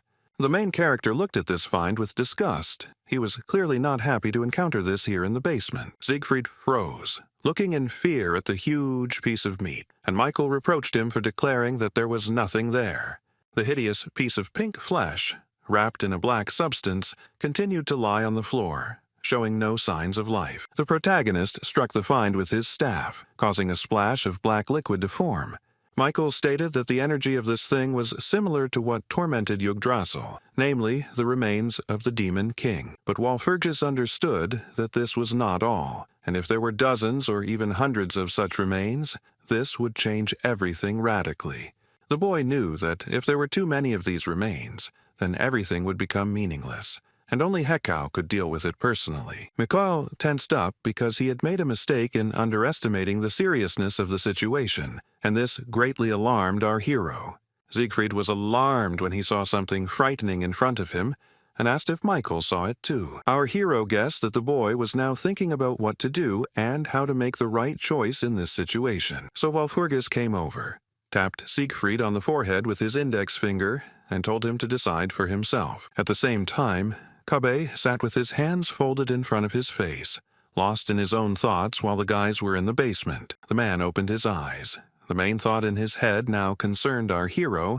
The young magician was clearly causing him problems.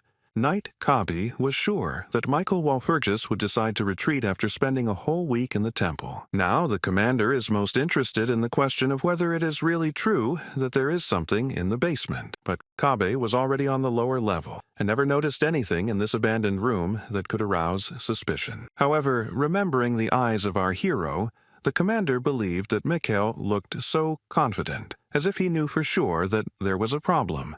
Kabe stopped denying that there was definitely nothing in this basement, and now he was not 100% sure that he was right. The man was distracted when Leon approached him with his magic sword and asked how long the captain was going to sit in armor.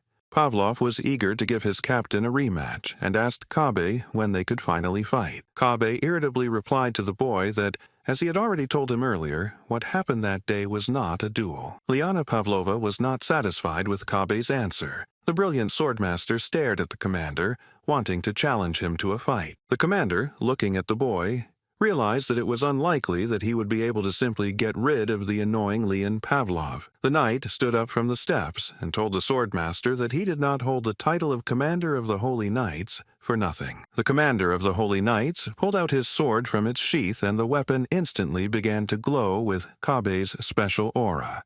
Kabe's body also glowed with a powerful magical aura so that his face could not be seen, and he declared to Leon that he was no match for him. The commander's behavior did not frighten the younger Pavlov, but only provoked the boy, and he laughed. The guy pulled out the magic sword that Mikhail had given him earlier and invited Kabe to check if he was his equal.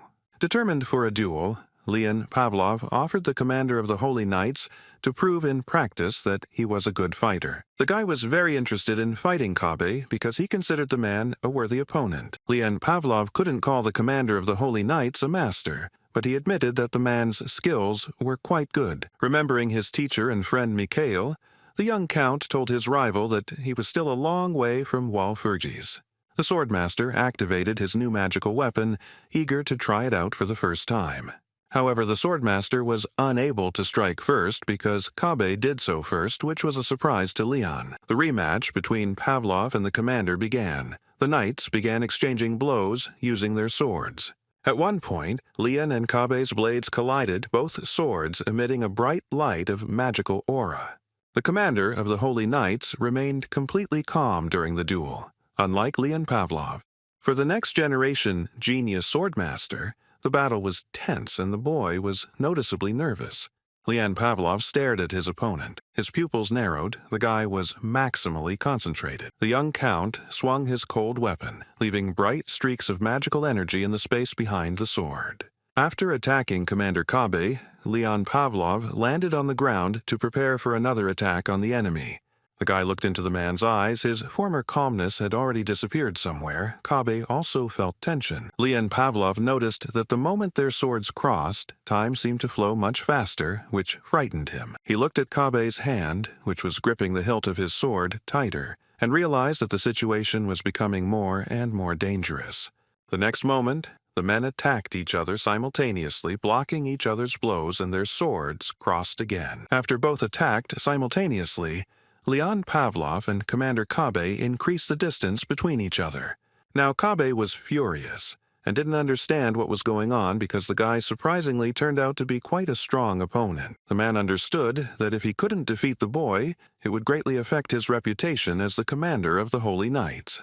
The rematch was closely watched by the other Holy Knights, and it was necessary for Kabe to maintain his status in front of them. The man tried to pull himself together. his metal armor shining with a new force of snow-white aura light. The commander of the Holy Knights looked at Leon Pavlov with eyes full of hatred and loudly declared that he would crush him. The fight didn't go according to plan when a powerful explosion suddenly occurred at the venue. Leon Pavlov looked away from his opponent as he heard an explosion. The space filled with acrid smoke. Our main character emerged from the black smoke, holding his staff in his hands, and said how great it was that everyone was already here.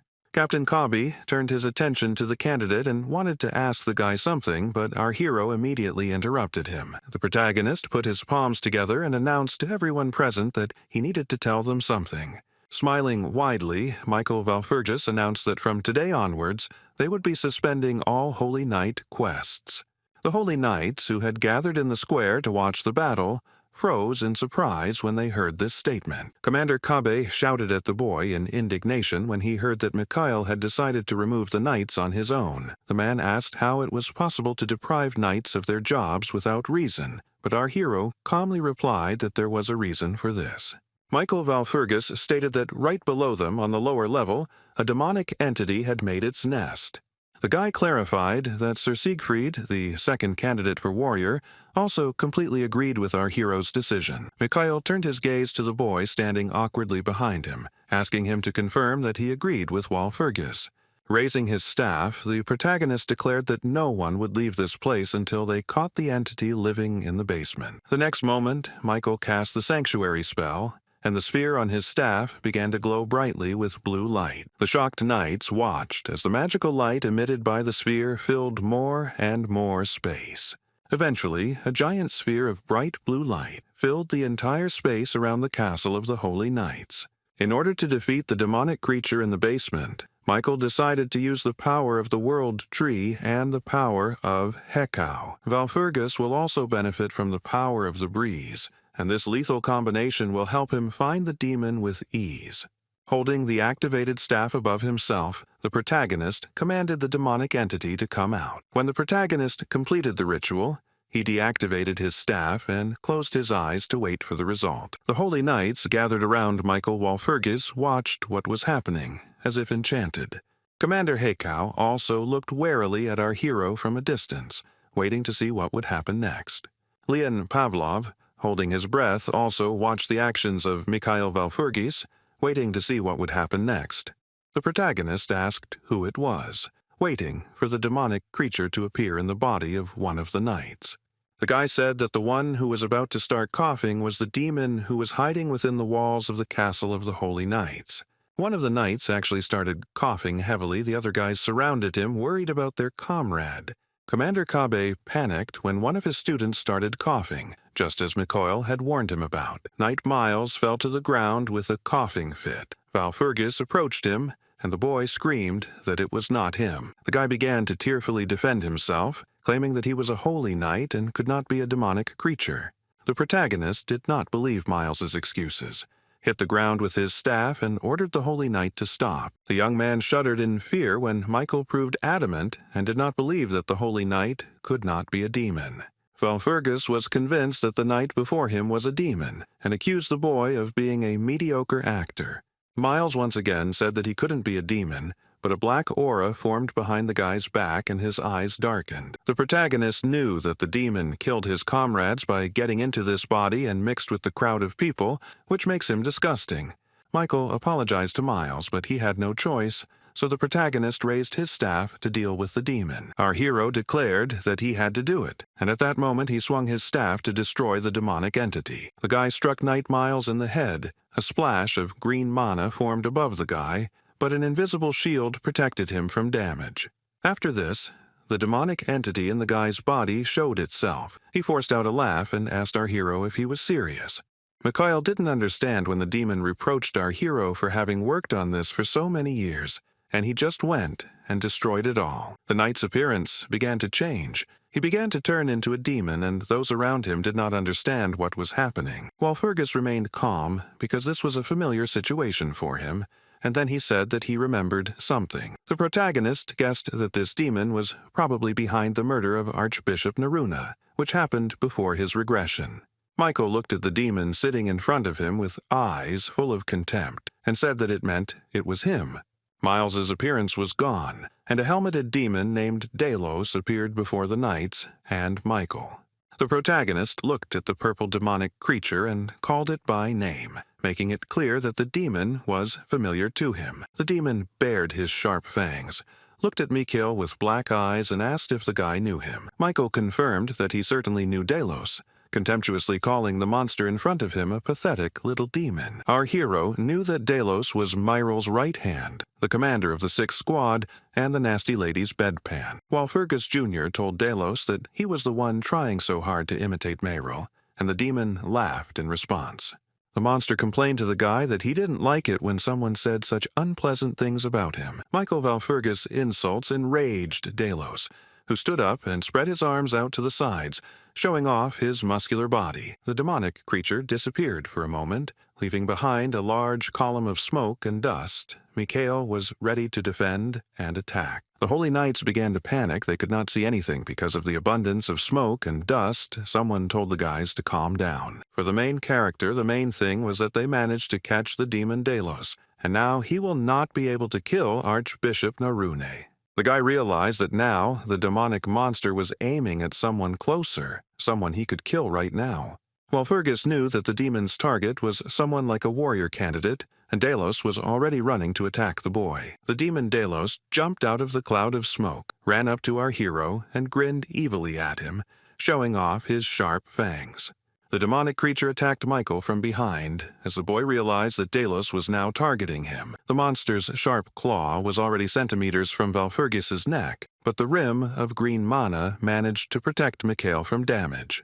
To counter the demon, the protagonist, surrounded by smoke and green mana, decided to use the storm set. The demon was noticeably frightened when he saw in front of him the powerful magical energy emitted by our hero. The protagonist used the full power of the storm set against Myral's right hand, and a whirlwind of green magical energy struck the demon. Valfergus's powerful mana made it impossible to attack further. He panicked and did not understand how this could have happened. The next moment, Delos saw our hero's palm in front of him, which clearly wanted to grab the demon. The demonic creature grunted, helpless as Michael grabbed it by the neck with his hand. Delos began to kick and try to free himself as our strong hero lifted the demon into the air with just one hand, while Fergus held Delos in the air and, through him, tried to reach out to Myral, the commander of the 6th Squad. The main character knew very well that this lady from the underworld was now watching him, which he said. Michael Valfergus admitted, looking Delos in the eye, that he had no idea what plans Myral was currently making. With a menacing expression on his face, the guy asked the lady to believe that all her plans were not destined to come true. Afterwards, our hero cast the divine spear spell, and a huge magical blue spear flew from the sky to the earth. The guy let go of Delos and stepped aside, using his hand to remotely direct the spear straight into the demon's body. The Holy Knights, amazed by what they saw, silently watched what was happening, their mouths open in surprise. Sir Siegfried had a similar reaction, standing frozen as he watched what the protagonist was doing to the demon Delos. The demonic beast began to writhe in pain, trying with a trembling hand to tear the divine spear from its body. The protagonist extended his hand, which was illuminated by a bright light, and said that therefore Myral should now wait for her turn. Finally, Michael Valfergus cast the cleansing spell. The entire space was filled with bright light, and the demon began to dissolve into the air. With his palm, our hero controlled the final destruction of the monster from hell, leaving only small fragments of Delos. Sir Siegfried watched the demons slaying in fascination, admiring his rival's abilities. Looking at Mikhail, the boy understood that this was a warrior, a man who destroys evil and shows humanity the right path. The boy with golden hair pressed his lips together, realizing the bitter truth that Mikhail was superior to him. Siegfried realized that he had always been just a fellow candidate who was there, and that he could not compare to Mikhail. The Knight of the Order of the Golden Lion often communicated with Miles, but he was unable to even notice traces of the demon's presence in him. Sir Siegfried looked down at the floor, realizing how pathetic he was and that he was definitely not worthy of becoming the temple's chief warrior. But the guy decided to drive all bad thoughts out of his head, clenched his fists, and immediately began to deny all the conclusions he had made earlier. The warrior candidate was firmly convinced that any deficiency in a person could be compensated for. The boy was given new hope by the conviction that God does not reject those who make a lot of efforts. Siegfried once again set his mind to winning, telling himself that if he tried harder, he would definitely succeed. However, the knight immediately remembered Michael's question about whether Siegfried thought he could save the world alone. The warrior candidate grimaced from an excess of negative emotions. He was angry at Mikhail and himself for his weakness. The knight of the Order of the Golden Lion clenched his fist so hard that blood began to drip from his palm, and the boy thought how stupid this all was. At this time, the protagonist touched what was left of the demon Delos with his staff and asked if everyone had seen what was happening. Valpurgis warned the boys that the demons were cunning and pretended to be friendly, and they needed to be vigilant to avoid becoming prey. The knights were curious about how the boy identified the demon, and Michael asked if he would have claimed the title of warrior if he had no training. Walpurgis Jr. admitted to the stunned holy knights that, to be honest, he was a little disappointed with them, and the reason for the disappointment is that the guys couldn't recognize the demon in their comrade, and it would be a different matter if they were ordinary people. But the guys standing in front of the main character are holy knights who are so proud of having such a status. Kabe cried out that this was not so when our hero accused the knights of crawling at the feet of the archbishops and carrying out their orders. The commander stood up for the crew and loudly declared that as knights serving Hekau, they were obliged to remain neutral. But the main character had an argument against this statement, and Mikhail asked about the raid on the temple that was carried out by the knights. Outraged by the accusations, Kabe wanted to object, telling the main character about the prophecy, but the magician interrupted him. Valpurgis said he could understand if they did that and thus truly got rid of the demons, but the outcome was different. Mikhail stated that the outcome of the raid on the temple was different, and Commander Kabe, dropping his hands, began to hesitate and stutter. Our hero waved his hand and said that he had nothing more to talk about with them because they were nothing but worthless soldiers. The boy wanted to get confirmation of his last words from the second candidate for warriors and asked Siegfried if he had said it correctly. Siegfried broke out in a sweat from the tension when Michael said that he, too, was a candidate for warriors and must agree with our hero's opinion. The knight in the red cloak shrugged, looking down at the floor, and agreed that the protagonist was right. Mikhail Valpurgis closely watched the actions and behavior of his main competitor, expecting some more words from him. Suddenly, Sir Siegfried shouted the word, but at the top of his voice, wanting to object to our hero. The heir of the Walpurgis family turned around, asking Siegfried if he had anything else he wanted to say to Michael. The boy plucked up the courage to declare that he wanted to personally test the strength of the second warrior candidate, Mikhail Valpurgis. Sir Siegfried frowned, looked menacingly straight into the face of our hero, and declared that he challenged him to a duel. The main character looked at the knight Siegfried with a wary gaze, and did not immediately agree to the duel. Michael was not against fighting one-on-one with Siegfried, and after some time, the guys were already standing opposite each other with weapons in their hands. Walpurgis asked the boy if he wanted to find out who had the longer sword, and asked Siegfried to remember that he would have to pay for it. Our hero advised the guy to assess the risks and understand what his insolence might cost him, but Siegfried was ready to fight. Michael pointed his finger at the warrior candidate to show him the price he would have to pay for his insolence. Valpurgis said that if he loses, the knight will have to give our hero the pendant of the Holy Spirit that he wears. Siegfried hesitated, wondering whether he should agree to such conditions for a duel with the main character. But the knight of the Order of the Golden Lion was determined and answered Mikhail that he agreed to give up the pendant in case of loss. Walpurgis Jr. was not in the best mood because he had already given away the absolute defense from the storm set. The guy understood that he now lacked one of his main trump cards, but he did not find this to be something scary, being confident in his strength. Michael smiled, looking his opponent in the eye because he knows Sir Siegfried like the back of his hand, and for him he is an easy opponent. Although Siegfried did not say so, the protagonist knew that the warrior candidate had fallen into self-abasement and despair. Having seen with his own eyes the abilities of our hero, Sir Siegfried lost confidence that he would become a holy warrior. Siegfried's weakness now was that, due to his loss of confidence, he would not be able to keep his cool in a duel with Michael. With a smirk on his face, the protagonist repeated to his opponent Siegfried once again, admitting that he did not like him. Sir Siegfried, meanwhile, was ready to begin the duel. He pointed his sword towards our hero, the blade glinting in the sun. The boy with golden hair was determined to win and did not want to give up, so he said that he was not going to lose. Veterok asked Mikhail if he needed her help, but the main character refused, saying that he could handle it himself this time.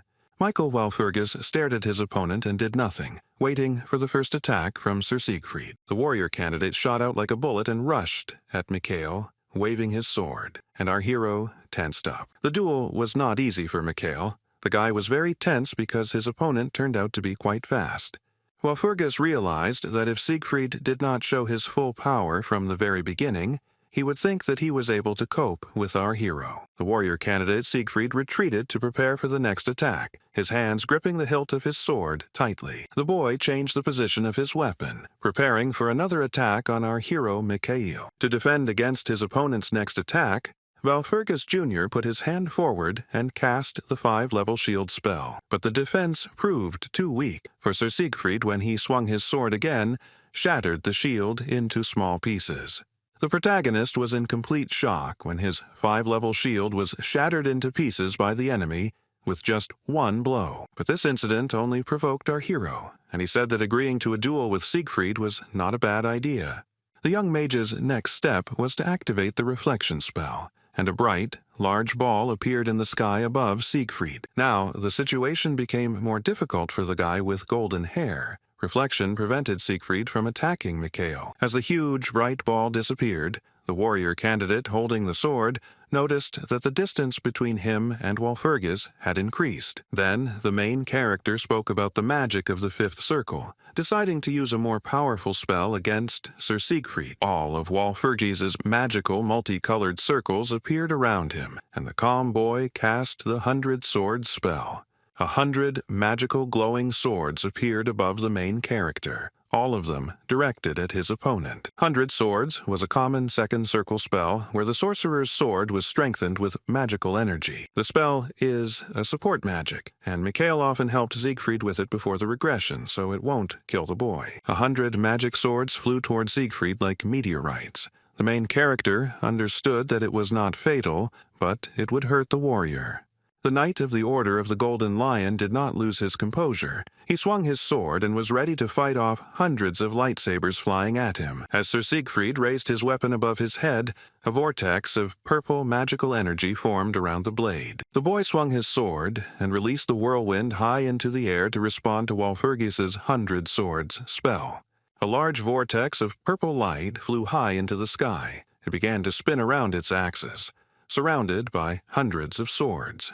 The next second, this mana vortex exploded, forming a giant cloud of purple glowing smoke. The protagonist was calm and focused. He looked towards Sir Siegfried, watching what was happening. Where the guy with the golden hair had stood before, there were now huge clouds of smoke left behind by the explosion. Surrounded by smoke, Michael Walpurgis closed his eyes to concentrate. He saw that Siegfried was not showing his full strength. The protagonist knew very well what Siegfried was like, because he was familiar with him and fought side by side for many years before the regression. Therefore, Mikhail knew that if he fought fairly, the boy opposite would still dare to show his true strength. Sir Siegfried jumped out of the fog and ran towards Michael, holding his sword in front of him, and our hero stood with his hands down. Walpurgis guessed that the enemy was attacking now because he decided that Mikhail would not have time to use defensive magic in such a short time. Our hero considered the knight's actions too arrogant and looked at his 100 swords which were rushing downwards. Michael Walpurgis was disappointed that Siegfried acted so arrogantly, but could not even handle his swords. The golden-haired boy panicked as he looked up and saw a whole flock of magical swords aimed at him. Walpurgis took advantage of the situation, pointed his palm at Siegfried, and cast the spell 5-level slowing. The warrior candidate became nervous because now, due to Michael's spell, he could not move as quickly as before. The boy fell to the ground and screamed in pain as Walpurgis's magical swords began to strike him straight in the back. This round was a losing one for Sir Siegfried, but the knight did not give up. He crawled on the floor to get up. The knight clenched his fist. He told himself that he could, even though after such a strong blow he could not immediately rise to his feet. Siegfried lay flat on the floor in front of our hero, trying with all his might to rise, and told Michael that it was not over yet. Walpurgis agreed with his opponent that this was not the end, and pointed his index finger to the sky. The Knight of the Order of the Golden Lion looked at his opponent with uncomprehending eyes, not understanding what he wanted to tell him by this. Michael, looking Siegfried in the eye with contempt, informed him that there were still 10 swords that had not yet flown towards him. The previous swords had already caused severe damage to Siegfried, so the boy found himself in a hopeless situation and was very scared. Sir Siegfried began to panic and scream he could not get up, and the fact that 10 more swords would fly at him instilled wild fear in the boy. The protagonist placed his index finger on his opponent's mouth, signaling him to be quiet and stop screaming. Walpurgis, with a sly grin on his face, warned the warrior candidate, looking menacingly into his eyes, that the night would be long. Siegfried began to sweat from the horror he was experiencing and told our hero that it was not even dark outside yet. The protagonist commanded the remaining magic swords to attack Siegfried, and the boy with golden hair screamed in pain. The attack knocked Siegfried out of his strength, and he fell face down on the floor again, his face covered in bruises. The duel between Michael Walpurgis and Sir Siegfried was watched by other holy knights, who were excited by what was happening.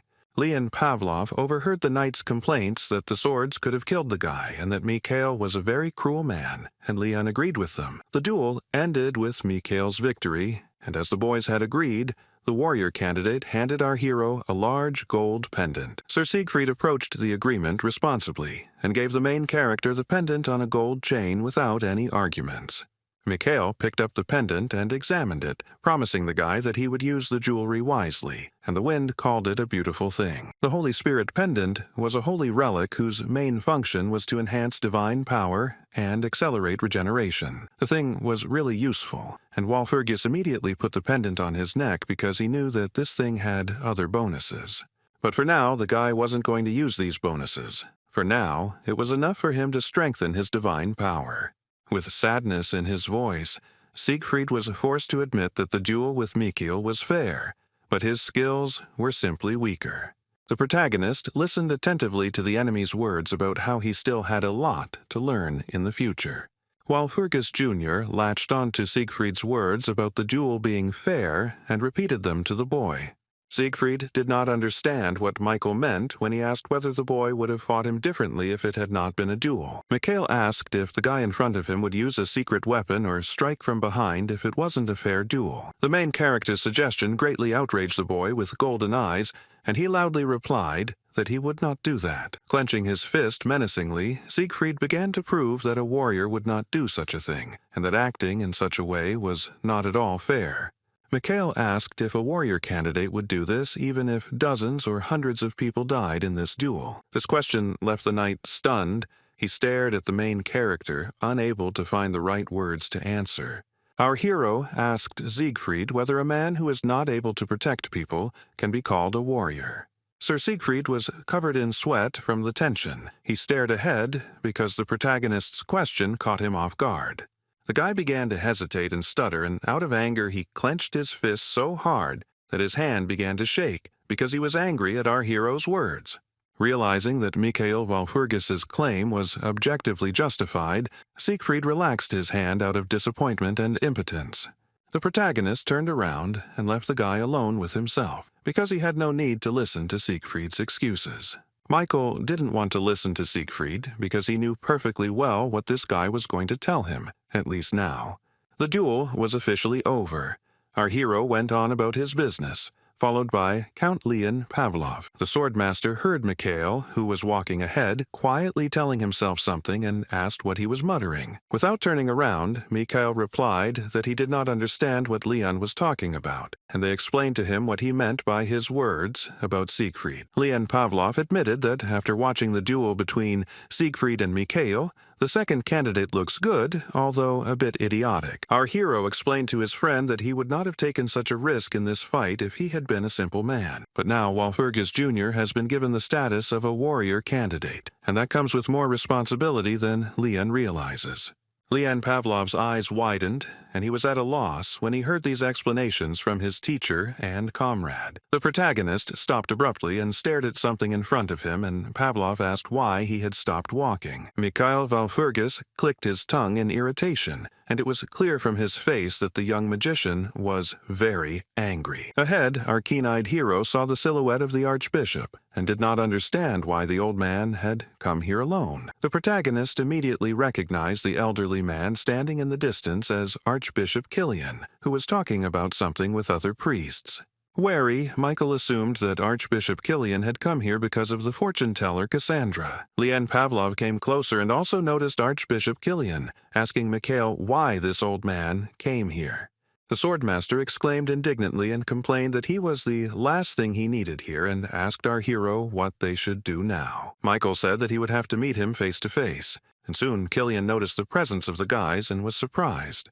The archbishop saw that our hero was standing right in front of him, looking intently at him, and behind him stood Leon Pavlov. The elderly man became wary. He did not immediately say anything to Mikhail Valfurgis, but he did not run away from him either. Archbishop Killian decided to talk to the young man, approaching the main character closer. The fact that the priest decided to approach Mikhail Valfurgis caused surprise on the face of our hero. The protagonist did not say anything to the archbishop. He only looked at the old man with eyes full of distrust of the man in front of him. Archbishop Killian also paused before speaking, the old man carefully studying the face of the boy opposite him. But after that, a fake smile from ear to ear shone on the face of the elderly man with a long gray beard in greeting. The main character decided to play along with the hypocritical archbishop and also smiled broadly to show his friendliness. Killian took Michael by the hands and asked if this was their warrior candidate, and Walpurgis greeted the archbishop. Still holding our hero's hands in his own, Killian said that he didn't think he'd see the guy here, and he was lucky. The main character decided to respond to these words with a hearty laugh. He smiled broadly and laughed artificially. Walpurgis said that Killian was not only lucky, but also blessed, because he returned safe and sound, without succumbing to the devil's prophecy. The former smile immediately disappeared from the bearded, gray-haired old man's face when the main character mentioned the devil's prophecy in his speech.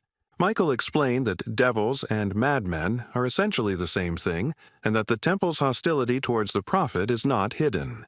The boy asked what Killian would do if it suddenly turned out to be true, and called it strange that the servant of God did not believe in the prophecy. Archbishop Killian remained silent in response to the young magician's questions, but Michael was determined to get an answer from the old man. The old man felt very awkward and closed his eyes when Walpurgis said that he was not a stupid man. The priest released Michael Valfurgis' hands from his and informed the warrior candidate that he was now forced to leave him. But before that, Killian wanted to tell Walpurgis something and shared his opinion that such expressions were not acceptable for a future warrior. Archbishop Killian couldn't believe his ears when the boy cheekily replied with a smile on his face that he didn't care. The protagonist pointed his finger to the sky and told the elderly man that it was not he who would choose the holy warrior. Michael Walpurgis said, pointing to the sky, that the responsibility for choosing the chief warrior lies with the goddess Heikau. Our hero's argument was strong, so Archbishop Killian did not argue with Michael on this matter. Archbishop Killian replied to the boy that, in that case, as they say, we'll see, and that was the end of the conversation. The face of the keeper, nicknamed Breeze, twisted when she smelled some foul aroma. The stench was so unbearable that the girl covered her nose with her hands and asked Mikhail what smelled so bad. The main character turned his attention to the source of the foul aroma. He, like Vatarok, noticed a nauseating smell. The guy concluded that if that nauseating smell wasn't coming from Archbishop Killian, then it was one of those two guys. The keeper guessed why they smelled the stench, but Mikhail interrupted her, saying that he himself understood everything. Our hero remembered Delos, whom he destroyed the other day. He was a demon killer, and before the regression, there were many rumors about him. But there was one funny fact about Delos. This demon had a twin brother who looked exactly like him. The protagonist knew that Delos's infamous twin brother was named Lotus. When Killian returned to the temple, he was informed of the incident with the Holy Knights, and he asked how such a thing could have happened. The young clergy reported to the archbishop that because of this incident, all the night's work had been suspended. The news infuriated the elderly man, and out of rage and anger the archbishop kicked the furniture with a scream. The man was so furious when he heard that the night's work had been stopped that he began to destroy everything around him. Seeing the mood the archbishop was in, the priests said they would leave him, and Killian suspected Walpurgis of the problem. Another unknown guy with long blonde hair entered the room where the archbishop and the young priest were. The guy in black greeted Archbishop Killian, and the old man looked menacingly at the guest and noted that he had arrived quickly. The guy who entered the room turned out to be Haran. He also had a direct relationship with the temple, since he was the high priest. Haran asked if he could have done otherwise, since Killian wanted to see him, and the old man told him about the suspension of the knight's activities. The news that the knights would stop taking on missions for an indefinite period of time shocked Haran, and his eye became the eye of a reptile for a second. A moment later, the boy's normal eyes returned, and the shocked high priest asked Killian if he was serious. The archbishop blamed everything on Michael Walpurgis, saying that this lousy magician was ruining all the man's plans. Killian asked Haran what his intuition was saying, but the boy corrected him, saying that it was his premonition. With a smile on his face, the young high priest admitted that, unfortunately, God had not yet shown him the future. These words upset Archbishop Killian even more. He folded his hands and rested his face on them, closing his eyes in despair. But the archbishop was pleased that Haran's visions were at least real, unlike Cassandra's, and he assumed that the Lord was being cautious for now. The old man said that he would no longer take up the high priest's time and allowed the boy to go, and Haran agreed to leave. Haran was not against ending the conversation. After these words, the guy immediately turned around and walked towards the exit of Killian's chambers. The high priest said the thought out loud that they had last communicated not so long ago, but so much had already happened. The latest news had left Haran wildly irritated, and as he left, the young man admitted how much it was irritating him. At the same time, other events were unfolding in the building of the main temple, in which our main character participated. Butler Morden heard the news from Mikhail that there were more demons in the city, and the boy confirmed that there was still one left. The protagonist remembered that this demon had already tried to take over the world tree, and assumed that he wanted to make another attempt. Morden justified himself by saying that he knew nothing about the demon at the time because the elderly man was locked in a prison in a fairy forest. The butler frowned and asked that, in any case, he not be written off when problems arose. The old man thought his master was ignoring him when Michael turned around and said that the demon needed to be killed as soon as possible. Walpurgis told the butler about Archbishop Killian and that he had found confirmation that the man was connected to demons. Michael told Cassandra, who was sitting nearby, that contact with such a creature could only be called heresy, so the archbishop would not be able to wash himself clean. An agitated Cassandra said that Killian's connection with demons still needs to be proven, and that is very difficult to do. The girl explained to Mikhail that it was necessary to obtain precise material evidence that the temple could accept. Swordmaster Leon Pavlov disagreed with Lady Cassandra, saying that things could not be left as they were now. Our hero listened carefully to the opinions of his team and concluded that the guys think too much. Michael Walpurgis was in high spirits because the high priest was on their side, which meant the task was not so difficult. The boy thought seriously about the fact that now all nightly activity was suspended for an indefinite period. Another advantage for Michael was that they had irrefutable evidence against the archbishop. The main character had the opportunity to prove to the temple that Archbishop Killian was engaged in activities that were illegal for the church. And Michael Walpurgis's most important trump card was the Hekau mark, which was emblazoned on the back of his hand. Thanks to this mark from Hekau, the power of the high priest, the Holy Father Gregory, also grew to another level. Michael said that, if you think about it, in 3 days there will be an examination for the qualification of a warrior, and Leon added that on that day all the archbishops will gather.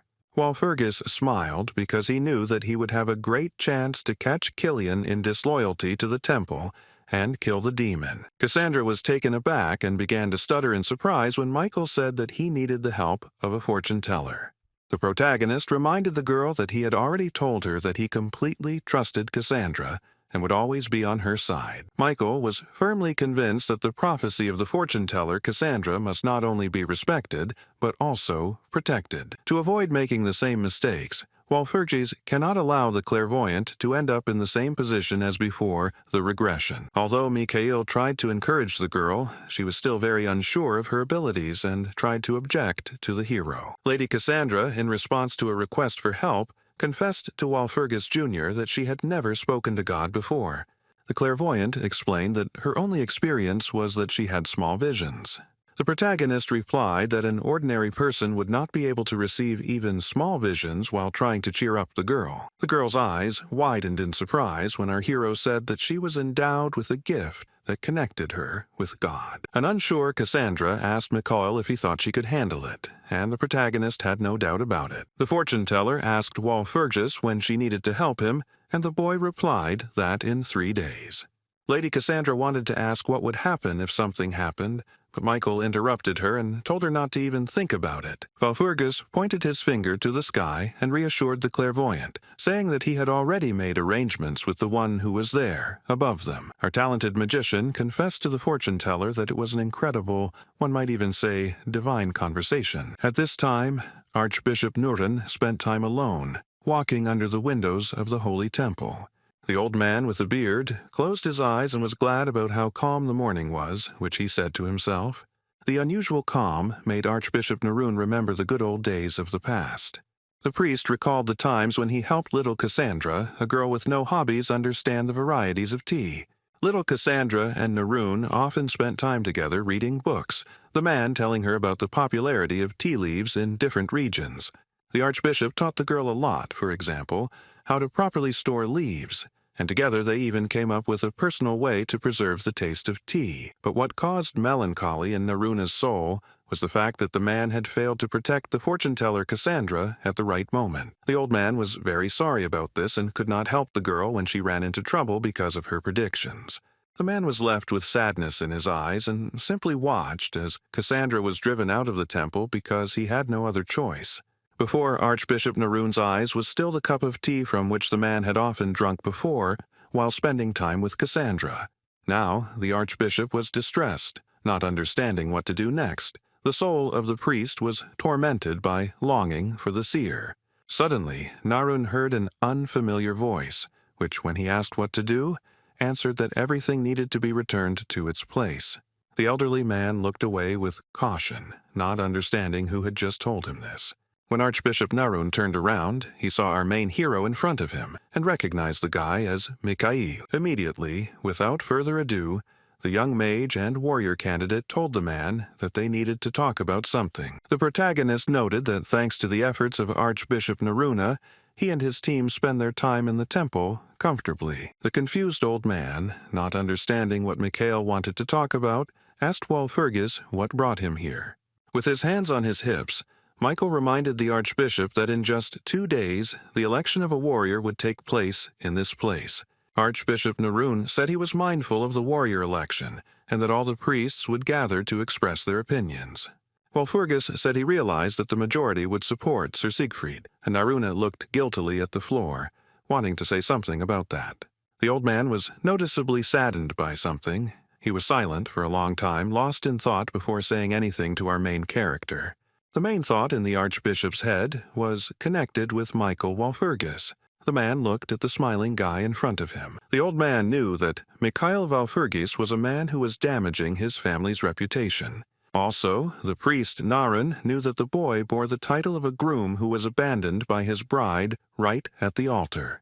It was strange for the Archbishop to meet the warrior candidate like this after all the rumors the man had heard about him. The protagonist froze in surprise when the elderly man admitted that in real life, Mikhail Walpurgis was completely different. Narun bowed his head down before our hero and asked him if he could ask him for one favor. The Archbishop asked the protagonist to take care of Cassandra even if the guy fails to gain the title of warrior.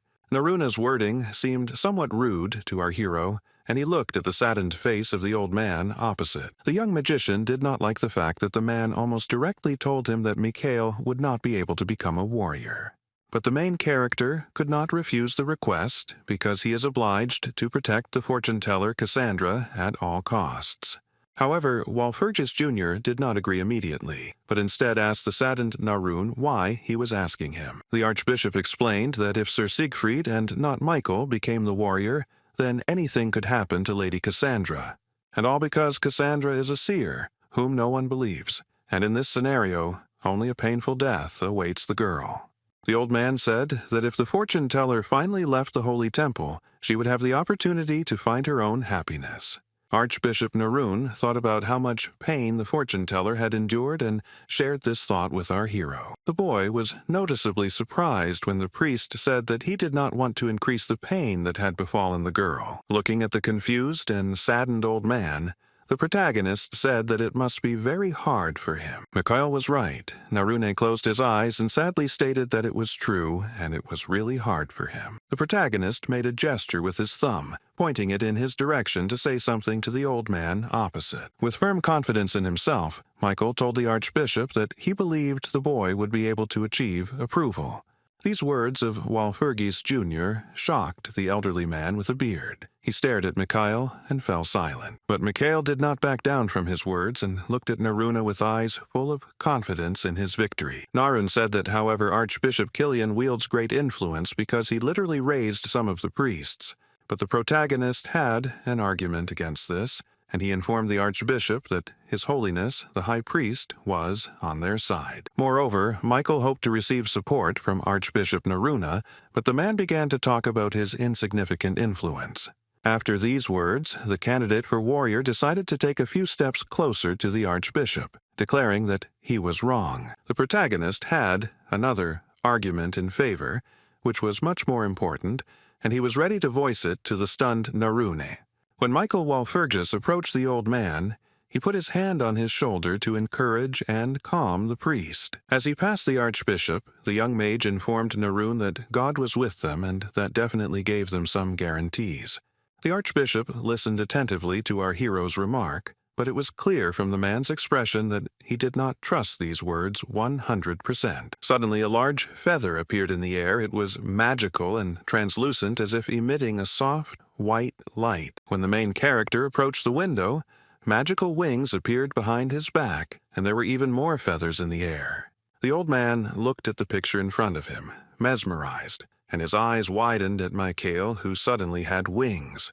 Narun thought he was seeing things, so he rubbed his eyes with the sleeve of his black robe to come to his senses. The confused archbishop looked at Michael again. The priest was shocked by what he saw. Just now, Narun clearly saw how the guy in front of him seemed to have wings growing behind his back, but now there were no wings there, and the hero looked at him with a grin. The priest, having encountered such a miracle with his own eyes, folded his hands together to turn to the Lord.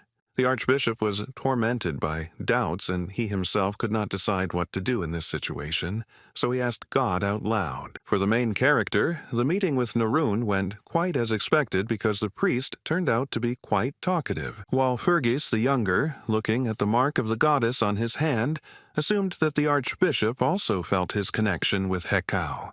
But support from Naruna was not the only or even the main reason why the boy wanted to talk to the old man. The real reason for the meeting was the assassination of the archbishop before our hero's regression, and Michael wants to eliminate even the slightest possibility of this.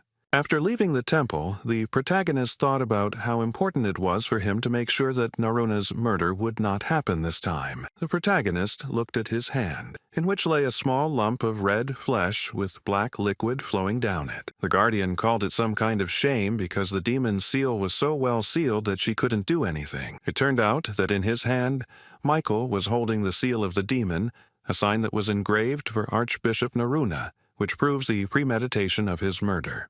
Clenching the demon seal in his fist so hard that it burst, and blood spattered in all directions, the protagonist declared that he intended to get to the bottom of the truth. The keeper admitted that she had also checked the temple while she was there with Mikhail, and the guy asked if she had found anything there. Veterok said that the goddess Hekau asked her to find out why she could not contact our hero. Valfurgus suggested that it might be because of the demon remains, but Breeze said there was another reason. The guardian explained to her friend that Mikhail could not contact Hekau because of the demon's right eye.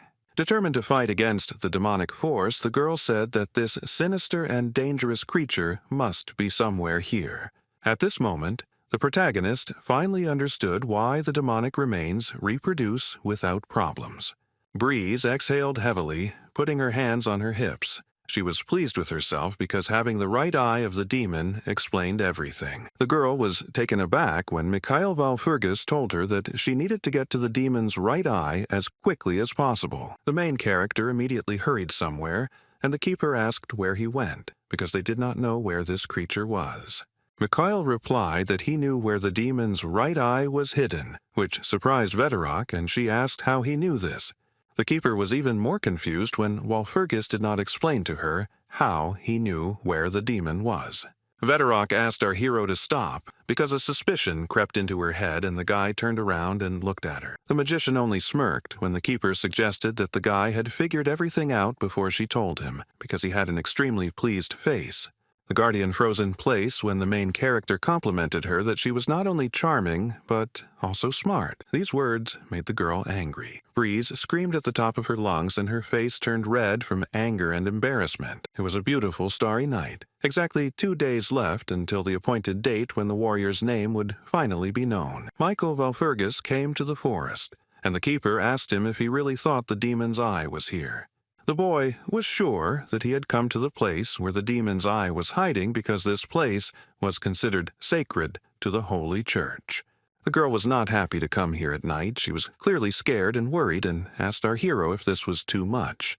The main character and Vedorok approached the grave of the first warrior, which was decorated with a majestic monument of a knight with a sword. Valfurgis decided to go closer to the monument of the first warrior to examine the grave and find the demon's right eye. The keeper noted the size of the grave, and the guy said that the warrior wanted to get a modest crypt, but the temple had gone overboard. Vedorok asked what number warrior Mikhail would become if he won the elections, and Mikhail replied that he would be the 8th. The protagonist confirmed when the keeper stated that there had been 7 warriors before. Michael Walpurgis said that if the first warrior were still alive, he would definitely have overthrown the power of the temple. Our hero and his faithful assistant came even closer.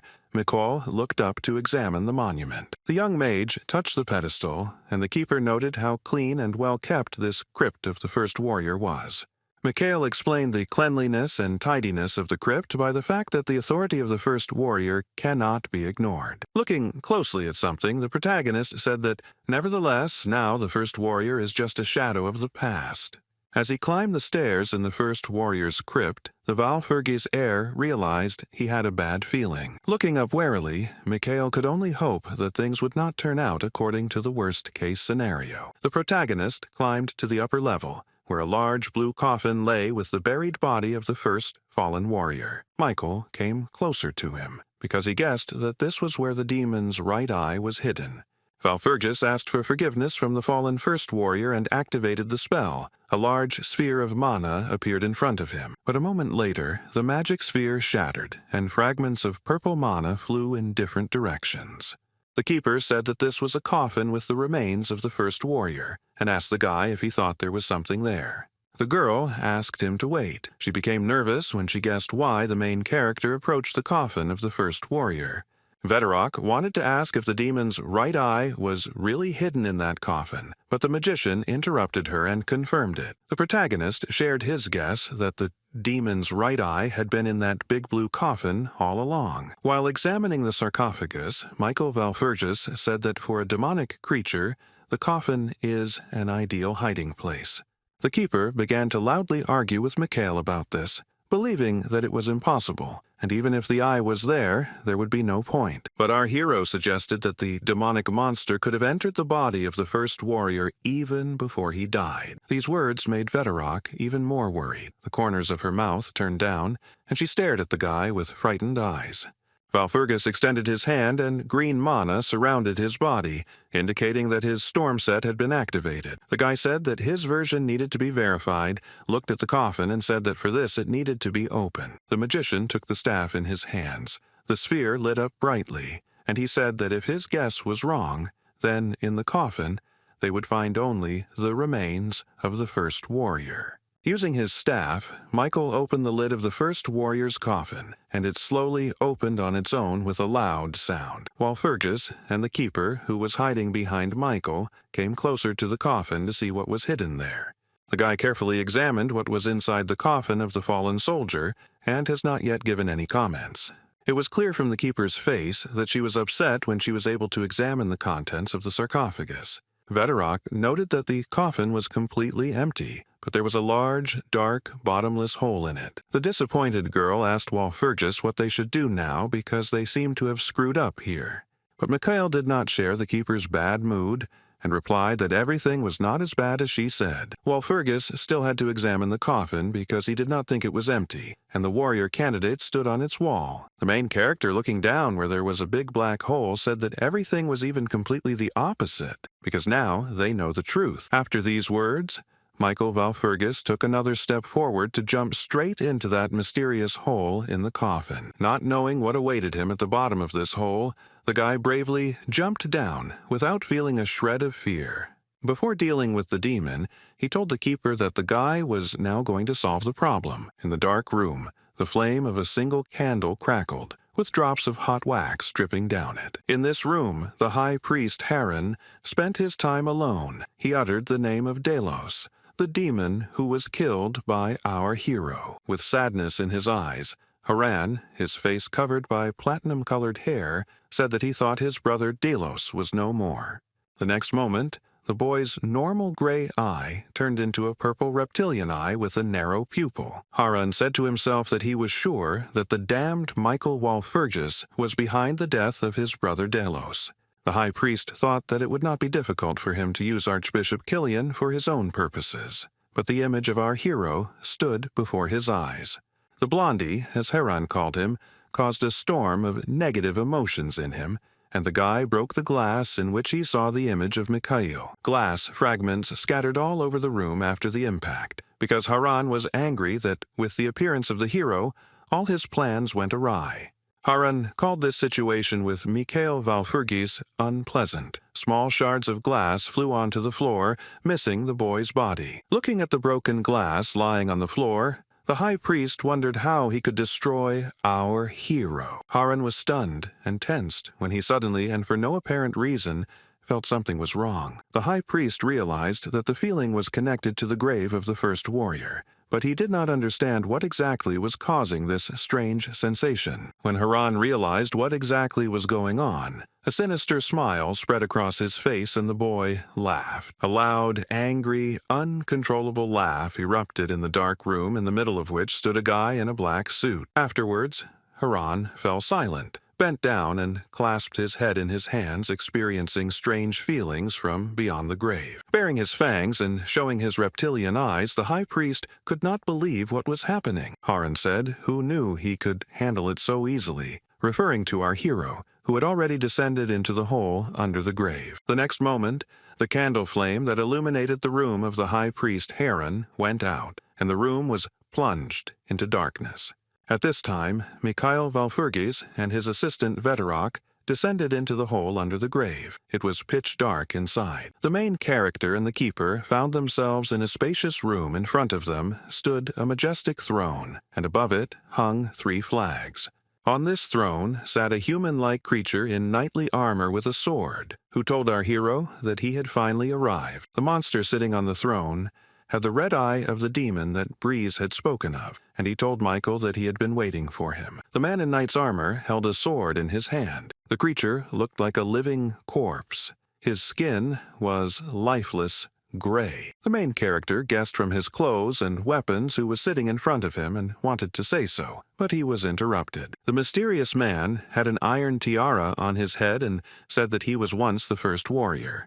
The body in which the first warrior had once lived extended a petrified brown hand to our hero, which trembled. The man had only one eye, and the other eye socket was empty, and he apologized to Michael, calling him a descendant. He said that everything he would do from now on would be at someone else's will, and his hand was surrounded by a purple magical light. Looking at Walpurgis with one red demonic eye, the first warrior said that the demon had completely taken possession of him. The man warned Mikhail that the demon was determined to kill him, no matter what, and a lump of dark mana headed towards the hero. The protagonist did not lose his composure, and extended his hand to prepare to defend himself from the attack of the demonic entity. With ease, Mikhail Walpurgis managed to block the blow of the demonic mana whirlwind without even straining himself. Our hero looked at the remains of the first warrior with a smile and treated his situation magician with understanding, calling him senior.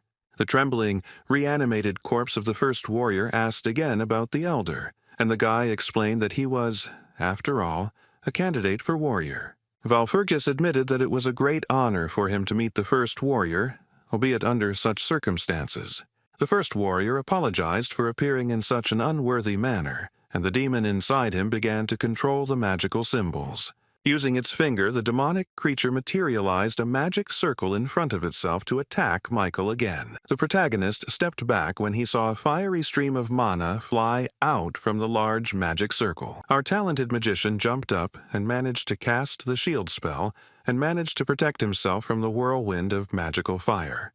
However, the power of the fire whirlwind was no joke, so cracks appeared in the main character's shield after the very first blow. Now, our hero tensed up when he noticed that the enemy's magical power had destroyed his strong shield. The boy wondered if even being possessed by a demon, the first warrior could maintain his sanity. The protagonist looked at the living corpse sitting opposite him and noticed how the first warrior's entire body had completely dried up.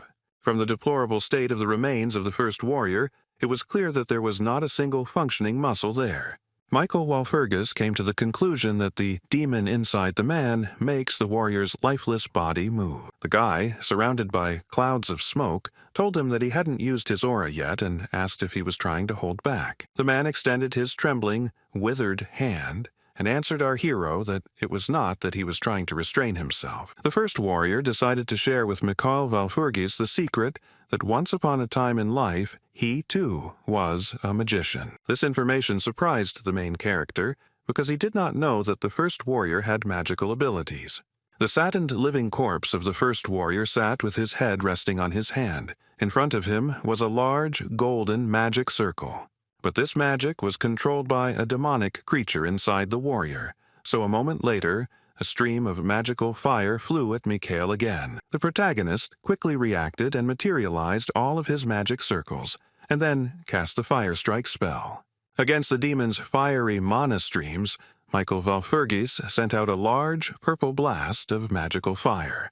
The guy spread his legs wide to keep his balance and used his hands to remotely control his fire strike. Smoke filled the area, but Walpurgis was curious to know from the first warrior what about the holy sword, if he was a mage. The first warrior explained that His Holiness had given the sword to him because he himself was no longer in shape, and in fact, the weapon only appeared holy. Afterwards, the man said that if he could only choose what would be associated with him, it would not be the holy sword. The living corpse of the warrior admitted that he would certainly have chosen the holy robe, which was snow white with gold details. The first warrior told our hero that the holy mantle was a valuable relic, which had many blessings placed on it. Lowering his head, with black liquid dripping down it, the man said that he was already dead, so he didn't care who got it. Then the first warrior suggested that if Michael Walpurgis really was a warrior candidate, the guy probably had his hands full. Walpurgis wanted to help the first warrior, so he asked him if the man finally wanted to leave this world. The exhausted first warrior, staring at the floor, said that he held on until the last. He wanted to say something else, but his strength left him. The eyelids grew heavy and gradually closed, and the last thing the first warrior saw was Walpurgis standing before him. The last thought before the death of the first warrior was a request to Michael Walpurgis, his heir, to take care of this world. The first warrior bowed his head and froze, the withered body of the once strong knight no longer showing any signs of life. Although the man could no longer hear her, the keeper turned to the warrior and said that they would no longer waste his time in vain. Breeze was saddened by the final departure of the first warrior from the world. She looked at him with sad eyes and wished him to rest in peace. And our main character was interested in how long the body of the dead first warrior resisted the demon, because he had no idea. The first warrior's metal tiara began to slip from his head. It was time to send him to his long-awaited rest. The tiara fell from the man's head to the floor. Mikhail knew that now the soul of the great hero would finally find peace. The iron decoration as a symbol of the first warrior fell loudly to the floor and bounced off, and Mikhail wanted to rest the soul of the warrior with all honors and without regrets. After this, the protagonist took his staff in his hand, because the matter was not yet completed, and the demon still lived in the warrior's body. Michael cast the spell Expand Circles, which will temporarily give him the ability to use more complex magic techniques. The warrior's head was already completely covered in black liquid which solidified and turned him into the face of a demon. Now, the body of the first warrior was controlled by a demonic creature, which opened its one eye and looked at Michael. The demon, whose head had grown horns and whose mouth had sharp fangs, stood up and laughed loudly because now only he owned this body. The protagonist, being on guard, watched from afar the actions of the revived demon, who stood staggering opposite. After this, the monster threw its demonic mark towards Mikhail Valpurgis, which flew towards him at high speed. A piece of red flesh, wrapped in many black ribbons of dark demonic mana, approached our hero. The black demonic shadows were almost at Michael's face, but something stopped them, and they did not attack Walpurgis.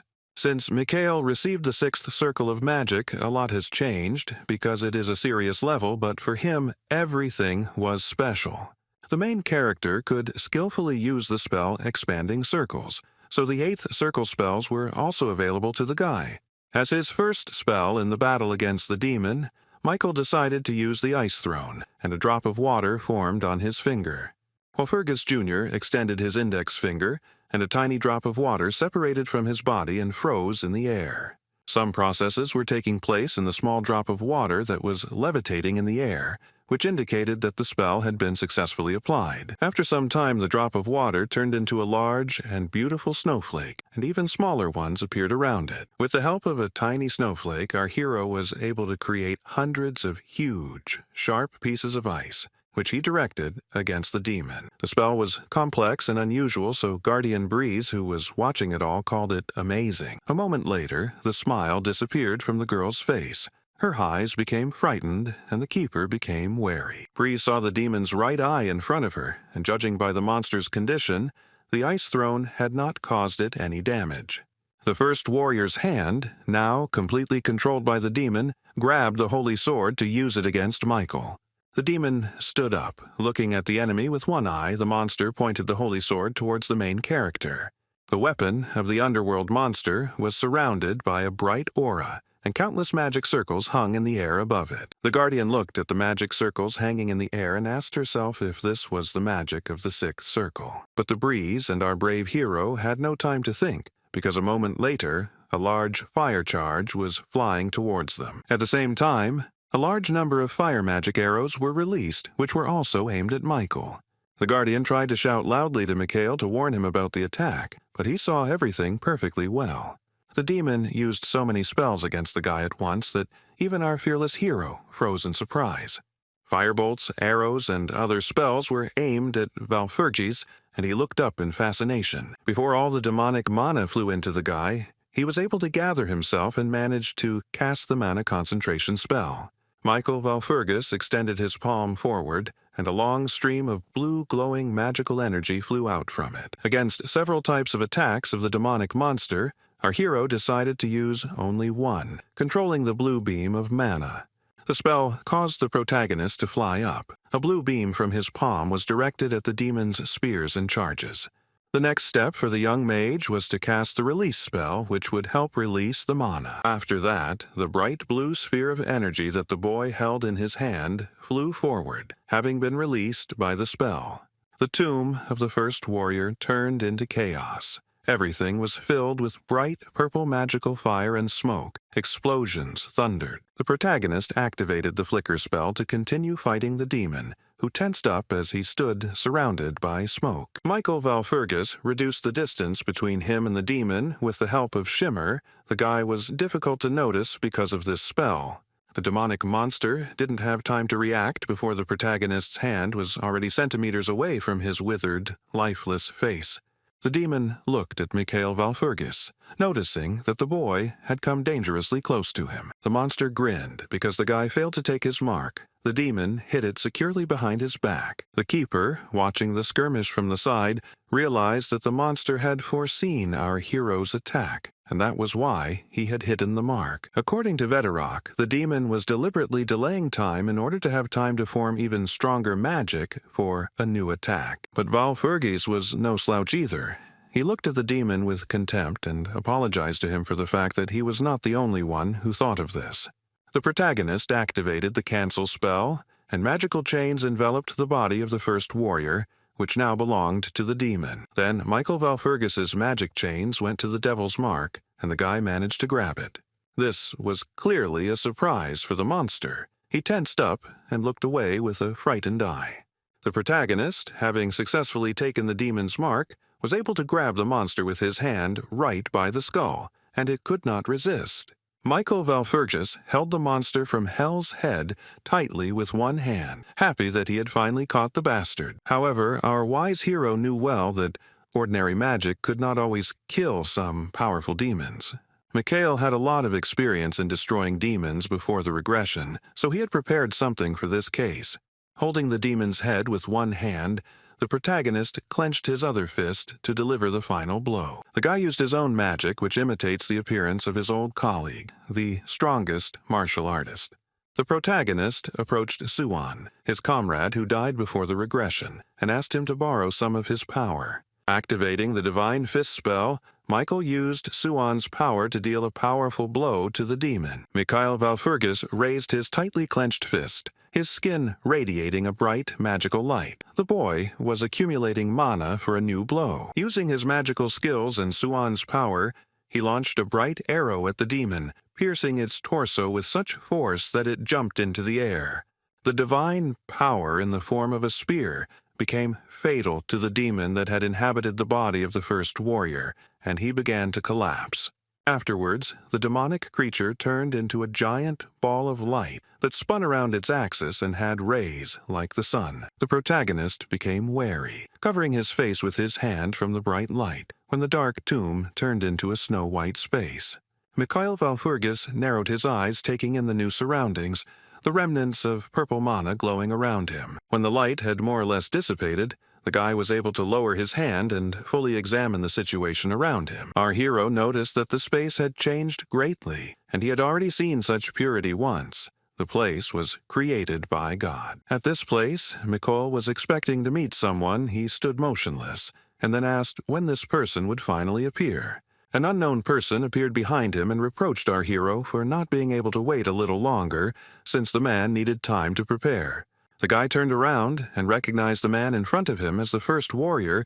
Now he looked like a completely healthy, living person. Mikhail said that he imagined the warrior differently, because the statue did not look like him at all, and the man replied that people tend to exaggerate reality. The first warrior said that he was unwavering in any case, and dreamed of becoming an outstanding, holy knight even as a mage. With a smile on his face, the main character lowered his head a little and closed his eyes and then admitted that it was cool. Looking into the eyes of the saddened first warrior, the protagonist told him that he hoped the man was well. The first warrior replied that he felt very good and that he was then more firm in his convictions than ever. But hope left the glorious knight. Although he was sure that he was more patient than everyone else, his mind was gradually deteriorating. The knight seemed to be gradually sinking into the sand. Gradually the hope in his soul completely faded away. He began to lose his own mind. The life of the first warrior had not only ups, but also downs, and ultimately the man found himself on the brink of collapse. But now the knight smiles. He told Michael Valfurgis that now that the boy is here, everything is already fine. Having listened attentively to the speech of the first warrior, whom our hero respected very much, Mikhail smiled kindly at the man. As he was leaving, the main character wished the first warrior to rest in peace, and he replied that he could now leave with a clear conscience. And all because now the knight has a reliable successor, but the hero decided to remind the man that he has not yet become a warrior. The first holy knight told Walpurgis that he believed the young man would undoubtedly take the place of the new warrior. Before leaving this world forever, the first warrior looked at our hero once more and asked the boy to take care of humanity. Walpurgis the younger opened his mouth to answer the knight, but did not have time because the man's soul had already departed for the next world. The boy lowered his head and promised the first warrior to fulfill this request by taking good care of this world. In the endless, bright space, the steps of a girl who came to talk to Mikhail were heard. It was Hekau who pounced on the hero from behind, her face shining with joy, and the goddess said that she had been waiting for him for a long time. The girl praised Mikhail, and the boy said that he was not finished yet, but Hekau asked him not to worry because she would take care of the rest.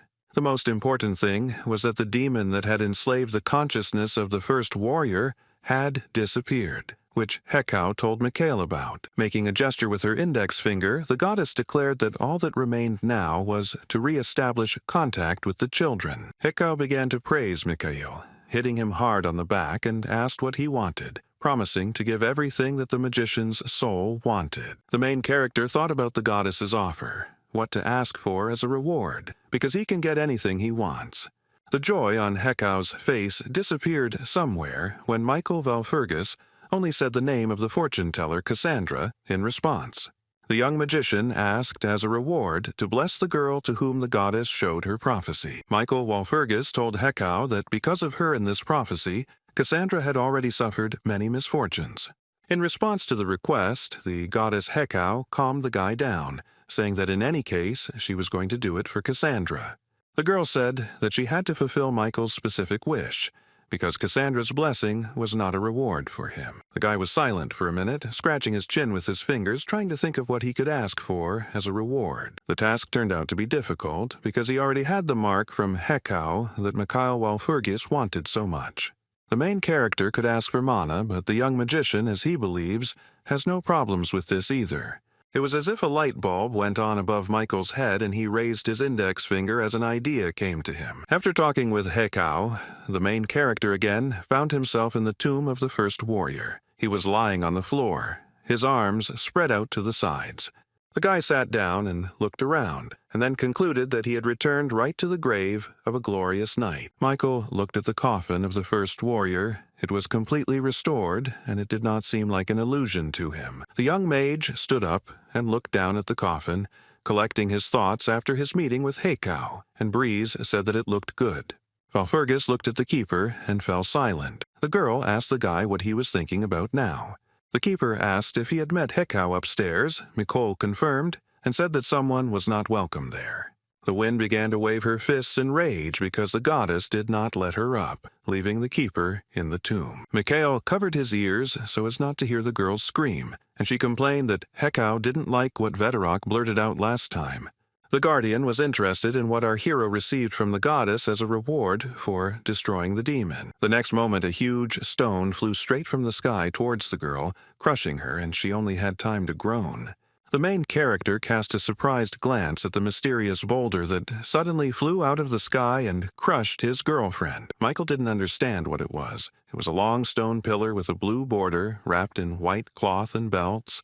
Our hero found a note in a giant stone pillar and unfolded it to read the contents of the letter. It turned out to be a message from Hekau, in which the goddess asks Michael to send a guardian and informs him of an additional gift. The protagonist unfastened the leather belt that held the white cloth wrapped around the stone pillar. Having examined this snow-white fabric in his hands, Michael Walpurgis recognized in this thing the holy mantle, the cloak of a saint. The guardian was completely fine, even though her body was crushed by a stone. She asked the hero if he received this from the cat goddess.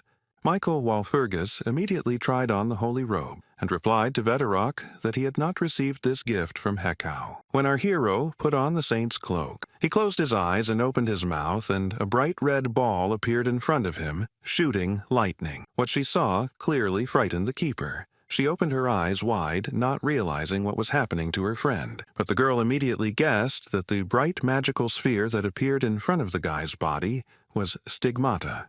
When Michael ascended to the top and met the goddess, he asked Hekau for the stigmata as a reward, and this surprised the girl. Making a hand gesture, the protagonist explained to the cat girl that stigmata are the best blessing and mark from God. Extending his hand to Hekau, with a grin on his face, Mikhail said that this was the best thing you could get and a very cool thing. Hekau became noticeably nervous because she did not expect to hear from Walpurgis that he wanted to receive the stigmata.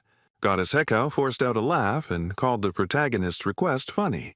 The lady admitted that she was actually interested in it herself, because she had never seen anything like it before. She said that there was a man who was offered the stigmata, but he refused, and the first warrior justified himself by saying that he simply was not sure that he could preserve himself. Hekau came closer to our hero, looked at him with interest in her eyes, and said that in his case, everything could be different. The goddess Hekau told Michael Walpurgis that the boy, even without the stigmata, was partially at the stage of a demigod. The protagonist looked at the girl intently, not saying anything in response when she mentioned his demigod stage. This was partially true because it only happened for a moment, when the guy reached the 10th magic circle before regression. Hekau decided to ask again if Mikhail really wanted to receive the brand as a reward, and the guy confidently answered yes. The goddess agreed to fulfill the request, asked the young magician to give her hand, and began to cast a spell over her. The girl with cat ears warned that she would now awaken the engraved pattern and give Mikhail new abilities. Hekau said the effects may not be fully evident at first, but Walpurgis will become stronger over time. A single drop of blood fell from the finger of the goddess Hekau. This was necessary to activate the pattern and endow Michael with new abilities. The girl told our hero with a smile that after the effect awakened, it would continue to develop. A drop of the goddess Hekau's blood fell onto the inside of our protagonist's palm, smearing his skin. Instantly, Mikhail felt unbearable pain. His hand turned black and numerous fiery lightning bolts formed on his skin. The protagonist screamed loudly in pain. His body was pierced by agony. His entire skin darkened and covered with orange lightning. Hekau watched this calmly, and even with a smile, realizing that if she could destroy the fate prepared for her, she would achieve what she wanted. The girl looked our hero straight in the eye with her gray eyes and promised that she would always protect Mikhail. The main character's gaze was also directed at the goddess Hekau, and the guy thought that he would always rely on the girl. The saint's snow-white robe, adorned with golden chains, flew high into the starry night sky. Looking at his new thing now, Michael Walpurgis did not understand what these symbols were at the bottom of the saint's cloak. On the hem of the robe, white mysterious symbols glowed, and the guy guessed that this was memory magic. Memory magic is when some spell is attached to an item and can be used immediately. It belongs to the 7th circle, but in this case it has improved characteristics. The main character was happy to receive such a gift, because he got a saint's cloak with a spell of the 9th circle of magic. The keeper was furious, asking if the boy had really been branded and called the goddess a profursetka with ears.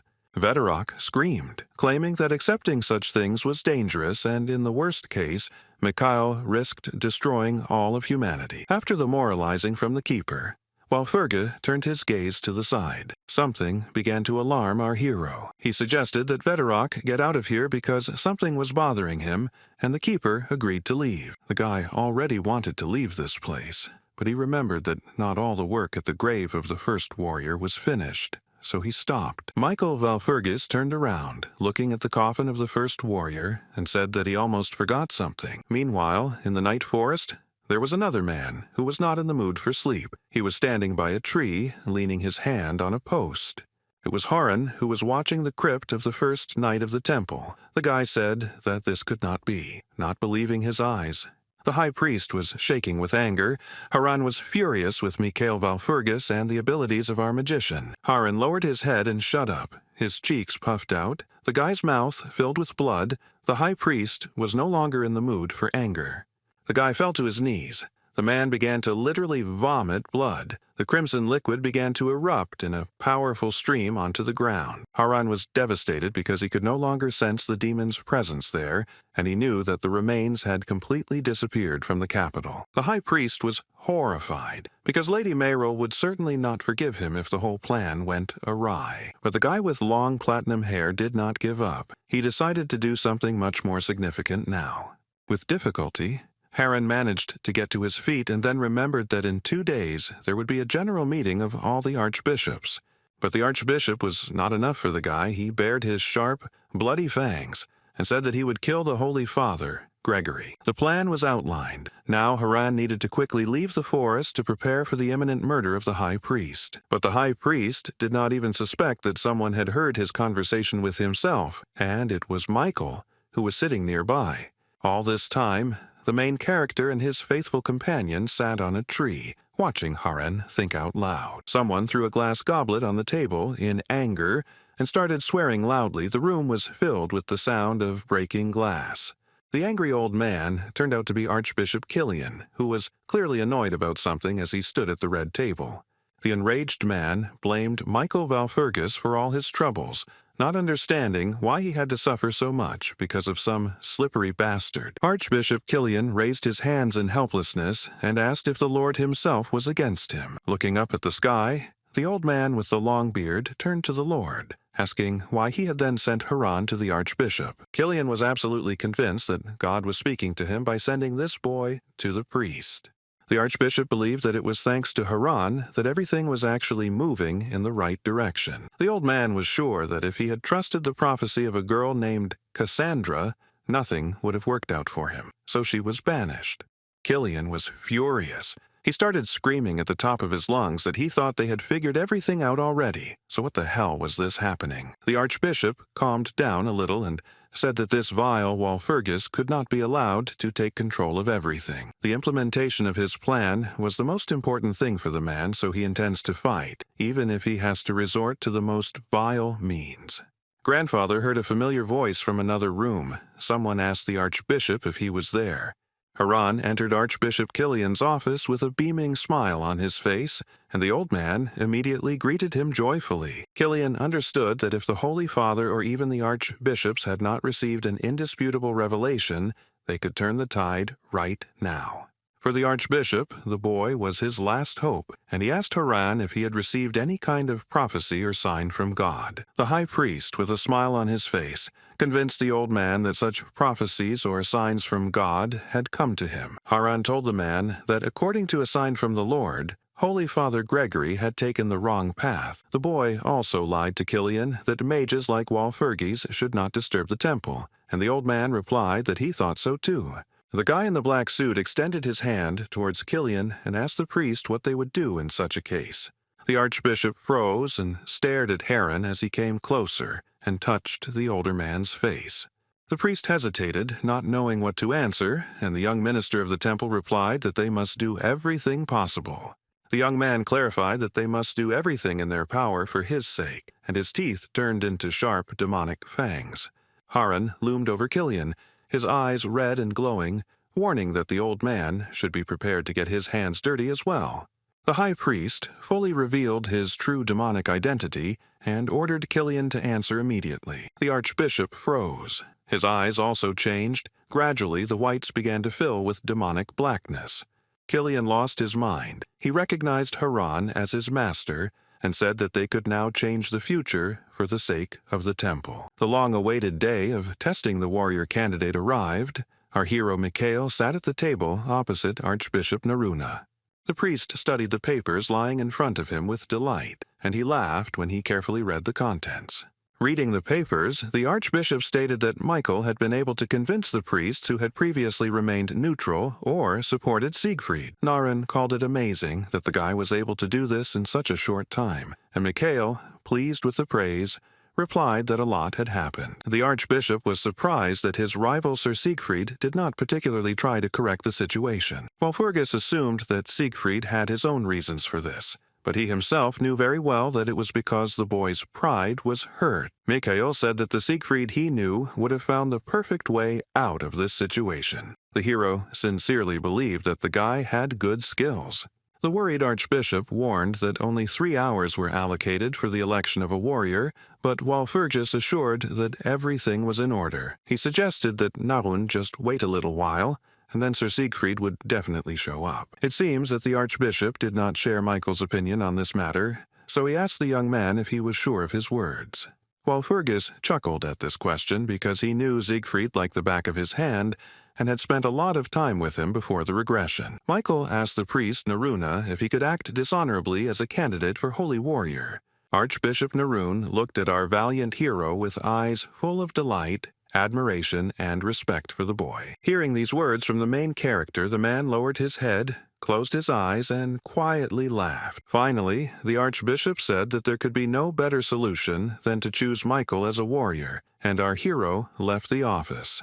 The main character left the temple and went around the corner, where Siegfried was already standing, telling Walpurgis that he was waiting for him. Michael's first question to Sir Siegfried was whether the boy had thought about the words our hero had previously spoken. The guy with golden hair admitted that he thought about his words, and even didn't sleep at night because of it. The Knight of the Order of the Golden Lion clenched his fist and told our hero that Siegfried was not the only one who thought so. According to Siegfried, Sir Habe said that the knights denied it, as did he, but after a while they admitted their mistake. The commander of the Holy Knights was forced to admit his mistake and apologize to Michael and the fortune-teller. Just like the commander, the other knights apologized, but some continued to be angry and deny. But this could not continue for long because the problem with the demons had already come to light, and there was no point in denying it. There was a demon under the noses of the Holy Knights who was probably planning something more than just capturing the knights.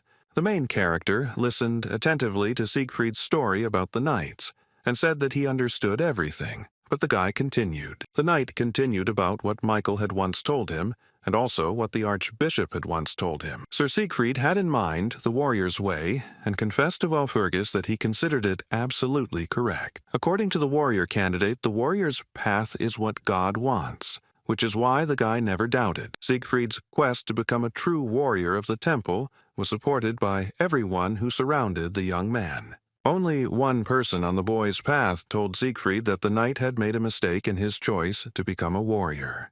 The Knight of the Order of the Golden Lion told our hero that this man was he, Michael Walpurgis. Siegfried remembered the moment when he lost faith in himself and doubted that he needed to become a warrior. The boy stood before Walpurgis, his head bowed in sadness, and asked our hero to give him advice. Siegfried looked at Michael with pleading eyes and asked him what he should do now, being completely at a loss. The Knight of the Temple remembered his childhood and told the protagonist that until recently he had been trapped. When Siegfried was still a small child and was scavenging in dumps, he found an interesting book in one of the trash bins. These were tales about a valiant warrior. Little Siegfried spent a long time reading this book. It delighted him. The young man found himself trapped in a war, working tirelessly because he did not want to disappoint the Archbishop. Looking at himself, small and enthusiastic in the magical realm, the current Siegfried said that he was now forced to admit something. This confession seemed to our hero. Previously, Siegfried considered Michael a man who was not worthy of the title of warrior. But now Siegfried understood and was now forced to admit that his rival Walpurgis had acted like a true warrior. The boy with golden hair was in complete despair. Now his voice turned into a scream, and he asked Mikhail to speak again. Sir Siegfried needed advice from our hero. He once again asked Walpurgis what he should do now. It was impossible to tell from the main character's face that the guy's words touched him. He looked at the knight with a degree of mistrust. Michael Walpurgis looked at the sky and wondered what answer to give to the young man standing opposite him. Our hero replied that if Siegfried wanted to hear what he should do, then the answer lay in the words that Michael had spoken at the very beginning. Siegfried sadly admitted that he had been under illusions, and because of this, the boy had lost the person closest to him. The guy was so desperate that he grabbed his head with his hands, saying that he had no idea how to fix his life. The main character was irritated by Siegfried's behavior. He began to swear, asking if the guy was just going to continue whining. The Knight of the Order of the Golden Lion removed his hand from his face and looked at our hero, not understanding what he wanted to tell him. The next thing the warrior candidate saw in front of him was the fist of Michael Walpurgis, which was aimed straight at him. Our hero was so enraged by the whiner's behavior that he hit the young man in the stomach with all his might, causing him to jump into the air. The blow was clearly unexpected for Siegfried. The poor guy screamed in pain and almost lost consciousness. Mikhail hit the guy with such force that he flew back several meters, and when he landed on the ground, he was still dragged along the floor. The beaten Siegfried lay on the ground, not trying to get up, his body trembling, and he could only ask why Michael did this. Stretching his arms, Walpurgis called it stupid that the guy came to him and said that he wanted to change everything. Mikhail didn't understand why no one realized anything until they got beat up, and he warned that he wouldn't ask for forgiveness later. Siegfried was shocked by our hero's actions. He did not have the strength to stand up and somehow respond to Mikhail. With a crazy smile on his face, Walpurgis Jr. told the boy that if he wanted to change something, he should turn to someone else.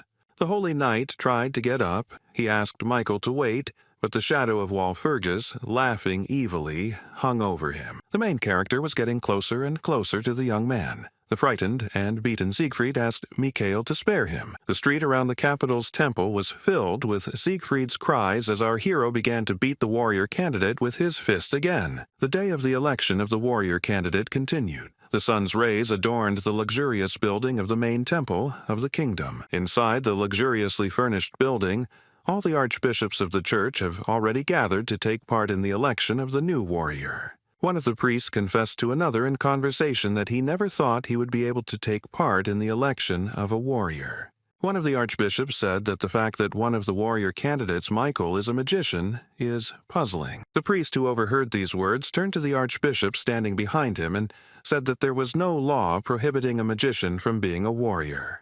It was Archbishop Alia who, with a smile on his face, approached the temple servants who were spreading gossip about our hero. The men told Alia that it was not often that he was seen there, and the archbishop said that of course he must take part in such an event. One of the priests said that he heard that Michael had subdued the great evil that had appeared in the capital, and Alia confirmed this. When asked if Walpurgis could really destroy the demon, Alia answered yes, which is why he came to support the guy. The archbishop was distracted when he heard someone else's voice behind him asking Mr. Alia if it was him. The man turned his head and saw Archbishop Killian standing behind him with a smile on his face. The priest shook hands in greeting, and Alia said he was glad to meet Killian. But the smile on Alia's face and the gestures of respect were not sincere, because he knew that Killian was an old man who always ruined everything. The temple servant's gaze changed as he became certain that Killian was definitely up to something this time.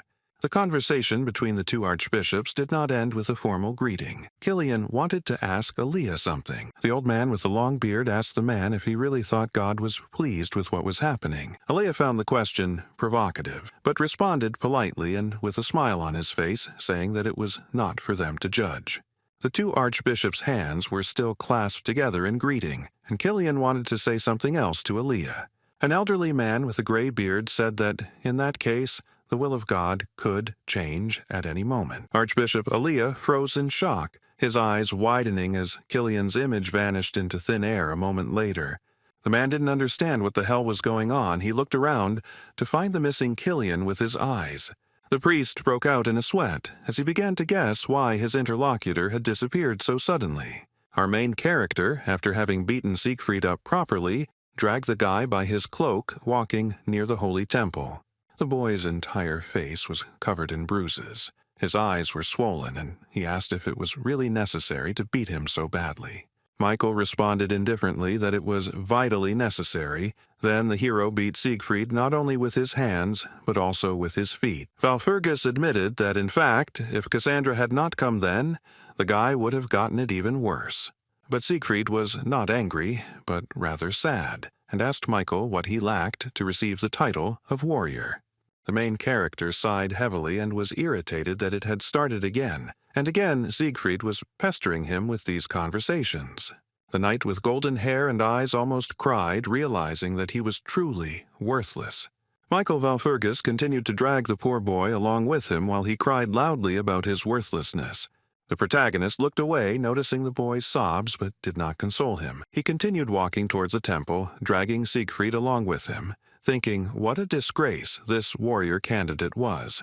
At this time, Archbishop Alia, frightened by Killian's disappearance, ran at full speed towards our hero. The young magician stopped and became worried when he saw the priest running towards him, shouting Michael's name. The archbishop stopped in front of our hero, out of breath, and the guy asked what had happened because the man didn't look very well. The protagonist froze in surprise and widened his eyes when the archbishop shouted that they had some kind of problem. At this time, Archbishop Killian was spending time alone, standing in the middle of one of the spacious halls of the Holy Church.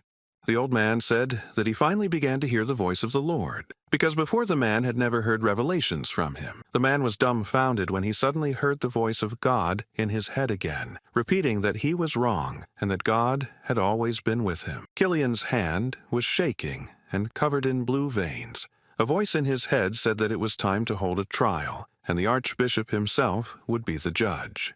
Lady Cassandra burst into the room, ran up to the priest, and told Killian to stop it. The priest laughed when he saw the formidable face of the fortune-teller in front of him, and asked if the prophet had come here. Lady Cassandra looked sternly at the Archbishop and told the old man not to cross the line. Archbishop Killian did not look the girl in the eye. He did not consider it necessary to answer the fortune-teller. The old man did not argue or prove anything to the prophet. The man knelt down on one knee to continue his ritual. Someone else appeared in the spacious hall of the temple. This man also ordered Killian to stop, aiming his sword at him. It was Ada, and Killian asked what the hell the girl was doing, but the knight knew that the old man understood perfectly well. An angry Ada angrily asked the archbishop if he was now pretending not to understand anything. The elderly cleric with a beard decided to ignore the girl. He closed his eyes and remained silent. Remembering her recent conversation with Mikhail Valpurgis, Ada realized that our hero was right in his statements. Then, smiling, Walpurgis told the girl that Archbishop Killian would definitely do something on election day. The knight named Ada was now interested in only one thing. How did the main character know this? Archbishop Killian stood up and turned his back to the girls, and Ada gave him an ultimatum. Either he surrendered or she would make him do it. The girl's threats caused nothing but laughter in the priest, because he was sure that God was on his side. He asked the sword-holding Ada and Cassandra where they were coming from with such loud statements. The archbishop extended his hand to the girls opposite him and then called the fortune-teller and the knight sinful children. The priest declared with complete confidence that the Lord was on his side, and the old man's eyes filled with demonic blackness. Knight Eda noticed that something was wrong with the archbishop and immediately reacted to it. Killian, whose essence had been captured by the demon, released a blast of purple mana against Eda and the prophet. Lady Cassandra was worried about the girl, shouting her name because this charge of magical energy was directed straight at her. The girl with golden hair didn't have time to defend herself, and a stream of mana flew into her body so that she fell to the floor. The knight looked at Killian in shock, realizing that what had just happened was definitely not the use of divine power. Killian's eyes were covered in blackness. Black demonic energy was flying around the man, and the girls asked what he was doing. The old man with the beard spread his arms out to the sides and asked Eda and Cassandra a counter-question. Hadn't he spoken about this before? The archbishop's human form disappeared, and in its place a demonic beast with dark purple fur appeared before the girls. Killian repeated that God was on his side, but instead of a man, Cassandra and Ed saw the real demon Baphomet in front of them. Eda couldn't believe her eyes when the archbishop turned from an elderly man into a black goat. The demon began to slowly approach the girls to attack, his body glowing with a bright purple aura. At high speed, the demonic creature ran towards Eda to strike with its giant goat horns. The knight was powerless against a monster of such size. Before the blow, she only managed to exclaim in surprise, looking death in the eyes. The girl's golden eyes reflected the image of a black goat, and she wondered if this was the end. But now, Eda, Cassandra, and Killian weren't the only ones in the hall, because someone slammed a staff on the ground. The unknown hero cast the reflection spell, and a giant white shield appeared in front of the girl, protecting her from the demon. Eda managed to escape, and she turned her head sharply to see who managed to protect her with a magical shield. The knight laughed, and her face broke into a smile when she saw her valiant savior standing before her. She told the magician that he was late, and Mikhail Valpurgis objected, replying that he seemed to have arrived just on time. The protagonist realized what was happening here and prepared to fight one-on-one with the demon that had captured Killian. Michael Valpurgis once again slammed his staff down on the floor to cast another spell against the demonic monster. The archbishop's human form returned again, the elderly man staring at our hero from his seat on the floor. Killian's head was shaking and his eyes were red, and the priest asked Michael where he came from. The protagonist looked at the old man with disdain and asked what it was like to become a vessel for a demon. The archbishop sincerely did not understand what the young man was talking about and asked Michael Walpurgis again. Then the priest noticed that Michael had not come alone, but with his pupil, Sir Siegfried. Killian asked the boy to come closer to him, but from the expression on Siegfried's face it was clear that he didn't really trust the old man. The archbishop smiled and extended his hand to the young man, asking Siegfried who had raised him and set him on the right path. Siegfried's soul was tormented by doubts. The priest tried to convince him, saying that he knew that he had to choose the right side. The protagonist was still holding the warrior candidate by his red cloak. Hanging in the air, Siegfried asked what he should do. Michael Valfurgis was not interested in helping the boy, so he indifferently told him to decide for himself. The Knight of the Order of the Golden Lion hung his head, withdrawn into himself, when Walpurgis said that it was the boy's responsibility. The Archbishop did not give up trying to win Siegfried over to his side. He again asked the boy to come to him. Killian was stunned, not understanding what was going on when he saw how his protege clearly had no intention of approaching him. Sir Siegfried broke free from Michael Walpurgis's grasp and rose to his feet as he made his final decision. The priest asked the Holy Knight what he was doing when Siegfried grabbed his sword and aimed it at the man. Siegfried looked Killian straight in the eye and declared that a knight could not side with a man who was possessed by a demon. These words caused such rage in the Archbishop that the veins on Killian's forehead bulged from the strain. He was disappointed and angry at the boy's betrayal, stating that he trusted this fool more than anyone else.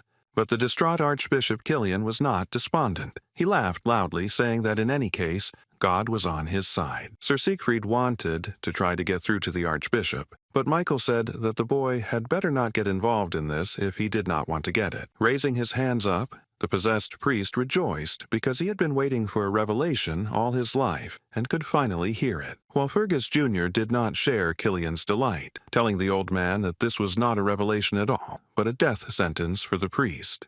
The gloating smile on the Archbishop's face disappeared as he froze, not understanding what was happening to him. The priest fell silent and froze in this pose with his hands raised to the sky, but his neck was twisted to the side. The protagonist watched as Killian's consciousness left the Archbishop's body, the man now standing with his hands and head down. The young magician admitted that it would be good if he and the priest could finally find a common language. The Archbishop was unconscious but still standing, and Michael asked if he could now show his true face.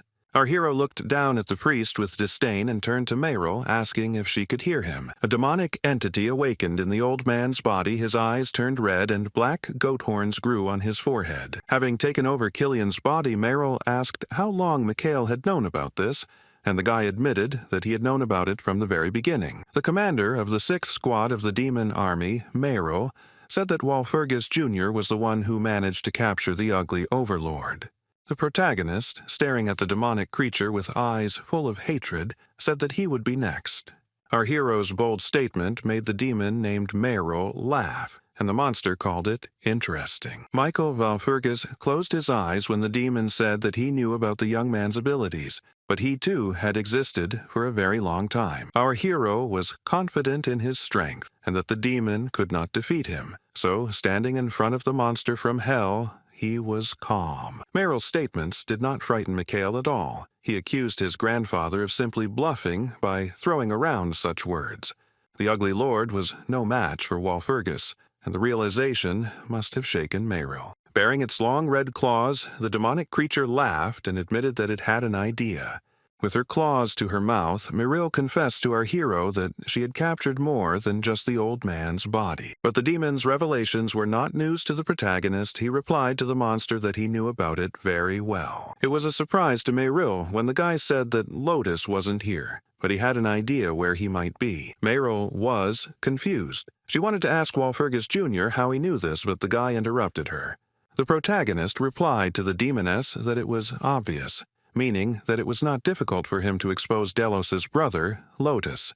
Michael Valfurgis took his staff from the branch of the World Tree to prepare for battle against Meryl. The young mage said that all demons were primitive creatures and aimed his staff at the monster in front of him. At the same time, the swordmaster Leon Pavlov had his own important mission. He ran into the cathedral hall to find something. The guy carefully examined the surroundings, guessing that what he was looking for must be somewhere here. Before this, the young count had a conversation with our hero, and Mikhail ordered Leon to find the man who was possessed by the demon. Pavlov was focused on finding the demon here. He approached the task responsibly, because Mikhail is never wrong.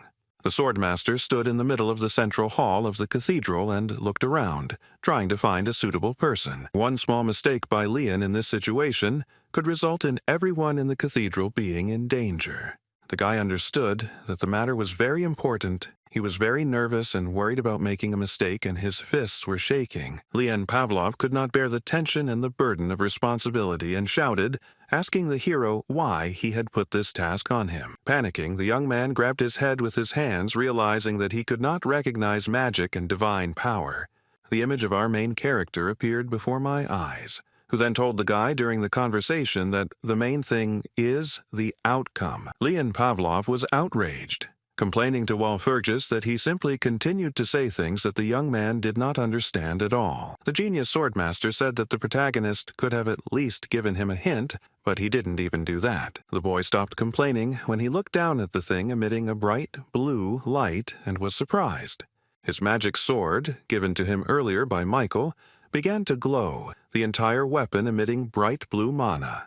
Leon Pavlov became wary because he concluded that his sword reacted this way because someone had passed nearby.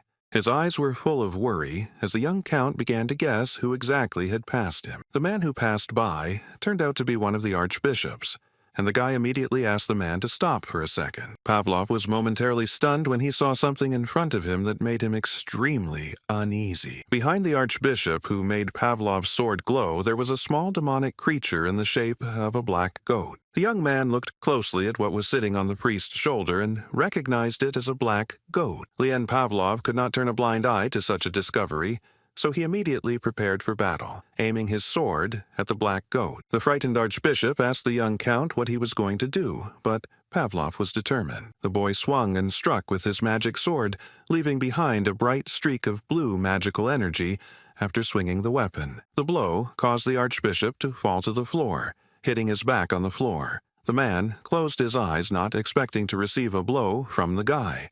But the priest was now more confused by what he saw in front of him when he turned his gaze to the side and onto his shoulder. The man saw a small black goat sitting on his shoulder, its body already wrapped in blue mana after Leon's strike. Leon Pavlov looked at the archbishop sitting in front of him and admitted that he had a very bad feeling. The genius swordmaster turned around abruptly when he felt the energy that he had come to this hall of the cathedral for. Turning around, Leon Pavlov saw at the other end of the room the dark silhouette of a man who had made him wary. At the other end of the cathedral hall, Haran, aka the Lotus Demon, was hiding in the shadows, a smile shining on his face. High Priest Haran was in high spirits. He told Leon Pavlov that he, a little man, was late. Haran showed everyone his demonic side, declaring that everyone present here was their prey, and no one would get out alive. Leon's sword strike had no effect on the miniature black goat on the archbishop's shoulder, and the demonic creature began to move again. The goat from the underworld stood up on all fours, its body radiating black demonic streams of energy in different directions. This energy, like a huge number of thin black worms, began to kill the priests. They begged for help and screamed that they could not breathe. Knight Leon Pavlov panicked. He called the demon a bastard, not understanding what to do now. Haran was delighted by what was happening. The black energy began to rapidly absorb and kill the archbishops.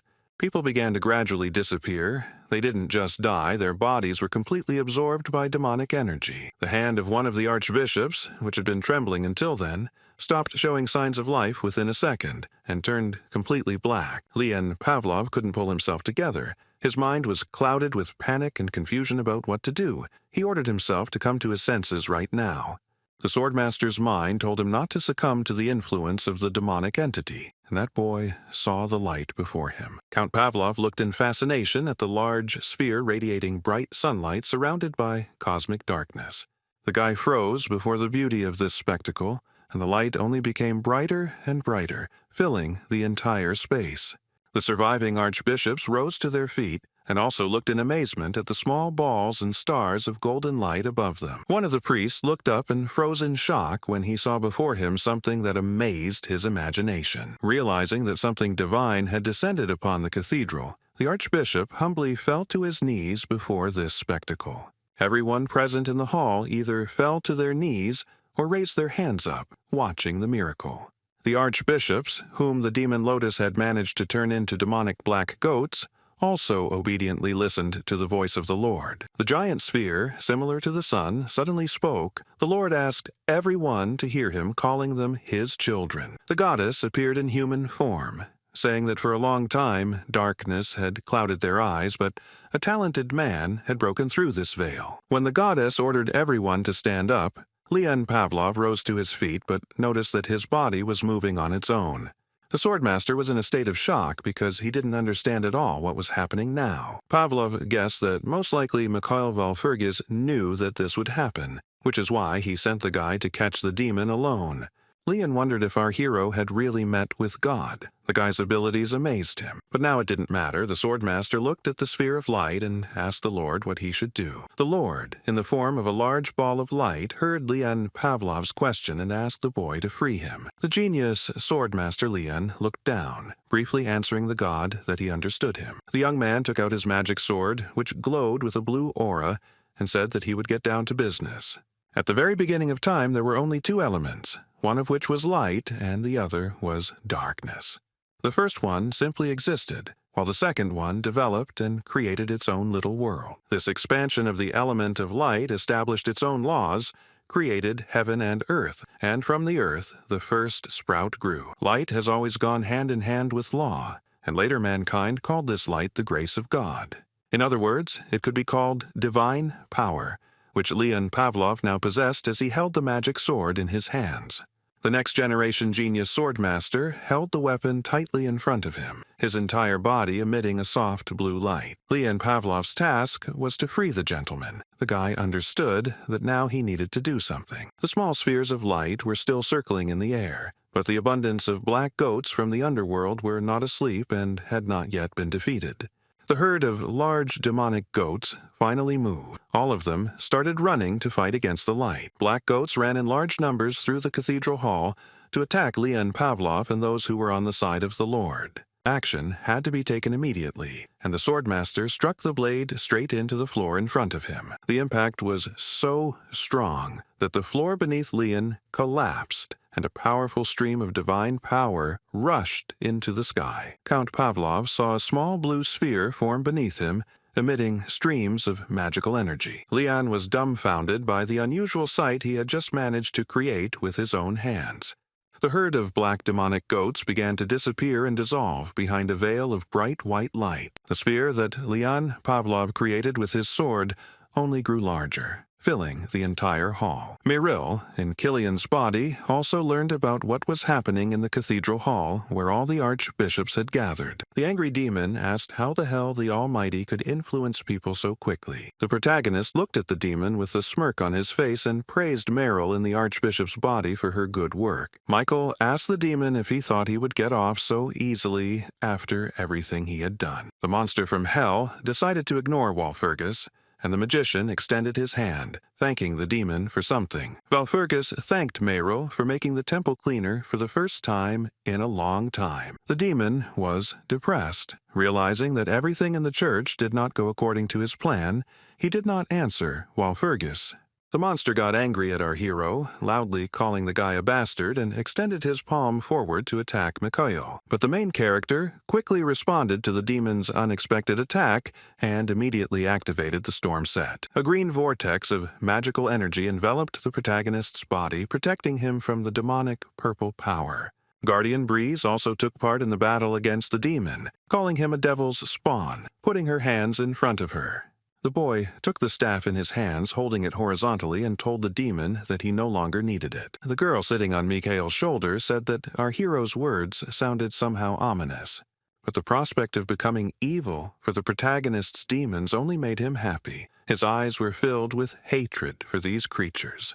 The main character thought that he was willing to be evil for the monsters from hell as much as they wanted. The fact that Walpurgis had suddenly gone quiet alerted Veterok, and she asked Mikhail what he was up to again. The dumbfounded guy confessed to his friend that he felt like he had started to think like a real demon. The keeper's mouth fell open, and she stared at Mikhail when she heard him make such an unusual confession. The girl understood that the guy was now mistaken, and in fact his thoughts did not look demonic, so she smiled. Flying forward, the keeper told the protagonist not to flatter the demon by comparing him to himself. Mikhail and Veterok were distracted by a conversation between themselves so the demon-possessed Killian called out to the boys.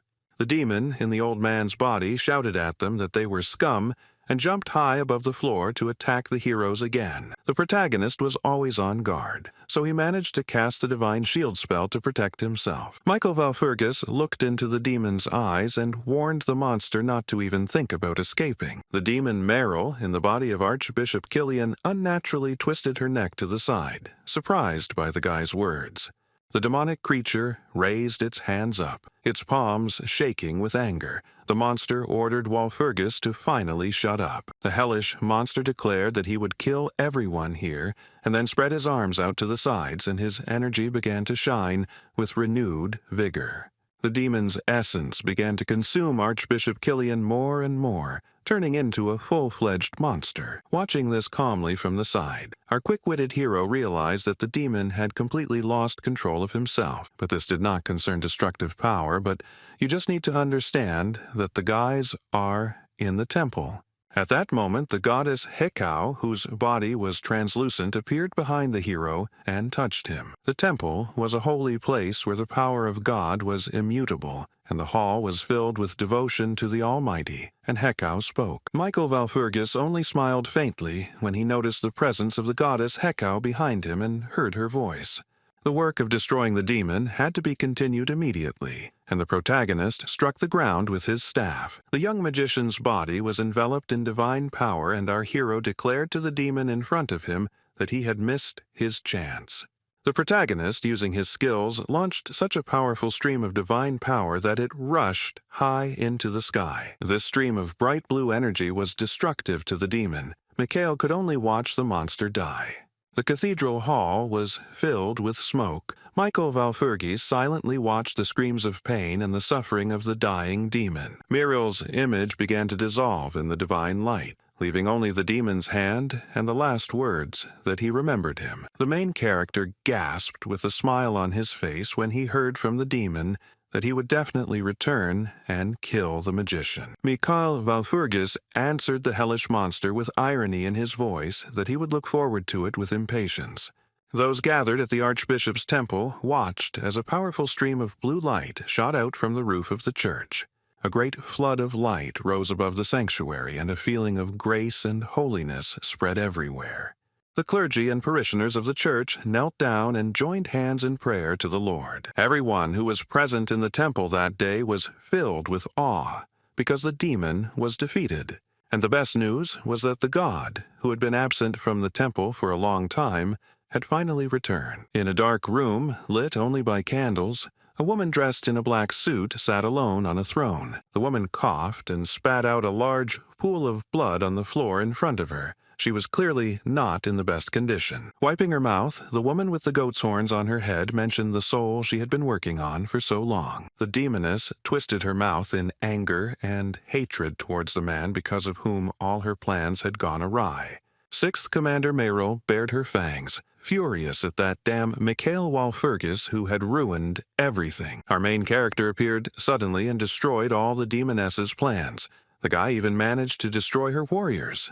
No matter how talented a mage was, some demons were difficult to defeat, so the demoness was sure that Hekau was involved in this. Merrill, the commander of the 6th Squad, was determined to find out if it was true that the goddess was helping Michael Walpurgis.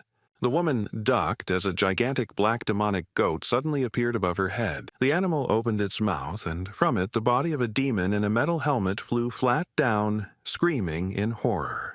The demon with the tail fell to the floor. Dust rising above its body, Merrill recognized the monster in front of her as Lotus. When the demon heard the voice of his mistress, he raised his head and looked submissively at the commander. Lotus was kneeling in front of Merrill. He wanted to address the greatest demoness, but the girl told him to shut up. Merrill said that the demon should have been killed back in the temple, and Lotus thanked the demoness for her pardon. The word pardon caused confusion in the girl, because she did not share the opinion that she had pardoned the demon. The commander of the 6th Squad of the demon army admitted that she simply wanted Lotus's memories, and the demon trembled. A giant metal horn pierced the demon's body through and through, which was a fatal event in Lotus's life. Lotus looked up and began to scream in pain when Merrill admitted that his worthless life was of no importance to her. The demon grabbed the horn with his hands to try to pull it out and screamed, begging the woman to have mercy on him. Meryl said she didn't care about his requests, and a small red ball came out of Lotus's body. The ball flew to Meryl. The woman took it between two fingers and brought it to her mouth to eat. At this point, the life of the demon named Lotus was completed. The woman swallowed his heart and was left alone. Wiping her bloody mouth, the demoness promised our hero that next time she would definitely be able to kill him. A whole week had passed since the battle with the demons in the temple, and now the Holy Father Gregory appeared before the clergy. Everyone gathered for the warrior's appointment ceremony, and the high priest thanked those present for coming. Grigori stated that many things happened, but they were able to destroy the filth, and Mikhail's father and butler were also present at the event. The Holy Father said that after all this, the world would never be the same, and Leon, Cassandra, and Ada listened to the priest's speech with smiles on their faces. The man said that many difficulties and dangers might arise, but the Lord did not remain indifferent to their fate. The priest said that the Lord had given them his messenger, Michael Walpurgis, and our hero appeared before the public. The keeper was surprised that everything was prepared so quickly in the temple, but the hero did not share her admiration. A few days before the ceremony, our future warrior had a conversation with Siegfried, and the boy admitted that he was thinking about withdrawing his candidacy. Then Walpurgis asked what it was this time, and Siegfried awkwardly asked in response whether he should continue to fight for the post. Sir Siegfried admitted that he hardly knew how to behave during the battle with the demon. The Knight of the Order of the Golden Lion said that he was renouncing the past and everything he had experienced in order to be here, in the Temple of E. Mikhail asked what about his sister Ada, and the guy said that his little sister was not able to see all this. Walpurgis asked the boy why he had come to him and whether Siegfried wanted to tell our hero something. The main character turned out to be right. The boy hid his eyes and admitted to Mikhail that he came here precisely for this. Siegfried said sadly that Mikhail didn't like him, and how else could one treat a narcissistic and arrogant idiot? Our hero calmly listened to the revelations of the sad guy sitting opposite him, without interrupting. Mikhail was surprised by how much the knight had changed. Apparently, he had to come to terms with reality in the shortest possible time. The magician assumed that he was being influenced by memories of what happened before his regression, but Siegfried had changed. The main character looked at the face of the saddened boy in front of him and thought how much he had changed in this world. He remembered Mikhail and Lady Cassandra, who was different from the one before the regression, concluding that everyone had changed except him. All these thoughts brought sadness to our hero. He, like Siegfried, sat silently, with his head down. Siegfried broke the news that Archbishop Kilian would spend the rest of his life in prison for aiding the demon. The guy said that initially Mikhail was supposed to do the same to him, but Walpurgis didn't do it. Our hero did not understand what Siegfried wanted to say by this, and he jumped to his feet, asking why he was not imprisoned, since he hated him so much. A barely noticeable smile appeared on Mikhail's face, and he replied that the reason was that the meaning of a warrior's life is salvation. Now, at the initiation ceremony, Michael answered that he swears to fulfill his duty as a warrior, and a tiara was placed on his head. It was an important and solemn moment for everyone, but our hero was lost in his own head. He remembered how, before the regression, Sir Siegfried stood in Mikhail's place and swore to fulfill his duty as a warrior. The guy was also present at this ceremony. He watched the award ceremony without sharing the general joy. After the tiara was placed on Michael's head, he closed his eyes and felt the presence of divine power. A column of divine light shot into the sky. Threads of divine power adorned the air above the ceremony site. The guests of the ceremony began to praise the Lord and bless the newly minted warrior Michael Walpurgis. The displeased goddess admitted that the cat goddess had done a good job, and the new warrior replied that it was worth it. Fascinated by the column of divine light before him, our hero realized that this was only the beginning of his journey. Enveloped in the light of God, Michael was pleased with himself because he had indeed taken a big step towards his goal. When the ceremony of Michael's initiation into the warriors came to an end, Leon Pavlov approached him and said that it was finally over. The swordmaster spread his arms out to the sides, asking if it wasn't a success that Walpurgis became a hero and all the demons disappeared. The main character agreed with the guy's opinion, but did not share Leon Pavlov's enthusiasm and was indifferent. The way our hero was so indifferent and calm raised many questions in Pavlov. He scratched his head, looking at the new warrior.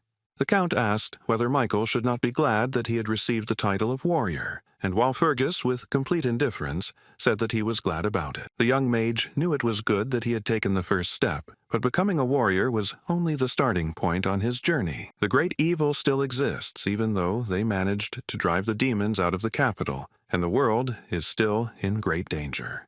Somewhere in the underworld, a horde of demons still lives, waiting for the moment to attack humanity. In his head, Mikhail Walpurgis now stood in the middle of a scorched and lifeless field, with nothing around him. The main character understood that Leon Pavlov and his other friends did not yet suspect that everything was just beginning. Michael explained to the swordmaster that being a warrior meant that if some disaster happened, he had to be ready. Of course, you cannot worry and live happily, but our hero was not satisfied with this, and Leon asked if Mikhail had any plan. The guy sat back down at the table and admitted that he had a plan and that he couldn't delay, so he would be leaving tomorrow and something needed to be prepared. Pavlov wanted to help the guy and asked what needed to be prepared, to which he received the answer that Mikhail's body would be enough. At this point, the brilliant swordmaster decided to end the conversation with our hero, said that he was going to bed, and left the room. Ada was surprised that Leon Pavlov agreed with everything so easily, and Mikhail explained that this was just the kind of person he was. The protagonist turned around, looking at the girl, because he was interested in knowing Ada's opinion. The golden-haired knight fell silent when Michael Walpurgis asked what she thought about it. The girl admitted that if she had a choice to follow our hero or stay in the temple, she would choose the latter. The boy nodded his head in understanding when Ada explained that she needed to look after her brother. With a smile on her face, the girl sighed and agreed with Mikhail when he asked her to let him know if anything happened. The protagonist noticed another girl in the room when she asked, "What about her?" A confused Lady Cassandra turned to Michael. The seer sat on the stairs with her hands folded. Michael Walpurgis told the fortune-teller that it would be better for the girl to also stay here in the temple. The girl asked if our hero was asking her to stay in the church only because she was a fortune-teller. With sadness in her voice, the seer said that her power was severely limited, so the girl was of little use. The protagonist reassured the clairvoyant, saying that it was not at all that she would be useless to the magician in his future adventures. Lady Cassandra's eyes widened in surprise when the boy explained that he simply didn't want to be looked down upon. Until now, the prophetess Cassandra was a girl who was believed to communicate with God. Because of this fact, the girl was treated with disdain, because no one believed in the truthfulness of Cassandra's prophecies. Walpurgis Jr. told Cassandra that he hoped to become the man he was before, and even better. The fortune-teller grabbed the hem of her skirt and became angry, shouting that prophecies were just following fate. In fact, because the prediction is following the judge, people unknowingly rejected Cassandra's prophecy. The girl was fluttering the hem of her skirt with her hands. She wanted to say something again about her predictions, but stopped. The protagonist listened calmly to Lady Cassandra and then paused to choose an appropriate answer. Michael sighed and explained that this was not the case, and the prophecies only gave clues about things we did not initially know about. Cassandra's eyes filled with tears from resentment. The girl asked our hero what he meant by these words. Mikhail Walpurgis advised the fortune-teller to stop seeing everything only in a negative light and start thinking positively. The new magician said that their task now was to correctly interpret the prophecy and prepare for the upcoming events. Judging by Ed's smile, she agreed with this. To calm Cassandra, who was crying bitterly, Michael approached the girl and stroked her head. The guy gave the fortune-teller confidence by saying that Cassandra's role in all of this was very important. The girl looked with admiration at Walpurgis, whose words instilled new hope in Cassandra's soul. In a more cheerful voice, the girl answered the hero that she understood everything and began to wipe the tears from her cheek. The fortune-teller took control of her emotions, pulled herself together, and promised Mikhail that she would try. When it got dark, Mikhail spent time alone with the keeper. Vedorok said that this was a very sweet excuse, but the hero did not understand why. The girl said she knew he had a chance to make Cassandra dependent, but he didn't go down that path. The keeper thanked Walpurgis for being the only one who believed in both Cassandra and herself. Moreover, as Vedorok believes, Our new warrior gave the fortune teller the right to choose, and now she can decide everything for herself. Vedorok fell silent and plunged into her thoughts, which brought a smile to the face of the cute petite girl. Unexpectedly, the keeper admitted that she was very lucky that she and Mikhail Valfurgis met. The girl immediately regretted that she had opened up, and her face turned red as a tomato from embarrassment. The breeze immediately began to tug at the protagonist's cheek, screaming that this was not what he thought. Unable to bear the embarrassment, the keeper decided to return to the mark on the guy's neck, turned into a stream of green light, and disappeared. When the girl had already disappeared, the main character believed Vedorok that she wanted to tell him something different from what he thought. Michael was left alone with himself. The newly chosen warrior raised his head and looked at the night sky above the capital. A bright, full moon of gigantic proportions shone in the sky, and our hero knew that he was connected to this satellite of the Earth. Valfurgis and the moon have much in common, because the nightlight is associated with the experience he gained thanks to his teacher. Before the regression, when twilight came, our hero learned magic from his mentor, and then the moon appeared in the sky. The protagonist continued to stare at the moon, which reminded him of the times he spent with his teacher. Mikhail had to come back to reality when the guy heard the question of what he was doing here and turned around. It was the butler, whom the boy immediately asked how his vacation was going, and Morden shared that, to some extent, he was having fun. With his hands behind his back, the old man said that he had seen a lot and thought about a lot, and that was enough to make a decision. The protagonist was eager to know what Morden's final answer would be, so he asked the butler about it. The elderly man, completely gray from old age, closed his eyes and began his story for Mikhail. The butler told his master that once in the distant past, there was a magical school that used the moon as a symbol. The people themselves who studied magic in this school were perceived as vessels for the accumulation of mana. Then, every few hundred years, monsters appeared on Earth that were monsters, but looked exactly like people. According to Morden, they could sort of start the circulation of mana in different parts of the body, and the creatures were truly created for magic. Followers of the Moon School of Magic tried to artificially transform into such creatures. Mikhail called it madness that these magicians created fractures in their bodies and then recovered, starting an endless cycle. Looking down at the floor, the butler said that everything that was happening at Luna's school was madness. But at some point it almost stopped. But there was one more thing that the butler Morden wanted to tell his master, Walfurgis Jr. Morden asked what if one of these madmen was standing in front of him now, and what the hero would feel if he saw this genius with his own eyes. On that day before the regression that our hero recalled, everything fell apart. His family ceased to exist. Many members of our hero's family were killed, and even Mikhail himself, out of despair, wanted to commit suicide. The boy was crushed and disappointed because he could not save any of his family, and he was shaking and sobbing, holding the tip of the sword to his throat. At that moment, a man approached Mikhail, kicking someone's dead body, and asked the guy if he was happy.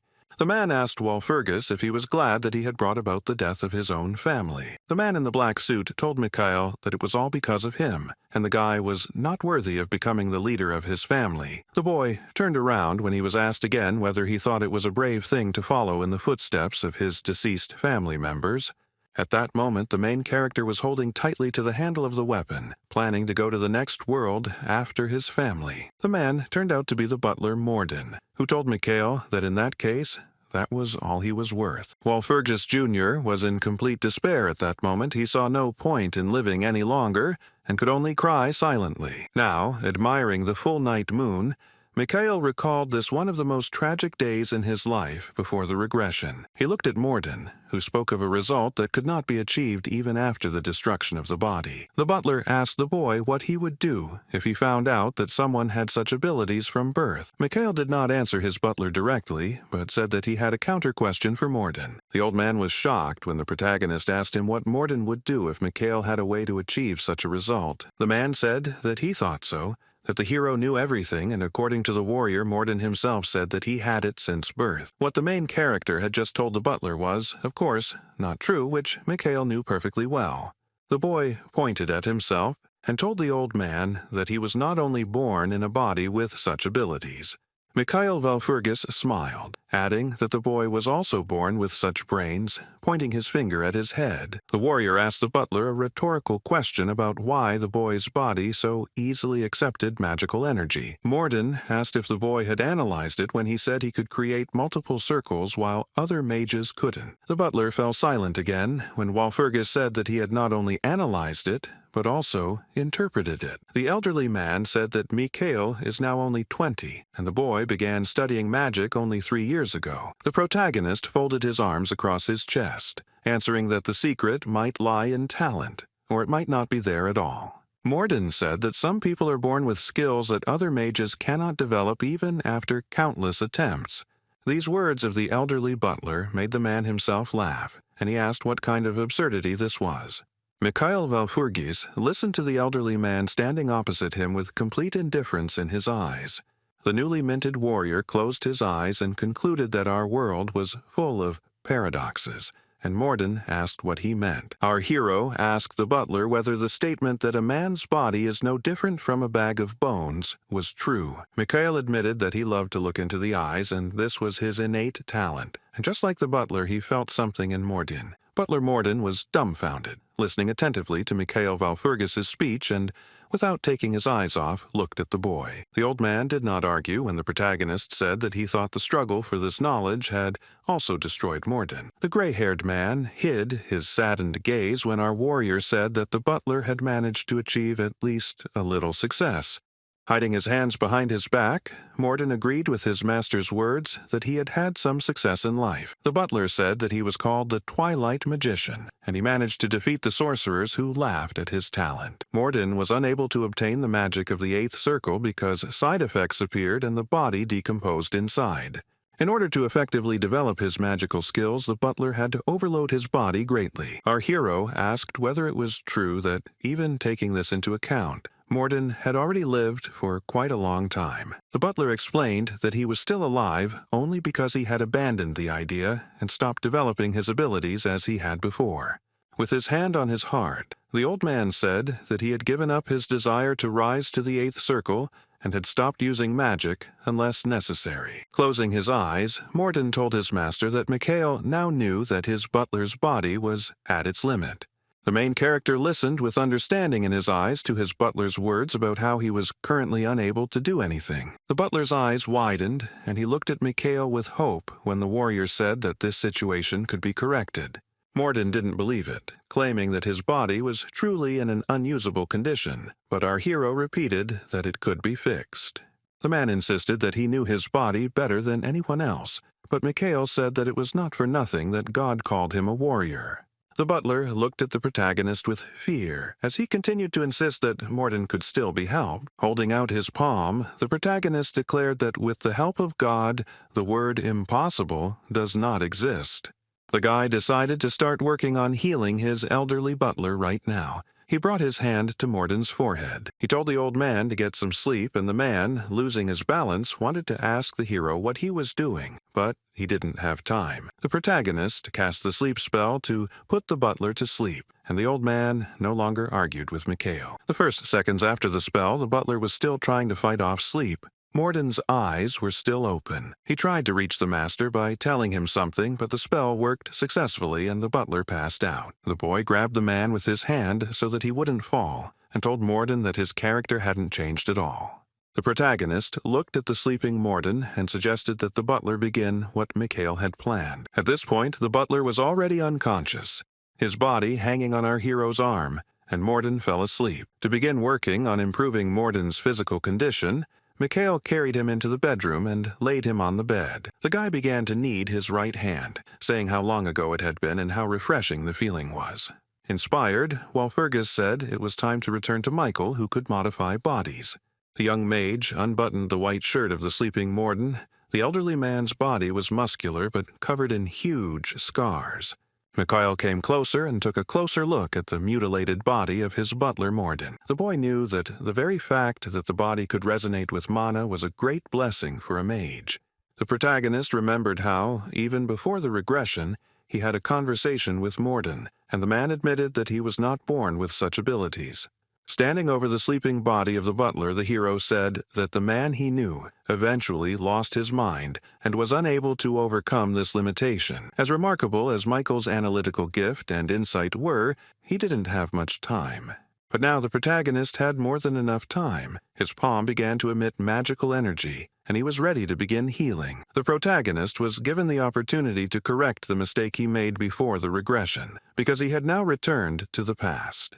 And the guy returned 20 years ago, not so that his loved ones would repeat their fate. So the magician laid his hands on Morden's body. Michael Valfurgis, whose body emitted a blue aura, promised the peacefully sleeping butler that he would return twilight to him. Our talented magician announced the beginning of the twilight restoration ceremony. The room filled with blue magical energy. The main character worked all night to improve the physical condition of his butler, and a sunny morning arrived. After a long, deep sleep, the old man came to his senses. He slowly opened his eyes and looked exhausted after the procedure. The man tried to sit up and groaned out of habit, knowing that his back hurt every morning, so he automatically began to massage it. Morden was surprised when this morning turned out to be different from most of his life, and it felt different. The butler was shocked when he realized that his back pain now practically did not bother him. He was curious about what else had changed in his body. The man began to stretch his hands, checking how his joints worked. The elderly man felt so great that within a minute he was standing on his head on the bed, meditating Australian style. The sensations were extremely strange and unusual for Morden. He did not understand where such lightness in his body came from. The butler's eyes widened as he realized what had happened the night before, and the changes he faced as he entered the new day. The man began to wave his hand, checking the current state of his magical skills. Morden stared at his hand, thinking about the circulation of mana. His body currently showed no signs of active magical energy. The old man began to shake his right palm, examining the new changes in his body, and then suddenly stopped. The butler turned around and addressed his master. Mikhail Valfurgis was no longer asleep and was sitting at the table, busy with his own affairs. Morden concluded that the boy had managed to do it, and Walpurgis asked who else could have done it. While buttoning his shirt, the butler looked questioningly at the warrior when the boy advised the old man to be careful at first. Walpurgis Jr. threw Morden a bottle of green pills that he had to take because his body wasn't used to them yet. Morden caught the pills, and Mikhail told him to take them one at a time per day, and also to learn the correct training method. The butler began to examine the jar in his hand, which our hero called the most important, and asked the guy what it was. The boy turned his head, a slight smirk appearing on his face as he explained to Morden that the pills were the fruits of the world tree. The old man couldn't believe his ears. He froze in shock when he heard that the guy gave him the fruits of the legendary world tree.